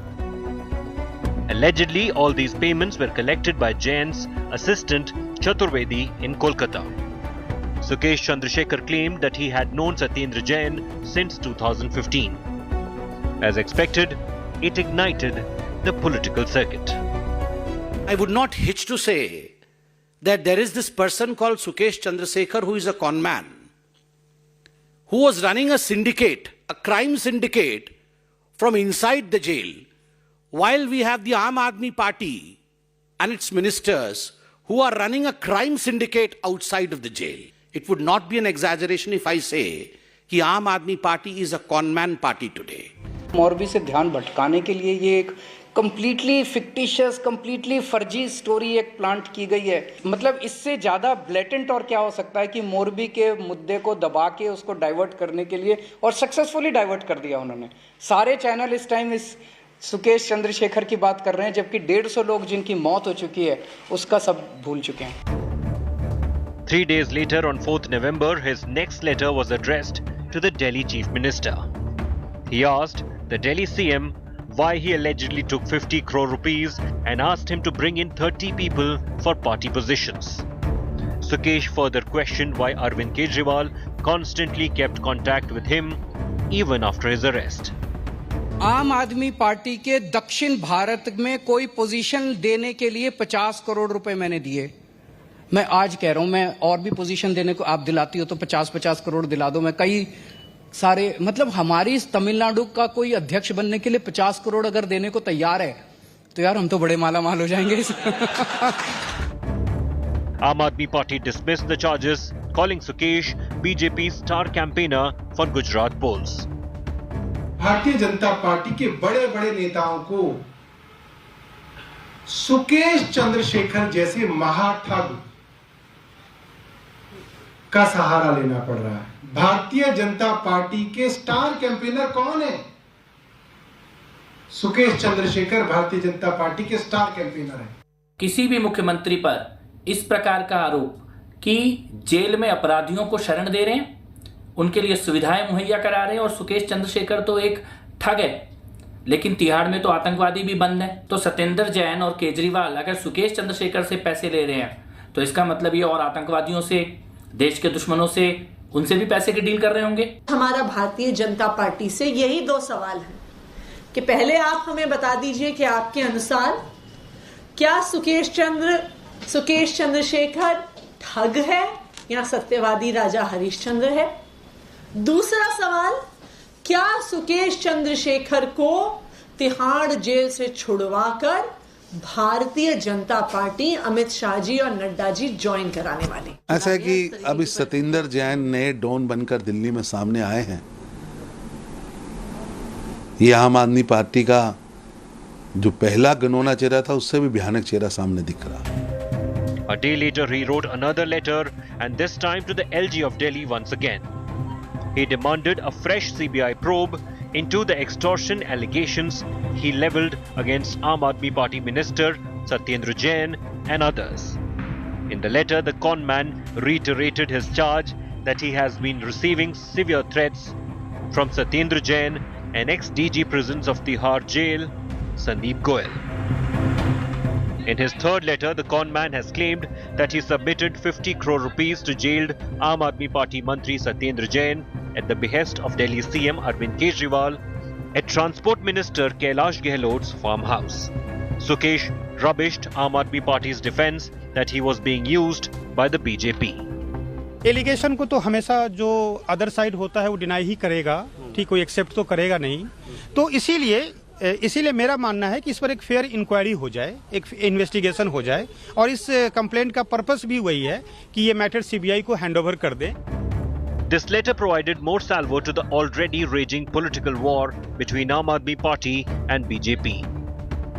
अब मुझे तो हैरानगी हो रही है, एक मंत्री जिसका portfolio है वो अपने पोर्टफोलियो को इस्तेमाल करके जेल के अंदर प्रोटेक्शन का एक रैकेट चला रहा है। ये ऐसी चर्चा हो रही है। सत्येंद्र जैन के ऊपर आरोप लगा के और झूठा, फिर क्या हुआ?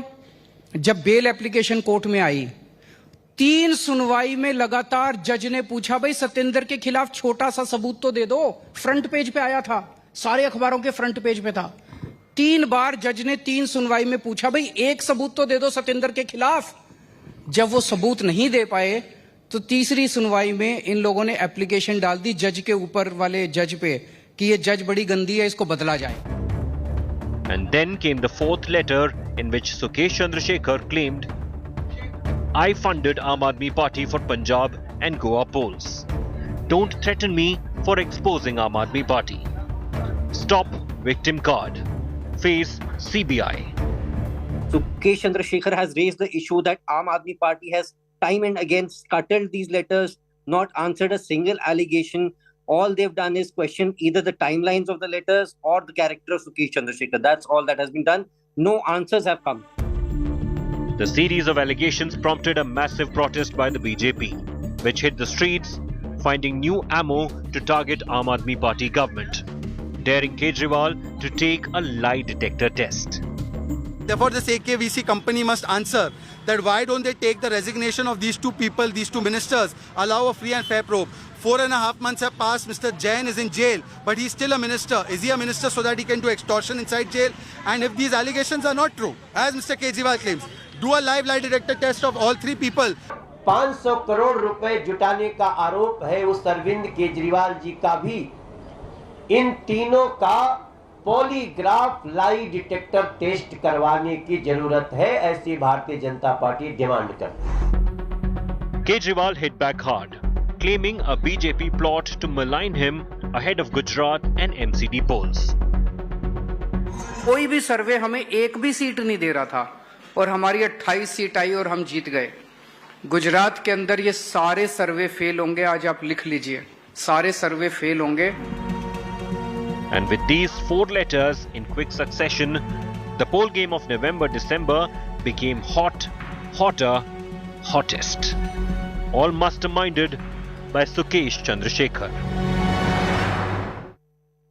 Sukesh Chandrashekhar has not only duped a number of politicians for crores of rupees, he's duped others while impersonating relatives of prominent politicians, of bureaucrats, of judges, and the list goes on and on. Aam Aadmi Party and its leaders are not the only ones caught in Sukesh Chandrasekhar's net.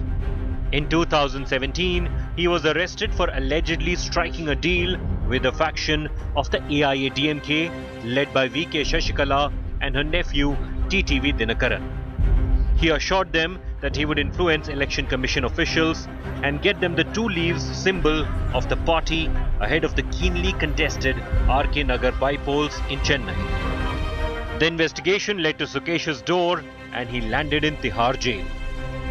It catapulted him to the big league of conmen. And this wasn't his first brush with the politicians. In April 2011, Sukesh Chandrashekhar was booked in a case of allegedly cheating dozens of businessmen in Tamil Nadu by posing as a secretary to then Karnataka CM B.S. Yediyurappa and promising government contracts in return for bribes. In the past, Sukesh has allegedly masqueraded as a grandson of DMK patriarch M. Karunanidhi, as the son-in-law of former Union Minister M.K. Aragiri, and as the son of several political leaders and bureaucrats such as former Union Minister T.R. Balu, former Tamil Nadu Finance Minister K. Ambaragan, former Karnataka Minister Karunagara Reddy, and former Karnataka Chief Secretary Sudhakar Rao, and as a nephew of former Andhra Pradesh Chief Minister Y.S. Rajshekhar Reddy. One gets breathless to read out this list. In the process, he has allegedly conned over 100 people, including poultry farmers, underwear manufacturers, pressure cooker makers, bank executives, parking systems makers, kitchen equipment makers, and a dry fruits packaging firm by claiming to be a middleman for government contracts. The super chore of the Indian system is today entangled in a mesh of overlapping cases being probed by the Delhi police and the Enforcement Directorate, with at least 30 FIRs to his name, and a crime graph that spans across Bengaluru, Chennai, Coimbatore, New Delhi, Kolkata and Mumbai. It's time for a short break here on the Inside Story. On the other side of this break, we'll tell you the sensational con act of more than 200 crores carried out by Sukesh Chandrashekhar. Stay with us.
And India Today tracked down officials in the know-how of this case and found out exactly how Sukesh used a network of mobile phones and impersonated officials in the government to extract money from some top business houses and industrialists in the country.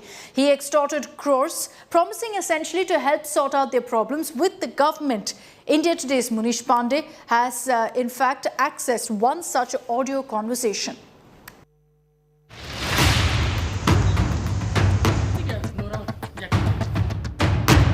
A billionaire, an alleged conman behind bars, and phone calls that led to extortion of 200 crore rupees. India Today gets a blow-by-blow account of how a jailed conman extorted 200 crores from a business tycoon's wife. The story started when former Ranbaxy owner Shivinder Singh landed in jail in a case of alleged fraud and money laundering in October 2019. Shivinder Singh's wife, Aditi Singh, was working on getting bail for her husband when she was allegedly approached by conman Sukesh Chandrashekhar on the phone. Chandrashekhar posed as a government official when he established contact with Aditi Singh. He allegedly used voice modulation to change the tone of his voice. The shocking detail, he was allegedly doing all this from prison. India Today has exclusively accessed the audio recordings of Chandrasekhar's conversation with Aditi Singh. You tell him not to be worried. Tell him to let us do our job. We know what we are doing. Tell him to be relaxed. Tell him to now look forward to come out. Sir is saying that it is inappropriate to have a meeting in the current scenario with everything that's going all around. And he's saying that don't worry about all of these things. Now we just have to look forward to you coming out and working together. All the while, Aditi Singh had no idea she was being scammed by Chandrasekhar. Aditi Singh became aware of the con months later after the Enforcement Directorate alerted her. The ED had begun taping Chandrasekhar's phone last year, which led to his arrest in the new case of alleged fraud. Hello? Yes, sir. Yes. Tell him that his bails are now going to disclose at once in Supreme Court. He didn't talking about anything. He cannot be any more going or appealing anywhere. Tell him that. And also tell him that even in the Suresh Kumar case court, he was about to get bail. But because Mr. ADC said that you managed Mr. K, that is the reason we have to dismiss. Please tell him that. Sir is saying that now your bails will happen now that they're all in the Supreme Court. Sir saying that please don't worry about the family or me or yourself. We are the government's responsibility, and that we are looking forward to starting a new beginning with us. So please don't worry. The probe agency has submitted 84 such recordings to a Delhi court. In another tape, Sukesh impersonated Home Secretary of India Ajay Bhalla. Yes, good afternoon. Ajay Kumar Bhalla this side, Home Secretary of India. Is this a good time I can talk to you? Good afternoon, sir. Yes, sir, of course. It's a privilege to talk to you, sir. Sir, may I make a small request? I'm sorry, I've been requesting for a meeting, and I would really like to come and meet if that is at all possible at any point of time. I would be most grateful for that. I would like to mention to you that I'm sure you have been told even before that there is certain right time for things to be done. So Mr. Anup will definitely tell you. I will also take this request to the Honorable Home Minister, and I will tell Amit Shah ji your request. But it will be honored as time to come. Yes, I would be grateful. I would be grateful. On that regard. Yes, sir. Okay, I understand. But you need to understand, Yes, you sir. are being handled and taken care by the topmost office of this country. That is why we all are calling you and we all are being associated with you. But we would want you to go by our instructions, as we are not okay in accepting. Sukesh, posing as Home Secretary Ajay Bhalla, then tells Shivinder Singh's wife Aditi that the Home Minister himself has asked him to call her. Honorable Home Minister especially asked me to personally call you up and have a word with you. See, I am most grateful, sir, and it's my privilege. As we understand, you are not on the same path that you have been following all this while because of the new developments. But if that is what is the reason, then we might be recusing ourselves from this. As I'm sure that Anup ji must have informed you, we are okay with working with you as how you have worked with us before. Chandrasekhar is accused of extorting 215 crore rupees from Aditi Singh over a year. The new recordings reveal how deep the multi-crore scam ran. Inputs from Munish Pandey, Bureau Report, India Today.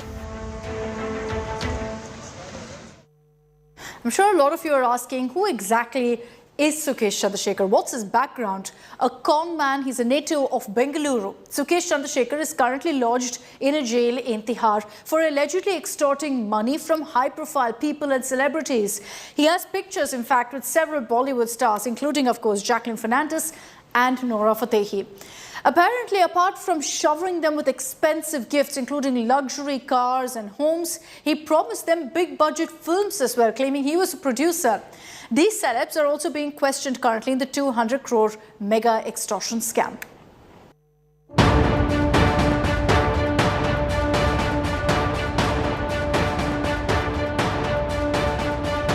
Sukesh Chandrasekhar. a 32-year-old millionaire based in Chennai, has now entered the annals of India's biggest con artists. From businessmen to politicians to celebrities, Sukesh has duped them all. Some with charm, many with threats. Those who have met Sukesh up and close have now told India Today TV that he leaves a lasting impression on people, even if he's met them just once. Getting rich was Sukesh's singular aim growing up in a lower middle class family in Bengaluru. The real estate business was Sukesh Chandrashekhar's first target immediately after he left school. Passionate about cars, Sukesh used to even organize car races in his teenage. Impersonating and mimicking came easily to Sukesh Chandrasekhar, and this he used to enter into the world of crime. All of 17 years old, Sukesh started cheating people over phone, posing as a senior government official. In 2007, Sukesh posed as a very high-ranking bureaucrat and duped more than 100 people, promising jobs in the Bangalore Development Authority. In his teens itself, he began earning crores of rupees. His greed saw him get caught and arrested for the first time by Bengaluru police in 2007. But once out on bail, it was back to extorting money out of people. A huge Bollywood fan, in 2010, Sukesh started dating Leena Paulos, who had a blink and you miss it role in the movie Madras Cafe. The starlet soon became Sukesh's partner in crime, luring gullible people who her husband had conned. Sukesh then came under the scanner of central agencies in 2015. By then, he had moved to Mumbai with Leena and floated a Ponzi scheme. More than 450 investors deposited their money in his company, but only to be looted. Even as the law shadowed him, Sukesh kept going, posing as a bureaucrat of various ministries and even as an official of the court. The list of people he duped kept getting longer, his coffers overflowing with money. Ultimately, it was a complaint of politician TTV Dinakaran, who also had been cheated, and that sent Sukesh to Delhi's Tihar jail. At 32, Sukesh Chandrashekhar's crime journey has come to an end. With 32 criminal cases against him in several states and 3 central agencies hotly pursuing him, the master con man could be behind bars for a long, long time. Bureau Report, India Today. The story of Sukesh Chandrasekhar is one of the most mind-boggling cases of our times. He used the Indian system to his benefit, conned many people, powerful people at that. On the other side of a short break, news and updates continue. Thanks very much for tuning into this edition of The Inside Story.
Make your media plan smarter with India Today Live TV on your connected devices.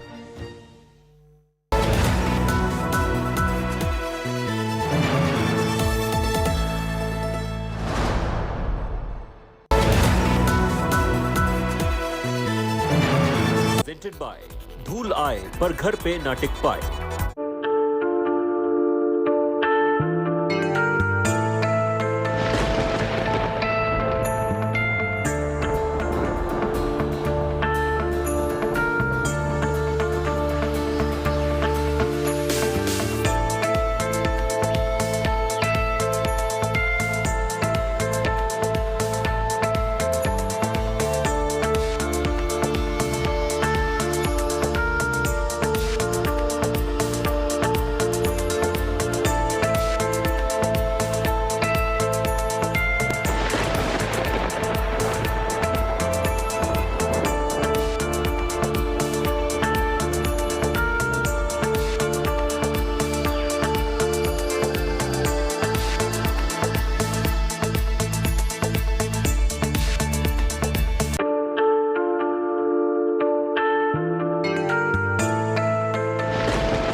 Watching India Today.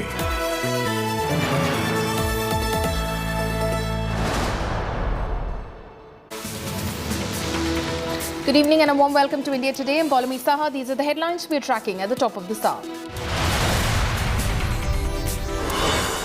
TMC minister insults President Draupadi Murmu, says how does the president look while talking about beautiful people? After uproar, Didi's Mantri calls it slip of tongue. Not just BJP, even his own party slams insensitive remark.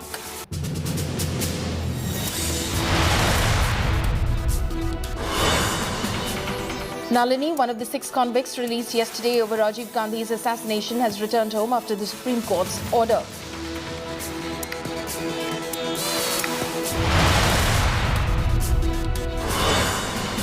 FIR against power star Pawan Kalyan for travelling on top of a car booked for endangering lives and ignoring traffic rules.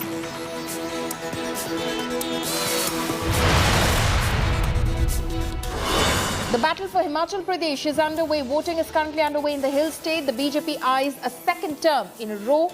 Congress looks to return to power. इस चुनाव में हमने देखा कि मुद्दों को उठाने की कोशिश की उन्होंने, लेकिन लोगों ने उनको अपनी ओर से स्वीकार नहीं किया है। काफी हद तक मैं दावे के साथ कह सकता हूं। Prime Minister Modi's Telangana visit sparks a massive fight. TRS puts up posters likening him to Ravana. Chief Minister KCR refuses to receive him. Prime Minister slams TRS, says they will be defeated. Telangana की सरकार ने अंधविश्वास को राज्याश्रय दिया हुआ है। यहां तेलंगाना में अंधविश्वास के नाम से क्या-क्या हो रहा है।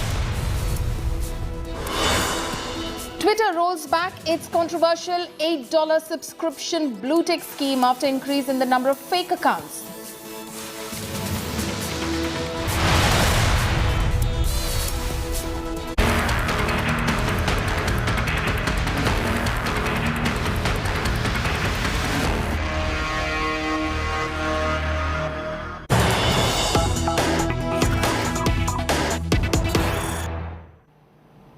Now, the Supreme Court order on the release of Rajiv Gandhi's assassins has now been accessed by India Today. The Supreme Court, in fact, in that order, says that the convicts were suffering from various ailments, deemed convicts to have served respective sentences, and that is why the Supreme Court, in fact, ordered their early release. So these are some of the points that are being highlighted from that order copy of the release of Rajiv Gandhi's assassins, which has been accessed by India Today. Also, what's happening right now is that the cops have taken Nalini to Vellore prison. My colleague Akshay Nath is joining me live on this. Akshay, give us an update from the ground. What's happening on the ground? We believe that the cops have taken Nalini to Vellore prison.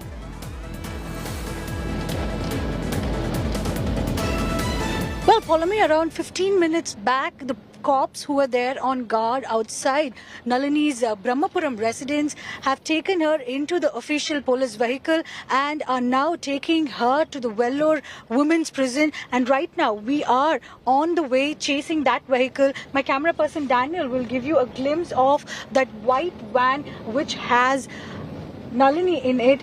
She had today morning actually paid a visit to the Katpadi police station, a regular thing that she has to do when she's on parole, that she has to go to Katpadi station in the morning and evening and sign as she has been on parole for the last 10 months. But now for the second time today she is being brought out of her residence. This time this will be for getting her complete release. We're being told that the order copy is sent to the officials in the respective jails. There are 6 people who are still waiting for these release orders, and finally for those 6 people the Supreme Court's yesterday's order has been converted into an order copy, and the same has been communicated to the various prisons in which the Rajiv Gandhi assassination convicts have been serving the jail term, is what we've been told. We have accessed Ravichandran's letter, which is the order in which it is very clearly stated that just like how Peda Rivalan was also given a release, similarly the other 6 people who have been serving more than 30 plus years in prison in India have gained the right to also be released under the humanitarian ground. They've also said that all these people are suffering from various ailments, and taking all those account into consideration, they have been set free. At the same time, the court has also said that in case if any of them are part of any other cases and until that case gets completed, they might have to remain in prison. So that is another interesting detail, because one of the Rajiv Gandhi assassination convicts, which is Murugan, he had another case against him as well. We'll have to wait and watch what is going to happen on that. But right now we're being told that within few minutes from now Nalini will be reaching in the Vellore women's prison, and all the documentation work will be completed today itself, which means Nalini and the others might walk out free today itself. So it's a huge relief for Nalini as well as her family and the other convicts in the Rajiv Gandhi assassination case. But at the same time, Paulami, we also need to remember that there has been a lot of mixed reaction. The victims of this bomb blast that had taken place, which even killed the former Prime Minister Rajiv Gandhi, they have been complaining, saying that this is a grave injustice which has been done to them. We had spoken to multiple victims on India Today, and all of them had to say that just sending them out of prison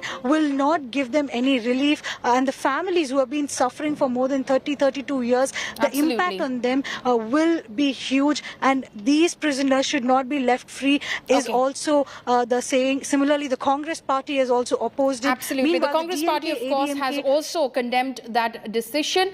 They have questioned the reasoning, the thinking behind the Supreme Court's order, in fact, of early release for Rajiv Gandhi's assassins, and there were other victims as well. Their families also saying that this is grave injustice. Nalini currently on her way to Vellore Women's Prison to complete the formalities for her final release from jail. Akshay, thank you so much for joining us. In fact, Akshay earlier filed this report from outside Nalini's residence. Listen in. Nalini is now being brought out of her residence in Brahmapuram today morning. She had gone to the Katpadi station to sign. This is a regular thing that she had done, and right now we're seeing that she's come out from her Brahmapuram residence in Vellore, and she is being taken into the police vehicle which was on standby outside a house. This is a procedure that will be followed. We had seen that already Ravichandran's order copy had come out stating about his release, and right now the expectations of Nalini's order copy also coming out is high, and we're seeing that she has already been taken into the vehicle. The vehicle that you can see behind us is the vehicle in which she will be brought out, and then she is going to be taken to the Vellore's women prison, and that is where all the action will be from now on. She will have to sign some documentations after the order copy is brought to the officials in Vellore prison. After that only will she be released. We can see that Nalini is sitting almost towards the back of the vehicle, and there is a huge police presence along with her. There's a lot of excitement also. We're seeing that many villagers in this area have also come out to see Nalini going out, and right now we can see that Nalini is wearing a white color blouse and a black color sari, and in fact, Supreme Court has set free all 6 Rajiv Gandhi killers, Nalini Sriharan, RP Ravichandran and 4 other convicts freed after 31 years in jail. The Supreme Court said that the convicts had showed satisfactory behavior and had also participated in social service. Here's more on that.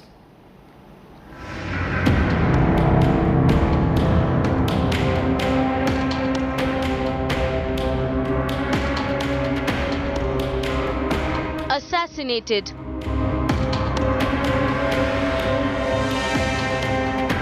Hidden in a basket of flowers, a powerful bomb killed former Prime Minister Rajiv Gandhi and more than a dozen other people in a suicide attack on an election rally down south in Tamil Nadu 31 years ago.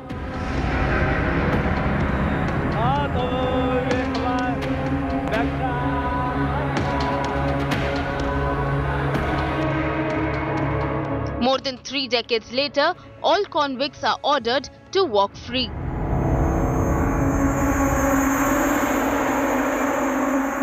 Supreme Court invoked Article 142 and released him. Based on that, all other 6 persons also today released.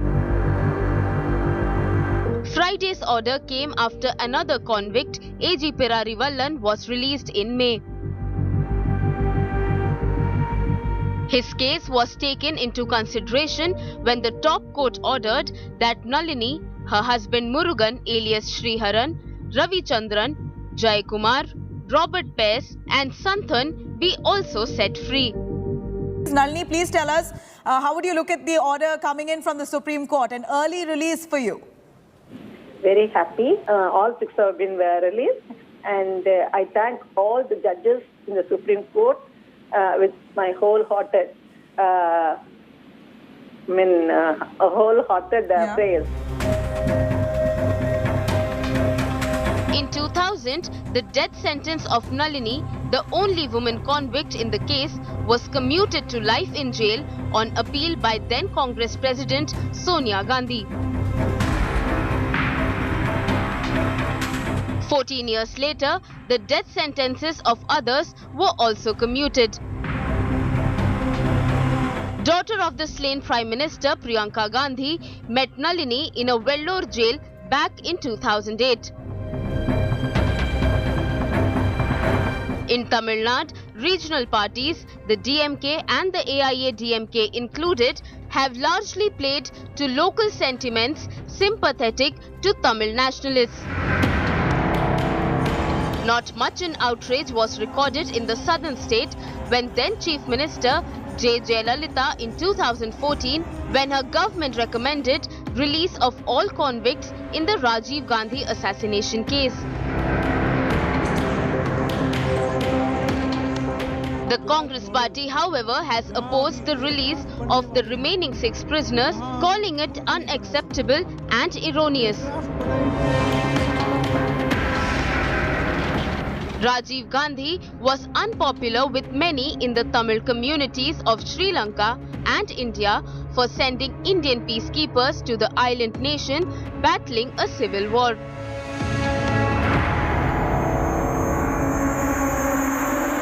Indian troops left Sri Lanka in 1990, a year after Rajiv Gandhi lost the Lok Sabha elections. His assassination was orchestrated by Sri Lanka's Tamil Tiger rebels to avenge his decision to send the peacekeepers to Sri Lanka. With Akshayanath in Chennai and Kanu Sharda in New Delhi, Bureau Report, India Today.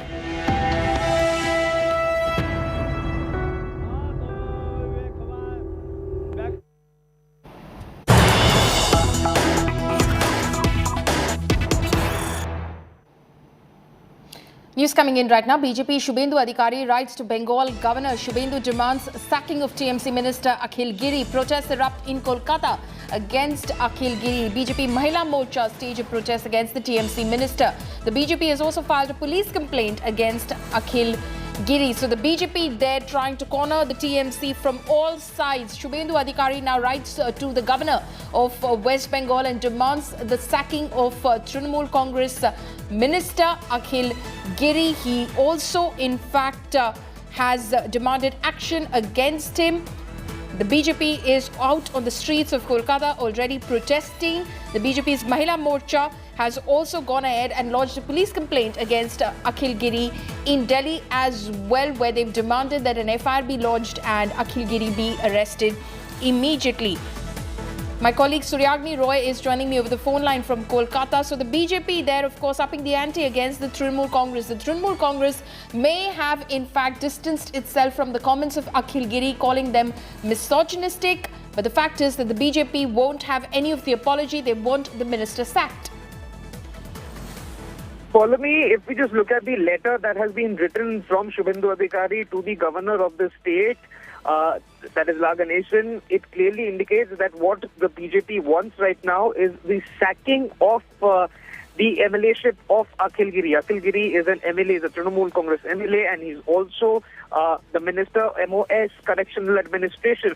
So what the BJP is wanting right now is that Akhil Giri should be sacked from the assembly. That is point number one. This is what the letter to, the governor reads. Shubhendu wants a time from the governor. He wants to meet him and apprise him of the situation. That letter, Shubhendu has also sent the video clip of Akhil Giri's, viral comment along with that particular letter to Raj Bhavan. He seeks a time tomorrow or day after, or even today if it is given to him.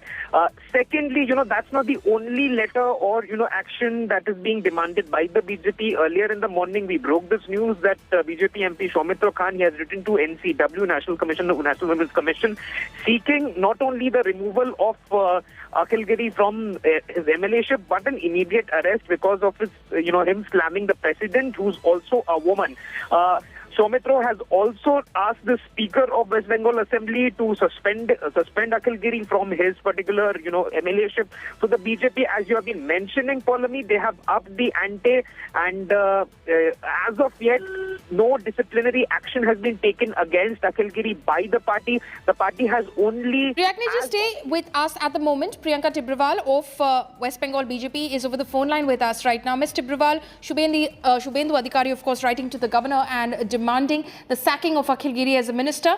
The TMC, of course, has already distanced itself from his remarks, saying that this misogyny is unacceptable.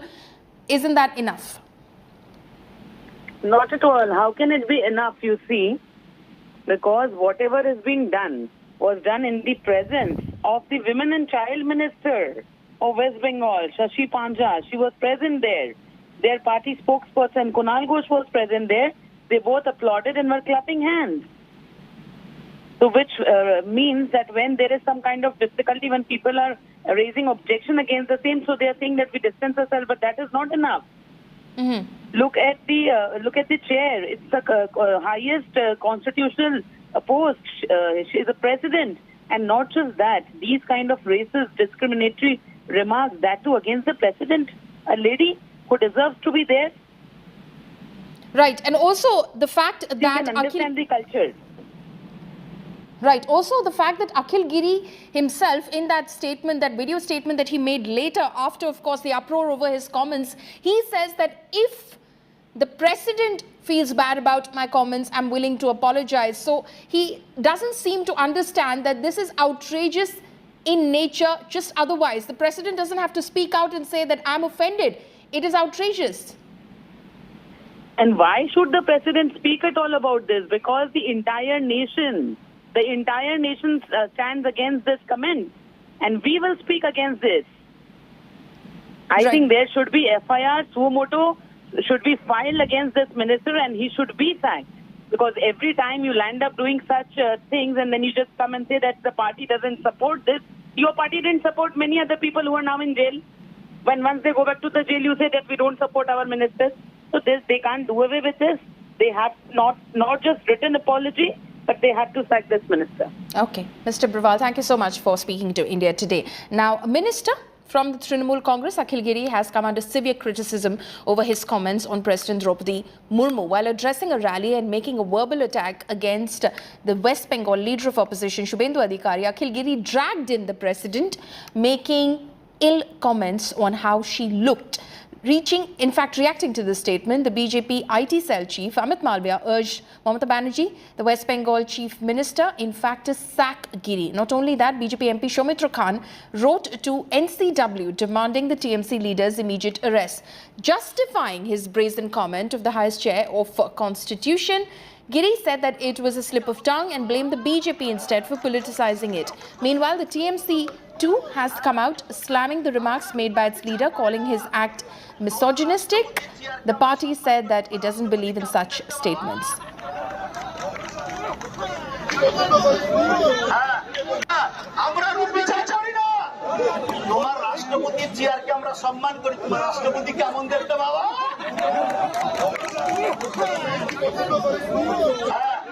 যদি আমি জানতে পারি যে রাষ্ট্রপতি এই কথাটা বলার জন্য তিনি অসম্মানিত বোধ করছেন, তাহলে আমি অনুতপ্ত। কিন্তু ভারতীয় জনতা পার্টি কতটা এইটা নিয়ে, এই বক্তৃতা নিয়ে বিজেপি কতটা কি মন্তব্য করবেন সেটা নিয়ে আমি অনুতপ্ত নেই, সেটা নিয়ে আমি কোনো चिंतित नहीं। ममता बनर्जी को मंत्री परिषद से उस मंत्री को बर्खास्त करना चाहिए, और अगर उन्हें बर्खास्त नहीं करना चाहिए तो खुद इस्तीफा दे करके बताना चाहिए कि हमारे मंत्रिमंडल में इस तरह के बातों को कहने का ये जो फुटेज आया है, यह देश के सामने हम माफ़ी मांगते हुए इस्तीफा दें। तृणमूल कांग्रेस इसको सपोर्ट नहीं करता है।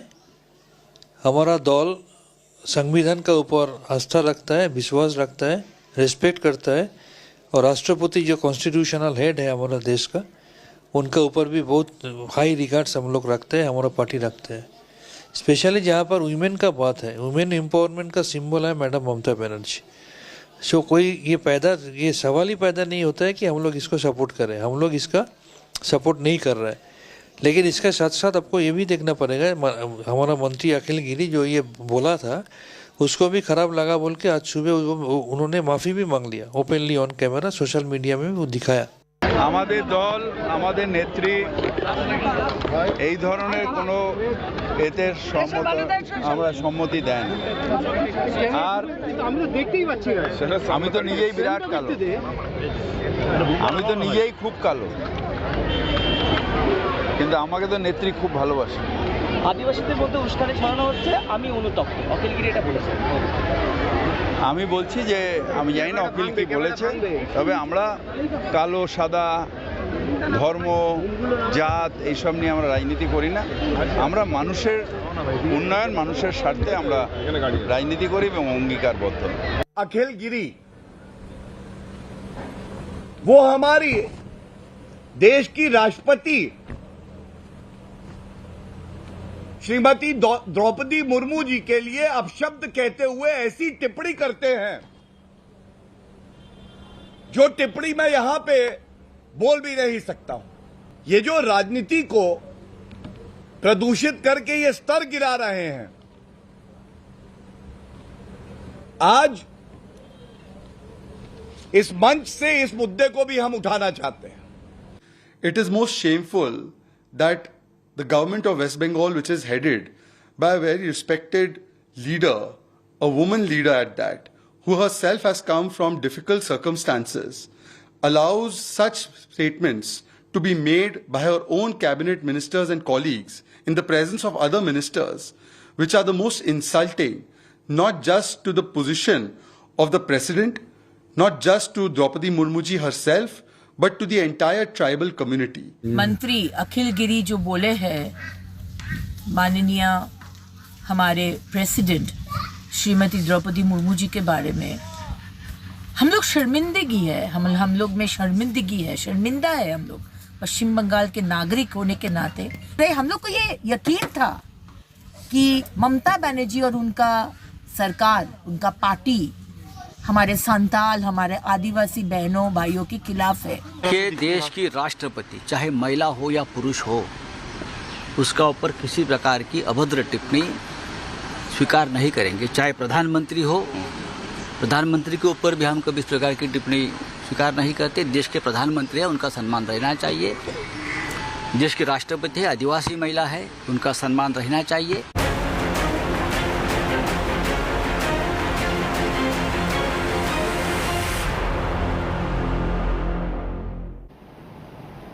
After his visit to Andhra Pradesh, Prime Minister Narendra Modi visited Telangana today. Modi, addressing BJP workers, said that the ruling TRS government had committed several atrocities against the people of Telangana. He expressed confidence that the BJP would come to power in the state, claiming that the people were fed up with family politics. Meanwhile, Telangana Chief Minister Chandrasekhar Rao was giving a cold shoulder to the Prime Minister, as he didn't receive the Prime Minister and did attend the event where Modi, in fact, launched a series of schemes for the state. Hours before Prime Minister Modi's arrival, in fact, posters were put up depicting Prime Minister Modi as Ravana. In Telangana's Ramagundam, Modi will dedicate a fertilizer plant to the nation. The foundation stone for Ramagundam project was also laid by Prime Minister in 2016.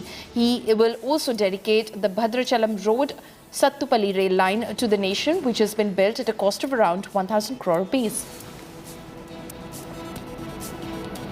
साथियों, भ्रष्टाचार और परिवारवाद गरीब का सबसे बड़ा दुश्मन होता है।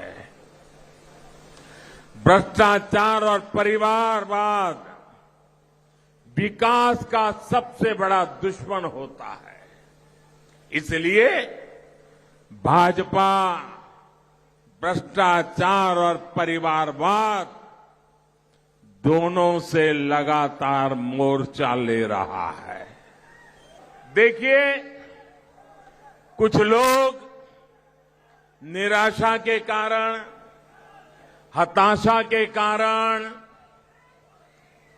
भय के कारण, अंधविश्वास के कारण सुबह शाम मोदी को गालियां देते रहते हैं। तेलंगाना की जनता फैमिली फर्स्ट के बजाय पीपल फर्स्ट की राजनीति चाहती है। మరి వాళ్ళ ప్రధానమంత్రి మోడీ గారు వచ్చారు మన రాష్ట్రానికి. వారు ఏమీ కూడా రాష్ట్రానికి లేకుండా ఖాళీ చేతులతో వచ్చి ఉత్త మాటలు, ఉత్తితి మాటలు, ఉన్న మాటలు, లేని మాటలు చెప్పిపోవడం తప్పితే వారు మనకు చేసేది ఏమీ లేదు. మన ముఖ్యమంత్రి గారు వారిని ప్రశ్నించింది ఇదివరకు 2-3 ప్రెస్ మీట్లు పెట్టి ఏం చేసింది మా రాష్ట్రానికి చెప్పండి అని అడిగింది. దానికి ఎక్కడ కూడా సమాధానం చెప్పకుండా తప్పించుకొని తిరుగుతూ ఇవాళ వచ్చి ఏదో చిన్న ఓపెనింగ్ పెట్టుకొని వెళ్ళిపోతా ఉన్నారు. ఈ విషయాన్ని దయచేసి జగిత్యాల ప్రజలందరూ కూడా గమనించాలి. ఉత్తి మాటలు చెప్పేటోళ్ళు ఎవరు, అభివృద్ధి చేసే నాయకులు ఎవరు, ఉత్తి మాటలు చెప్పే పార్టీలు ఏవి, ముఖం చాటేసే పార్టీ ఏవి, మనందరం కూడా గుర్తించి ప్రజలు గుర్తించేలాగా పనిచేయవలసిందిగా కార్యకర్తలకు, నాయకులకు పిలుపునిస్తూ. Slipping into a very short break. Coming up next, Twitter rolls back its controversial $8 subscription blue tick scheme after increase in the number of fake accounts.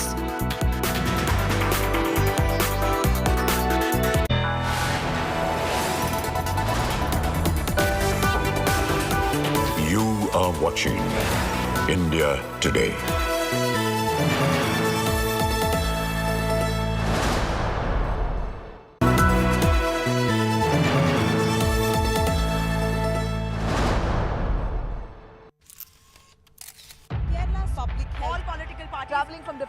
Armed with facts, she takes the news by its horns. Do you think the future of these students are not hampered? Fierce, bold and direct, setting the tone for the biggest stories. From every corner and every angle. Expect nothing but the unfiltered truth. News first, niceties later. Watch me, Nabila Jamal, on India Today.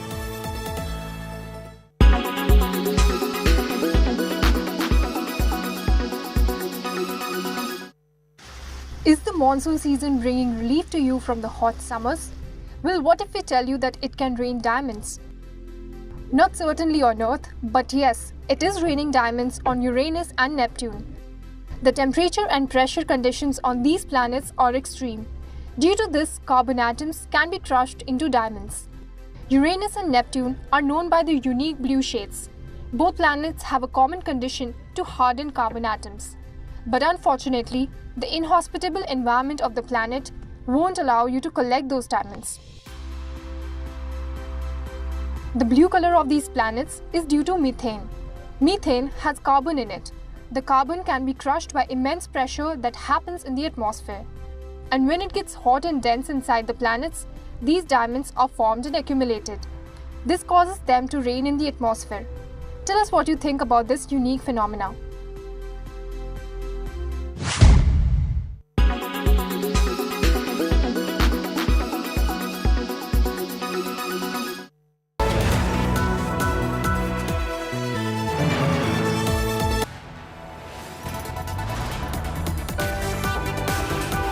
You are watching India Today.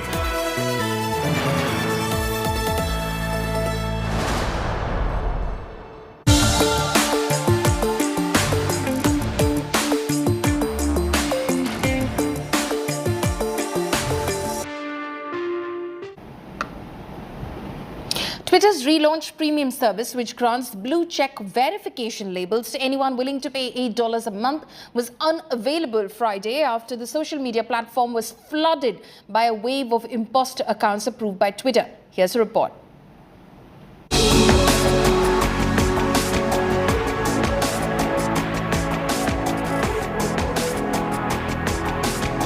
Billionaire Elon Musk's ride at Twitter does not appear to be a smooth one so far.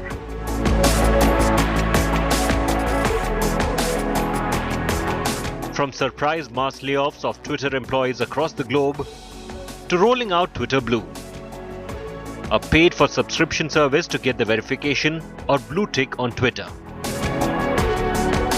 But with Elon doling out reform after reform, it has been far from smooth sailing for Chief Twit.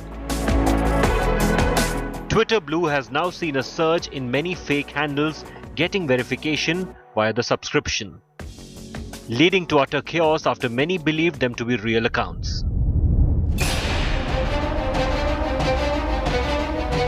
But now Musk has overturned the Twitter Blue subscription after an increasing number of fake handles just led to mass confusion and hysteria.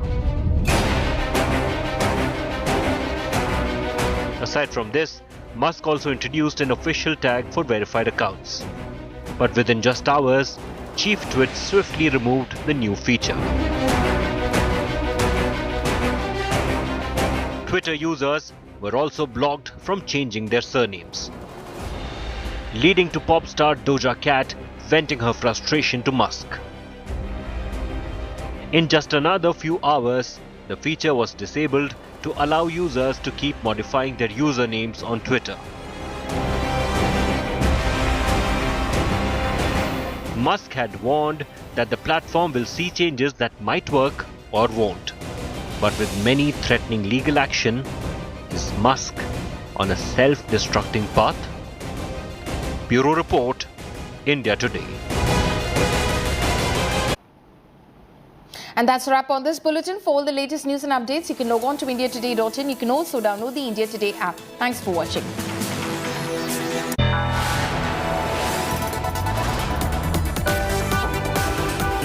You are watching India Today.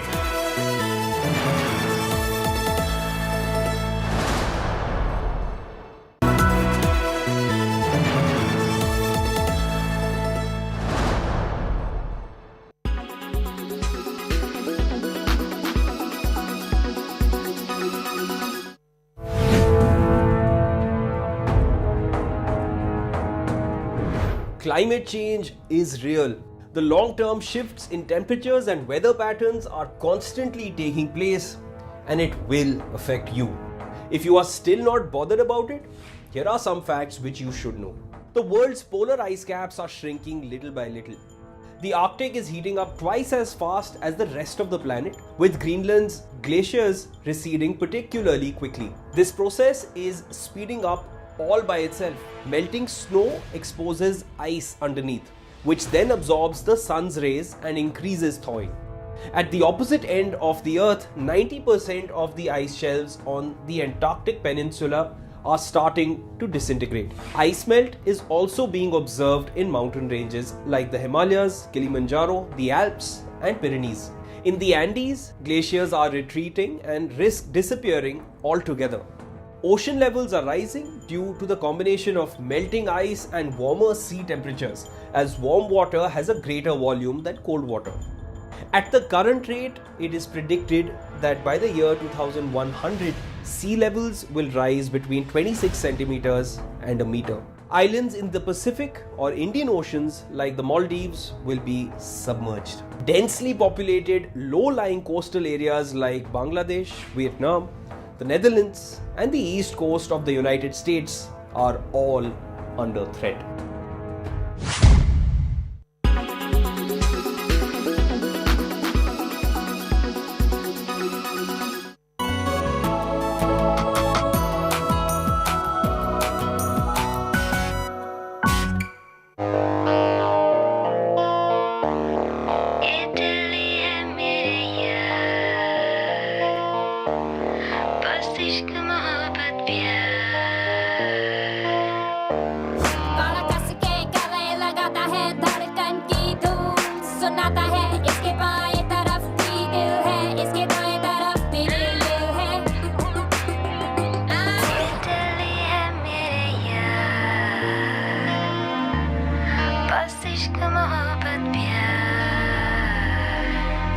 Romanticization of this beautiful city, the history and the charm of Delhi. Well, all of this goes straight out of the window when it comes to dealing with one perennial problem, and that is the problem of air pollution. Delhi has been in international news for all the wrong reasons. We've been hitting headlines for being the most polluted city in the world. Today, we are talking about air pollution in Delhi and the neighboring cities and towns. I'm Sneha Mordani. This is Health 360.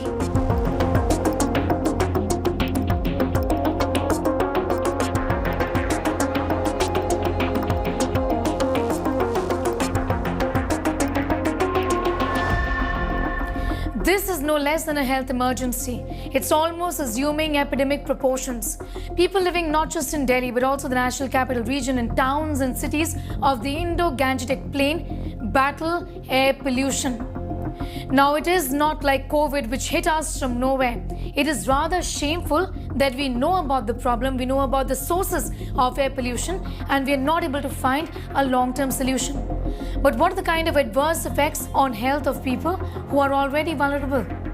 Take a look.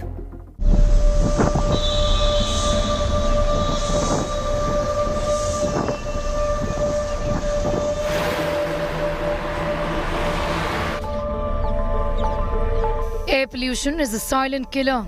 Pollutants travel to your arteries, brain, kill you slowly. In many, the impact is almost immediate and visible. Airborne particles found in haze, smoke, and airborne dust present serious air quality problems. People with asthma are at a greater risk from breathing in small particles. Like in the case of Nitin Rawat, who suffers each time the air quality plummets. मुझे 5-6 सालों से asthma है, तो खांसी का बढ़ जाना, मेरी सांस में फूलना और जुखाम, आँखों से पानी आना, आँखों में जलन होना, तो ये सारी चीज़ें मुझे बहुत परेशान करती हैं. Doctors say there is a direct link. Hundreds of patients have pulmonary disorders, impaired lung function, worsened asthma. Stepping out of the house is akin to going to a battlefield when the air quality is poor. In the last 2 weeks, if I say, definitely there has been an increase in the patients who are suffering from breathing related issues. If you talk about the numbers, I would say around 30 to 40% of our OPD has increased, especially with the patients who are coming to us with breathing issues in these last 2 weeks. If somebody is having asthma, they are coming with complaints of worsening of their shortness of breath, they are having cough, they are having fever. And if those who are old, having COPD or any interstitial lung disease, they are coming with the acute worsening of their underlying lung disease. 4-year-old Abhinandan has not been going to school in spite of schools opening up. He is vulnerable to air pollution. His parents are already worried about the aggravated bronchitis he suffers from. Air pollution makes it worse. I have a 4-year-old son, and since the eve of Diwali, he's facing the problem of itchiness, redness in the eye, constant wheezing, coughing, and breathlessness. So, and this is the problem that he's been facing constantly for past 3-4 years now, since we stay in this beautiful area called the Greater Noida West, which is full of construction all the time. The government has taken no initiative to help us. So we're like almost living on a site which is like a chimney. Abhinandan is one amongst the many children in Delhi suffering because of the abject failure of the Aam Aadmi Party government in Delhi and Punjab and BJP governments in Haryana and UP to keep the air in the region clean. There are several other sources of air pollution. Household exposures to dust mites and cockroach allergens and the irritant effects of environmental tobacco smoke contribute significantly to asthma morbidity. For indoor air pollution, I would say that if we can afford, we should use air purifier, because that is at least causing the decrease in the AQI, at least in the indoor air. Obviously, it won't affect your outdoor air pollution exposure, but at least the indoor air pollution exposure can be reduced with the use of an air purifier. And then for those outdoor air pollutions, for the patients who are suffering from chronic respiratory illness, I would suggest them not to go out early in the morning or late in the night, because that is the time when the AQI is at its peak. And for those who are normal without any chronic respiratory illness, they should not do any strenuous activity during early morning as well as during late night. Understanding the source of air pollution is the key. There is a lot that we can do to curb air pollution. The need is to do it now, so that living in Delhi NCR is easier for patients like Nitin and Abhinandan.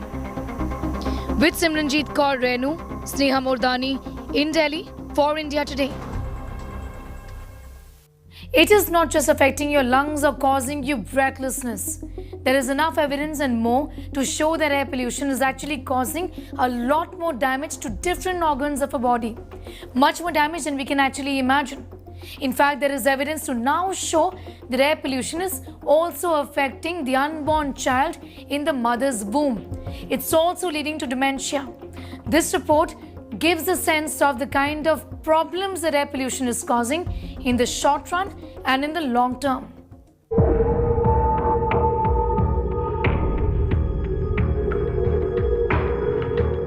It is not just your eyes that are watering, or the disgusting stench of smoke in the air. It is not just the breathing difficulties you face at this time of the year. Long-time exposure to air pollution kills you silently, and this has been documented.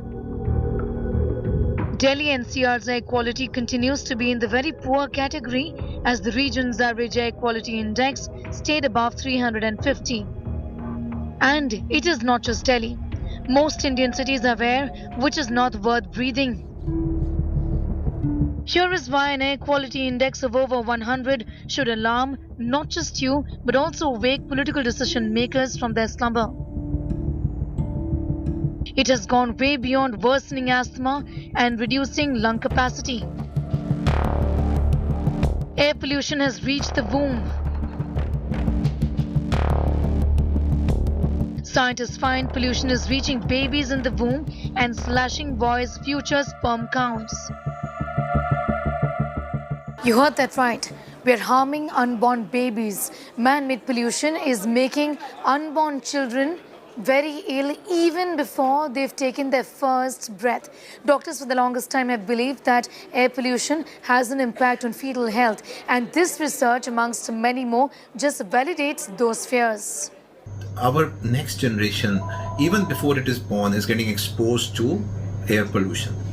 And these particles pass through the placental membrane as early as the first trimester of pregnancy and lead to developmental issues with respect to the liver, brain, heart, and even later on leading to decreased sperm counts in these children. Air pollution is leading to heart attacks. A sudden increase in heart attacks, heart ailments, young Indians dying because of cardiac arrest has been noticed across hospitals in India. And doctors believe that this has a direct link with air pollution. There is enough research and more that points towards the direction that air pollution indeed is blocking our arteries. This is how. Increasing levels of pollution have harmful substances which then go into the lungs and from the lungs diffuse into the arteries. We have a higher risk of increase of 2% risk of admissions from heart attacks, admissions from heart failure, admissions from stroke. There is a possible link of air pollution with dementia. The Journal of Neurology says researchers have found the risk of dementia increased by 3% for every 1 microgram per cubic meter increase of fine particulate matter. It's no secret that pollution is reducing life expectancy. Air pollution is currently shortening the life expectancy of people in Delhi by 10 years, according to a new report from the University of Chicago. It is no secret that increase in air pollution has taken an extraordinary toll on both the quality and longevity of life in India. In New Delhi, Sneha Murdani for India Today. Let's now bust 2 myths for you. The first one, that air pollution in Delhi is only a winter problem. It actually isn't. If you're living in Delhi NCR in this region, then you're breathing in filthy air right throughout the year. The second myth, that Delhi and NCR regions are the only ones that have pathetic levels of air pollution. That again isn't correct. The entire Indo-Gangetic plain is polluted. Cities and towns in this entire region are all battling pollution. Listen in to what experts have to say. Take a look at this report. In the wake of the air quality index reaching severe category in Delhi, धुंध और धुएं के cocktail ने एक बार फिर से दिल्ली की हवा को बेहद खतरनाक स्तर पर पहुंचा दिया है. Schools will remain shut, but only from 1st to 8th standard. The air quality index right now here is 197. Some restrictions might just be lifted, is what we've been given to understand. All the spotlight on Delhi and its annual headache, air pollution. But to think that Delhi's air is breathable throughout the year and worsens only during Diwali and during winters is naive. This is a problem throughout the year. Throughout the year, the city has polluted air, whether it is poor or very poor or severe. Right now we are going through very poor, severe and severe plus category. So that's why the air pollution is visible. But during winters also we have very poor air quality. So this city, frankly speaking, across the year has some of the worst air quality in the world. Day after day, we are breathing in dirty, polluted air. While there was a downward trend following the national lockdown during the first wave of the COVID-19 pandemic, air pollution is now back with vengeance. India Today has accessed the 5-year daily and monthly data to analyze how the situation has gone from bad to worse over the years, with the exception of the lockdown. These are figures January to May, when no one is talking about pollution. What is worrying is that so far this year, Delhiites have not experienced even a single day of good air quality. This year also saw the lowest number of satisfactory and moderate days in the last 5 years. 2020 was the best in terms of air quality, and that can be attributed to the national lockdown. Particulate matter, or PM 2.5, is the most talked about pollutant at this time of the year. But the fact is that there are way too many pollutants and many sources of these pollutants that actively contribute to air pollution in Delhi, NCR and many other cities actually throughout the year. For example, in summers, in Delhi, ozone pollution is the most deadly kind of pollution.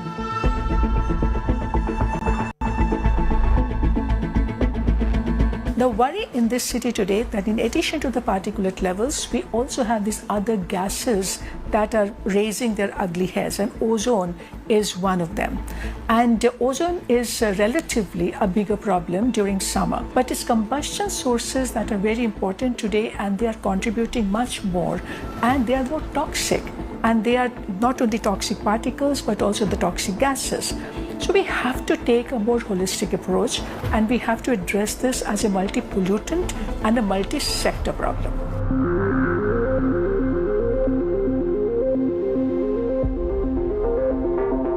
Experts say that overemphasis on vehicular pollution and stubble burning will not help the situation, given that pollution is a year-long problem. For example, this mound of garbage just behind me, which Delhi really is infamous for, is often on fire in Delhi city, and this happens many times throughout the year, not just during the winter months. This actively actually contributes to air pollution. The toxic fumes from here contribute to air pollution.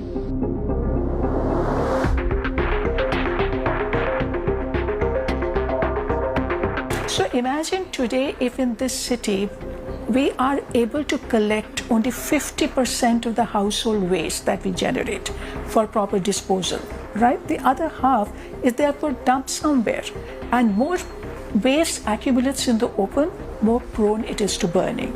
Plus the landfill, the mountains of waste that we have in the city, so many of them. So they also catch spontaneous fire. So the methane emissions, and they are, you can see on fire. Also, while Delhi is in news for all the wrong reasons, the fact is that the city has company and is just one amongst the many towns and cities in the Indo-Gangetic Plain battling air emergency. For example, Kanpur and Muzaffarnagar in UP, Bagpat, Vrindavan, many of these towns and cities are extremely polluted. But the narrative that is there in Delhi right now has to be the narrative across the Indo-Gangetic Plain. Similar kind of pollution is there in West Bengal. It's there in Bihar, in Jharkhand. In fact, some of the most polluted cities right now, apart from Delhi, is in Bihar and UP. Now, unless and until you have this narrative going across Indo-Gangetic Plain, where states can come together and work, and mind you, this pollution problem will not be solved without a cooperative arrangement between states, because each state is polluting each other right now. It is clear that conversations around air pollution, solution hunting, has to be a year-long process, not just a winter one. Pollution isn't a winter problem. In New Delhi, Sneha Mordani for India Today.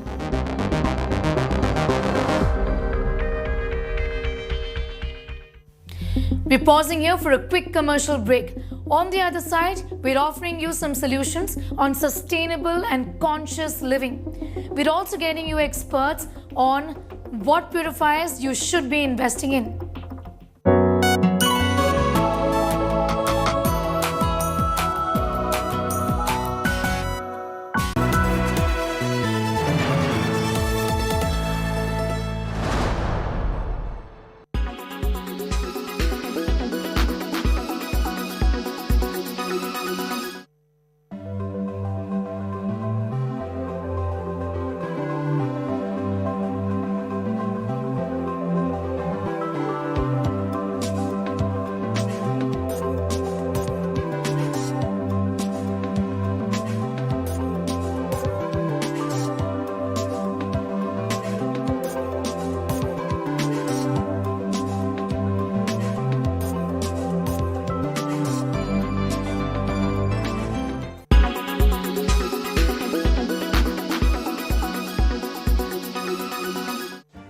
Make your media plan smarter with India Today Live TV on your connected devices. Amplify your brand with 100 million smart internet viewers. To advertise, mail us at sales@aajtak.com. Make your media plan smarter with India Today Live TV on your connected devices.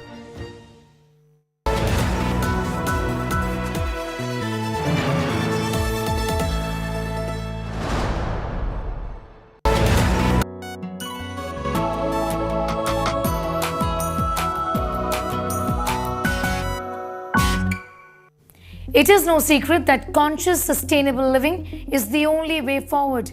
The onus is very much on us, and not just on our politicians who come and go and often just point fingers at each other. there are lots of things that you and I can do to help our situation in protecting the environment, to ensure that we don't have to deal with this problem of air pollution and environmental problems year after year.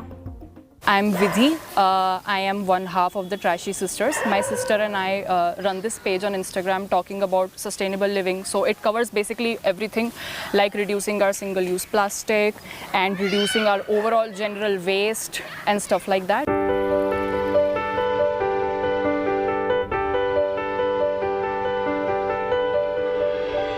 Sustainable living is basically living in a way that we do not over-consume our resources, so that it also stays for the future generations to use.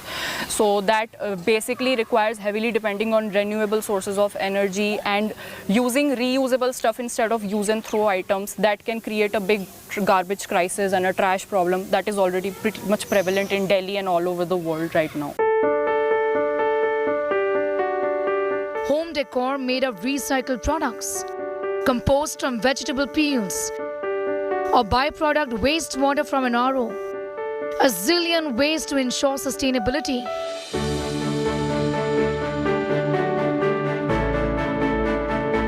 A flush tank basically releases like 15 or 20 liters of water in every flush. So if you add something to that tank so that the water doesn't fill up to 15 liters, you can save water from that also. So just these small simple things that you can do to waste water. And the Trashy Sisters are showing us how we can all live consciously. So whenever you wake up in the morning, the first thing that you use is probably your toothbrush, which is single-use plastic. So try to look at the things in your daily routine that are plastic and try to find alternatives to that. So for example, in our home, instead of using a plastic toothbrush, we use a bamboo one or a wheat straw one. Same thing goes with toothpaste. Instead of using a toothpaste tube that is like multi-layered plastic which cannot be separated and recycled, we use toothpaste tablets instead of that. So these little things help reduce your waste. Vidya Adhikari and his sister Pritha are a living example of how conscious living can help us save the environment. So another thing that you can do to reduce your waste is composting. It's also pretty simple. You basically need a small bucket full of holes. So there are holes at the bottom. You can also poke holes at the side. And then basically what you need is take your food waste. It could be any kitchen waste. I'm using this. Layer your food waste with any brown item. Like basically you can use sawdust, you can use newspaper, you can also use sand. Many people use sand to make their compost. So what you're going to do is every day you're going to layer your food waste with this brown agent, and then eventually you're going to close the lid and keep it aside for like 30 days or 45 days, and at the end of which you're going to have this plant food that is compost. You can use it in your garden to fertilize your plants. When it comes to conversations around air pollution, experts say the onus is very much on us. How that commuting, therefore, is taking place, if it's entirely and almost totally dependent on cars and two-wheelers, right, then you cannot solve the problem. So the big gap is in that we do not have adequate public transport system. What exits, the metro and the bus, they are not properly integrated, which means that you cannot make conveniently, you cannot transfer from one system to other. You cannot access it properly because last mile connectivity is poor. There is no walking and cycling infrastructure in the city, and all the parking policy, pricing that is needed to discourage people to use their personal vehicles, that does not exist. There are many things that we can easily do. Reduce and recycle paper. Recycle more often. Save resources. Buy sustainable products. Decrease meat and dairy consumption. Only buy what you need. In short, embrace minimalism. With Simranjeet Kaur Renu in New Delhi, Sneha Mordani for India Today. There is no denying that we all need to look for long-term solutions to control air pollution. But there are stopgap measures that we all can be looking at. For example, how do we control pollution around us within our indoor settings? For example, you can begin by looking at dust control, ensure cross-ventilation. You can invest in indoor plants as well. Do away with using incense sticks and also cigarette smoking that adds a great deal to air pollution. You can invest in air purifiers as well, which have HEPA filters. Air purifiers on their own can add to pollution if they are in fact adding to ozone pollution. That brings us to the end of this edition of Health 360. That was our in-depth on air pollution. Hope you found it informative and enjoyable. Thank you so much for joining. See you next time.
Presented by धूल आए पर घर पे ना टिक पाए।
Kamal Haasan in a way is the elephant in the room. When you got married to him or when you first started a relationship with him, I remember the film magazine would always brand you as the other woman. And it couldn't have been easy. You left Mumbai, moved to Chennai, gave up your successful film career. On hindsight, any regrets? Of course not. Of course not. I'm not asking you. I'm posing and saying, of course not. No, not at all. You know, basically, I always say this. If given a chance once, twice, thrice, 4 times also, I would live my life exactly the way I have lived it. Everything is good at a point, Rajdeep. Things go bad later. Otherwise, I would not have got up, left everything and gone. So, no regrets.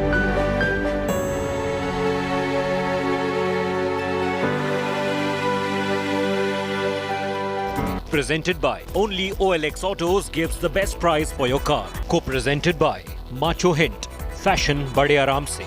Powered by Ashirwad Shubh Chakki Aata, Raho 4 kadam aage.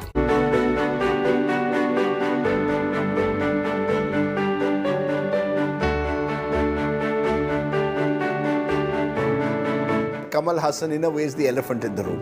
When you got married to him or when you first started a relationship with him, I remember the film magazine would always brand you as the other woman.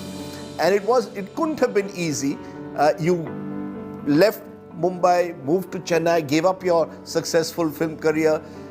On hindsight, any regrets? Of course not. Of course not. I'm not asking you.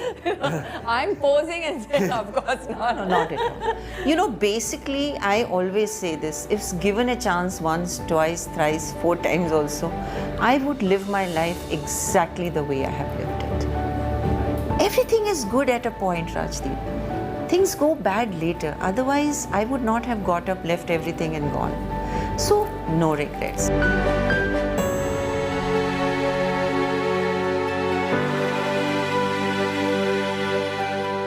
Presented by Only OLX Autos gives the best price for your car. Co-presented by Macho Hint, Fashion Bade Aaram Se.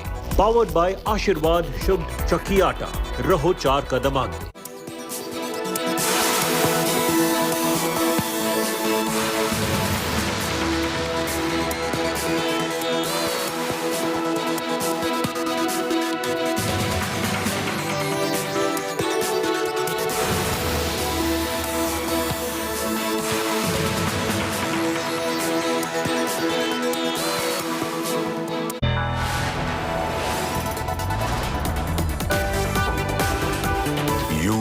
Watching India Today.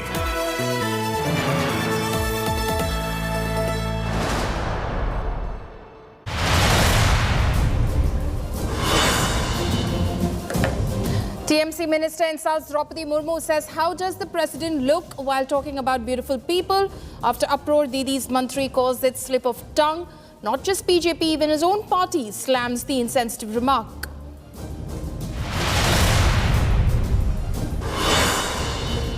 The battle for Himachal Pradesh is underway. Voting currently underway in the hill state. The BJP eyes a second term in a row. Congress looks to return to power.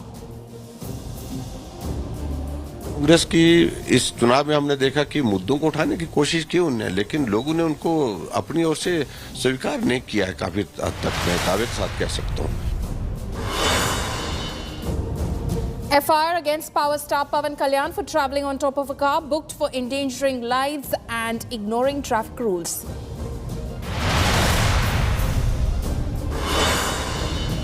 Prime Minister Modi's Telangana visit sparks a massive fight. TRS puts up posters likening him to Ravana.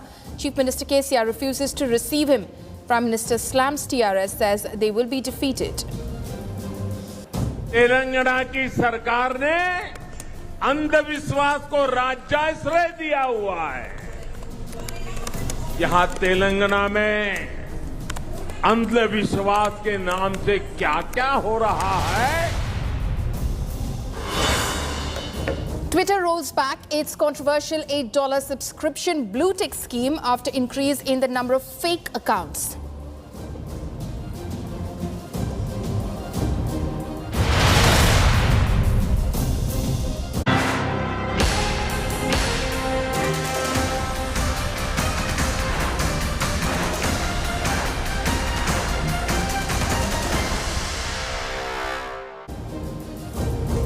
Voting in all 68 constituencies of the hill state of Himachal Pradesh has concluded at the moment. Voting for Himachal Pradesh Assembly Elections ended at 68 constituencies across the state on Saturday, with the ruling BJP eyeing history on the back of its developmental agenda. The grand old Congress party is hoping that voters went by the 4-decade-old tradition of voting out incumbents. The Aam Aadmi Party also made its debut, trying its luck in the electoral battle. And more than 55 lakh voters in the hill state have sealed, in fact, of 112 candidates, the fate of 412 candidates, including Chief Minister Jairam Thakur, former Chief Minister Veerbhadra Singh's son Vikramaditya Singh, and former BJP Chief Satpal Singh Sati in the elections. Remember, the 2017 Assembly elections witnessed the highest ever voter turnout at nearly 76% in Himachal Pradesh's electoral history. इस बार रिवाज बदलने की बात की जा रही है, कितना कॉन्फिडेंट हैं आप? मैं आश्वस्त हूँ, बिल्कुल कॉन्फिडेंट हूँ। और क्योंकि अब की बार जो माहौल चुनाव में हमने देखा वो अलग तरह का माहौल था। सबसे बड़ी बात यह थी कि जब सरकार का 5 वर्ष का कार्यकाल पूरा होता है तो बहुत ऐसा माहौल होता है जिसमें ताजगी नहीं होती है, जोश नहीं होता है, जुनून नहीं होता है। लेकिन अब की बार हमने पूरे हिमाचल प्रदेश में कैंपेन के दौरान देखा कि लोग बड़ी संख्या में आए कार्यक्रमों में, और बड़ी संख्या में दिक्कतें तो आपके पास बहुत सारी हैं। आपके पास एंटी इनकम्बेंसी है, ओल्ड पेंशन स्कीम है, किसान नाराज हैं, अनएम्प्लॉयमेंट है। तो ऐसी कई बातें की जा रही है कि जो डबल इंजन है उसमें से एक इंजन काम नहीं कर रहा था, ऐसा तो कांग्रेस बोल रही है। देखिए, कांग्रेस वालों को बोलने की बात, उन्होंने चुनाव है तो चुनाव में कुछ कहना है, लेकिन जोश और जुनून के साथ लोग आए, जोश जुनून के साथ लोग गए रैली से। और हमारा कैंपेन कांग्रेस के कैंपेन से बहुत अलग था, अलग क्या यानी कि बहुत आगे था। और जहां कांग्रेस की इस चुनाव में हमने देखा कि मुद्दों को उठाने की कोशिश की उन्होंने, लेकिन लोगों ने उनको अपनी ओर से स्वीकार नहीं किया है काफी हद तक, मैं दावे के साथ कह सकता हूं। और इसलिए इस चुनाव में परिणाम बिल्कुल अलग तरह के होंगे। और हिमाचल में भाजपा की सरकार को लोगों का मन है, जो जमीन से आवाज आई है, लोगों के बीच में से 20 से 21 आपके पास बागी हैं।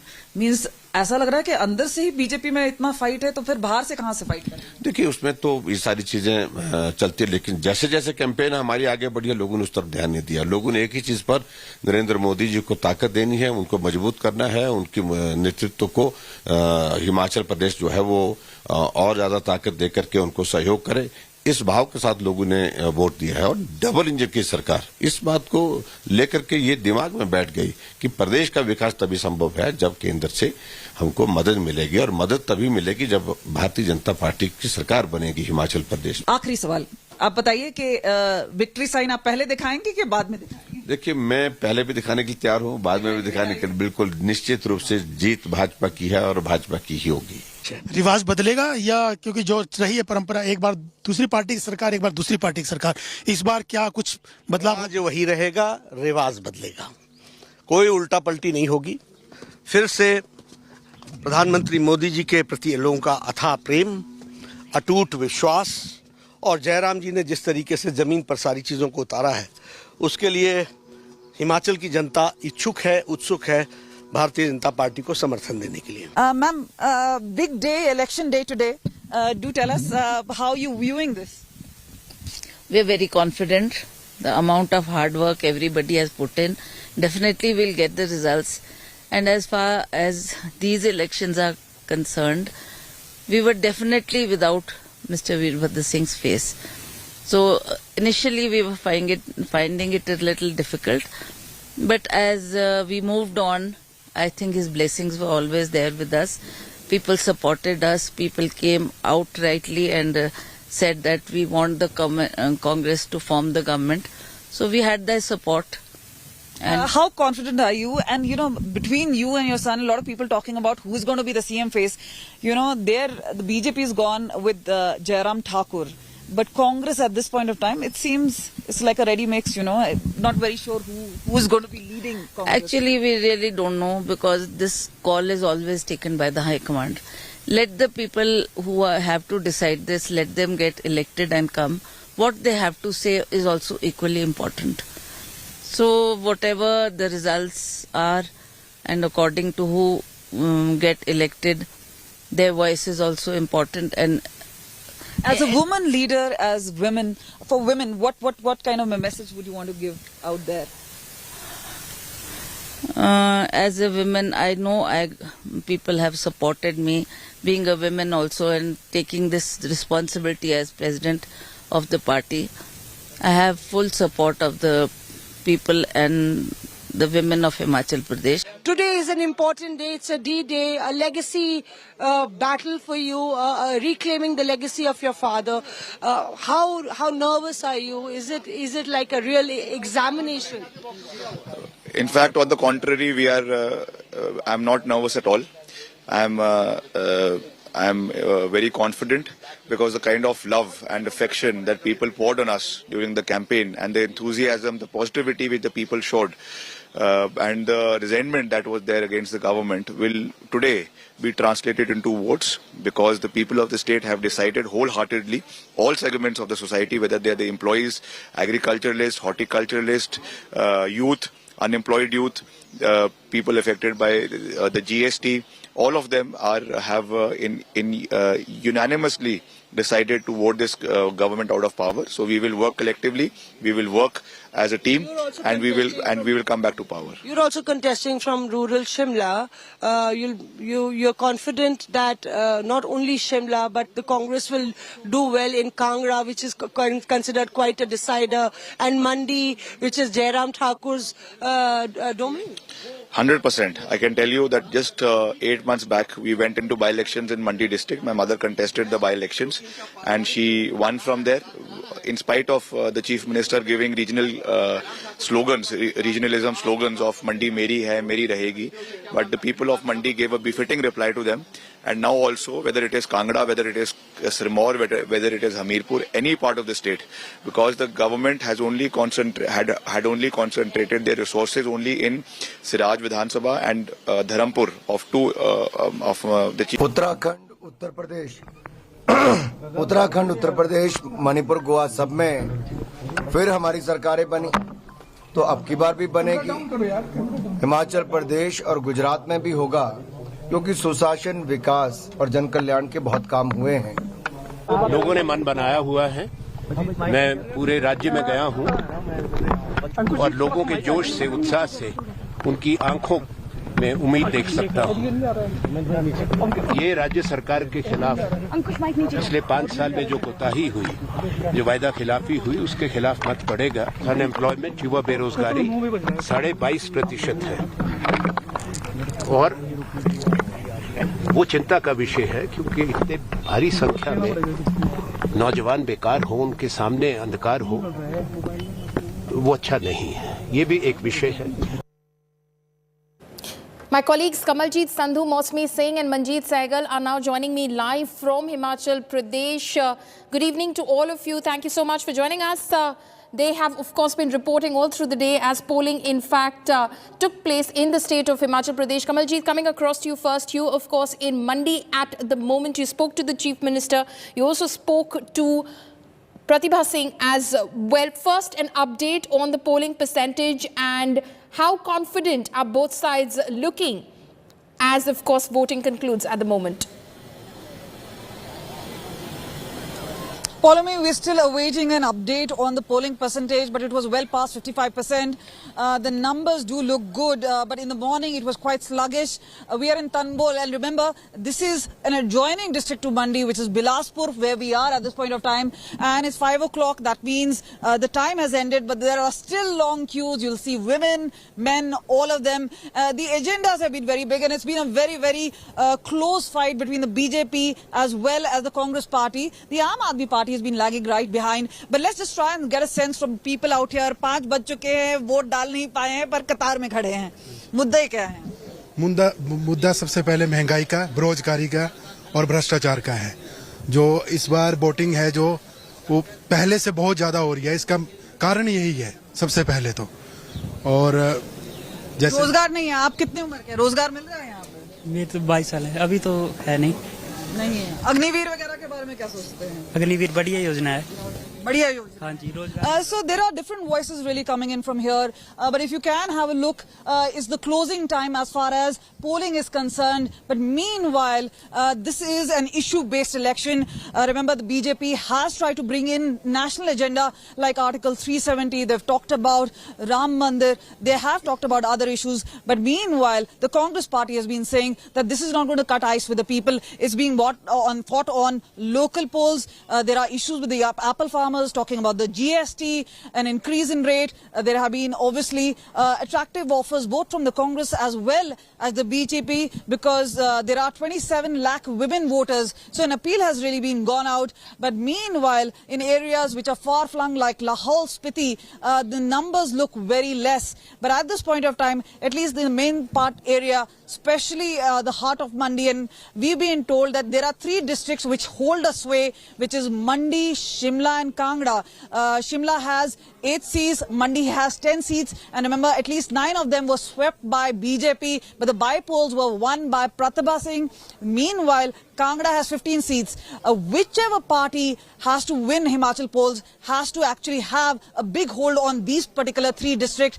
This is 33 constituencies out of 68 in this particular 3 districts, which is almost 50% of it. But clearly, as far as BJP is concerned, they say Rivaz Badlega. That means people will vote for the government rather than against it. Meanwhile, Congress seems equally confident that they will win election in an issue-based area, especially a small state like Himachal Pradesh.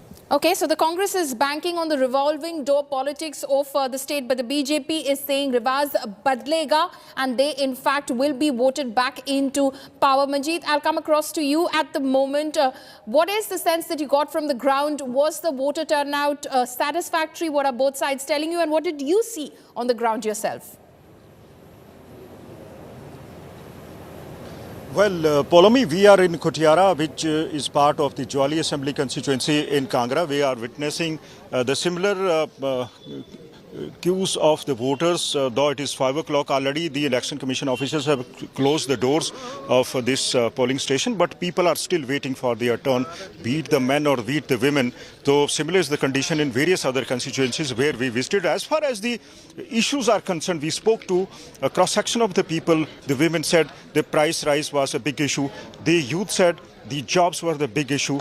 Price rise and jobs are the issues which are likely to dominate the poll scene in Himachal this time. Besides the farmers and the horticulturist issues, the farmers were not happy with the government, the way it charged 18% GST on the corrugated boxes used by the apple growers, besides the pesticides. Though 6 months before the elections, the government has given a relief by announcing a 6% subsidy on the pesticides and the corrugated boxes, but the farmers were not happy. Now, the Bharatiya Janata Party in its poll manifesto has announced that if BJP returns to the power, it will bring down the GST from 16 to 12%, but the farmers are not happy. Congress has promised to the farmers and horticulturists that if Congress forms a government in Himachal Pradesh, a commission will be set up which will also be represented by the unions of farmers and horticulturists. So these are the real issues on ground which may impact these elections. But as far as the poll percentage is concerned, in Sirmaur, Shimla and Solan districts, poll percentage turnout has crossed over 65%. Interestingly, the Siraj Assembly constituency from where the Chief Minister Jairam Thakur is contesting election, and in Sujanpur, where the then CM phase Prem Kumar Dhumal had lost election in 2017, are 2 of the 68 constituencies where highest poll percentage, that is 65%, has been recorded. Poll is continuing. The psephologists estimate that the polling this time may cross the 2017 figures. Follow me. Of course, reporting from the ground over there, those are some of the issues, of course, that the people are, of course, thinking about as they go into these elections, as they vote. Of course, we're waiting for the final tally as far as the voter turnout is concerned. So the several issues, in fact, which were on the minds of the voters as they went in to cast their ballot today. What are these X factors as far as Himachal Pradesh is concerned? What are the issues?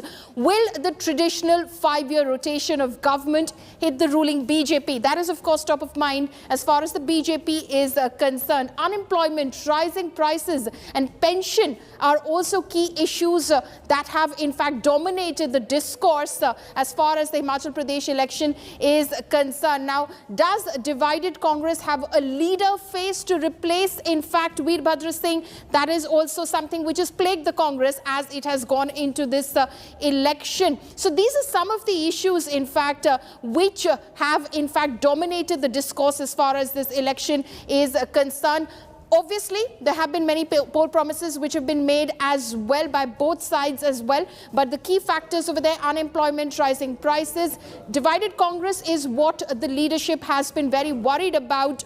Are October 2021 by-elections a sign of things to come as well? That is something which has been a factor which has been in the background of this election as well. JP Nadda's home state plus Prime Minister Modi's factor as well. He is, of course, the star campaigner who's campaigned extensively going into these elections. Is AAP still a non-starter? Now, the Aam Aadmi Party earlier as well has been lagging behind as far as this contest for Himachal Pradesh is concerned. These are some of the issues which in fact dominated the entire election campaign. Now that polling has come to an end, my colleagues Kamaljeet Sandhu, Manjeet and Mosmi Singh continue to be live with us. Mosmi, of course, has been covering extensively the Congress's campaign in the Himachal Pradesh elections. In fact, Mosmi, if you can give us a sense of as far as the Congress campaign is concerned, how confident they were going into this election, or were they simply banking on the people just doing the trick and going ahead with the complete tradition, so to say, of Himachal Pradesh elections, which is the revolving door politics of the state? A very good evening to you and all our viewers of India Today. Paulami from Rampur, and I can tell you that the Congress party perhaps on one count was hoping that the anti-incumbency against the BJP will get it back to power.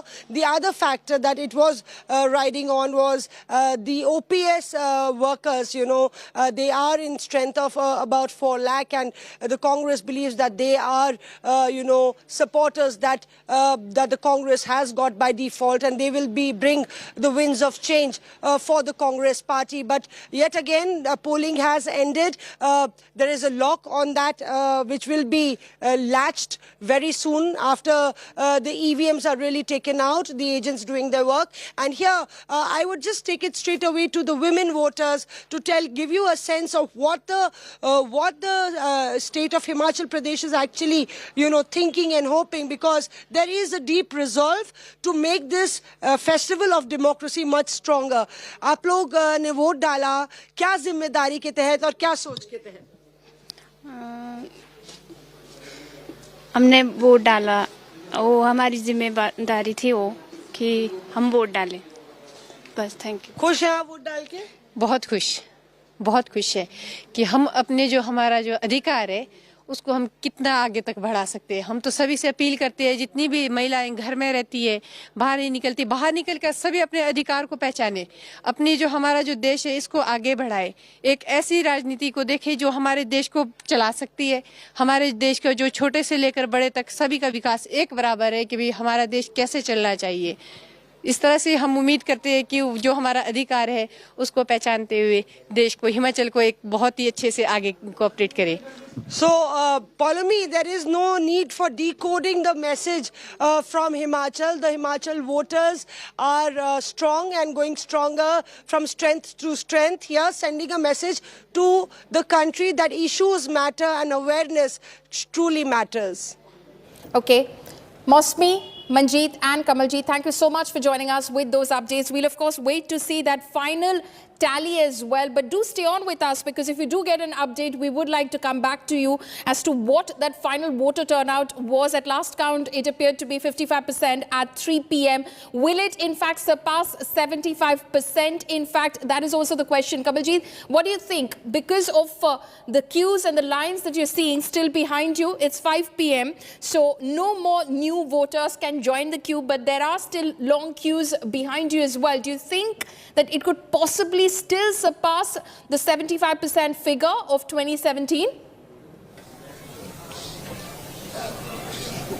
Well, it's $1 million question, and all political parties are obviously looking at the numbers. Now, if you can see, these are serpentine queues, and if the camera person just walks with me and shows you the voter, if you just walk towards the polling center, which is still some distance away, it goes to show that this is going to be a very close fight.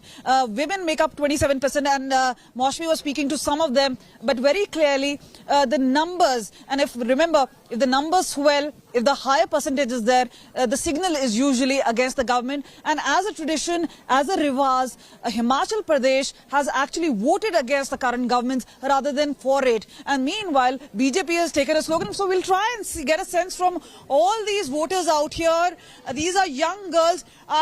First time voter hai? Yes. कितना excitement है, किस मुद्दे को लेके आप यहाँ पर आज अपना वोट कास्ट करेंगे? कि क्या नाम, मैं अपनी वोट एजुकेशन है, जॉब है, किसको एजुकेशन एजुकेशन है। और महिलाओं से बात करते हैं, आप लोग किस चीज को लेके वोट कर रहे हैं? एजुकेशन को लेके। एजुकेशन, आपको क्या लग रहा है कि यहाँ पे अपॉर्चुनिटी नहीं है या बेटर हो सकती है पढ़ाई, development? Yes. So there you go, Paulami. I think the people out here are very simple, and that is where there's a mass majority of silent voters. They may not speak their mind out, but this is where political parties are getting cagey, and it seems like a very close fight, which seems unexpected because mostly we've seen in a swing state, either of the parties are confident about it, but this time around with big guns coming in, both from the BJP, and remember BJP President JP Nadda has been camping here, Anurag Thakur has been camping here, so the BJP has put the big guns out. Mallikarjun Kharge came towards the fag end from the Congress party, Priyanka Gandhi Vadra has been camping here, so this is all Congress versus BJP, and a lot of people will talk about the 2024 perspective, but that is far away. Meanwhile, at this point of time, it seems that the local issues also hold a key card as far as Himachal Pradesh elections are concerned. Right. Kamaljeet, stay on with us. Earlier, my colleague Mosmi Singh did speak to the state Congress chief, in fact, Pratibha Singh. Listen in. Is all set? Ready? Nervous moments? Are you tense? You're going to the Shani Mandir also? No, that's just because it's a Saturday and people requested me that you kindly go to the Shani Mandir, and then we move forward. We'll go to our polling booth and give our votes. I'm not nervous because I know that Himachal people are very upright people, and they know exactly whom they are voting for. And why should they vote for BJP? Because BJP has not done much in Himachal Pradesh. ठीक है, they have, maybe whenever they were in power, they did something, but this time it was a little disappointing because people expected quite a lot from them because this government was in power in the center, and also they were in power in Himachal Pradesh. You believe that the double engine slogan is not going to work? We've also seen Priyanka Gandhi Vadra coming in. It's been a battle, but the Congress has clearly avoided central issues and focused on local issues. Yeah, but the people don't want to listen much about what the center has done. They are more concerned about the state, and they know that we gave a chance to BJP also, and they expected that at least this. So Pratibha Singh there, obviously very confident that the Congress will in fact wrest away control of Himachal Pradesh from the ruling BJP. Thank you so much to my colleagues Kamaljeet Sandhu, Manjeet Sehgal and Mosmi Singh for joining us this evening. And that's a wrap on this bulletin. For all the latest news and updates, you can log on to indiatoday.in. You can also download the India Today app. Thanks for watching.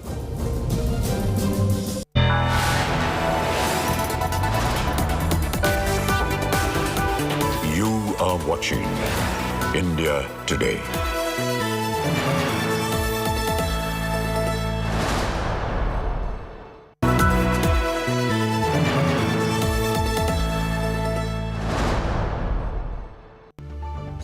The men and women who built Indian industry, and the young guns who are shaping tomorrow's India.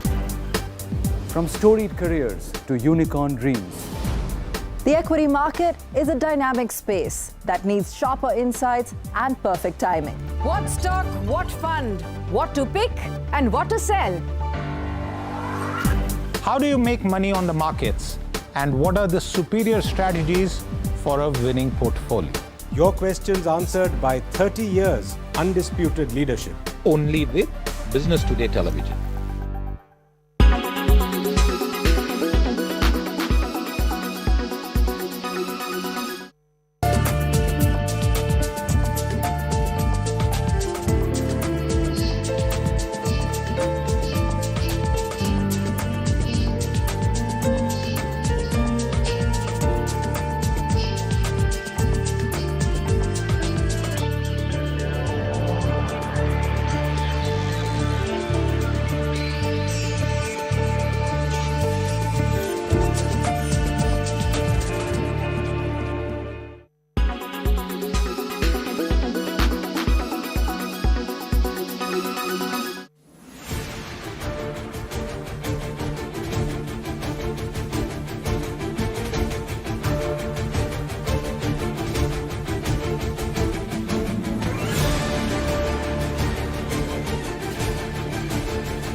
Make your media plan smarter with India Today Live TV on your connected devices.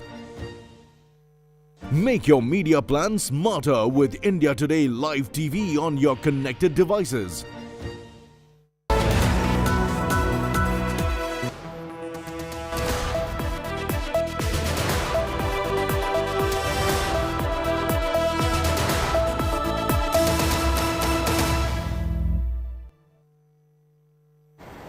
Hello and welcome to this week's edition of World Today, your weekly dose of top international stories. Let us begin with the midterm polls in the United States of America. Many election pundits predicted that the Republicans will fare rather well in the midterms, but that was not to be. Forget about a red wave. Many analysts called it a red ripple, a red splash, drizzle, sprinkler, but certainly not a wave. While the Democrats are happy about not doing so badly, they stand to lose control of the House and maybe even the Senate.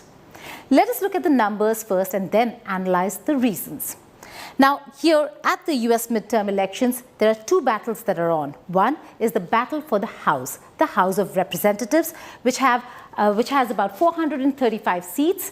And we'll talk about the numbers and how the Republicans and the Democrats fared. The second big battle is the battle for the Senate. The Senate has about 100 seats, of which 35 seats went to polls. Again, we'll see the numbers, but it's the majority mark that is more important.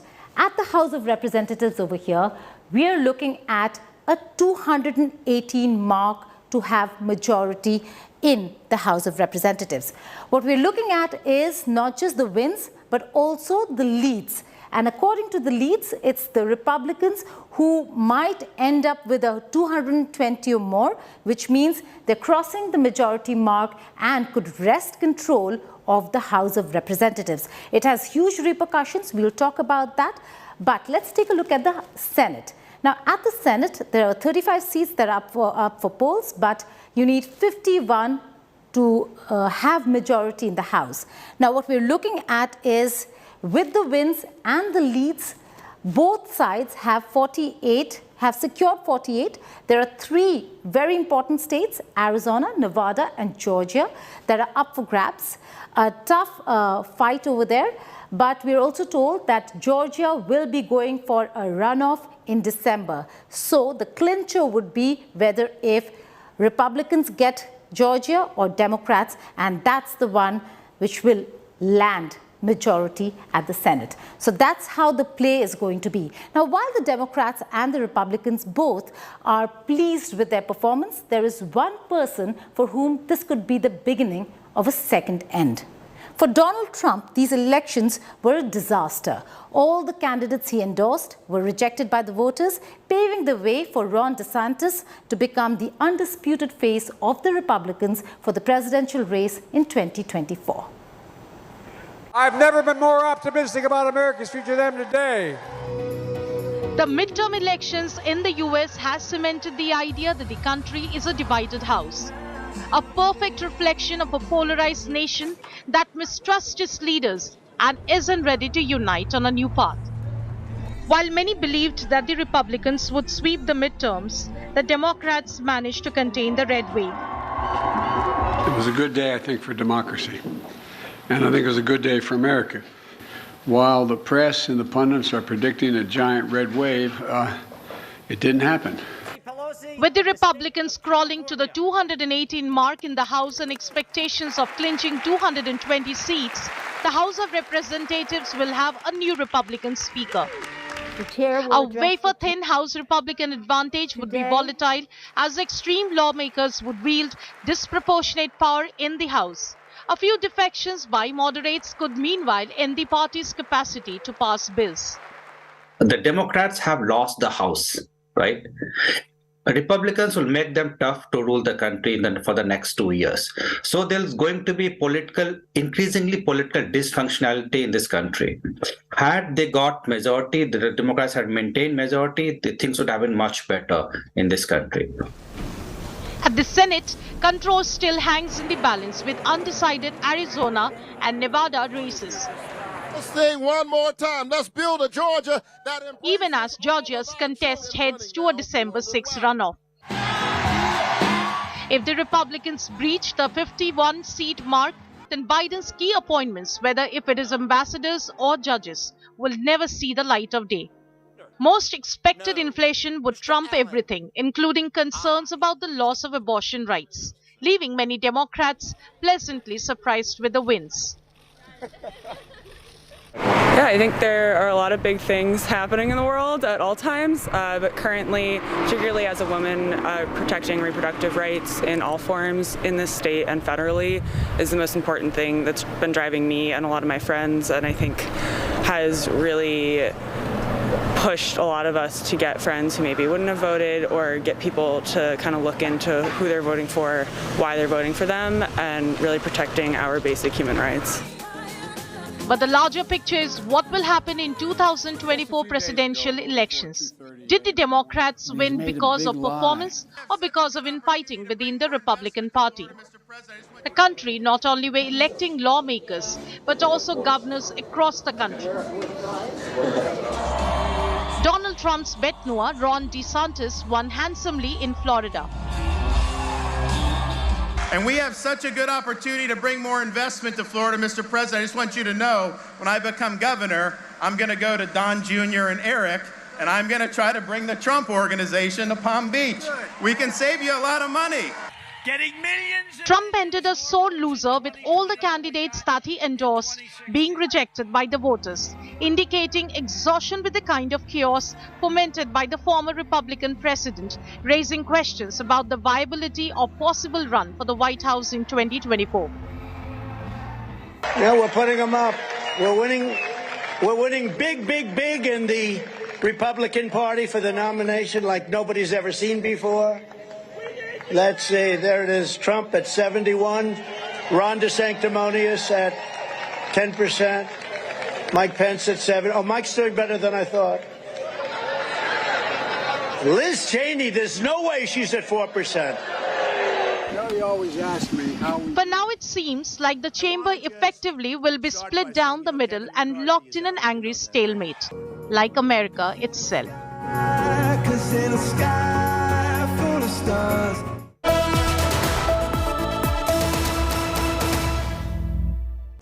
On Spotlight this weekend, we have with us from DC, Lisa Curtis, a politician, former member of the National Security Council, and now at the Center for New American Security. Also joining me is Jason Isaacson, who is Chief Policy Officer at the American Jewish Committee.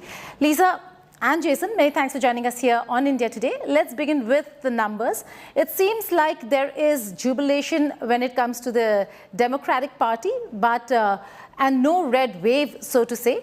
But are there reasons for them to be happy at a point in time when they're poised to lose a majority in the House of Representatives?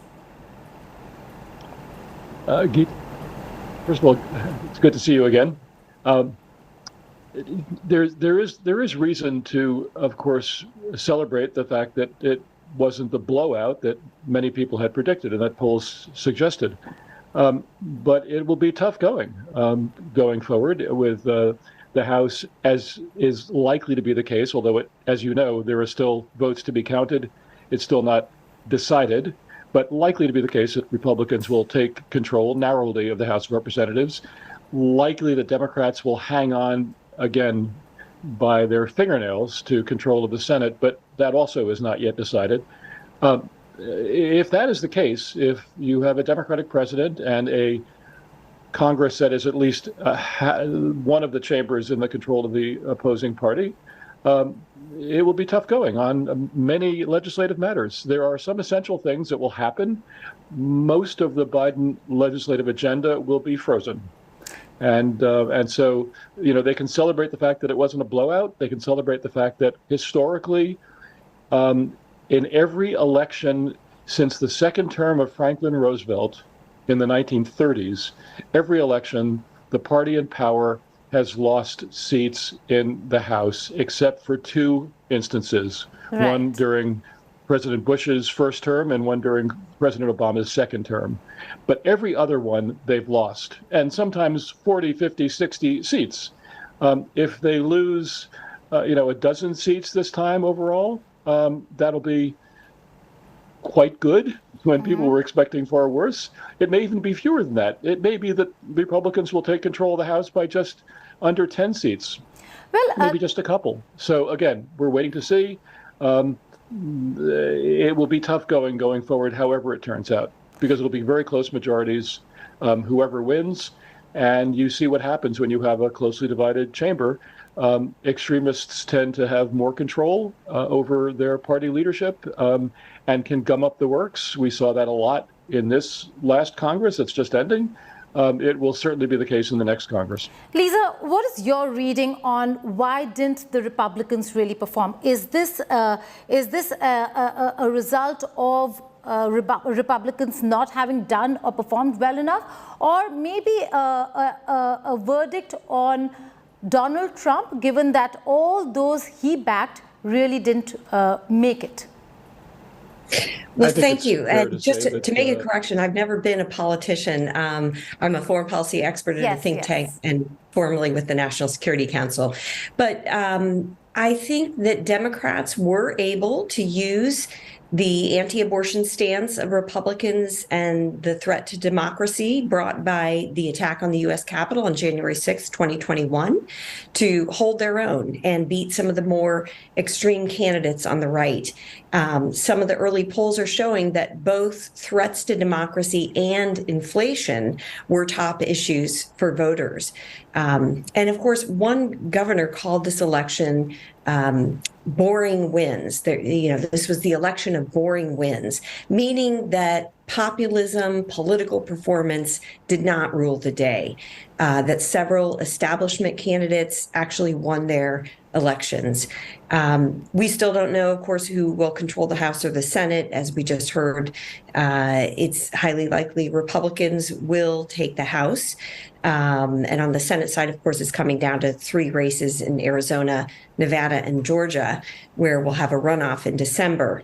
But I do think that the most significant aspect of this election is what it says about Donald Trump. It was, in a sense, a rebuke of Trump and his focus on denying the results of the 2020 election. The 5 Republicans that Trump endorsed in the House all lost their elections. And high-profile governors that Trump had endorsed lost to their Democratic rivals, such as Gretchen Whitmer in Michigan and Katie Hobbs in Arizona. So I think, 2 things stand out, that, the establishment candidates did well, and many of these extreme right candidates that Trump had endorsed did not do so well.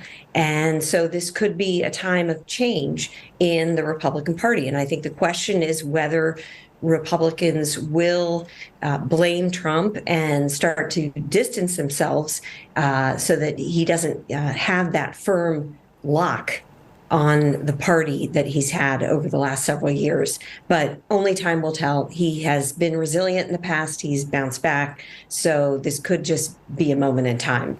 Well, before I go back to Jason, Lisa, just another question. The fact that Donald Trump has a huge and strong control over certain Republicans, Ron DeSantis, how do you see him now? The fact that the win has been huge, and he certainly is being looked at as somebody who would or could lead the Republicans into the presidential race of 2024. Certainly, it was good news for Ron DeSantis. He did spectacularly well in his race for re-election. Not that it was a huge contest, but he did overperform. Florida is now a decidedly red state, whereas it wasn't so very long ago that it was a swing state. And he gets a lot of credit for that. So yeah, he is the guy to watch. Now, having said that, I'll also remind you and our viewers that we've been pretty bad at predicting who is going to be the front runner after midterm elections for the next presidential contest. So DeSantis looks quite strong right now. Trump has taken some hits in this election. Trump may announce for president next week. He's been dropping hints that was coming very soon. DeSantis is popular widely, and he, of course, has done a fair amount of traveling and fundraising around the country. People are starting to line up, but there may be other Republican governors and members of Congress who will emerge over the coming weeks, or business people as well. Okay, I'll take the same. It's DeSantis is the horse to watch right now, but there may be others, lining up. Let me just take the same question to Lisa. Lisa, what do you see? How do you see Ron DeSantis over here, his position, and will he now be looking at leading the Republicans, or may have a chance at the primaries? Well, I think he's certainly seen as the widely supportive potential alternative to Trump. That's true. And he won very big, 20-point margin. That's huge. So, it is looking like he could be a potential alternative to Trump in 2024. Of course, he was just elected governor, so he's going to focus on, governing his state for the time being. But I certainly think that's in many people's minds that, look how well he did in an election where we didn't see the red wave. The Republicans didn't do as well as they had hoped or expected, but yet he, trounced his opponent. So, yeah, he's looking like definitely like a potential presidential candidate in 2024. Right. Lisa, again, you have been a part of the Security Council in the past. Now, for somebody who knows the importance of where to and what's the strategic play out here when it comes to the Russia-Ukraine war, should McCarthy become Speaker, he's opposed to the idea of continuing funding to Ukraine in this war against Russia. How do you see then the United States of America position itself when the Speaker would be opposed to the idea of funding Ukraine? Yes, let me first make a broad point here on foreign policy. There's been a lot of doubt in the minds of our friends and allies overseas about the future of American democracy, given the events on January 6th, the attack on the U.S. Capitol. But I think what this election, the message that this election sends is that American democracy is live and well. The people are choosing, their voices are heard, and they care about, regular issues. So I think that's an important message that is sent to the world about American democracy. On the issue of Russia, I really don't expect to see much change, even if the Republicans take the House as expected. Certainly, there's been this conservative wing in the Republican Party that has supported limiting aid to Ukraine, but there's a lot of contradictions in this position, because on the one hand, Republicans support a strong United States. They want to show leadership in the world. So it doesn't make much sense to cut off the Ukrainians, especially when the Ukrainians are actually doing well in this war. The Russians just pulled out of Kherson. So it shows that to some degree, U.S. Military aid to the Ukrainians is helping them to succeed and push back against Russian aggression. So it really is not a time to be thinking about cutting aid to Ukraine. And the second point is that, we just discussed how a lot of the extreme candidates lost their elections on the Republican side. And so I think that also dictates against this really strong support. Time for a short break. Lots more on the other side. Stay tuned to World Today.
Everyone's busy finding what's trending.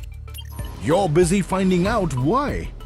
India Today, for those who research before reacting. Download the India Today app now. Make your media plan smarter with India Today Live TV on your connected devices. Amplify your brand with 100 million smart internet viewers. To advertise, mail us at sales@aajtak.com. Make your media plan smarter with India Today Live TV on your connected devices.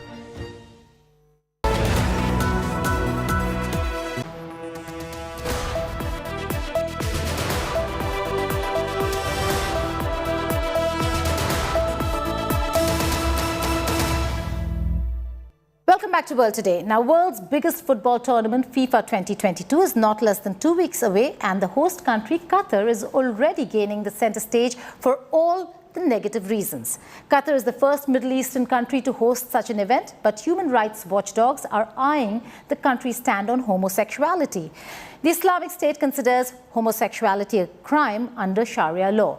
Peaceful protest calls are now being raised by the competing teams, but the question is this criticism by the West justified? It's world's biggest football tournament. It's FIFA World Cup 2022 that we are talking about. And this time, it's FIFA that will bring Qatar on the center stage like never before as a host.